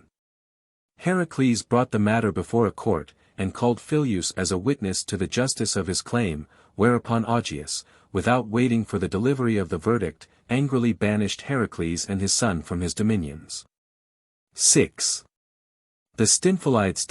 The 6th task was to chase away the Stymphalides, which were immense birds of prey who, as we have seen, in the legend of the Argonauts, shot from their wings feathers sharp as arrows. The home of these birds was on the shore of the lake Stymphalus, in Arcadia, after which they were called, where they caused great destruction among men and cattle. On approaching the lake, Heracles observed great numbers of them. And, while hesitating how to commence the attack, he suddenly felt a hand on his shoulder. Looking round he beheld the majestic form of Pallas Athene, who held in her hand a gigantic pair of brazen clappers made by Hephaestus, with which she presented him. Whereupon he ascended to the summit of a neighboring hill, and commenced to rattle them violently. The shrill noise of these instruments was so intolerable to the birds that they rose into the air in terror, upon which he aimed at them with his arrows, destroying them in great numbers, whilst such as escaped his darts flew away, never to return. 7. The Cretan bull. The 7th labor of Heracles was to capture the Cretan bull. Minos, king of Crete, having vowed to sacrifice to Poseidon any animal which should first appear out of the sea, the god caused a magnificent bull to emerge from the waves in order to test the sincerity of the Cretan king, who, in making this vow, had alleged that he possessed no animal, among his own herds, worthy the acceptance of the mighty sea god. Charmed with the splendid animal sent by Poseidon, and eager to possess it, Minos placed it among his herds, and substituted as a sacrifice one of his own bulls. Hereupon Poseidon, in order to punish the cupidity of Minos, caused the animal to become mad, and commit such great havoc in the island as to endanger the safety of the inhabitants. When Heracles, therefore, arrived in Crete for the purpose of capturing the bull, Minos, far from opposing his design, gladly gave him permission to do so. The hero not only succeeded in securing the animal, but tamed him so effectually that he rode on his back right across the sea as far as the Peloponnesus. He now delivered him up to Eurystheus, who at once set him at liberty, after which he became as ferocious and wild as before, roamed all over Greece into Arcadia, and was eventually killed by Theseus on the plains of Marathon. 8. The Mares of Diomedes. The 8th labor of Heracles was to bring to Eurystheus the Mares of Diomedes, a son of Ares, and king of the Bistonians, a warlike Thracian tribe. This king possessed a breed of wild horses of tremendous size and strength, whose food consisted of human flesh, and all strangers who had the misfortune to enter the country were made prisoners and flung before the horses, who devoured them. When Heracles arrived he first captured the cruel Diomedes himself, and then threw him before his own Mares, who, after devouring their master, became perfectly tame and tractable. They were then led by Heracles to the seashore, when the Bistonians, enraged at the loss of their king, rushed after the hero and attacked him. He now gave the animals in charge of his friend Abderus, and made such a furious onslaught on his assailants that they turned and fled. But on his return from this encounter he found, to his great grief, that the Mares had torn his friend in pieces and devoured him. After celebrating due funereal rites to the unfortunate Abderus, Heracles built a city in his honor, which he named after him. He then returned to Tiryns, where he delivered up the Mares to Eurystheus, who set them loose on Mount Olympus, where they became the prey of wild beasts. It was after the performance of this task that Heracles joined the Argonauts in their expedition to gain possession of the Golden Fleece, and was left behind at Chios, as already narrated. During his wanderings he undertook his 9th labor, which was to bring to Eurystheus the girdle of Hippolyte, queen of the Amazons. 9. The girdle of Hippolyte. The Amazons, who dwelt on the shores of the Black Sea, near the river Thermodon, were a nation of warlike women, renowned for their strength, courage, and great skill in horsemanship. Their queen, Hippolyte, had received from her father, Ares, a beautiful girdle, which she always wore as a sign of her royal power and authority, and it was this girdle which Heracles was required to place in the hands of Eurystheus, who designed it as a gift for his daughter Admete. Foreseeing that this would be a task of no ordinary difficulty, the hero called to his aid a select band of brave companions, with whom he embarked for the Amazonian town Themyscira. Here they were met by Queen Hippolyte, who was so impressed by the extraordinary stature and noble bearing of Heracles that, on learning his errand, she at once consented to present him with the coveted girdle. But Hera, his implacable enemy, assuming the form of an Amazon, spread the report in the town that a stranger was about to carry off their queen. The Amazons at once flew to arms and mounted their horses, whereupon a battle ensued, in which many of their bravest warriors were killed or wounded. Among the latter was their most skillful leader, Melanippe, whom Heracles afterwards restored to Hippolyte, receiving the girdle in exchange. On his voyage home the hero stopped at Troy, where a new adventure awaited him.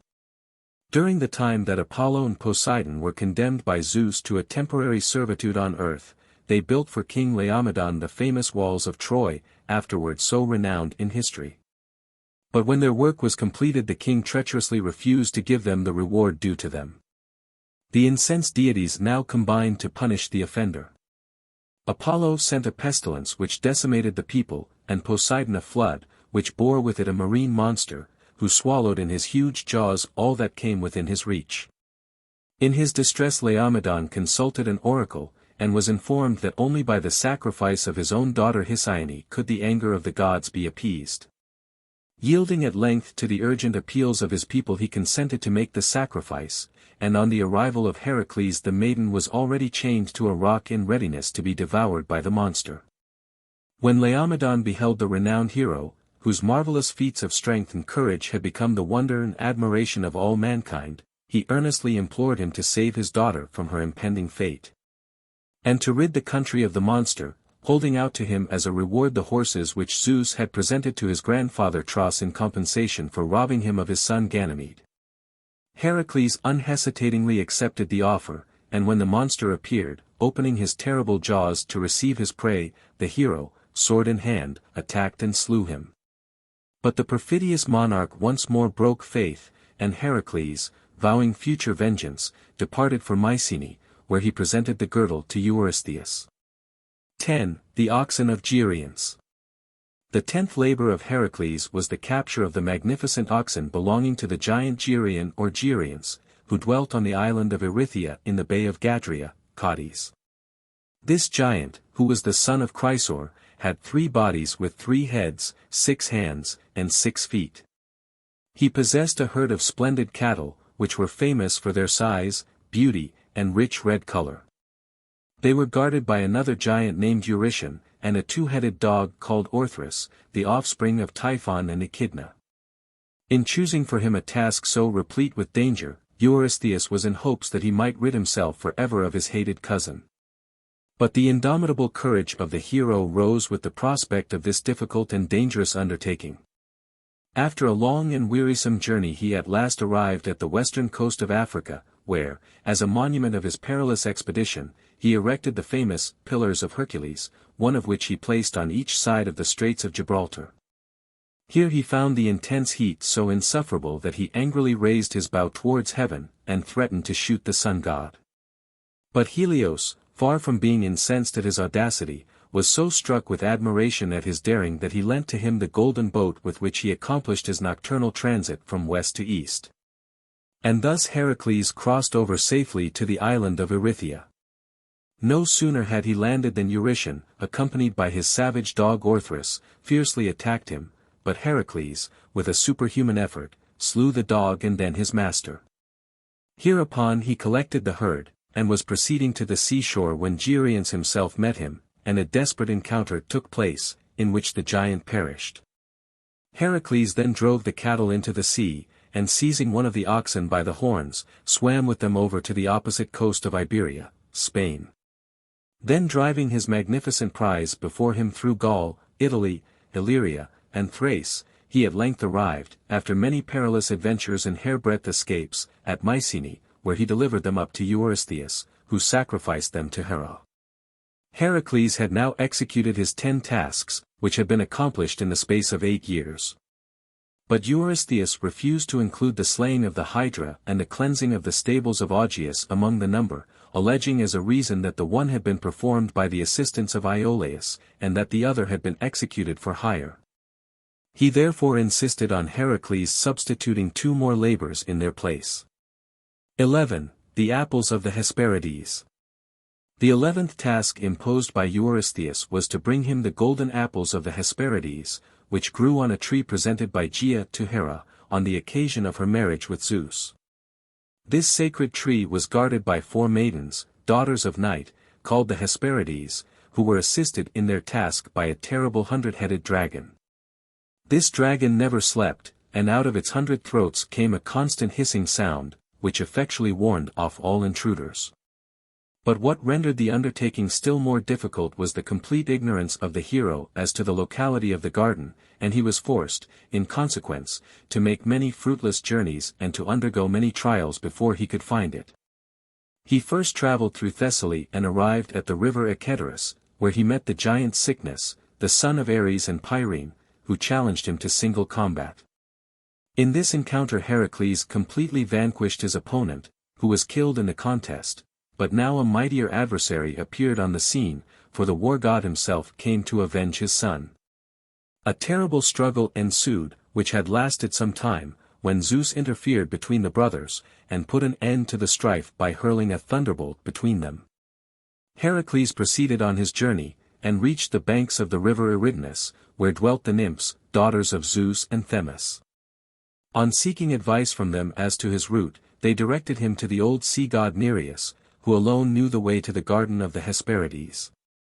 Heracles found him asleep, and seizing the opportunity, held him so firmly in his powerful grasp that he could not possibly escape, so that notwithstanding his various metamorphoses he was at last compelled to give the information required. The hero then crossed over to Libya, where he engaged in a wrestling match with King Antios, son of Poseidon and Gaia, which terminated fatally for his antagonist. From thence he proceeded to Egypt, where reigned Busiris, another son of Poseidon, who, acting on the advice given by an oracle during a time of great scarcity, sacrificed all strangers to Zeus. When Heracles arrived he was seized and dragged to the altar, but the powerful demigod burst asunder his bonds, and then slew Busiris and his son. Resuming his journey he now wandered on through Arabia until he arrived at Mount Caucasus, where Prometheus groaned in unceasing agony. It was at this time that Heracles, as already related, shot the eagle which had so long tortured the noble and devoted friend of mankind. Full of gratitude for his deliverance, Prometheus instructed him how to find his way to that remote region in the far west where Atlas supported the heavens on his shoulders, near which lay the garden of the Hesperides. He also warned Heracles not to attempt to secure the precious fruit himself, but to assume for a time the duties of Atlas, and to dispatch him for the apples. On arriving at his destination Heracles followed the advice of Prometheus. Atlas, who willingly entered into the arrangement, contrived to put the dragon to sleep and then, having cunningly outwitted the Hesperides, carried off 3 of the golden apples, which he now brought to Heracles. But when the latter was prepared to relinquish his burden, Atlas, having once tasted the delights of freedom, declined to resume his post, and announced his intention of being himself the bearer of the apples to Eurystheus, leaving Heracles to fill his place. To this proposal the hero feigned assent, merely begging that Atlas would be kind enough to support the heavens for a few moments whilst he contrived a pad for his head. Atlas good-naturedly threw down the apples and once more resumed his load, upon which Heracles bade him adieu, and departed. When Heracles conveyed the golden apples to Eurystheus the latter presented them to the hero, whereupon Heracles placed the sacred fruit on the altar of Pallas Athene, who restored them to the garden of the Hesperides. 12. Cerberus. The 12th and last labor which Eurystheus imposed on Heracles was to bring up Cerberus from the lower world, believing that all his heroic powers would be unavailing in the realm of shades, and that in this, his last and most perilous undertaking, the hero must at length succumb and perish. Cerberus was a monster dog with 3 heads, out of whose awful jaws dripped poison. The hair of his head and back was formed of venomous snakes, and his body terminated in the tail of a dragon. After being initiated into the Eleusinian mysteries, and obtaining from the priest certain information necessary for the accomplishment of his task, Heracles set out for Taenarum in Lacolia, where there was an opening which led to the underworld. Conducted by Hermes, he commenced his descent into the awful gulf, where myriads of shades soon began to appear, all of whom fled in terror at his approach, Meleager and Medusa alone excepted. About to strike the latter with his sword, Hermes interfered and stayed his hand, reminding him that she was but a shadow, and that consequently no weapon could avail against her. Arrived before the gates of Hades, he found Theseus and Pirithous, who had been fixed to an enchanted rock by Hades for their presumption in endeavoring to carry off Persephone. When they saw Heracles, they implored him to set them free. The hero succeeded in delivering Theseus, but when he endeavored to liberate Pirithous, the earth shook so violently beneath him that he was compelled to relinquish his task. Proceeding further, Heracles recognized Ascalaphus, who, as we have seen in the history of Demeter, had revealed the fact that Persephone had swallowed the seeds of a pomegranate offered to her by her husband, which bound her to Hades forever. Ascalaphus was groaning beneath a huge rock which Demeter in her anger had hurled upon him, and which Heracles now removed, releasing the sufferer. Before the gates of his palace stood Hades, the mighty ruler of the lower world, and barred his entrance. But Heracles, aiming at him with one of his unerring darts, shot him in the shoulder, so that for the first time the god experienced the agony of mortal suffering. Heracles then demanded of him permission to take Cerberus to the upper world, and to this Hades consented on condition that he should secure him unarmed. Protected by his breastplate and lion's skin, Heracles went in search of the monster, whom he found at the mouth of the river Acheron. Undismayed by the hideous barking which proceeded from his 3 heads, he seized the throat with one hand and the legs with the other, and although the dragon which served him as a tail bit him severely, he did not relinquish his grasp. In this manner he conducted him to the upper world, through an opening near Treason in Argolia. When Eurystheus beheld Cerberus, he stood aghast, and despairing of ever getting rid of his hated rival, he returned the hellhound to the hero, who restored him to Hades, and with this last task the subjection of Heracles to Eurystheus terminated. Murder of Iphitus. Free at last, Heracles now returned to Thebes, and it being impossible for him to live happily with Megara in consequence of his having murdered her children, he, with her own consent, gave her in marriage to his nephew Iolaus.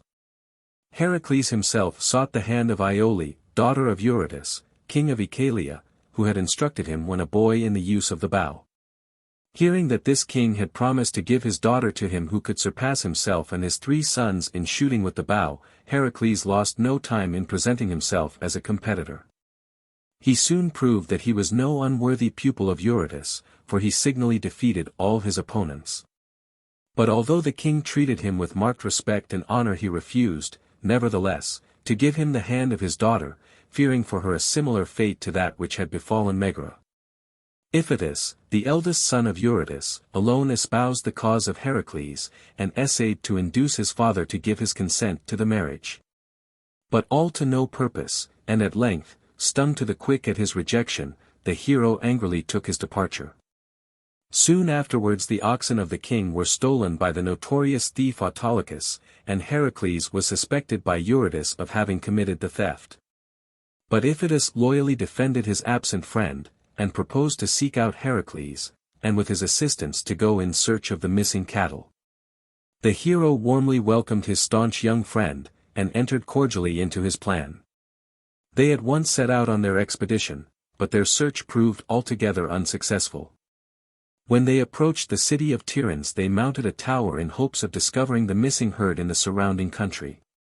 But as they stood on the topmost summit of the building, Heracles became suddenly seized with one of his former attacks of madness, and mistaking his friend Iphitus for an enemy, hurled him down into the plain below, and he was killed on the spot. Heracles now set forth on a weary pilgrimage, begging in vain that someone would purify him from the murder of Iphitus. It was during these wanderings that he arrived at the palace of his friend Admetus, whose beautiful and heroic wife, Alcestis, he restored to her husband after a terrible struggle with death, as already related. Soon after this event Heracles was struck with a fearful disease, and betook himself to the temple of Delphi, hoping to obtain from the oracle the means of relief. The priestess, however, refused him a response on the ground of his having murdered Iphitus, whereupon the angry hero seized upon the tripod, which he carried off, declaring that he would construct an oracle for himself. Apollo, who witnessed the sacrilege, came down to defend his sanctuary, and a violent struggle ensued. Zeus once more interfered, and, flashing his lightnings between his two favorite sons, ended the combat.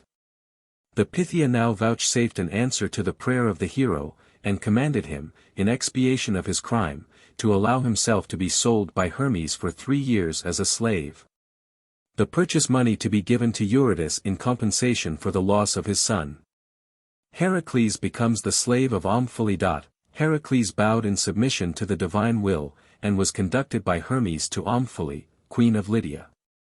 The 3 talents which she paid for him were given to Eurytus, who, however, declined to accept the money, which was handed over to the children of Iphitus. Heracles now regained his former vigor. He rid the territory of Omphale of the robbers which infested it and performed for her various other services requiring strength and courage. It was about this time that he took part in the Caledonian boar hunt, details of which have already been given. When Omphale learned that her slave was none other than the renowned Heracles himself, she at once gave him his liberty, and offered him her hand and kingdom. In her palace Heracles abandoned himself to all the enervating luxuries of an oriental life, and so completely was the great hero enthralled by the fascination which his mistress exercised over him, that whilst she playfully donned his lion's skin and helmet, he, attired in female garments, sat at her feet spinning wool, and beguiling the time by the relation of his past adventures. But when at length, his term of bondage having expired, he became master of his own actions, the manly and energetic spirit of the hero reasserted itself, and tearing himself away from the palace of the Maeonian queen, he determined to carry out the revenge he had so long meditated against the treacherous Laomedon and the faithless Augeas. Heracles executes vengeance on Laomedon and Augeas. Gathering round him some of his old brave companions in arms, Heracles collected a fleet of vessels and set sail for Troy, where he landed, took the city by storm, and killed Laomedon, who thus met at length the retribution he had so richly deserved. To Telamon, one of his bravest followers, he gave Hesione, the daughter of the king, in marriage. When Heracles gave her permission to release one of the prisoners of war, she chose her own brother Podarces, whereupon she was informed that as he was already a prisoner of war she would be compelled to ransom him. On hearing this Hesione took off her golden diadem, which she joyfully handed to the hero. Owing to this circumstance Podarces henceforth bore the name of Priamus, or Priam, which signifies the ransomed one. Heracles now marched against Augeas to execute his vengeance on him also for his perfidious conduct. He stormed the city of Elis and put to death Augeas and his sons, sparing only his brave advocate and staunch defender Phyleus, on whom he bestowed the vacant throne of his father. Heracles and Deianira. Heracles now proceeded to Calydon, where he wooed the beautiful Deianira, daughter of Enyeus, king of Aetolia, but he encountered a formidable rival in Achilles, the river god, and it was agreed that their claims should be decided by single combat. Trusting to his power of assuming various forms at will, Achilles felt confident of success. But this availed him nothing, for having at last transformed himself into a bull, his mighty adversary broke off one of his horns, and compelled him to acknowledge himself defeated. After passing 3 happy years with Deianira, an unfortunate accident occurred, which for a time marred their felicity. Heracles was one day present at a banquet given by Enyeus, when, by a sudden swing of his hand, he had the misfortune to strike on the head a youth of noble birth, who, according to the custom of the ancients, was serving the guests at table. And so violent was the blow that it caused his death. The father of the unfortunate youth, who had witnessed the occurrence, saw that it was the result of accident, and therefore absolved the hero from blame. But Heracles resolved to act according to the law of the land, banished himself from the country, and bidding farewell to his father-in-law, set out for Trachin to visit his friend King Ceyx, taking with him his wife Deianira and his young son Hylas. In the course of their journey they arrived at the river Ivenus, over which the centaur Nessus was in the habit of carrying travelers for hire. Heracles, with his little son in his arms, forded the stream unaided, entrusting his wife to the care of the centaur, who, charmed with the beauty of his fair burden, attempted to carry her off. But her cries were heard by her husband, who without hesitation shot Nessus through the heart with one of his poisoned arrows. Now the dying centaur was thirsting for revenge. He called Deianira to his side, and directed her to secure some of the blood which flowed from his wound, assuring her that if, when in danger of losing her husband's affection, she used it in the manner indicated by him, it would act as a charm and prevent her from being supplanted by a rival. Heracles and Deianira now pursued their journey, and after several adventures at length arrived at their destination. Death of Heracles. The last expedition undertaken by the great hero was against Œdipus, king of Oechalia, to revenge himself upon this king and his sons for having refused to bestow upon him the hand of Iole, after having fairly won the maiden. Having collected a large army, Heracles set out for Euboea in order to besiege Oechalia, its capital. Success crowned his arms. He stormed the citadel, slew the king and his 3 sons, reduced the town to ashes, and carried away captive the young and beautiful Iole.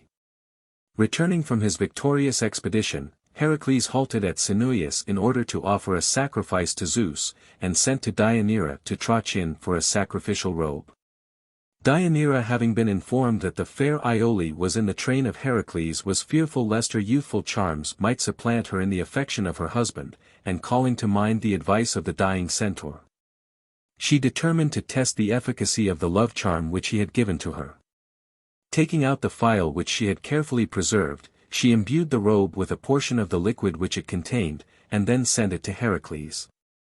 The victorious hero clothed himself with the garment, and was about to perform the sacrifice, when the hot flames rising from the altar heated the poison with which it was imbued, and soon every fiber of his body was penetrated by the deadly venom.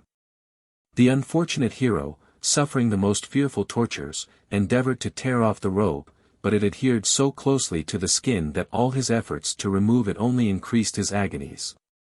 In this pitiable condition he was conveyed to Trachin, where Deianira, on beholding the terrible suffering of which she was the innocent cause, was overcome with grief and remorse, and hanged herself in despair. The dying hero called his son Hylas to his side, and desired him to make Iole his wife, and then ordering his followers to erect a funeral pyre, he mounted it and implored the bystanders to set fire to it, and thus in mercy to terminate his insufferable torments. But no one had the courage to obey him, until at last his friend and companion Philoctetes, yielding to his piteous appeal, lighted the pile, and received in return the bow and arrows of the hero. Soon flames on flames ascended, and amidst vivid flashes of lightning, accompanied by awful peals of thunder, Pallas Athene descended in a cloud, and bore her favorite hero in a chariot to Olympus. Heracles became admitted among the immortals. And Hera, in token of her reconciliation, bestowed upon him the hand of her beautiful daughter Hebe, the goddess of eternal youth. Bellerophon. Bellerophon, or Bellerophons, was the son of Glaucus, king of Corinth, and grandson of Sisyphus. In consequence of an unpremeditated murder, Bellerophon fled to Tiryns, where he was kindly received by King Preface, who purified him from his crime. Antia, the wife of Preface, was so charmed with the comely youth that she fell in love with him. But Bellerophon did not return her affection, and she, in revenge, slandered him to the king by a gross misrepresentation of the facts. The first impulse of Preface, when informed of the conduct of Bellerophon, was to kill him. But the youth, with his gentle and winning manners, had so endeared himself to his host that he felt it impossible to take his life with his own hands. He therefore sent him to his father-in-law, Iobates, king of Lycia, with a kind of letter or tablet which contained mysterious signs, indicating his desire that the bearer of the missive should be put to death. But the gods watched over the true and loyal youth, and incline the heart of Œdipus, who was an amiable prince, towards his guest. Judging by his appearance that he was of noble birth, he entertained him, according to the hospitable custom of the Greeks, in the most princely manner for 9 days, and not until the morning of the 10th did he inquire his name and errand. Bellerophon now presented to him the letter entrusted to him by Preface. Œdipus, who had become greatly attached to the youth, was horror-struck at its contents.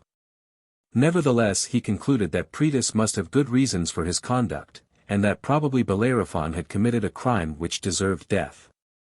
But as he could not make up his mind to murder the guest he had grown to esteem, he decided to dispatch him upon dangerous enterprises, in which he would in all probability lose his life. He first sent him to kill the Chimera, monster which was at this time devastating the country. The fore part of its body was that of a lion, the center of a goat, and the hind part of a dragon, whilst out of its jaws issued flames of fire. Before starting on this difficult task Bellerophon invoked the protection of the gods, and in answer to his prayer they dispatched to his aid the immortal winged horse Pegasus, the offspring of Poseidon and Medusa. But the divine animal would not suffer himself to be caught, and at last, worn out with his fruitless exertions, Bellerophon fell into a deep sleep beside the sacred spring Pyrene. Here Pallas Athene appeared to him in a dream, and presented him with a magic bridle for the purpose of capturing the divine steed. On awaking Bellerophon instinctively put out his hand to grasp it, when, to his amazement, there lay beside him the bridle of his dream, whilst Pegasus was quietly drinking at the fountain close by. Seizing him by the mane Bellerophon threw the bridle over his head, and succeeded in mounting him without further difficulty, then rising with him into the air he slew the Chimera with his arrows. Œdipus next sent him on an expedition against the Solymans, a fierce neighboring tribe with whom he was at enmity. Bellerophon succeeded in vanquishing them, and was then dispatched against the much-dreaded Amazons. But greatly to the astonishment of Œdipus the hero again returned victorious. Finally, Œdipus placed a number of the bravest Lycians in ambush for the purpose of destroying him, but not one returned alive, for Bellerophon bravely defended himself and slew them all. Convinced at length that Bellerophon, far from deserving death, was the special favorite of the gods, who had evidently protected him throughout his perilous exploits, the king now ceased his persecutions. Œdipus admitted him to a share in the government, and gave him his daughter in marriage. But Bellerophon, having attained the summit of earthly prosperity, became intoxicated with pride and vanity, and incurred the displeasure of the gods by endeavoring to mount to heaven on his winged horse, for the purpose of gratifying his idle curiosity. Zeus punished him for his impiety by sending a gadfly to sting the horse, who became so restive that he threw his rider, who was precipitated to the earth. Filled with remorse at having offended the gods, Bellerophon fell a prey to the deepest melancholy, and wandered about for the remainder of his life in the loneliest and most desolate places.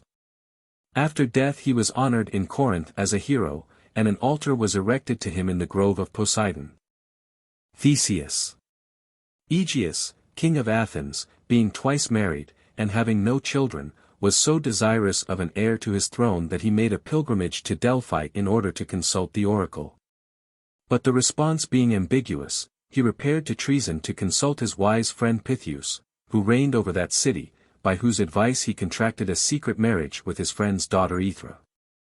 After passing some time with his bride, Aegeus prepared to take his departure for his own dominions.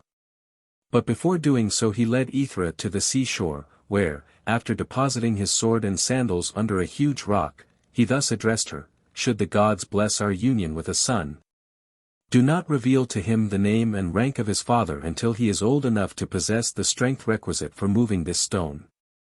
Then send him to my palace at Athens bearing these tokens of his identity." A son was born to Aethra, whom she called Theseus, and who was carefully trained and educated by his grandfather Perseus.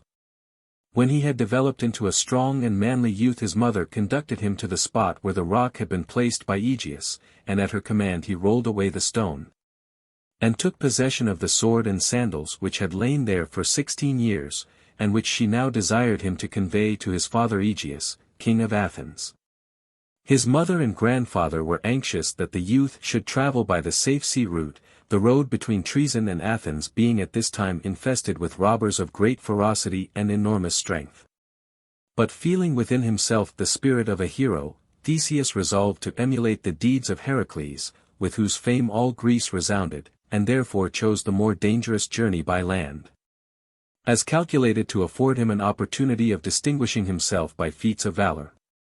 His first adventure occurred at Epidaurus, where he met Periphetes, a son of Hephaestus, who was armed with an iron club, with which he killed all travelers.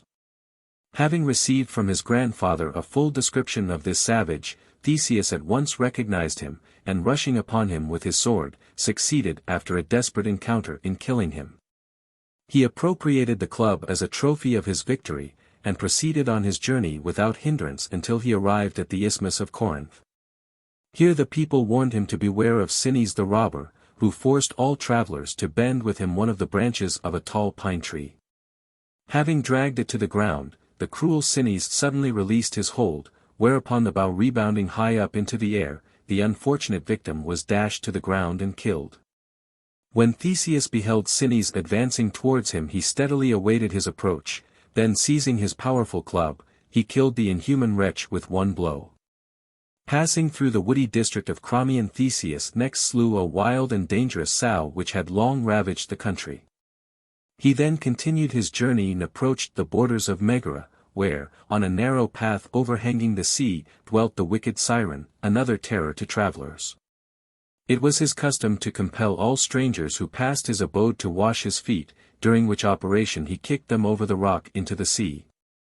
Theseus boldly attacked the giant, overcame him, and then flung his body over the cliff where so many of his victims had perished. Theseus now journeyed on to Eleusis, where he found another adversary in the person of King Circean, who forced all comers to wrestle with him, and killed those whom he vanquished, but Theseus overcame the mighty wrestler and slew him. Near Eleusis, on the banks of the river Cephissus, Theseus met with a new adventure. Here lived the giant Damastes, called Procrustes or the Stretcher, who had 2 iron beds, one being long and the other short, into which he forced all strangers. In the short one he placed the tall men, whose limbs he cut to the size of the bed, whilst to the short ones he assigned the large bed, stretching them out to fit it, and thus he left his victims to expire in the most cruel torments. Theseus freed the country from this inhuman monster by serving him as he had done his unfortunate victims. The hero now continued his journey, and at length reached Athens without meeting with any further adventures. When he arrived at his destination he found his father a helpless tool in the hands of the sorceress Medea, whom he had married after her departure from Corinth. Knowing, by means of her supernatural powers, that Theseus was the king's son, and fearing that her influence might be weakened by his presence, she poisoned the mind of the old king against the stranger, whom she represented as being a spy. It was accordingly arranged that Theseus should be invited to a banquet, and a strong poison mixed with his wine. Now Theseus had resolved to reveal himself at this feast to the father whom he yearned to embrace. Before tasting the wine he put his plan into execution, and drew out his sword so that the eyes of the king might rest upon it. When Aegeus beheld once more the well-known weapon which he had so often wielded, he knew that it was his son who stood before him. He warmly embraced him, presented him as his heir to his courtiers and subjects, and then, no longer able to endure the sight of Medea, he banished her forever from his dominions. When Theseus was acknowledged as the rightful heir to the throne he was opposed by the 50 sons of Pallas, the king's brother, who had confidently expected that on the demise of the old king the government of the country would devolve upon them. They therefore resolved to put Theseus to death, but their plans becoming known to him, he surprised them as they lay in ambush awaiting his approach, and destroyed them all. Fearing, however, lest the Athenians might entertain a prejudice against him on account of his extermination of their fellow citizens, the Palantids, Theseus resolved to perform some signal service for the state, which should gain for him the hearts of the people. He accordingly decided to rid the country of the famous bull of Marathon, which had become a terror to the cultivators of the land. He captured the animal and brought him in chains to Athens, where, after publicly exhibiting him to the astonished multitude, he solemnly sacrificed him to Apollo. The next enterprise undertaken by Theseus far surpassed all his other feats of heroic daring, and secured to him the universal admiration and gratitude of his fellow citizens. This was the slaying of the Minotaur, which put an end forever to the shameful tribute of 7 youths and 7 maidens which was exacted from the Athenians every 9 years. The origin of this barbarous tribute was as follows: Androgeos, the youthful son of Minos, king of Crete, having been treacherously murdered by the Athenians, his father, anxious to avenge the death of his son, declared war against their king Aegeus, and conquered Athens and the villages in its vicinity. The conqueror henceforth compelled the Athenians to send to him every 9 years a tribute of 7 youths and 7 maidens of the noblest families of the land, who became the prey of the Minotaur, a monster, half man, half bull, whose lair was in the wonderful labyrinth, constructed by Dædalus for the Cretan king. When Theseus informed his father of his heroic determination, he was overwhelmed with grief, and endeavored, by every means in his power, to shake his son's resolution, but, confident of success, Theseus assured his father that he would slay the Minotaur and return home victorious. It was customary for the vessel bearing its unhappy freight of human victims to use on this voyage black sails only, but Theseus promised his father that, should he return in safety, he would hoist white ones in their place. Before leaving Athens, Theseus, by the advice of an oracle, chose Aphrodite as his guardian and protectress, and accordingly offered up a sacrifice to her. When he arrived in the presence of King Minos, the goddess of love inspired Ariadne, the beautiful daughter of the king, with an ardent attachment for the noble young hero. During a secret interview, in which a mutual confession of affection took place, Ariadne furnished him with a sharp sword and a clue of thread, the end of which she desired him to fasten at the entrance to the labyrinth and to continue to unwind it till he reached the lair of the Minotaur. Full of hope as to the successful issue of his undertaking, Theseus took leave of the kind maiden, after expressing his gratitude for her timely aid. At the head of his companions he was now conducted by Minos to the entrance of the labyrinth. Strictly adhering to the injunctions of the fair Ariadne, he succeeded in finding the Minotaur, whom, after a fierce and violent struggle, he defeated and killed. Then, carefully feeling his way, by means of the clue of thread, he led his companions safely out of the labyrinth. They then fled to their ship, taking with them the lovely maiden to whose affection for their deliverer they owed their safety.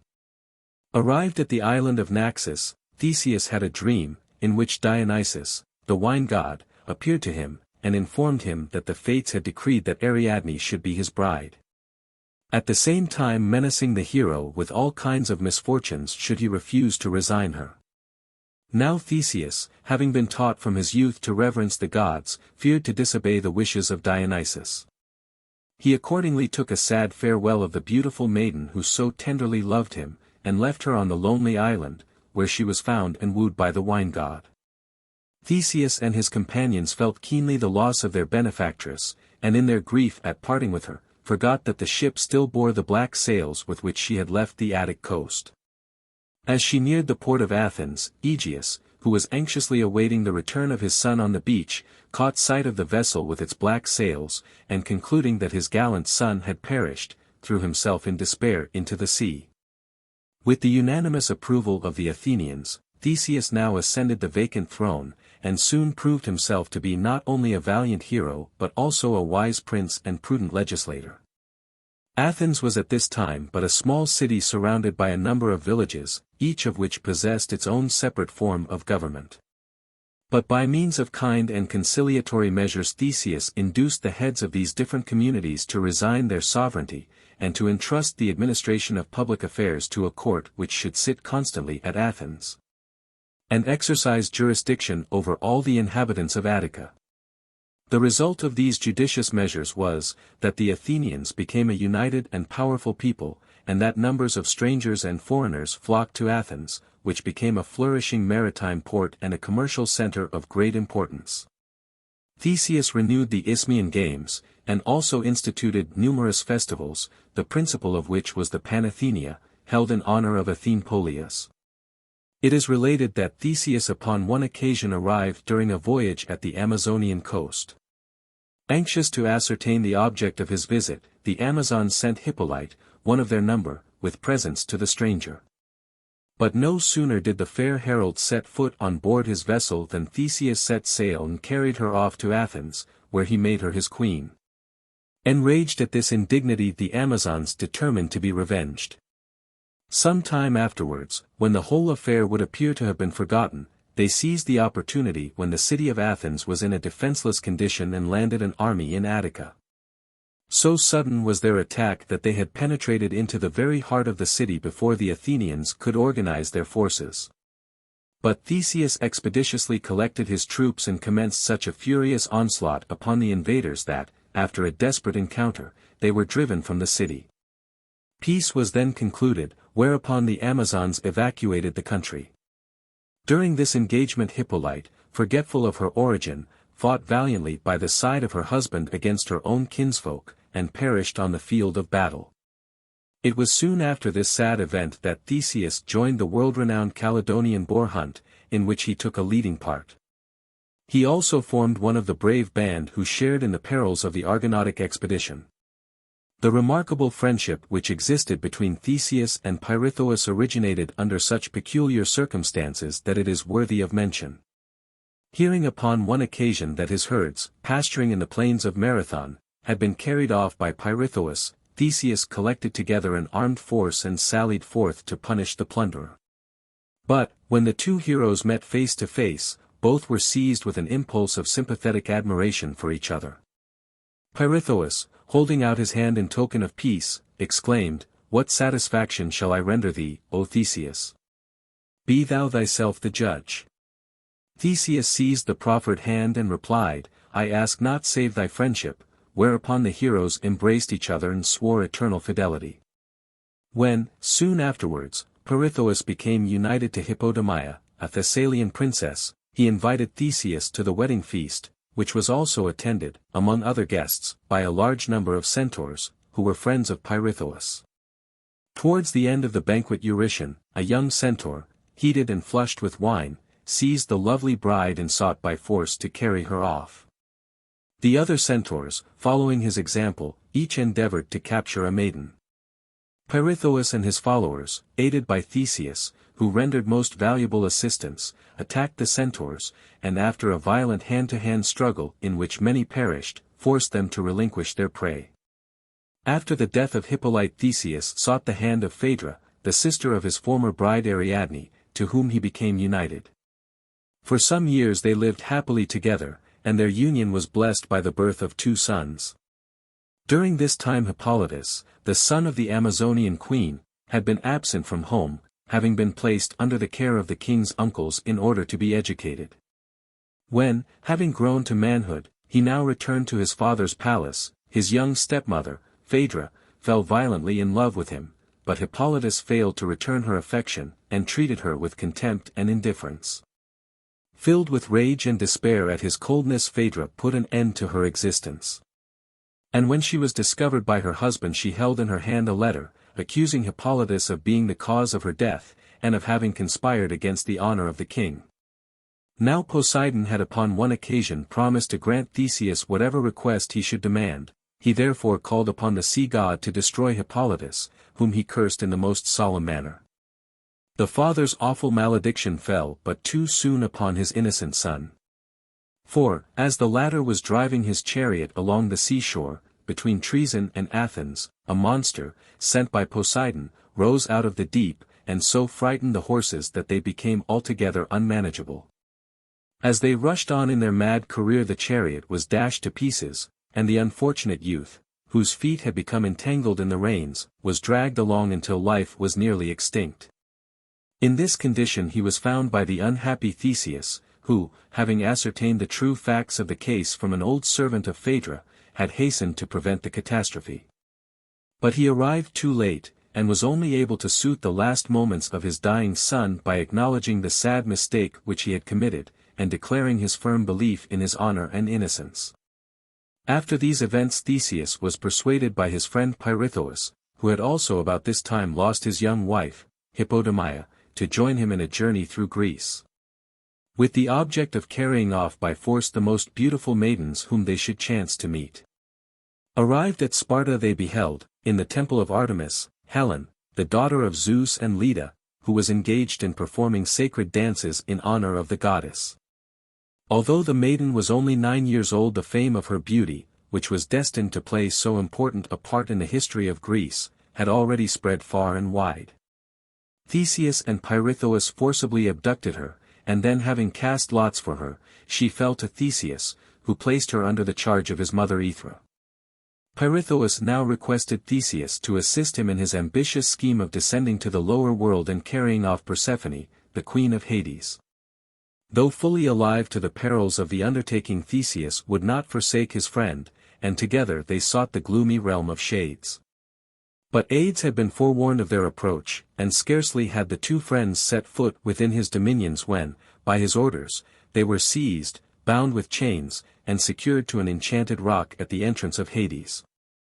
Here the two friends languished for many years, until Heracles passed by in his search for Cerberus, when he released Theseus.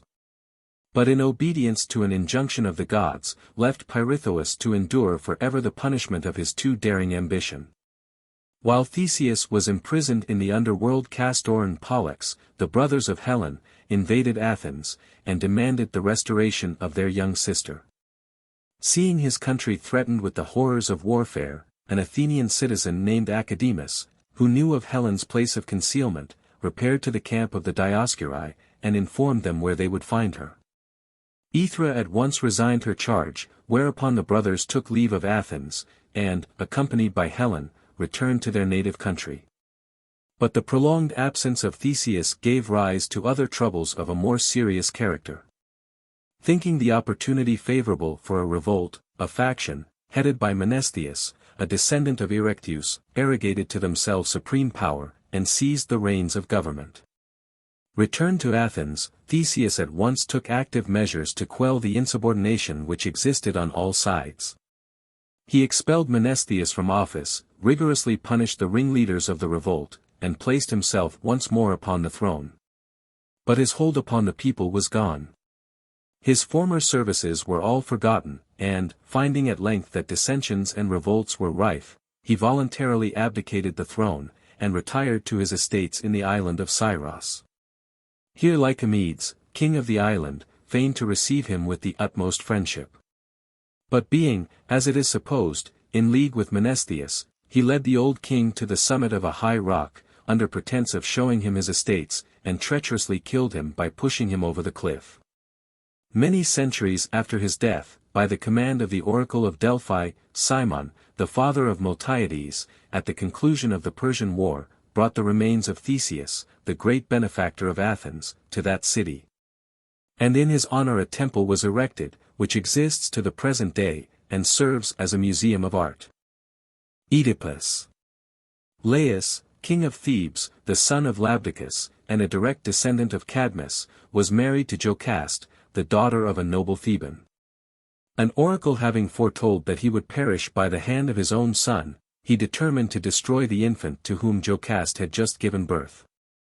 With the consent of his wife, whose affection for her husband overcame her love for her child, he pierced the feet of the babe, bound them together, and handed the infant over to a servant, with instructions to expose him on Mount Cithaeron to perish. But instead of obeying this cruel command, the servant entrusted him to a shepherd who was tending the flocks of Pelops, king of Corinth, and then returned to Laius and Jocaste, and informed them that their orders had been obeyed. The parents were satisfied with the intelligence, and quieted their conscience by the reflection that they had thus prevented their son from committing the crime of parricide. Meanwhile the shepherd of King Polybus had unbound the feet of the infant, and in consequence of their being much swollen he called him Œdipus, or swollen foot.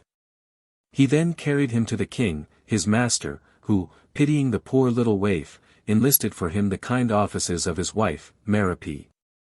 Œdipus was adopted by the king and queen as their own son, and grew up in the belief that they were his parents, until one day a Corinthian noble taunted him at a banquet with not being the son of the king. Stung at this reproach the youth appealed to Merope, but receiving an equivocal, though kindly answer, he repaired to Delphi to consult the oracle. The Pythia vouchsafed no reply to his inquiry, but informed him, to his horror, that he was fated to kill his father and to marry his own mother. Filled with dismay, for he was tenderly attached to Polybus and Merope. Œdipus determined not to return to Corinth, and took instead the road leading to Boeotia.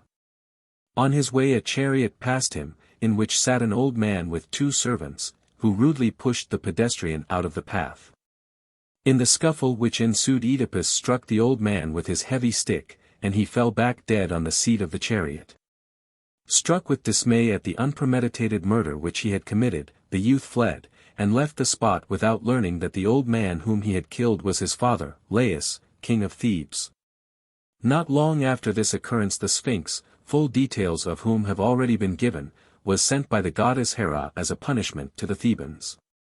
Stationed on a rocky height just outside the city, she propounded to the passers-by riddles which she had been taught by the Muses, and whoever failed to solve them was torn in pieces and devoured by the monster. And in this manner great numbers of the inhabitants of Thebes had perished. Now on the death of the old king Laius, Creon, the brother of the widowed queen, had seized the reins of government and mounted the vacant throne. And when at length his own son fell a victim to the Sphinx, he resolved at all costs to rid the country of this fearful scourge. He accordingly issued a proclamation, that the kingdom and the hand of his sister Jocaste should be awarded to him who should succeed in solving one of the riddles of the Sphinx. It having been foretold by an oracle that only then would the country be freed from the monster. Just as this proclamation was being made in the streets of Thebes, Œdipus, with his pilgrim staff in his hand, entered the city. Tempted by the prospect of so magnificent a reward he repaired to the rock, and boldly requested the Sphinx to propound to him one of her riddles. She proposed to him one which she deemed impossible of solution, but Œdipus at once solved it. Whereupon the Sphinx, full of rage and despair, precipitated herself into the abyss and perished.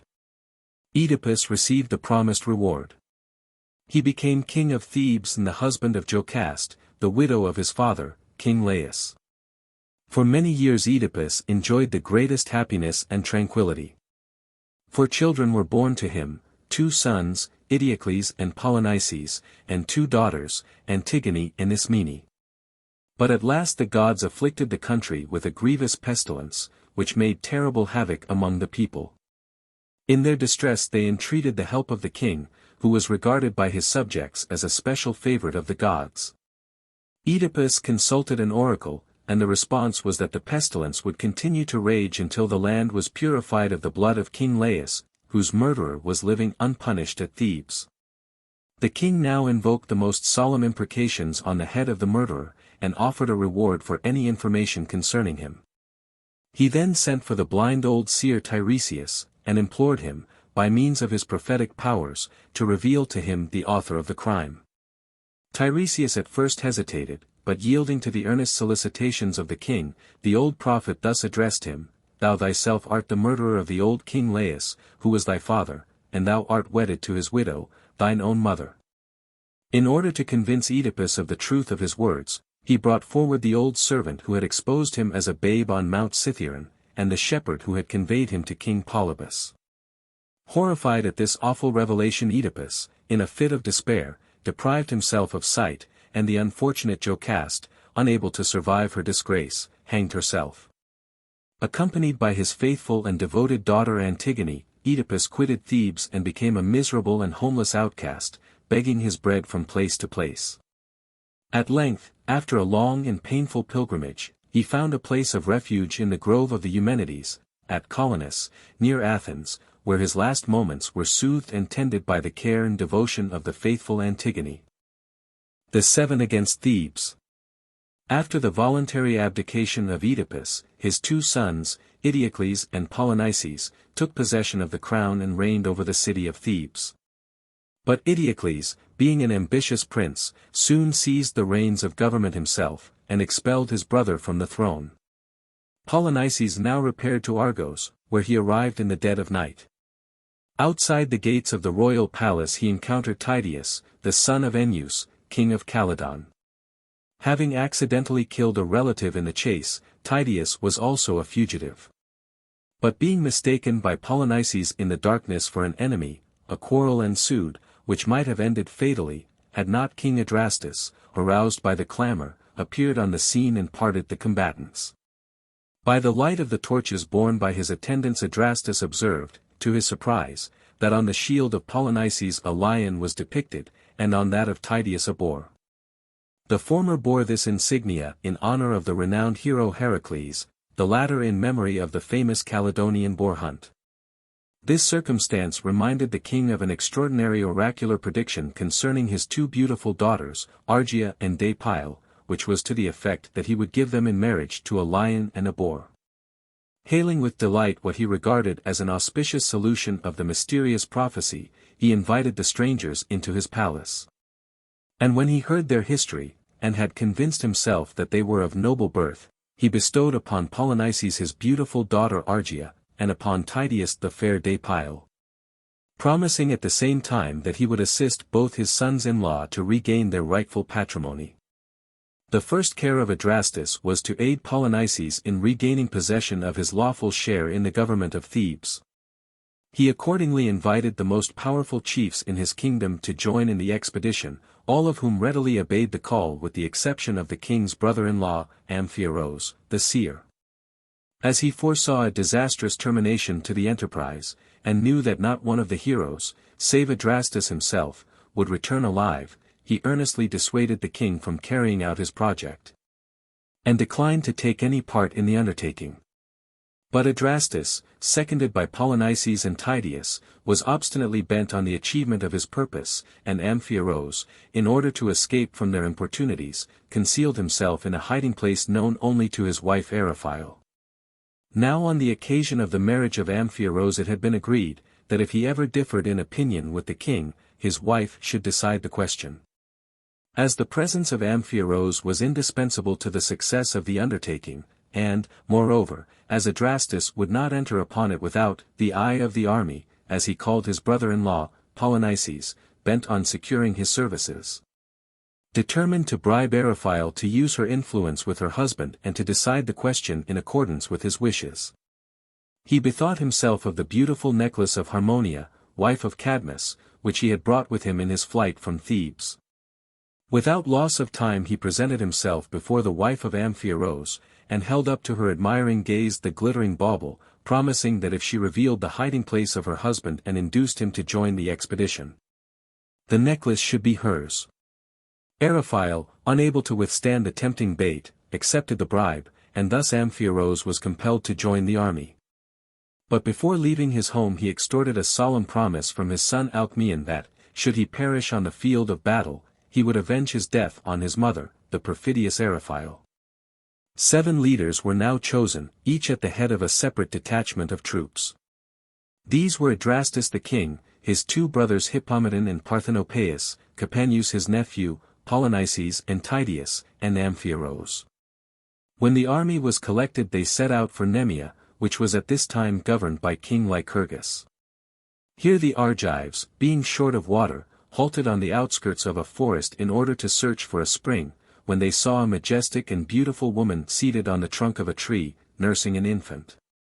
They concluded from her noble and queenly appearance that she must be a goddess, but were informed by her that she was Hypsipyle, queen of the Lemnians, who had been carried away captive by pirates, and sold as a slave to King Lycurgus, and that she was now acting as nurse to his infant son. When the warriors told her that they were in search of water, she laid the child down in the grass, and led them to a secret spring in the forest, with which she alone was acquainted. But on their return they found, to their grief, that the unfortunate babe had been killed during their absence, by a serpent. They slew the reptile, and then collecting the remains of the infant, they buried them with funereal honors and proceeded on their way. The warlike host now appeared before the walls of Thebes, and each leader placed himself before one of the 7 gates of the city in readiness for the attack. Eteocles, in conjunction with Creon, had made due preparations to repel the invaders, and had stationed troops, under the command of trusty leaders, to guard each of the gates. Then, according to the practice of the ancients of consulting soothsayers before entering upon any undertaking, the blind old seer Tiresias was sent for, who, after carefully taking the auguries from the flight of birds, declared that all efforts to defend the city would prove unavailing, unless the youngest descendant of the house of Cadmus would offer himself as a voluntary sacrifice for the good of the state. When Creon heard the words of the seer, his first thought was of his favorite son Meneceus, the youngest scion of the royal house, who was present at the interview. He therefore earnestly implored him to leave the city, and to repair for safety to Delphi. But the gallant youth heroically resolved to sacrifice his life for the benefit of his country, and after taking leave of his old father, mounted the city walls, and plunging a dagger into his heart, perished in the sight of the contending hosts. Adrastus now gave his troops the word of command to storm the city, and they rushed forward to the attack with great valor. The battle raged long and furiously, and after heavy losses on both sides the Argives were routed and put to flight.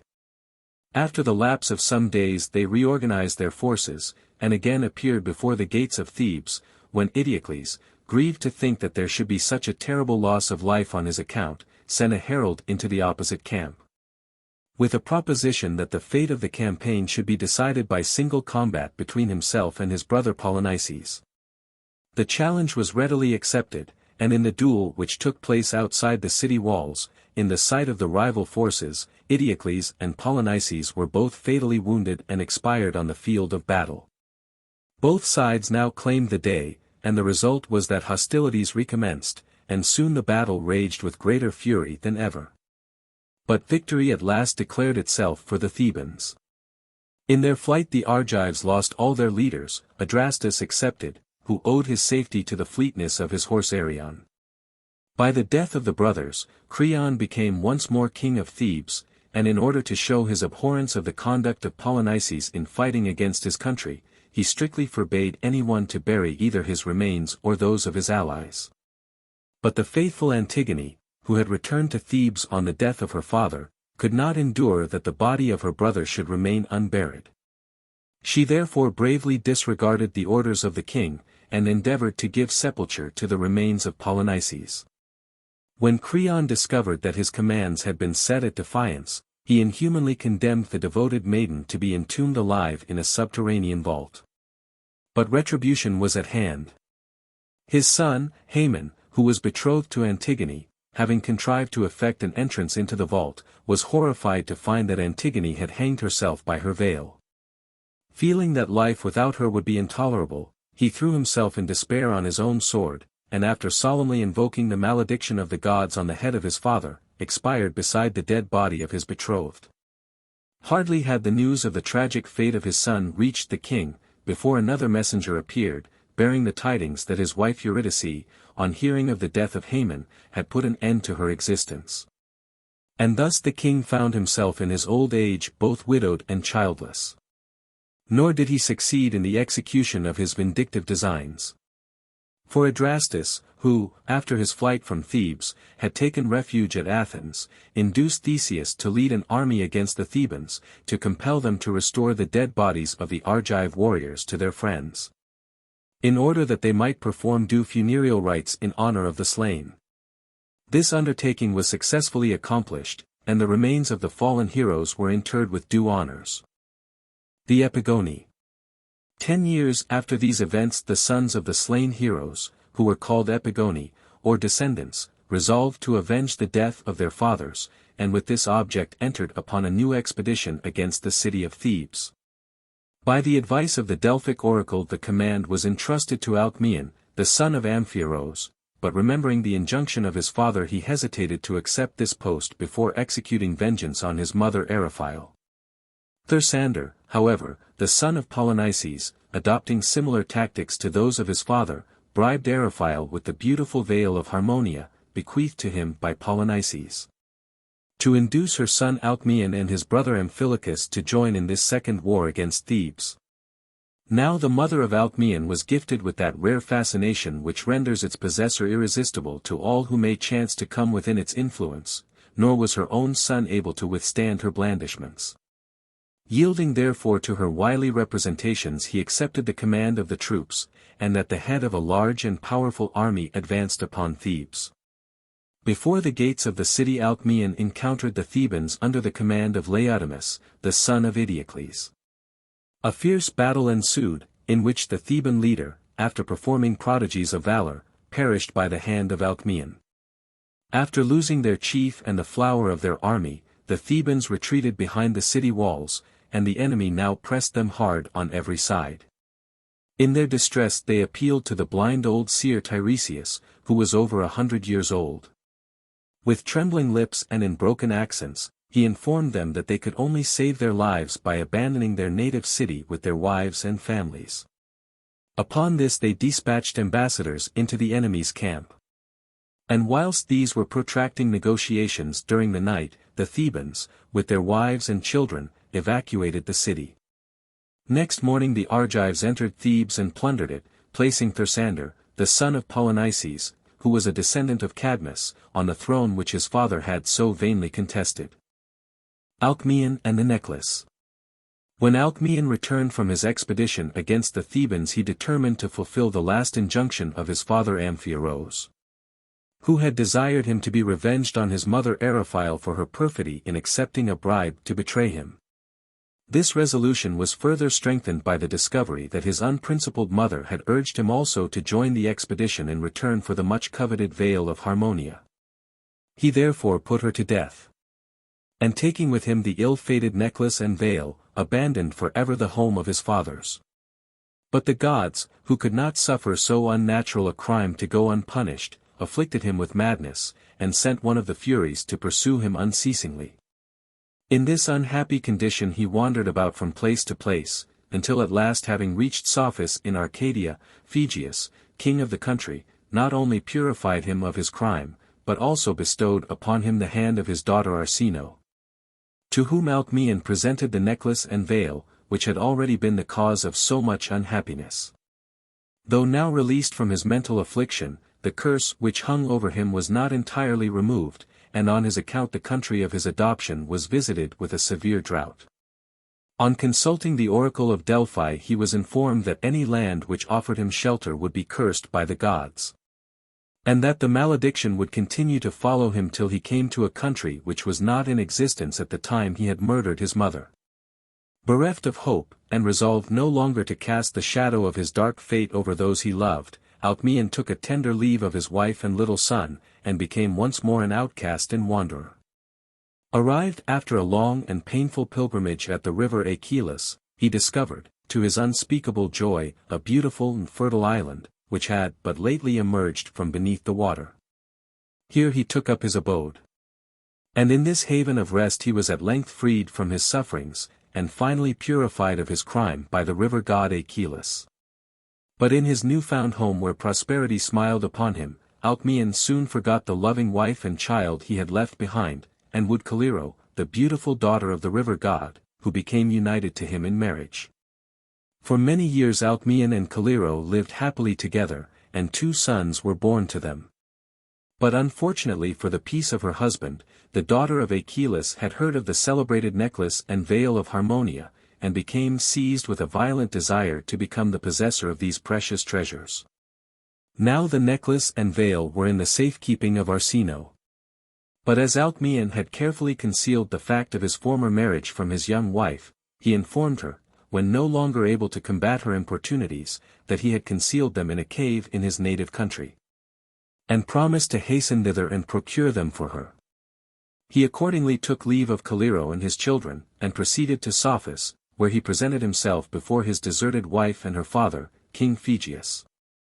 To them he excused his absence by the fact of his having suffered from a fresh attack of madness, and added that an oracle had foretold to him that his malady would only be cured when he had deposited the necklace and veil of Harmonia in the temple of Apollo at Delphi. Arsinoe, deceived by his artful representations, unhesitatingly restored to him his bridal gifts, whereupon Alcmæon set out on his homeward journey, well satisfied with the successful issue of his expedition. But the fatal necklace and veil were doomed to bring ruin and disaster to all who possessed them.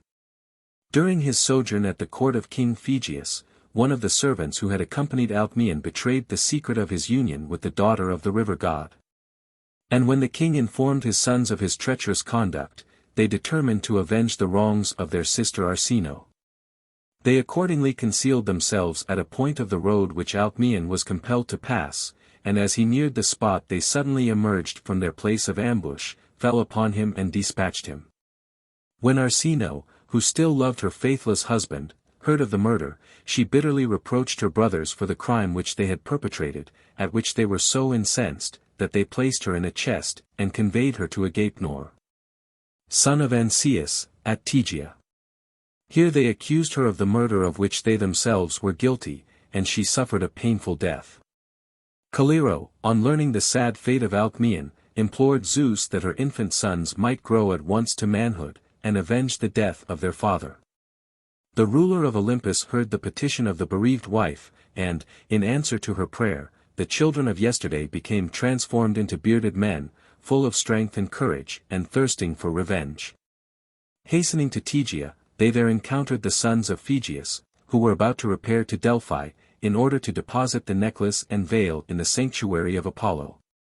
And before the brothers had time to defend themselves, the stalwart sons of Caliro rushed upon them and slew them. They then proceeded to Psophis, where they killed King Phegeus and his wife, after which they returned to their mother with the necklace and veil, which, by the command of her father Hercules, were deposited as sacred offerings in the temple of Apollo at Delphi. The Heraclidæ. After the apotheosis of Heracles, his children were so cruelly persecuted by Eurystheus, that they fled for protection to King Ceyx at Trachin, accompanied by the aged Iolaus, the nephew and lifelong friend of their father, who constituted himself their guide and protector. But on Eurystheus demanding the surrender of the fugitives, the Heraclidæ, knowing that the small force at the disposal of King Ceyx would be altogether inadequate to protect them against the powerful king of Argos, abandoned his territory, and sought refuge at Athens, where they were hospitably received by King Demosthenes, the son of the great hero Theseus. He warmly espoused their cause, and determined to protect them at all costs against Eurystheus, who had dispatched a numerous force in pursuit of them. When the Athenians had made all necessary preparations to repel the invaders, an oracle announced that the sacrifice of a maiden of noble birth was necessary to ensure to them victory. Whereupon Macaria, the beautiful daughter of Heracles and Diana, magnanimously offered herself as a sacrifice, and, surrounded by the noblest matrons and maidens of Athens, voluntarily devoted herself to death. While these events were transpiring in Athens, Hyllus, the eldest son of Heracles and Diana, had advanced with a large army to the assistance of his brothers, and having sent a messenger to the king announcing his arrival, Demosthenes, with his army, joined his forces. In the thick of the battle which ensued, Iolaus, following a sudden impulse, borrowed the chariot of Hyllus, and earnestly entreated Zeus and Hebe to restore to him, for this one day only, the vigor and strength of his youth. His prayer was heard. A thick cloud descended from heaven and enveloped the chariot, and when it disappeared, Iolaus, in the full plenitude of manly vigor, stood revealed before the astonished gaze of the combatants. He then led on his valiant band of warriors, and soon the enemy was in headlong flight, and Eurystheus, who was taken prisoner, was put to death by the command of King Demosthenes. After gratefully acknowledging the timely aid of the Athenians, Hyllus, accompanied by the faithful Iolaus and his brothers, took leave of King Demosthenes, and proceeded to invade the Peloponnesus, which they regarded as their lawful patrimony. For, according to the will of Zeus, it should have been the rightful possession of their father, the great hero Heracles, had not Hera maliciously defeated his plans by causing his cousin Eurystheus to precede him into the world. For the space of 12 months the Heraclidæ contrived to maintain themselves in the Peloponnesus. But at the expiration of that time a pestilence broke out, which spread over the entire peninsula, and compelled the Heraclidæ to evacuate the country and return to Attica, where for a time they settled. After the lapse of 3 years Hyllus resolved on making another effort to obtain his paternal inheritance. Before setting out on the expedition, however, he consulted the oracle of Delphi, and the response was, that he must wait for the third fruit before the enterprise would prove successful. Interpreting this ambiguous reply to signify the third summer, Hyllus controlled his impatience for 3 years, when, having collected a powerful army, he once more entered the Peloponnesus. At the Isthmus of Corinth he was opposed by Atreus, the son of Pelops, who at the death of Eurystheus had inherited the kingdom. In order to save bloodshed, Hyllus offered to decide his claims by single combat, the conditions being, that if he were victorious, he and his brothers should obtain undisputed possession of their rights. But if defeated, the Heraclidæ were to desist for 50 years from attempting to press their claim. The challenge was accepted by Alcmæon, king of Tegea, and Hyllus lost his life in the encounter, whereupon the sons of Heracles, in virtue of their agreement, abandoned the Peloponnesus and retired to Marathon. Hyllus was succeeded by his son Cleodeus, who, at the expiration of the appointed time, collected a large army and invaded the Peloponnesus, but he was not more successful than his father had been, and perished there with all his forces. 20 years later his son Aristomachus consulted an oracle, which promised him victory if he went by way of the defile. The Heraclidæ once more set out, but were again defeated, and Aristomachus shared the fate of his father and grandfather, and fell on the field of battle. When, at the expiration of 30 years, the sons of Aristomachus, Temenus, Cresphontes, and Aristodemus again consulted the oracle, the answer was still the same. But this time the following explanation accompanied the response: the third fruit signified the third generation, to which they themselves belonged, and not the third fruit of the earth. And by the defile was indicated, not the Isthmus of Corinth, but the straits on the right of the isthmus. Temenus lost no time in collecting an army and building ships of war. But just as all was ready in the fleet about to sail, Aristodemus, the youngest of the brothers, was struck by lightning. To add to their misfortunes, Hippolytes, a descendant of Heracles, who had joined in the expedition, killed a soothsayer whom he mistook for a spy, and the gods, in their displeasure, sent violent tempests, by means of which the entire fleet was destroyed, whilst famine and pestilence decimated the ranks of the army. The oracle, on being again consulted, advised that Hippolytes, being the offender, should be banished from the country for 10 years, and that the command of the troops should be delegated to a man having 3 eyes. A search was at once instituted by the Heraclidæ for a man answering to this description, who was found at length in the person of Oxylus, a descendant of the Aetolian race of kings. In obedience to the command of the oracle, Hippolytes was banished, an army and fleet once more equipped, and Oxylus elected commander-in-chief. And now success at length crowned the efforts of the long-suffering descendants of the great hero. They obtained possession of the Peloponnesus, which was divided among them by lot. Argos fell to Temenus, Lacedaemon to Aristodemus, and Messene to Cresphontes. In gratitude for the services of their able leader, Oxylus, the kingdom of Elis, was conferred upon him by the Heraclidæ. The Siege of Troy. Troy or Ilion was the capital of a kingdom in Asia Minor, situated near the Hellespont, and founded by Elos, son of Tros. At the time of the famous Trojan War this city was under the government of Priam, a direct descendant of Elos. Priam was married to Hecuba, daughter of Dymas, king of Thrace. And among the most celebrated of their children were the renowned and valiant Hector, the prophetess Cassandra, and Paris, the cause of the Trojan War. Before the birth of her second son Paris, Hecuba dreamt that she had given birth to a flaming brand, which was interpreted by Aesacus the seer, a son of Priam by a former marriage, to signify that she would bear a son who would cause the destruction of the city of Troy. Anxious to prevent the fulfillment of the prophecy, Hecuba caused her newborn babe to be exposed on Mount Ida to perish, but being found by some kind-hearted shepherds, the child was reared by them, and grew up unconscious of his noble birth. As the boy approached manhood he became remarkable, not only for his wonderful beauty of form and feature, but also for his strength and courage, which he exercised in defending the flocks from the attacks of robbers and wild beasts. Hence he was called Alexander, or helper of men. It was about this time that he settled the famous dispute concerning the golden apple, thrown by the goddess of discord into the assembly of the gods. As we have already seen, he gave his decision in favor of Aphrodite, thus creating for himself 2 implacable enemies, for Hera and Athene never forgave the slight. Paris became united to a beautiful nymph named Œnone, with whom he lived happily in the seclusion and tranquility of a pastoral life, but to her deep grief this peaceful existence was not fated to be of long duration. Hearing that some funereal games were about to be held in Troy in honor of a departed relative of the king, Paris resolved to visit the capital and take part in them himself. There he so greatly distinguished himself in a contest with his unknown brothers, Hector and Deiphobus, that the proud young princes, enraged that an obscure shepherd should snatch from them the prize of victory, were about to create a disturbance. When Cassandra, who had been a spectator of the proceedings, stepped forward, and announced to them that the humble peasant who had so signally defeated them was their own brother Paris.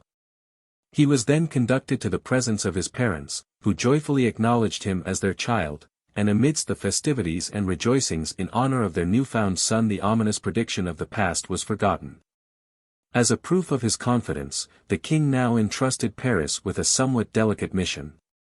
As we have already seen in the legend of Heracles, that great hero conquered Troy, and after killing King Laomedon, carried away captive his beautiful daughter Hesione, whom he bestowed in marriage on his friend Telamon. But although she became princess of Salamis, and lived happily with her husband, her brother Priam never ceased to regret her loss, and the indignity which had been passed upon his house. And it was now proposed that Paris should be equipped with a numerous fleet, and proceed to Greece in order to demand the restoration of the king's sister. Before setting out on this expedition, Paris was warned by Cassandra against bringing home a wife from Greece, and she predicted that if he disregarded her injunction he would bring inevitable ruin upon the city of Troy, and destruction to the house of Priam. Under the command of Paris the fleet set sail, and arrived safely in Greece. Here the young Trojan prince first beheld Helen, the daughter of Zeus and Leda, and sister of the Dioscuri, who was the wife of Menelaus, king of Sparta, and the loveliest woman of her time. The most renowned heroes in Greece had sought the honor of her hand. But her stepfather, Tyndareus, king of Sparta, fearing that if he bestowed her in marriage on one of her numerous lovers he would make enemies of the rest, made it a stipulation that all suitors should solemnly swear to assist and defend the successful candidate, with all the means at their command, in any feud which might hereafter arise in connection with the marriage. He at length conferred the hand of Helen upon Menelaus, a warlike prince, devoted to martial exercises and the pleasures of the chase, to whom he resigned his throne and kingdom. When Paris arrived at Sparta, and sought hospitality at the royal palace, he was kindly received by King Menelaus. At the banquet given in his honor, he charmed both host and hostess by his graceful manner and varied accomplishments, and specially ingratiated himself with the fair Helen, to whom he presented some rare and chaste trinkets of Asiatic manufacture. Whilst Paris was still a guest at the court of the king of Sparta, the latter received an invitation from his friend Idomeneus, king of Crete, to join him in a hunting expedition. And Menelaus, being of an unsuspicious and easy temperament, accepted the invitation, leaving to Helen the duty of entertaining the distinguished stranger. Captivated by her surpassing loveliness, the Trojan prince forgot every sense of honor and duty, and resolved to rob his absent host of his beautiful wife. He accordingly collected his followers, and with their assistance stormed the royal castle, possessed himself of the rich treasures which it contained, and succeeded in carrying off its beautiful, and not altogether unwilling mistress. They at once set sail, but were driven by stress of weather to the island of Crania, where they cast anchor, and it was not until some years had elapsed, during which time home and country were forgotten, that Paris and Helen proceeded to Troy. Preparations for the war. When Menelaus heard of the violation of his hearth and home he proceeded to Pylos, accompanied by his brother Agamemnon, in order to consult the wise old king Nestor, who was renowned for his great experience and statecraft. On hearing the facts of the case Nestor expressed it as his opinion that only by means of the combined efforts of all the states of Greece could Menelaus hope to regain Helen in defiance of so powerful a kingdom as that of Troy. Menelaus and Agamemnon now raised the war cry, which was unanimously responded to from one end of Greece to the other. Many of those who volunteered their services were former suitors of the fair Helen, and were therefore bound by their oath to support the cause of Menelaus. Others joined from pure love of adventure, but one and all were deeply impressed with the disgrace which would attach to their country should such a crime be suffered to go unpunished. Thus a powerful army was collected in which few names of note were missing. Only in the case of two great heroes, Odysseus, Ulysses, and Achilles, did Menelaus experience any difficulty.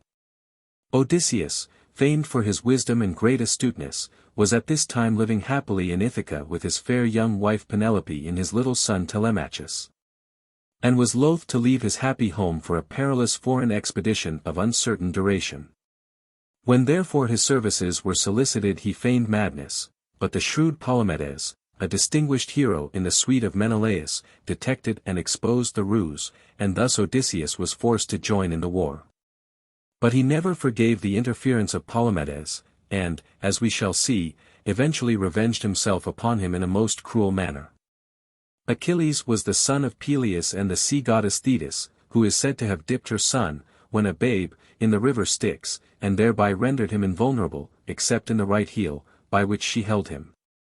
When the boy was 9 years old it was foretold to Thetis that he would either enjoy a long life of inglorious ease and inactivity, or that after a brief career of victory he would die the death of a hero.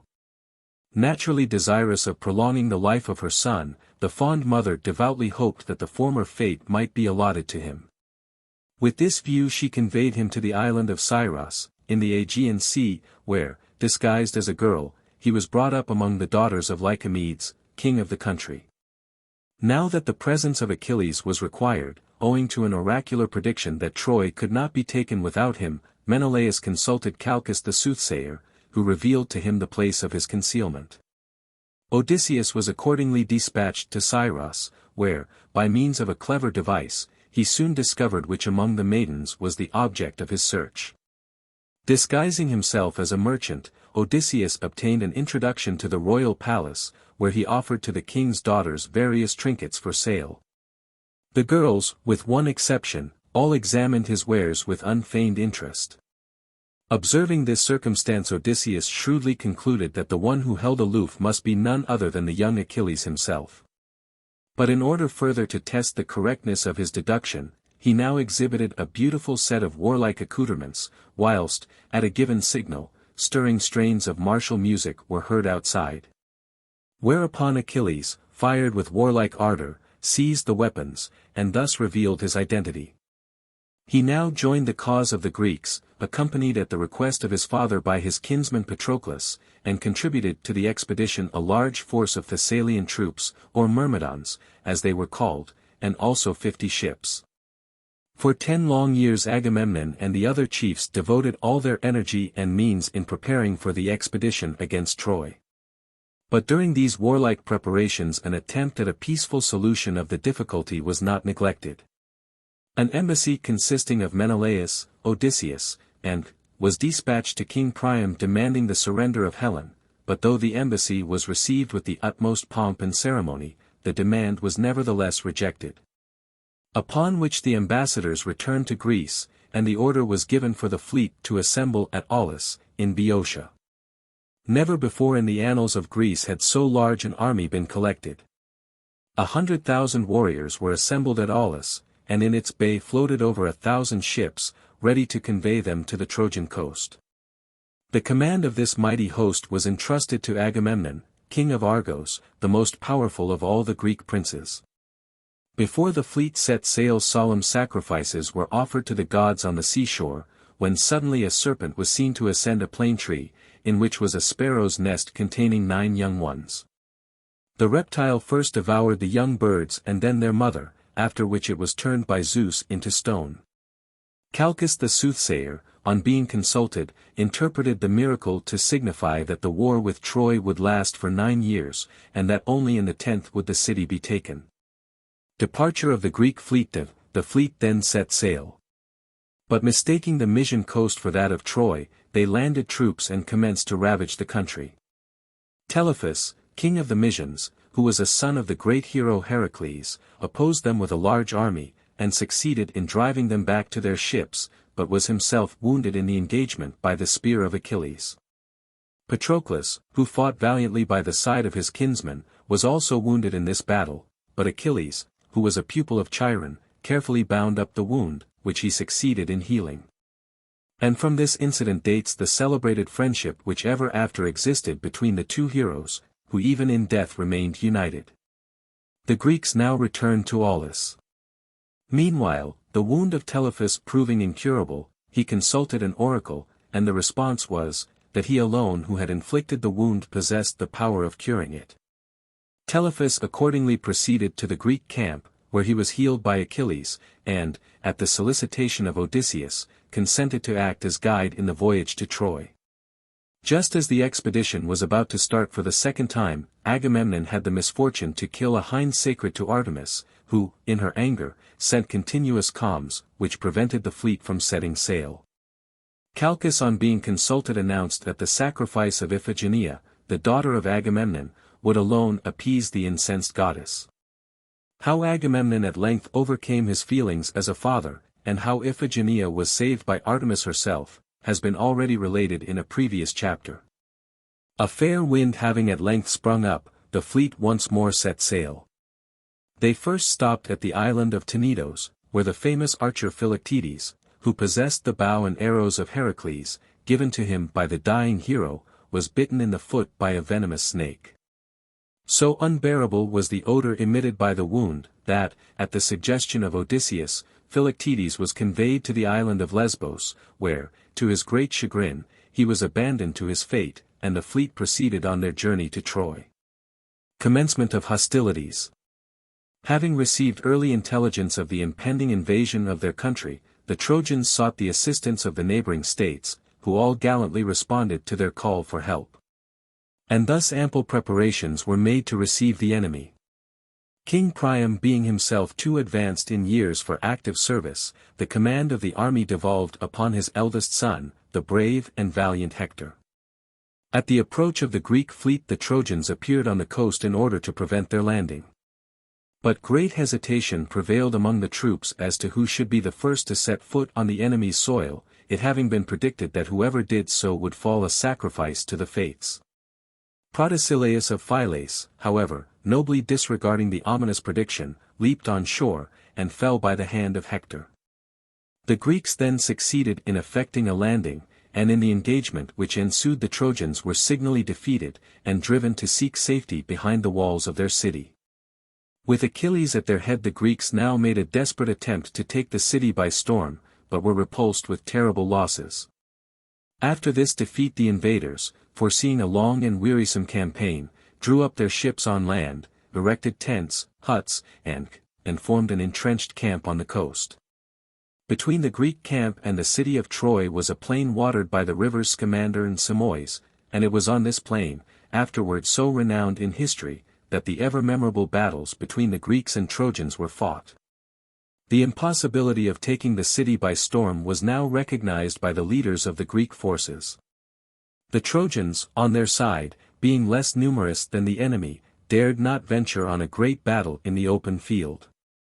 Hence the war dragged on for many weary years without any decisive engagement taking place. It was about this time that Odysseus carried out his long-meditated revenge against Palamedes.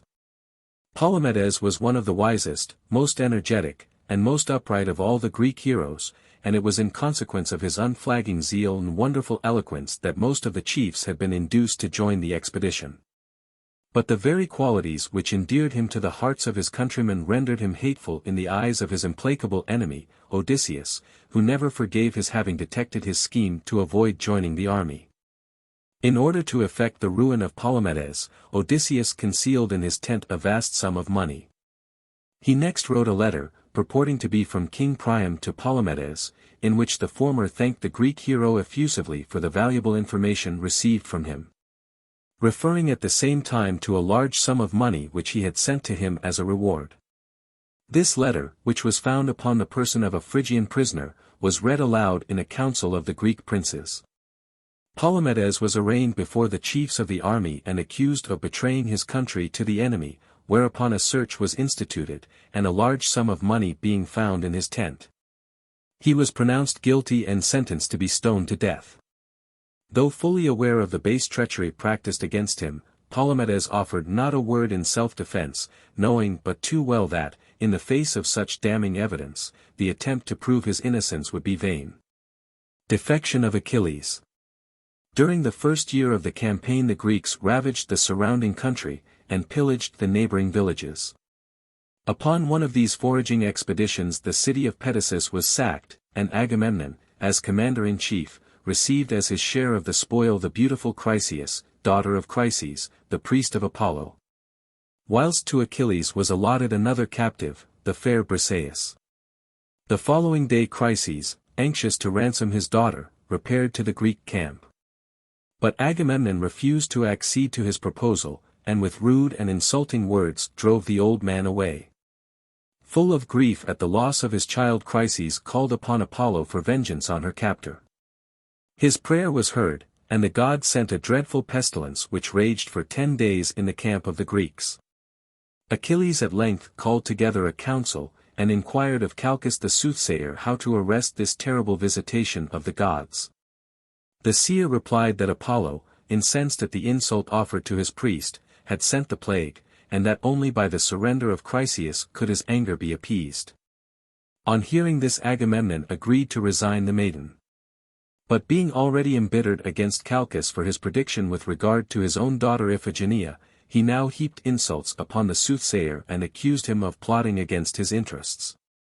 Achilles espoused the cause of Calchas, and a violent dispute arose, in which the son of Thetis would have killed his chief but for the timely interference of Pallas Athene, who suddenly appeared beside him, unseen by the rest, and recalled him to a sense of the duty he owed to his commander. Agamemnon revenged himself on Achilles by depriving him of his beautiful captive, the fair Briseis, who had become so attached to her kind and noble captor that she wept bitterly on being removed from his charge. Achilles, now fairly disgusted with the ungenerous conduct of his chief, withdrew himself to his tent, and obstinately declined to take further part in the war. Heartsore and dejected he repaired to the seashore, and there invoked the presence of his divine mother. In answer to his prayer Thetis emerged from beneath the waves, and comforted her gallant son with the assurance that she would entreat the mighty Zeus to avenge his wrongs by giving victory to the Trojans, so that the Greeks might learn to realize the great loss which they had sustained by his withdrawal from the army. The Trojans, being informed by one of their spies of the defection of Achilles, became emboldened by the absence of this brave and intrepid leader, whom they feared above all the other Greek heroes. They accordingly sallied forth, and made a bold and eminently successful attack upon the Greeks, who, although they most bravely and obstinately defended their position, were completely routed, and driven back to their entrenchments. Agamemnon and most of the other Greek leaders being wounded in the engagement. Encouraged by this marked and signal success, the Trojans now commenced to besiege the Greeks in their own camp. At this juncture Agamemnon, seeing the danger which threatened the army, sunk for the moment all personal grievances, and dispatched an embassy to Achilles consisting of many noble and distinguished chiefs, urgently entreating him to come to the assistance of his countrymen in this their hour of peril, promising that not only should the fair Briseis be restored to him, but also that the hand of his own daughter should be bestowed on him in marriage, with 7 towns as her dowry. But the obstinate determination of the proud hero was not to be moved, and though he listened courteously to the arguments and representations of the messengers of Agamemnon, his resolution to take no further part in the war remained unshaken. In one of the engagements which took place soon afterwards, the Trojans, under the command of Hector, penetrated into the heart of the Greek camp, and had already commenced to burn their ships, when Patroclus, seeing the distress of his countrymen, earnestly besought Achilles to send him to the rescue at the head of the Myrmidons. The better nature of the hero prevailed, and he not only entrusted to his friend the command of his brave band of warriors, but lent him also his own suit of armor. Patroclus having mounted the war chariot of the hero, Achilles lifted on high a golden goblet and poured out a libation of wine to the gods, accompanied by an earnest petition for victory, and the safe return of his beloved comrade. As a parting injunction he warned Patroclus against advancing too far into the territory of the enemy, and entreated him to be content with rescuing the galleys. At the head of the Myrmidons Patroclus now made a desperate attack upon the enemy, who, thinking that the invincible Achilles was himself in command of his battalions, became disheartened, and were put to flight. Patroclus followed up his victory and pursued the Trojans as far as the walls of their city, altogether forgetting in the excitement of battle the injunction of his friend Achilles. But his temerity cost the young hero his life, for he now encountered the mighty Hector himself, and fell by his hands. Hector stripped the armor from his dead foe, and would have dragged the body into the city had not Menelaus and Ajax the Greater rushed forward, and after a long and fierce struggle succeeded in rescuing it from desecration. Death of Hector. And now came the mournful task of informing Achilles of the fate of his friend. He wept bitterly over the dead body of his comrade, and solemnly vowed that the funereal rites should not be solemnized in his honor until he had slain Hector with his own hands, and captured 12 Trojans to be immolated on his funeral pyre. All other considerations vanished before the burning desire to avenge the death of his friend, and Achilles, now thoroughly aroused from his apathy, became reconciled to Agamemnon, and rejoined the Greek army. At the request of the goddess Thetis, Hephaestus forged for him a new suit of armor, which far surpassed in magnificence that of all the other heroes. Thus gloriously arrayed he was soon seen striding along, calling the Greeks to arms. He now led the troops against the enemy, who were defeated and put to flight until, near the gates of the city, Achilles and Hector encountered each other.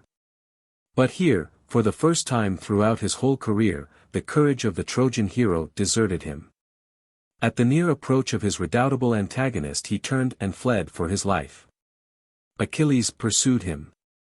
And thrice round the walls of the city was the terrible race run, in sight of the old king and queen, who had mounted the walls to watch the battle. Hector endeavored, during each course, to reach the city gates, so that his comrades might open them to admit him or cover him with their missiles. But his adversary, seeing his design, forced him into the open plain, at the same time calling to his friends to hurl no spear upon his foe, but to leave to him the vengeance he had so long panted for. At length, wearied with the hot pursuit, Hector made a stand and challenged his foe to single combat. A desperate encounter took place, in which Hector succumbed to his powerful adversary at the Scaean gate. And with his last dying breath the Trojan hero foretold to his conqueror that he himself would soon perish on the same spot. The infuriated victor bound the lifeless corpse of his fallen foe to his chariot, and dragged it 3 times round the city walls and thence to the Greek camp. Overwhelmed with horror at this terrible scene, the aged parents of Hector uttered such heartrending cries of anguish that they reached the ears of Andromache, his faithful wife, who, rushing to the walls, beheld the dead body of her husband bound to the conqueror's car. Achilles now solemnized the funereal rites in honor of his friend Patroclus. The dead body of the hero was borne to the funeral pile by the Myrmidons in full panoply. His dogs and horses were then slain to accompany him, in case he should need them in the realm of shades. After which Achilles, in fulfillment of his savage vow, slaughtered 12 brave Trojan captives, who were laid on the funeral pyre, which was now lighted. When all was consumed, the bones of Patroclus were carefully collected and enclosed in a golden urn. Then followed the funereal games, which consisted of chariot races, fighting with the cestus, a sort of boxing glove, wrestling matches, foot races, and single combats with shield and spear, in all of which the most distinguished heroes took part, and contended for the prizes. Penthesilea. After the death of Hector, their great hope and bulwark, the Trojans did not venture beyond the walls of their city. But soon their hopes were revived by the appearance of a powerful army of Amazons under the command of their queen Penthesilea, a daughter of Ares, whose great ambition was to measure swords with the renowned Achilles himself, and to avenge the death of the valiant Hector. Hostilities now recommenced in the open plain. Penthesilea led the Trojan host, the Greeks on their side being under the command of Achilles and Ajax. Whilst the latter succeeded in putting the enemy to flight, Achilles was challenged by Penthesilea to single combat. With heroic courage she went forth to the fight. But even the strongest men failed before the power of the great Achilles, and though a daughter of Ares, Penthesilea was but a woman. With generous chivalry the hero endeavored to spare the brave and beautiful maiden warrior, and only when his own life was in imminent danger did he make a serious effort to vanquish his enemy. When Penthesilea shared the fate of all who ventured to oppose the spear of Achilles, and fell by his hand. Feeling herself fatally wounded, she remembered the desecration of the dead body of Hector, and earnestly entreated the forbearance of the hero. But the petition was hardly necessary, for Achilles, full of compassion for his brave but unfortunate adversary, lifted her gently from the ground, and she expired in his arms. On beholding the dead body of their leader in the possession of Achilles, the Amazons and Trojans prepared for a fresh attack in order to wrest it from his hands. But observing their purpose, Achilles stepped forward and loudly called upon them to halt. Then in a few well-chosen words he praised the great valor and intrepidity of the fallen queen, and expressed his willingness to resign the body at once. The chivalrous conduct of Achilles was fully appreciated by both Greeks and Trojans. Thersites alone, a base and cowardly wretch, attributed unworthy motives to the gracious proceedings of the hero. And, not content with these insinuations, he savagely pierced with his lance the dead body of the Amazonian queen, whereupon Achilles, with one blow of his powerful arm, felled him to the ground, and killed him on the spot. The well-merited death of Thersites excited no commiseration, but his kinsman Diomedes came forward and claimed compensation for the murder of his relative. And as Agamemnon, who, as commander-in-chief, might easily have settled the difficulty, refrained from interfering, the proud nature of Achilles resented the implied condemnation of his conduct. And he once more abandoned the Greek army and took ship for Lesbos. Odysseus, however, followed him to the island, and, with his usual tact, succeeded in inducing the hero to return to the camp. Death of Achilles. A new ally of the Trojans now appeared on the field in the person of Memnon, the Ethiopian, a son of Eos and Tithonus, who brought with him a powerful reinforcement of Negroes.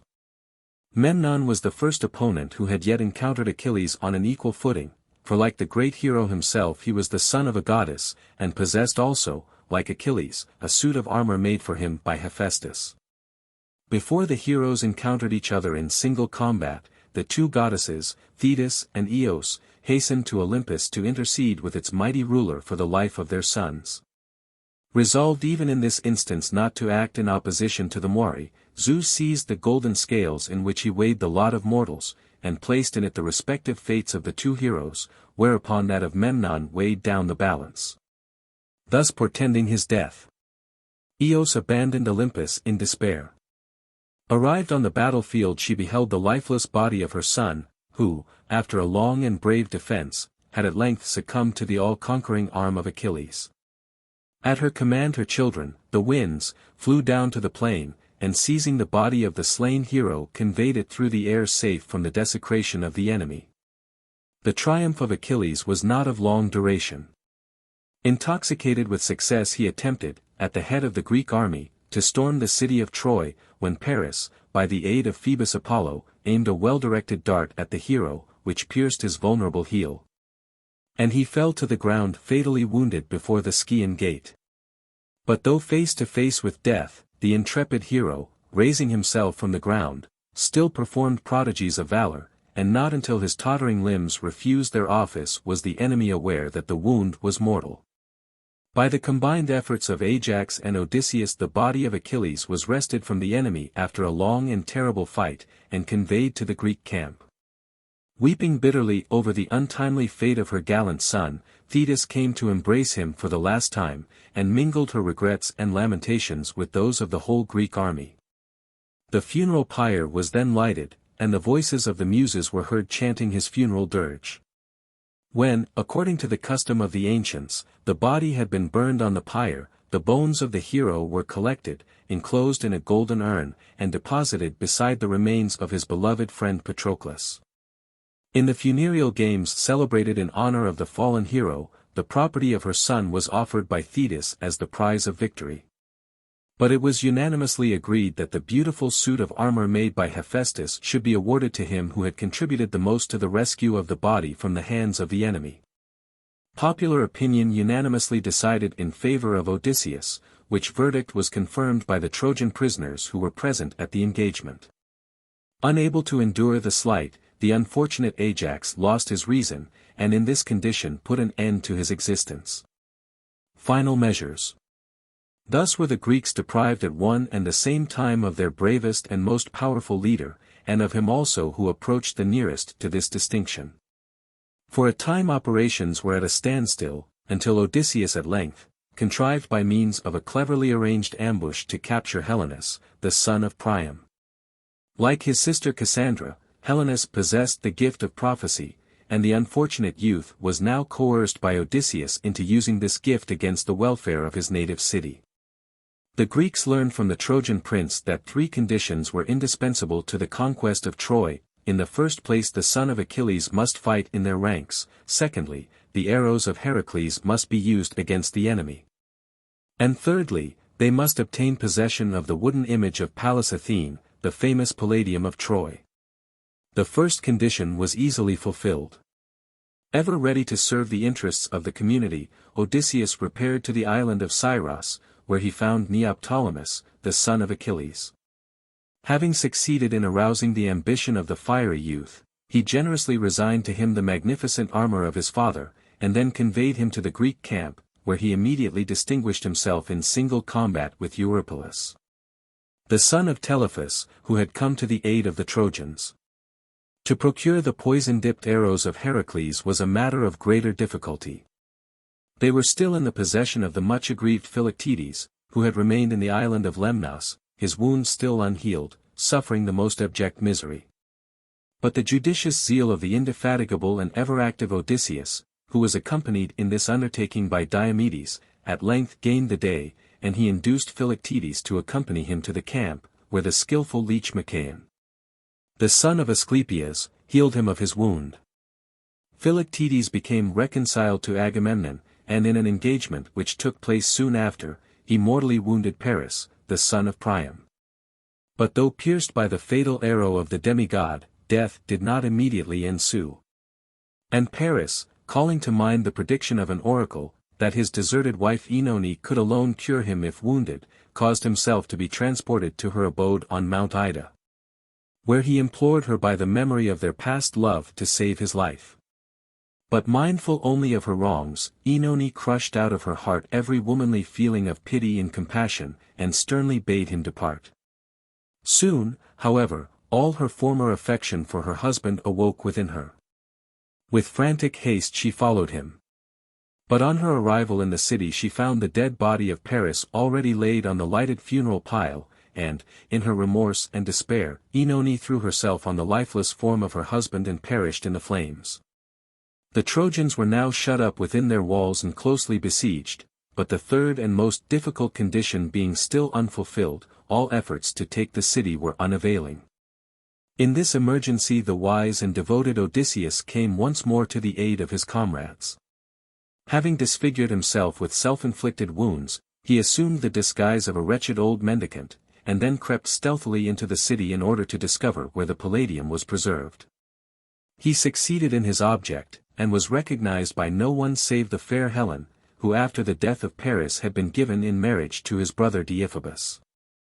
But since death had robbed her of her lover, the heart of the Greek princess had turned yearningly towards her native country and her husband Menelaus, and Odysseus now found in her a most unlooked-for ally. On his return to the camp Odysseus called to his aid the valiant Diomedes, and with his assistance the perilous task of abstracting the Palladium from its sacred precincts was, after some difficulty, effected. The conditions of conquest being now fulfilled, a council was called to decide on final proceedings. Epios, a Greek sculptor, who had accompanied the expedition, was desired to construct a colossal wooden horse large enough to contain a number of able and distinguished heroes.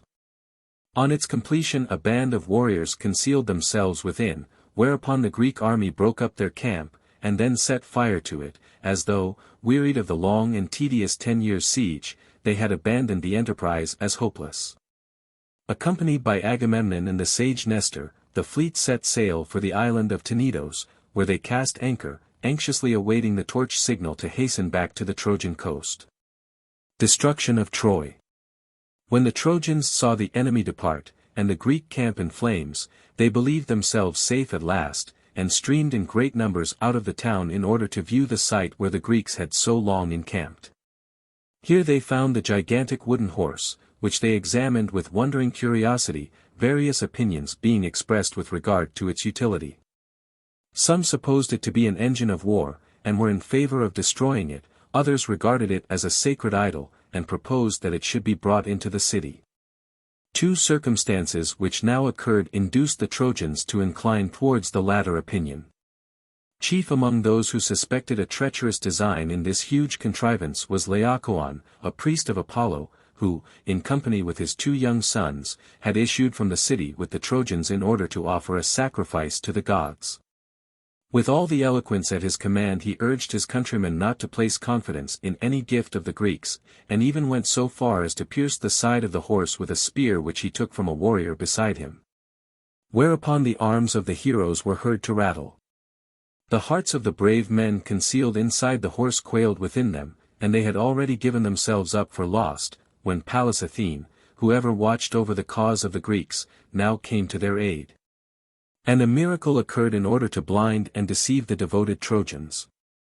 For the fall of Troy was decreed by the gods.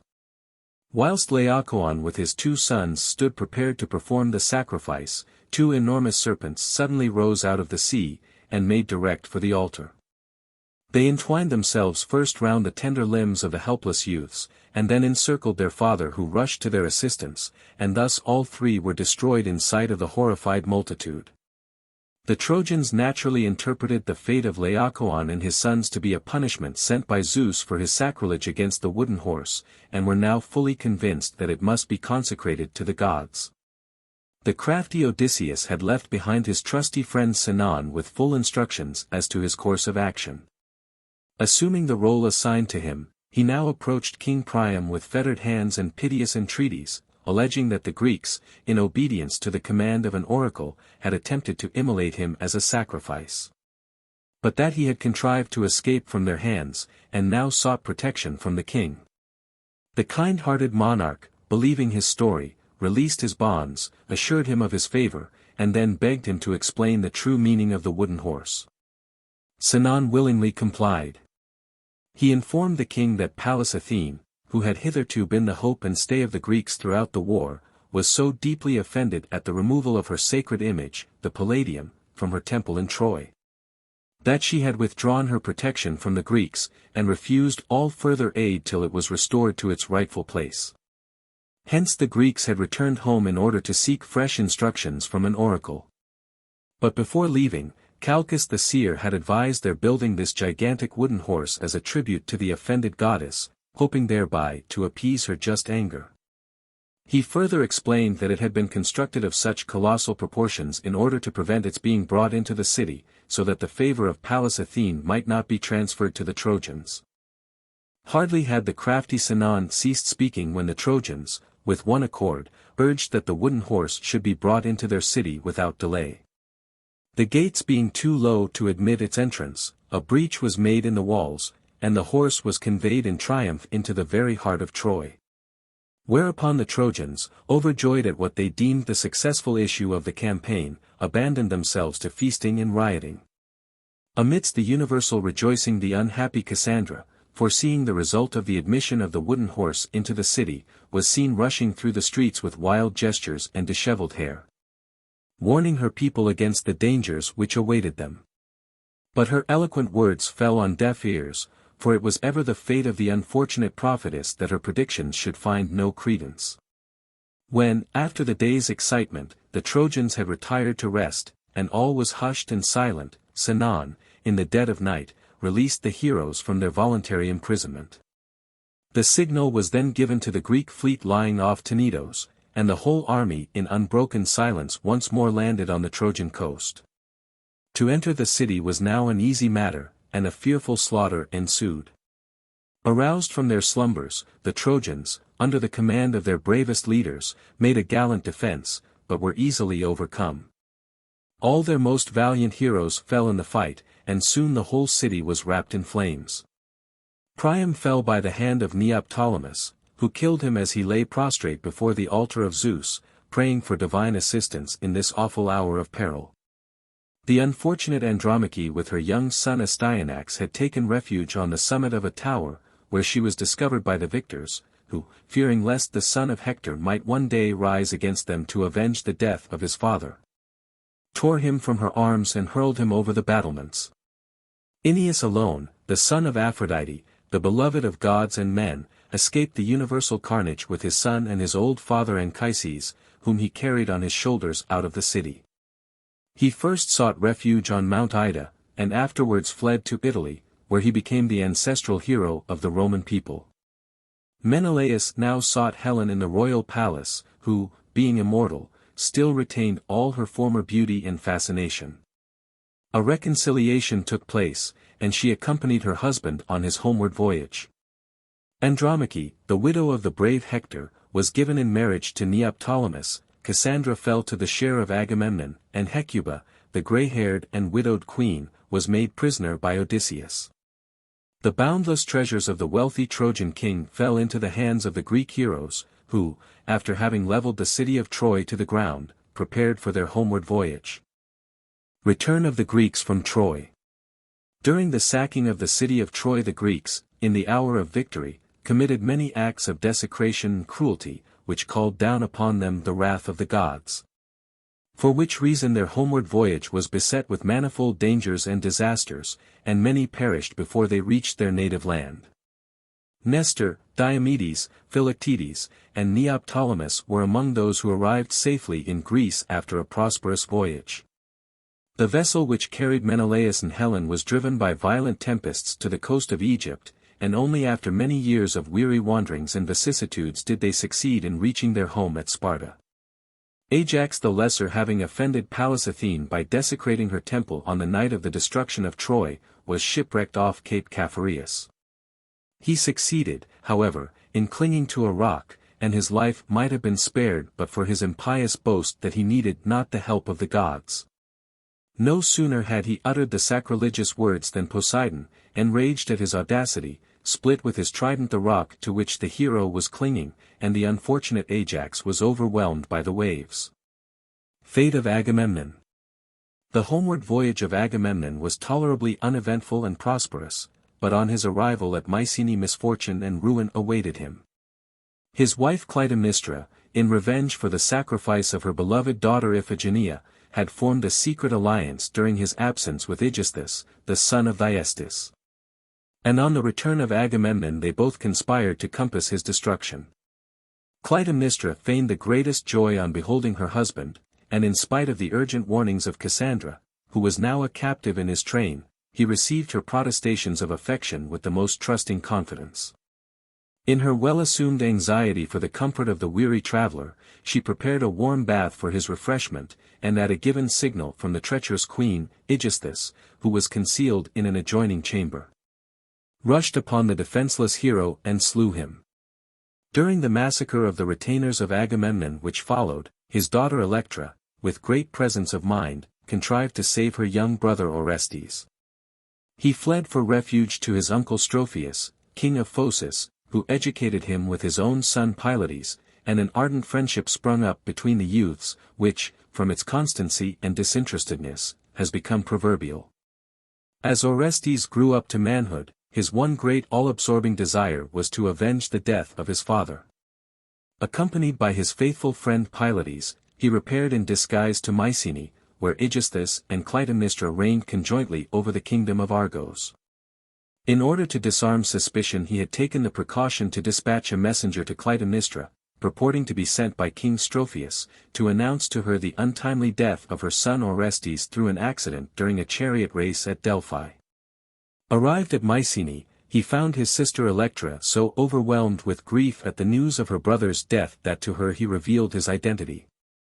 When he heard from her lips how cruelly she had been treated by her mother, and how joyfully the news of his demise had been received, his long pent-up passion completely overpowered him, and rushing into the presence of the king and queen, he first pierced Clytemnestra to the heart, and afterwards her guilty partner. But the crime of murdering his own mother was not long unavenged by the gods. Hardly was the fatal act committed when the Furies appeared and unceasingly pursued the unfortunate Orestes wherever he went. In this wretched plight he sought refuge in the temple of Delphi, where he earnestly besought Apollo to release him from his cruel tormentors. The god commanded him, in expiation of his crime, to repair to Tauricature Cynesis and convey the statue of Artemis from thence to the kingdom of Attica, an expedition fraught with extreme peril. We have already seen in a former chapter how Orestes escaped the fate which befell all strangers who landed on the Taurian coast, and how, with the aid of his sister Iphigenia, the priestess of the temple, He succeeded in conveying the statue of the goddess to his native country. But the Furies did not so easily relinquish their prey, and only by means of the interposition of the just and powerful goddess Pallas Athene was Orestes finally liberated from their persecution. His peace of mind being at length restored, Orestes assumed the government of the kingdom of Argos, and became united to the beautiful Hermione, daughter of Helen and Menelaus. On his faithful friend Pylades he bestowed the hand of his beloved sister, the good and faithful Electra. Homeward voyage of Odysseus. With his 12 ships laden with enormous treasures, captured during the sacking of Troy, Odysseus set sail with a light heart for his rocky island home of Ithaca. At length the happy hour had arrived which for 10 long years the hero had so anxiously awaited, and he little dreamt that 10 more must elapse before he would be permitted by the fates to clasp to his heart his beloved wife and child.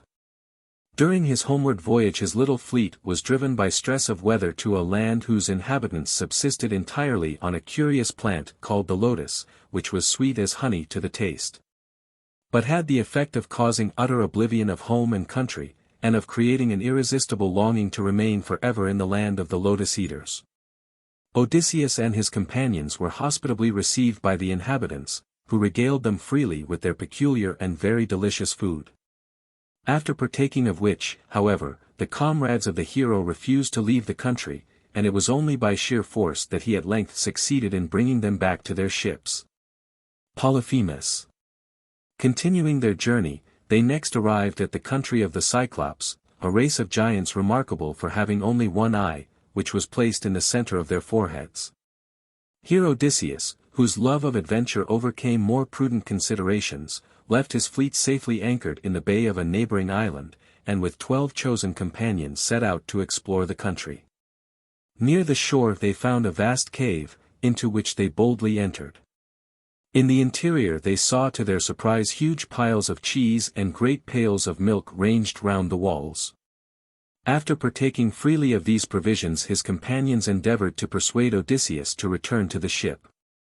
But the hero, being curious to make the acquaintance of the owner of this extraordinary abode, ordered them to remain and await his pleasure. Towards evening a fierce giant made his appearance, bearing an enormous load of wood upon his shoulders, and driving before him a large flock of sheep. This was Polyphemus, the son of Poseidon, the owner of the cave. After all his sheep had entered, the giant rolled before the entrance to the cave an enormous rock, which the combined strength of 100 men would have been powerless to move. Having kindled a fire of great logs of pine wood he was about to prepare his supper when the flames revealed to him, in a corner of the cavern, its new occupants, who now came forward and informed him that they were shipwrecked mariners, and claimed his hospitality in the name of Zeus. But the fierce monster railed at the great ruler of Olympus, for the lawless Cyclops knew no fear of the gods, and hardly vouchsafed a reply to the demand of the hero. To the consternation of Odysseus the giant seized 2 of his companions, and, after dashing them to the ground, consumed their remains, washing down the ghastly meal with huge draughts of milk. He then stretched his gigantic limbs on the ground, and soon fell fast asleep beside the fire. Thinking the opportunity a favorable one to rid himself and his companions of their terrible enemy, Odysseus drew his sword, and, creeping stealthily forward, was about to slay the giant when he suddenly remembered that the aperture of the cave was effectually closed by the immense rock, which rendered egress impossible. He therefore wisely determined to wait until the following day, and set his wits to work in the meantime to devise a scheme by which he and his companions might make their escape. When, early next morning, the giant awoke, 2 more unfortunate companions of the hero were seized by him and devoured, after which Polyphemus leisurely drove out his flock, taking care to secure the entrance of the cave as before. Next evening the giant devoured 2 more of his victims, and when he had finished his revolting meal Odysseus stepped forward and presented him with a large measure of wine which he had brought with him from his ship in a goat's skin. Delighted with the delicious beverage the giant inquired the name of the donor. Odysseus replied that his name was Nomen, whereupon Polyphemus graciously announced that he would evince his gratitude by eating him the last. The monster, thoroughly overcome with the powerful old liquor, soon fell into a heavy sleep, and Odysseus lost no time in putting his plans into execution. He had cut during the day a large piece of the giant's own olive staff, which he now heated in the fire, and, aided by his companions, thrust it into the eyeball of Polyphemus, and in this manner effectually blinded him. The giant made the cave resound with his howls of pain and rage. His cries being heard by his brother Cyclops, who lived in caves not far distant from his own, they soon came trooping over the hills from all sides, and assailed the door of the cave with inquiries concerning the cause of his cries and groans. But as his only reply was, "No man has injured me," they concluded that he had been playing them a trick, and therefore abandoned him to his fate. The blinded giant now groped vainly round his cave in hopes of laying hands on some of his tormentors. But wearied at length of these fruitless exertions, he rolled away the rock which closed the aperture, thinking that his victims would rush out with the sheep, when it would be an easy matter to capture them. But in the meantime Odysseus had not been idle, and the subtlety of the hero was now brought into play, and proved more than a match for the giant's strength. The sheep were very large, and Odysseus, with bands of willow taken from the bed of Polyphemus, had cleverly linked them together 3 abreast, and under each center one had secured one of his comrades. After providing for the safety of his companions, Odysseus himself selected the finest ram of the flock, and, by clinging to the wool of the animal, made his escape. As the sheep passed out of the cave, the giant felt carefully among them for his victims, but not finding them on the backs of the animals he let them pass, and thus they all escaped. They now hastened on board their vessel, and Odysseus, thinking himself at a safe distance, shouted out his real name and mockingly defied the giant. Whereupon Polyphemus seized a huge rock, and, following the direction of the voice, hurled it towards the ship, which narrowly escaped destruction. He then called upon his father Poseidon to avenge him, entreating him to curse Odysseus with a long and tedious voyage, to destroy all his ships and all his companions, and to make his return as late, as unhappy, and as desolate as possible. Further adventures. After sailing about over unknown seas for some time, the hero and his followers cast anchor at the island of Aeolus, king of the winds, who welcomed them cordially, and sumptuously entertained them for a whole month. When they took their leave, he gave Odysseus the skin of an ox, into which he had placed all the contrary winds in order to ensure to them a safe and speedy voyage, and then, having cautioned him on no account to open it, caused the gentle Zephyrus to blow so that he might waft them to the shores of Greece. On the evening of the 10th day after their departure they arrived in sight of the watchfires of Ithaca. But here, unfortunately, Odysseus, being completely wearied out, fell asleep, and his comrades, thinking Aeolus had given him a treasure in the bag which he so sedulously guarded, seized this opportunity of opening it. Whereupon all the adverse winds rushed out, and drove them back to the Aeolian island. This time, however, Aeolus did not welcome them as before, but dismissed them with bitter reproaches and upbraidings for their disregard of his injunctions. After a 6 days' voyage they at length sighted land. Observing what appeared to be the smoke from a large town, Odysseus dispatched a herald, accompanied by 2 of his comrades, in order to procure provisions. When they arrived in the city they discovered to their consternation that they had set foot in the land of the Laestrygones, a race of fierce and gigantic cannibals, governed by their king Antiphates. The unfortunate herald was seized and killed by the king, but his 2 companions, who took to flight, succeeded in reaching their ship in safety, and urgently entreated their chief to put to sea without delay. But Antiphates and his fellow giants pursued the fugitives to the seashore, where they now appeared in large numbers. They seized huge rocks, which they hurled upon the fleet, sinking 11 of the ships with all hands on board. The vessel under the immediate command of Odysseus being the only one which escaped destruction. In this ship, with his few remaining followers, Odysseus now set sail, but was driven by adverse winds to an island called Aeaea. Circe. The hero and his companions were in sore need of provisions, but, warned by previous disasters, Odysseus resolved that only a certain number of the ship's crew should be dispatched to reconnoiter the country. And on lots being drawn by Odysseus and Eurylochus, it fell to the share of the latter to fill the office of conductor to the little band selected for this purpose. They soon came to a magnificent marble palace, which was situated in a charming and fertile valley. Here dwelt a beautiful enchantress called Circe, daughter of the sun god and the sea nymph Perse. The entrance to her abode was guarded by wolves and lions, who, however, to the great surprise of the strangers, were tame and harmless as lambs. These were, in fact, human beings who, by the wicked arts of the sorceress, had been thus transformed. From within they heard the enchanting voice of the goddess, who was singing a sweet melody as she sat at her work, weaving a web such as immortals alone could produce. She graciously invited them to enter, and all save the prudent and cautious Eurylochus accepted the invitation. As they trod the wide and spacious halls of tessellated marble, objects of wealth and beauty met their view on all sides. The soft and luxuriant couches on which she bade them be seated were studded with silver, and the banquet which she provided for their refreshment was served in vessels of pure gold. But while her unsuspecting guests were abandoning themselves to the pleasures of the table, the wicked enchantress was secretly working their ruin.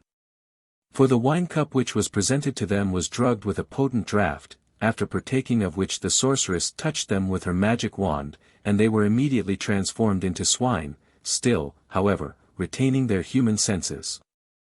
When Odysseus heard from Eurylochus of the terrible fate which had befallen his companions, he set out, regardless of personal danger, resolved to make an effort to rescue them. On his way to the palace of the sorceress he met a fair youth bearing a wand of gold, who revealed himself to him as Hermes, the divine messenger of the gods. He gently reproached the hero for his temerity in venturing to enter the abode of Circe unprovided with an antidote against her spells, and presented him with a peculiar herb called moly, assuring him that it would inevitably counteract the baneful arts of the fell enchantress. Hermes warned Odysseus that Circe would offer him a draught of drugged wine with the intention of transforming him as she had done his companions. He bade him drink the wine, the effect of which would be completely nullified by the herb which he had given him, and then rush boldly at the sorceress as though he would take her life, whereupon her power over him would cease. She would recognize her master, and grant him whatever he might desire. Circe received the hero with all the grace and fascination at her command, and presented him with a draught of wine in a golden goblet. This he readily accepted, trusting to the efficacy of the antidote. Then, in obedience to the injunction of Hermes, he drew his sword from its scabbard and rushed upon the sorceress as though he would slay her. When Circe found that her fell purpose was for the first time frustrated, and that a mortal had dared to attack her, she knew that it must be the great Odysseus who stood before her, whose visit to her abode had been foretold to her by Hermes.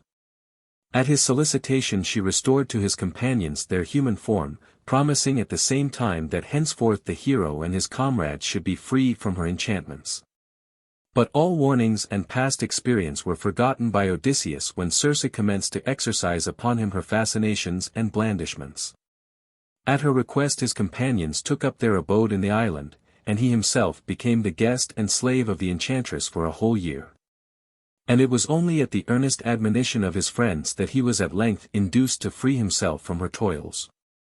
Circe had become so attached to the gallant hero that it cost her a great effort to part with him, but having vowed not to exercise her magic spells against him she was powerless to detain him further. The goddess now warned him that his future would be beset with many dangers, and commanded him to consult the blind old seer Tiresias, 52 in the realm of Hades, concerning his future destiny. She then loaded his ship with provisions for the voyage, and reluctantly bade him farewell. The realm of shades. Though somewhat appalled at the prospect of seeking the weird and gloomy realms inhabited by the spirits of the dead, Odysseus nevertheless obeyed the command of the goddess, who gave him full directions with regard to his course, and also certain injunctions which it was important that he should carry out with strict attention to detail. He accordingly set sail with his companions for the dark and gloomy land of the Cimmerians, which lay at the furthermost end of the world, beyond the great stream Oceanus. Favored by gentle breezes they soon reached their destination in the far west. On arriving at the spot indicated by Circe, where the turbid waters of the rivers Acheron and Cocytus mingled at the entrance to the lower world, Odysseus landed, unattended by his companions. Having dug a trench to receive the blood of the sacrifices he now offered a black ram and ewe to the powers of darkness, whereupon crowds of shades rose up from the yawning gulf, clustering round him, eager to quaff the blood of the sacrifice. which would restore to them for a time their mental vigor. But mindful of the injunction of Circe, Odysseus brandished his sword, and suffered none to approach until Tiresias had appeared. The great prophet now came slowly forward leaning on his golden staff, and after drinking of the sacrifice proceeded to impart to Odysseus the hidden secrets of his future fate. Tiresias also warned him of the numerous perils which would assail him, not only during his homeward voyage but also on his return to Ithaca, and then instructed him how to avoid them. Meanwhile numbers of other shades had quaffed the sense-awakening draught of the sacrifice, among whom Odysseus recognized to his dismay his tenderly loved mother Anticlea. From her he learned that she had died of grief at her son's protracted absence, and that his aged father Laertes was wearing his life away in vain and anxious longings for his return. He also conversed with the ill-fated Agamemnon, Patroclus, and Achilles. The latter bemoaned his shadowy and unreal existence, and plaintively assured his former companion in arms that rather would he be the poorest day-laborer on earth than reign supreme as king over the realm of shades.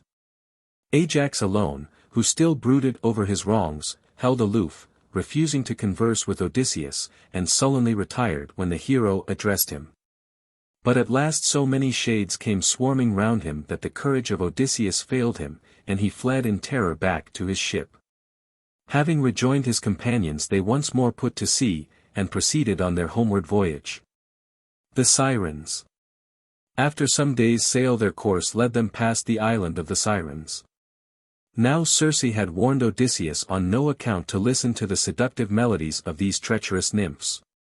For that all who gave ear to their enticing strains felt an unconquerable desire to leap overboard and join them, when they either perished at their hands, or were engulfed by the waves. In order that his crew should not hear the song of the Sirens, Odysseus had filled their ears with melted wax, but the hero himself so dearly loved adventure that he could not resist the temptation of braving this new danger. By his own desire, therefore, he was lashed to the mast, and his comrades had strict orders on no account to release him until they were out of sight of the island, no matter how he might implore them to set him free. As they neared the fatal shore they beheld the Sirens seated side by side on the verdant slopes of their island. And as their sweet and alluring strains fell upon his ear the hero became so powerfully affected by them, that, forgetful of all danger, he entreated his comrades to release him. But the sailors, obedient to their orders, refused to unbind him until the enchanted island had disappeared from view. The danger past, the hero gratefully acknowledged the firmness of his followers, which had been the means of saving his life. The island of Helios. They now approached the terrible dangers of Scylla and Charybdis, between which Circe had desired them to pass. As Odysseus steered the vessel beneath the great rock, Scylla swooped down and seized 6 of his crew from the deck, and the cries of her wretched victims long rang in his ears. At length they reached the island of Trinacria, Sicily, whereon the sun-god pastured his flocks and herds, and Odysseus, calling to mind the warning of Tiresias to avoid this sacred island, would fain have steered the vessel past and left the country unexplored. But his crew became mutinous, and insisted on landing. Odysseus was therefore obliged to yield, but before allowing them to set foot on shore he made them take an oath not to touch the sacred herds of Helios, and to be ready to sail again on the following morning. It happened, unfortunately, however, that stress of weather compelled them to remain a whole month at Trinacria, and the store of wine and food given to them by Circe at parting being completely exhausted. They were obliged to subsist on what fish and birds the island afforded. Frequently there was not sufficient to satisfy their hunger, and one evening when Odysseus, worn out with anxiety and fatigue, had fallen asleep, Eurylochus persuaded the hungry men to break their vows and kill some of the sacred oxen. Dreadful was the anger of Helios, who caused the hides of the slaughtered animals to creep and the joints on the spits to bellow like living cattle, and threatened that unless Zeus punished the impious crew he would withdraw his light from the heavens and shine only in Hades. Anxious to appease the enraged deity, Zeus assured him that his cause should be avenged. When, therefore, after feasting for 7 days Odysseus and his companions again set sail, the ruler of Olympus caused a terrible storm to overtake them, during which the ship was struck with lightning and went to pieces. All the crew were drowned except Odysseus, who, clinging to a mast, floated about in the open sea for 9 days, when, after once more escaping being sucked in by the whirlpool of Charybdis, he was cast ashore on the island of Ogygia. Calypso. Ogygia was an island covered with dense forests, where, in the midst of a grove of cypress and poplar, stood the charming grotto palace of the nymph Calypso, daughter of the Titan Atlas. The entrance to the grotto was entwined with a leafy trellis work of vine branches, from which depended clusters of purple and golden grapes. The plashing of fountains gave a delicious sense of coolness to the air, which was filled with the songs of birds, and the ground was carpeted with violets and mosses. Calypso cordially welcomed the forlorn and shipwrecked hero, and hospitably ministered to his wants. In the course of time she became so greatly attached to him that she offered him immortality and eternal youth if he would consent to remain with her forever. But the heart of Odysseus turned yearningly towards his beloved wife Penelope and his young son. He therefore refused the boon, and earnestly entreated the gods to permit him to revisit his home. But the curse of Poseidon still followed the unfortunate hero, and for 7 long years he was detained on the island by Calypso, sorely against his will.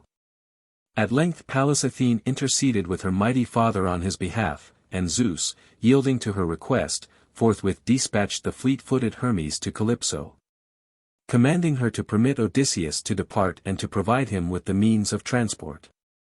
The goddess, though loath to part with her guest, dared not disobey the commands of the mighty Zeus.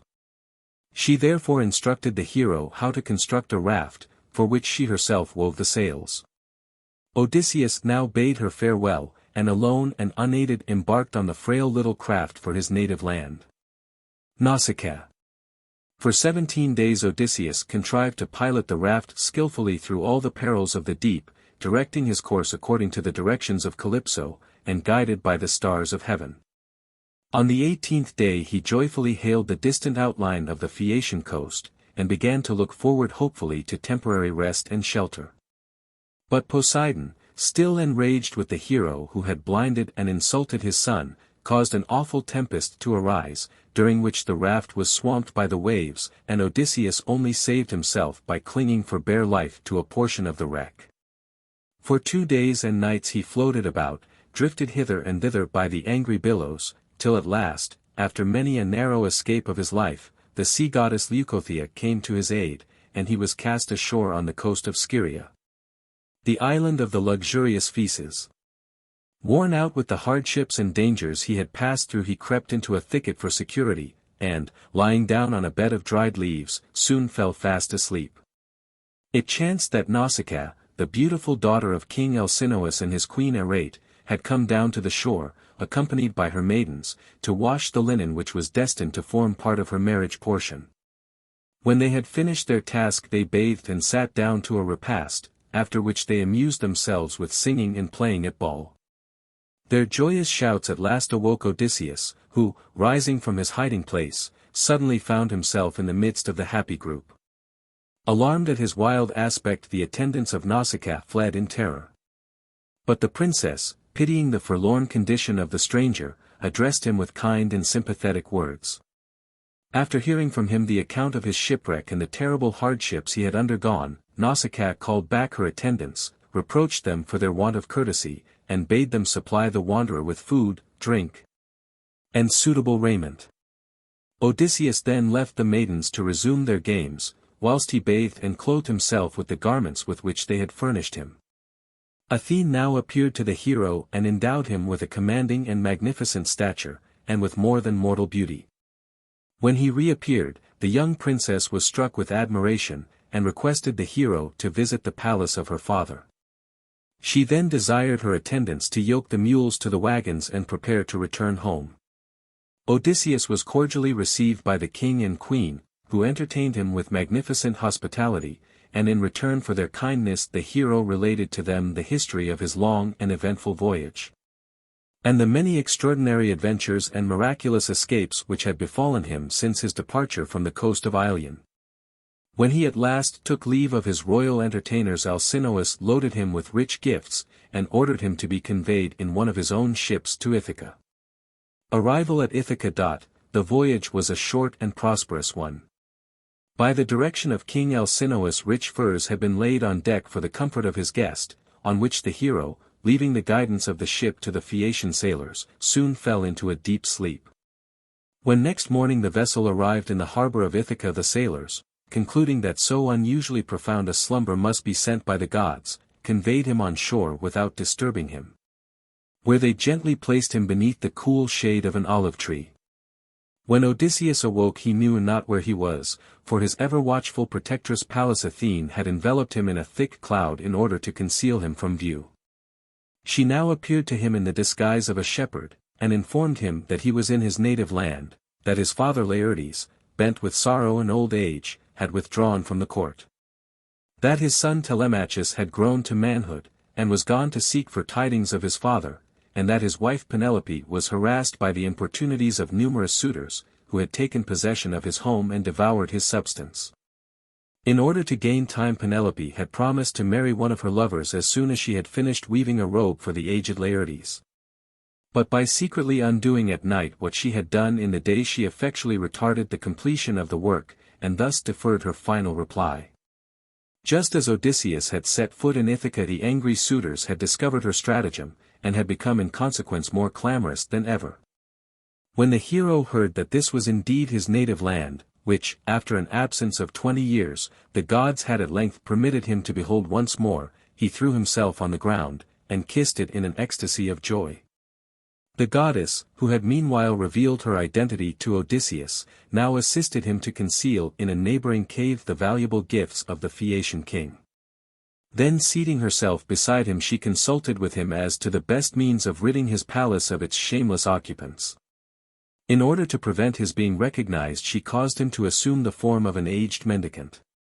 His limbs became decrepit, his brown locks vanished, his eyes grew dim and bleared, and the regal robes given to him by King Alcinous were replaced by a tattered garb of dingy hue, which hung loosely round his shrunken form. Athene then desired him to seek shelter in the hut of Eumaeus, his own swineherd. Eumaeus received the old beggar hospitably, kindly ministered to his wants, and even confided to him his distress at the long-continued absence of his beloved old master, and his regrets at being compelled by the unruly invaders of his house to slaughter for their use all the finest and fattest of the herd. It chanced that the following morning Telemachus returned from his long and fruitless search for his father, and going first to the hut of Eumaeus, heard from him the story of the seeming beggar whom he promised to befriend. Athene now urged Odysseus to make himself known to his son, and at her touch his beggar's rags disappeared, and he stood before Telemachus arrayed in royal robes and in the full strength and vigor of manhood. So imposing was the appearance of the hero that at first the young prince thought he must be a god. But when he was convinced that it was indeed his beloved father, whose prolonged absence had caused him so much grief, he fell upon his neck and embraced him with every expression of dutiful affection. Odysseus charged Telemachus to keep his return a secret, and concerted with him a plan whereby they might rid themselves of the detested suitors.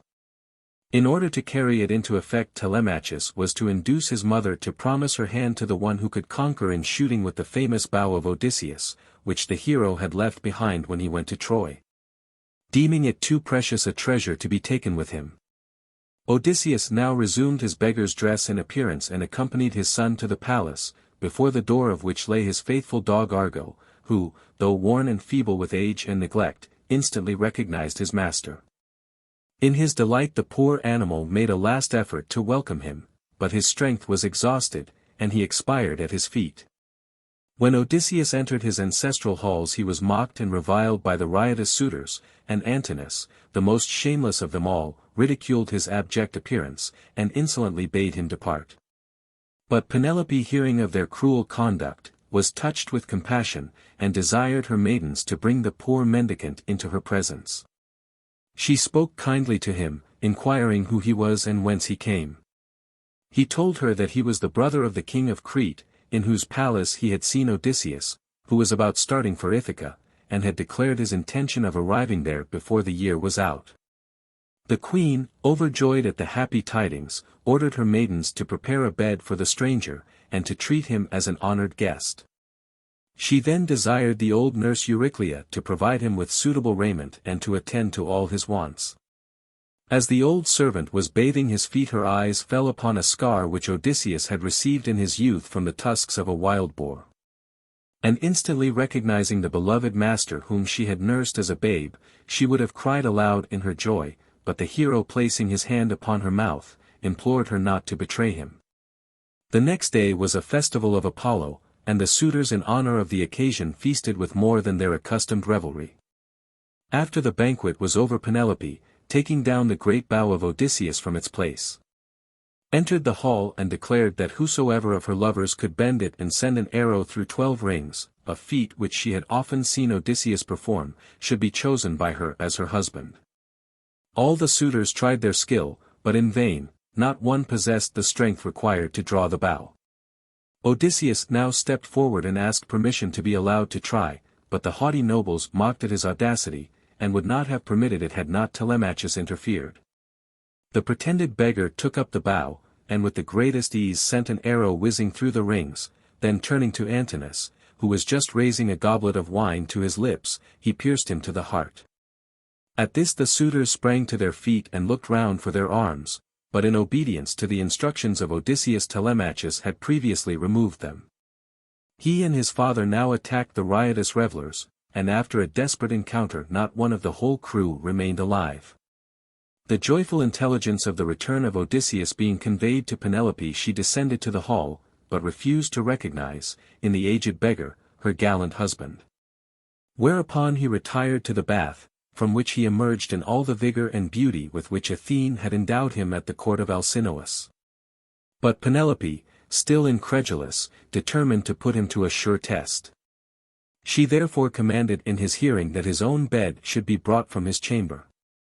Now the foot of this bed had been fashioned by Odysseus himself out of the stem of an olive tree which was still rooted in the ground, and round it he had built the walls of the chamber. Knowing therefore that the bed could not be moved, he exclaimed that the errand was useless, for that no mortal could stir it from its place. Then Penelope knew that it must be Odysseus himself who stood before her, and a most touching and affectionate meeting took place between the long-separated husband and wife. The following day the hero set out to seek his old father Laertes, whom he found on one of his estates in the country engaged in digging up a young olive tree. The poor old man, who was dressed in the humble garb of a laborer, bore the traces of deep grief on his furrowed countenance, and so shocked was his son at the change in his appearance that for a moment he turned aside to conceal his tears. When Odysseus revealed himself to his father as the son whom he had so long mourned as lost, the joy of the poor old man was almost greater than he could bear. With loving care Odysseus led him into the house, where at length, for the first time since the departure of his son, Laertes once more resumed his regal robes, and piously thanked the gods for this great and unlooked-for happiness. But not yet was the hero permitted to enjoy his well-earned repose, for the friends and relatives of the suitors now rose in rebellion against him and pursued him to the abode of his father. The struggle, however, was but a short one. After a brief contest, negotiations of a peaceful nature were entered into between Odysseus and his subjects. Recognizing the justice of his cause, they became reconciled to their chief, who for many years continued to reign over them.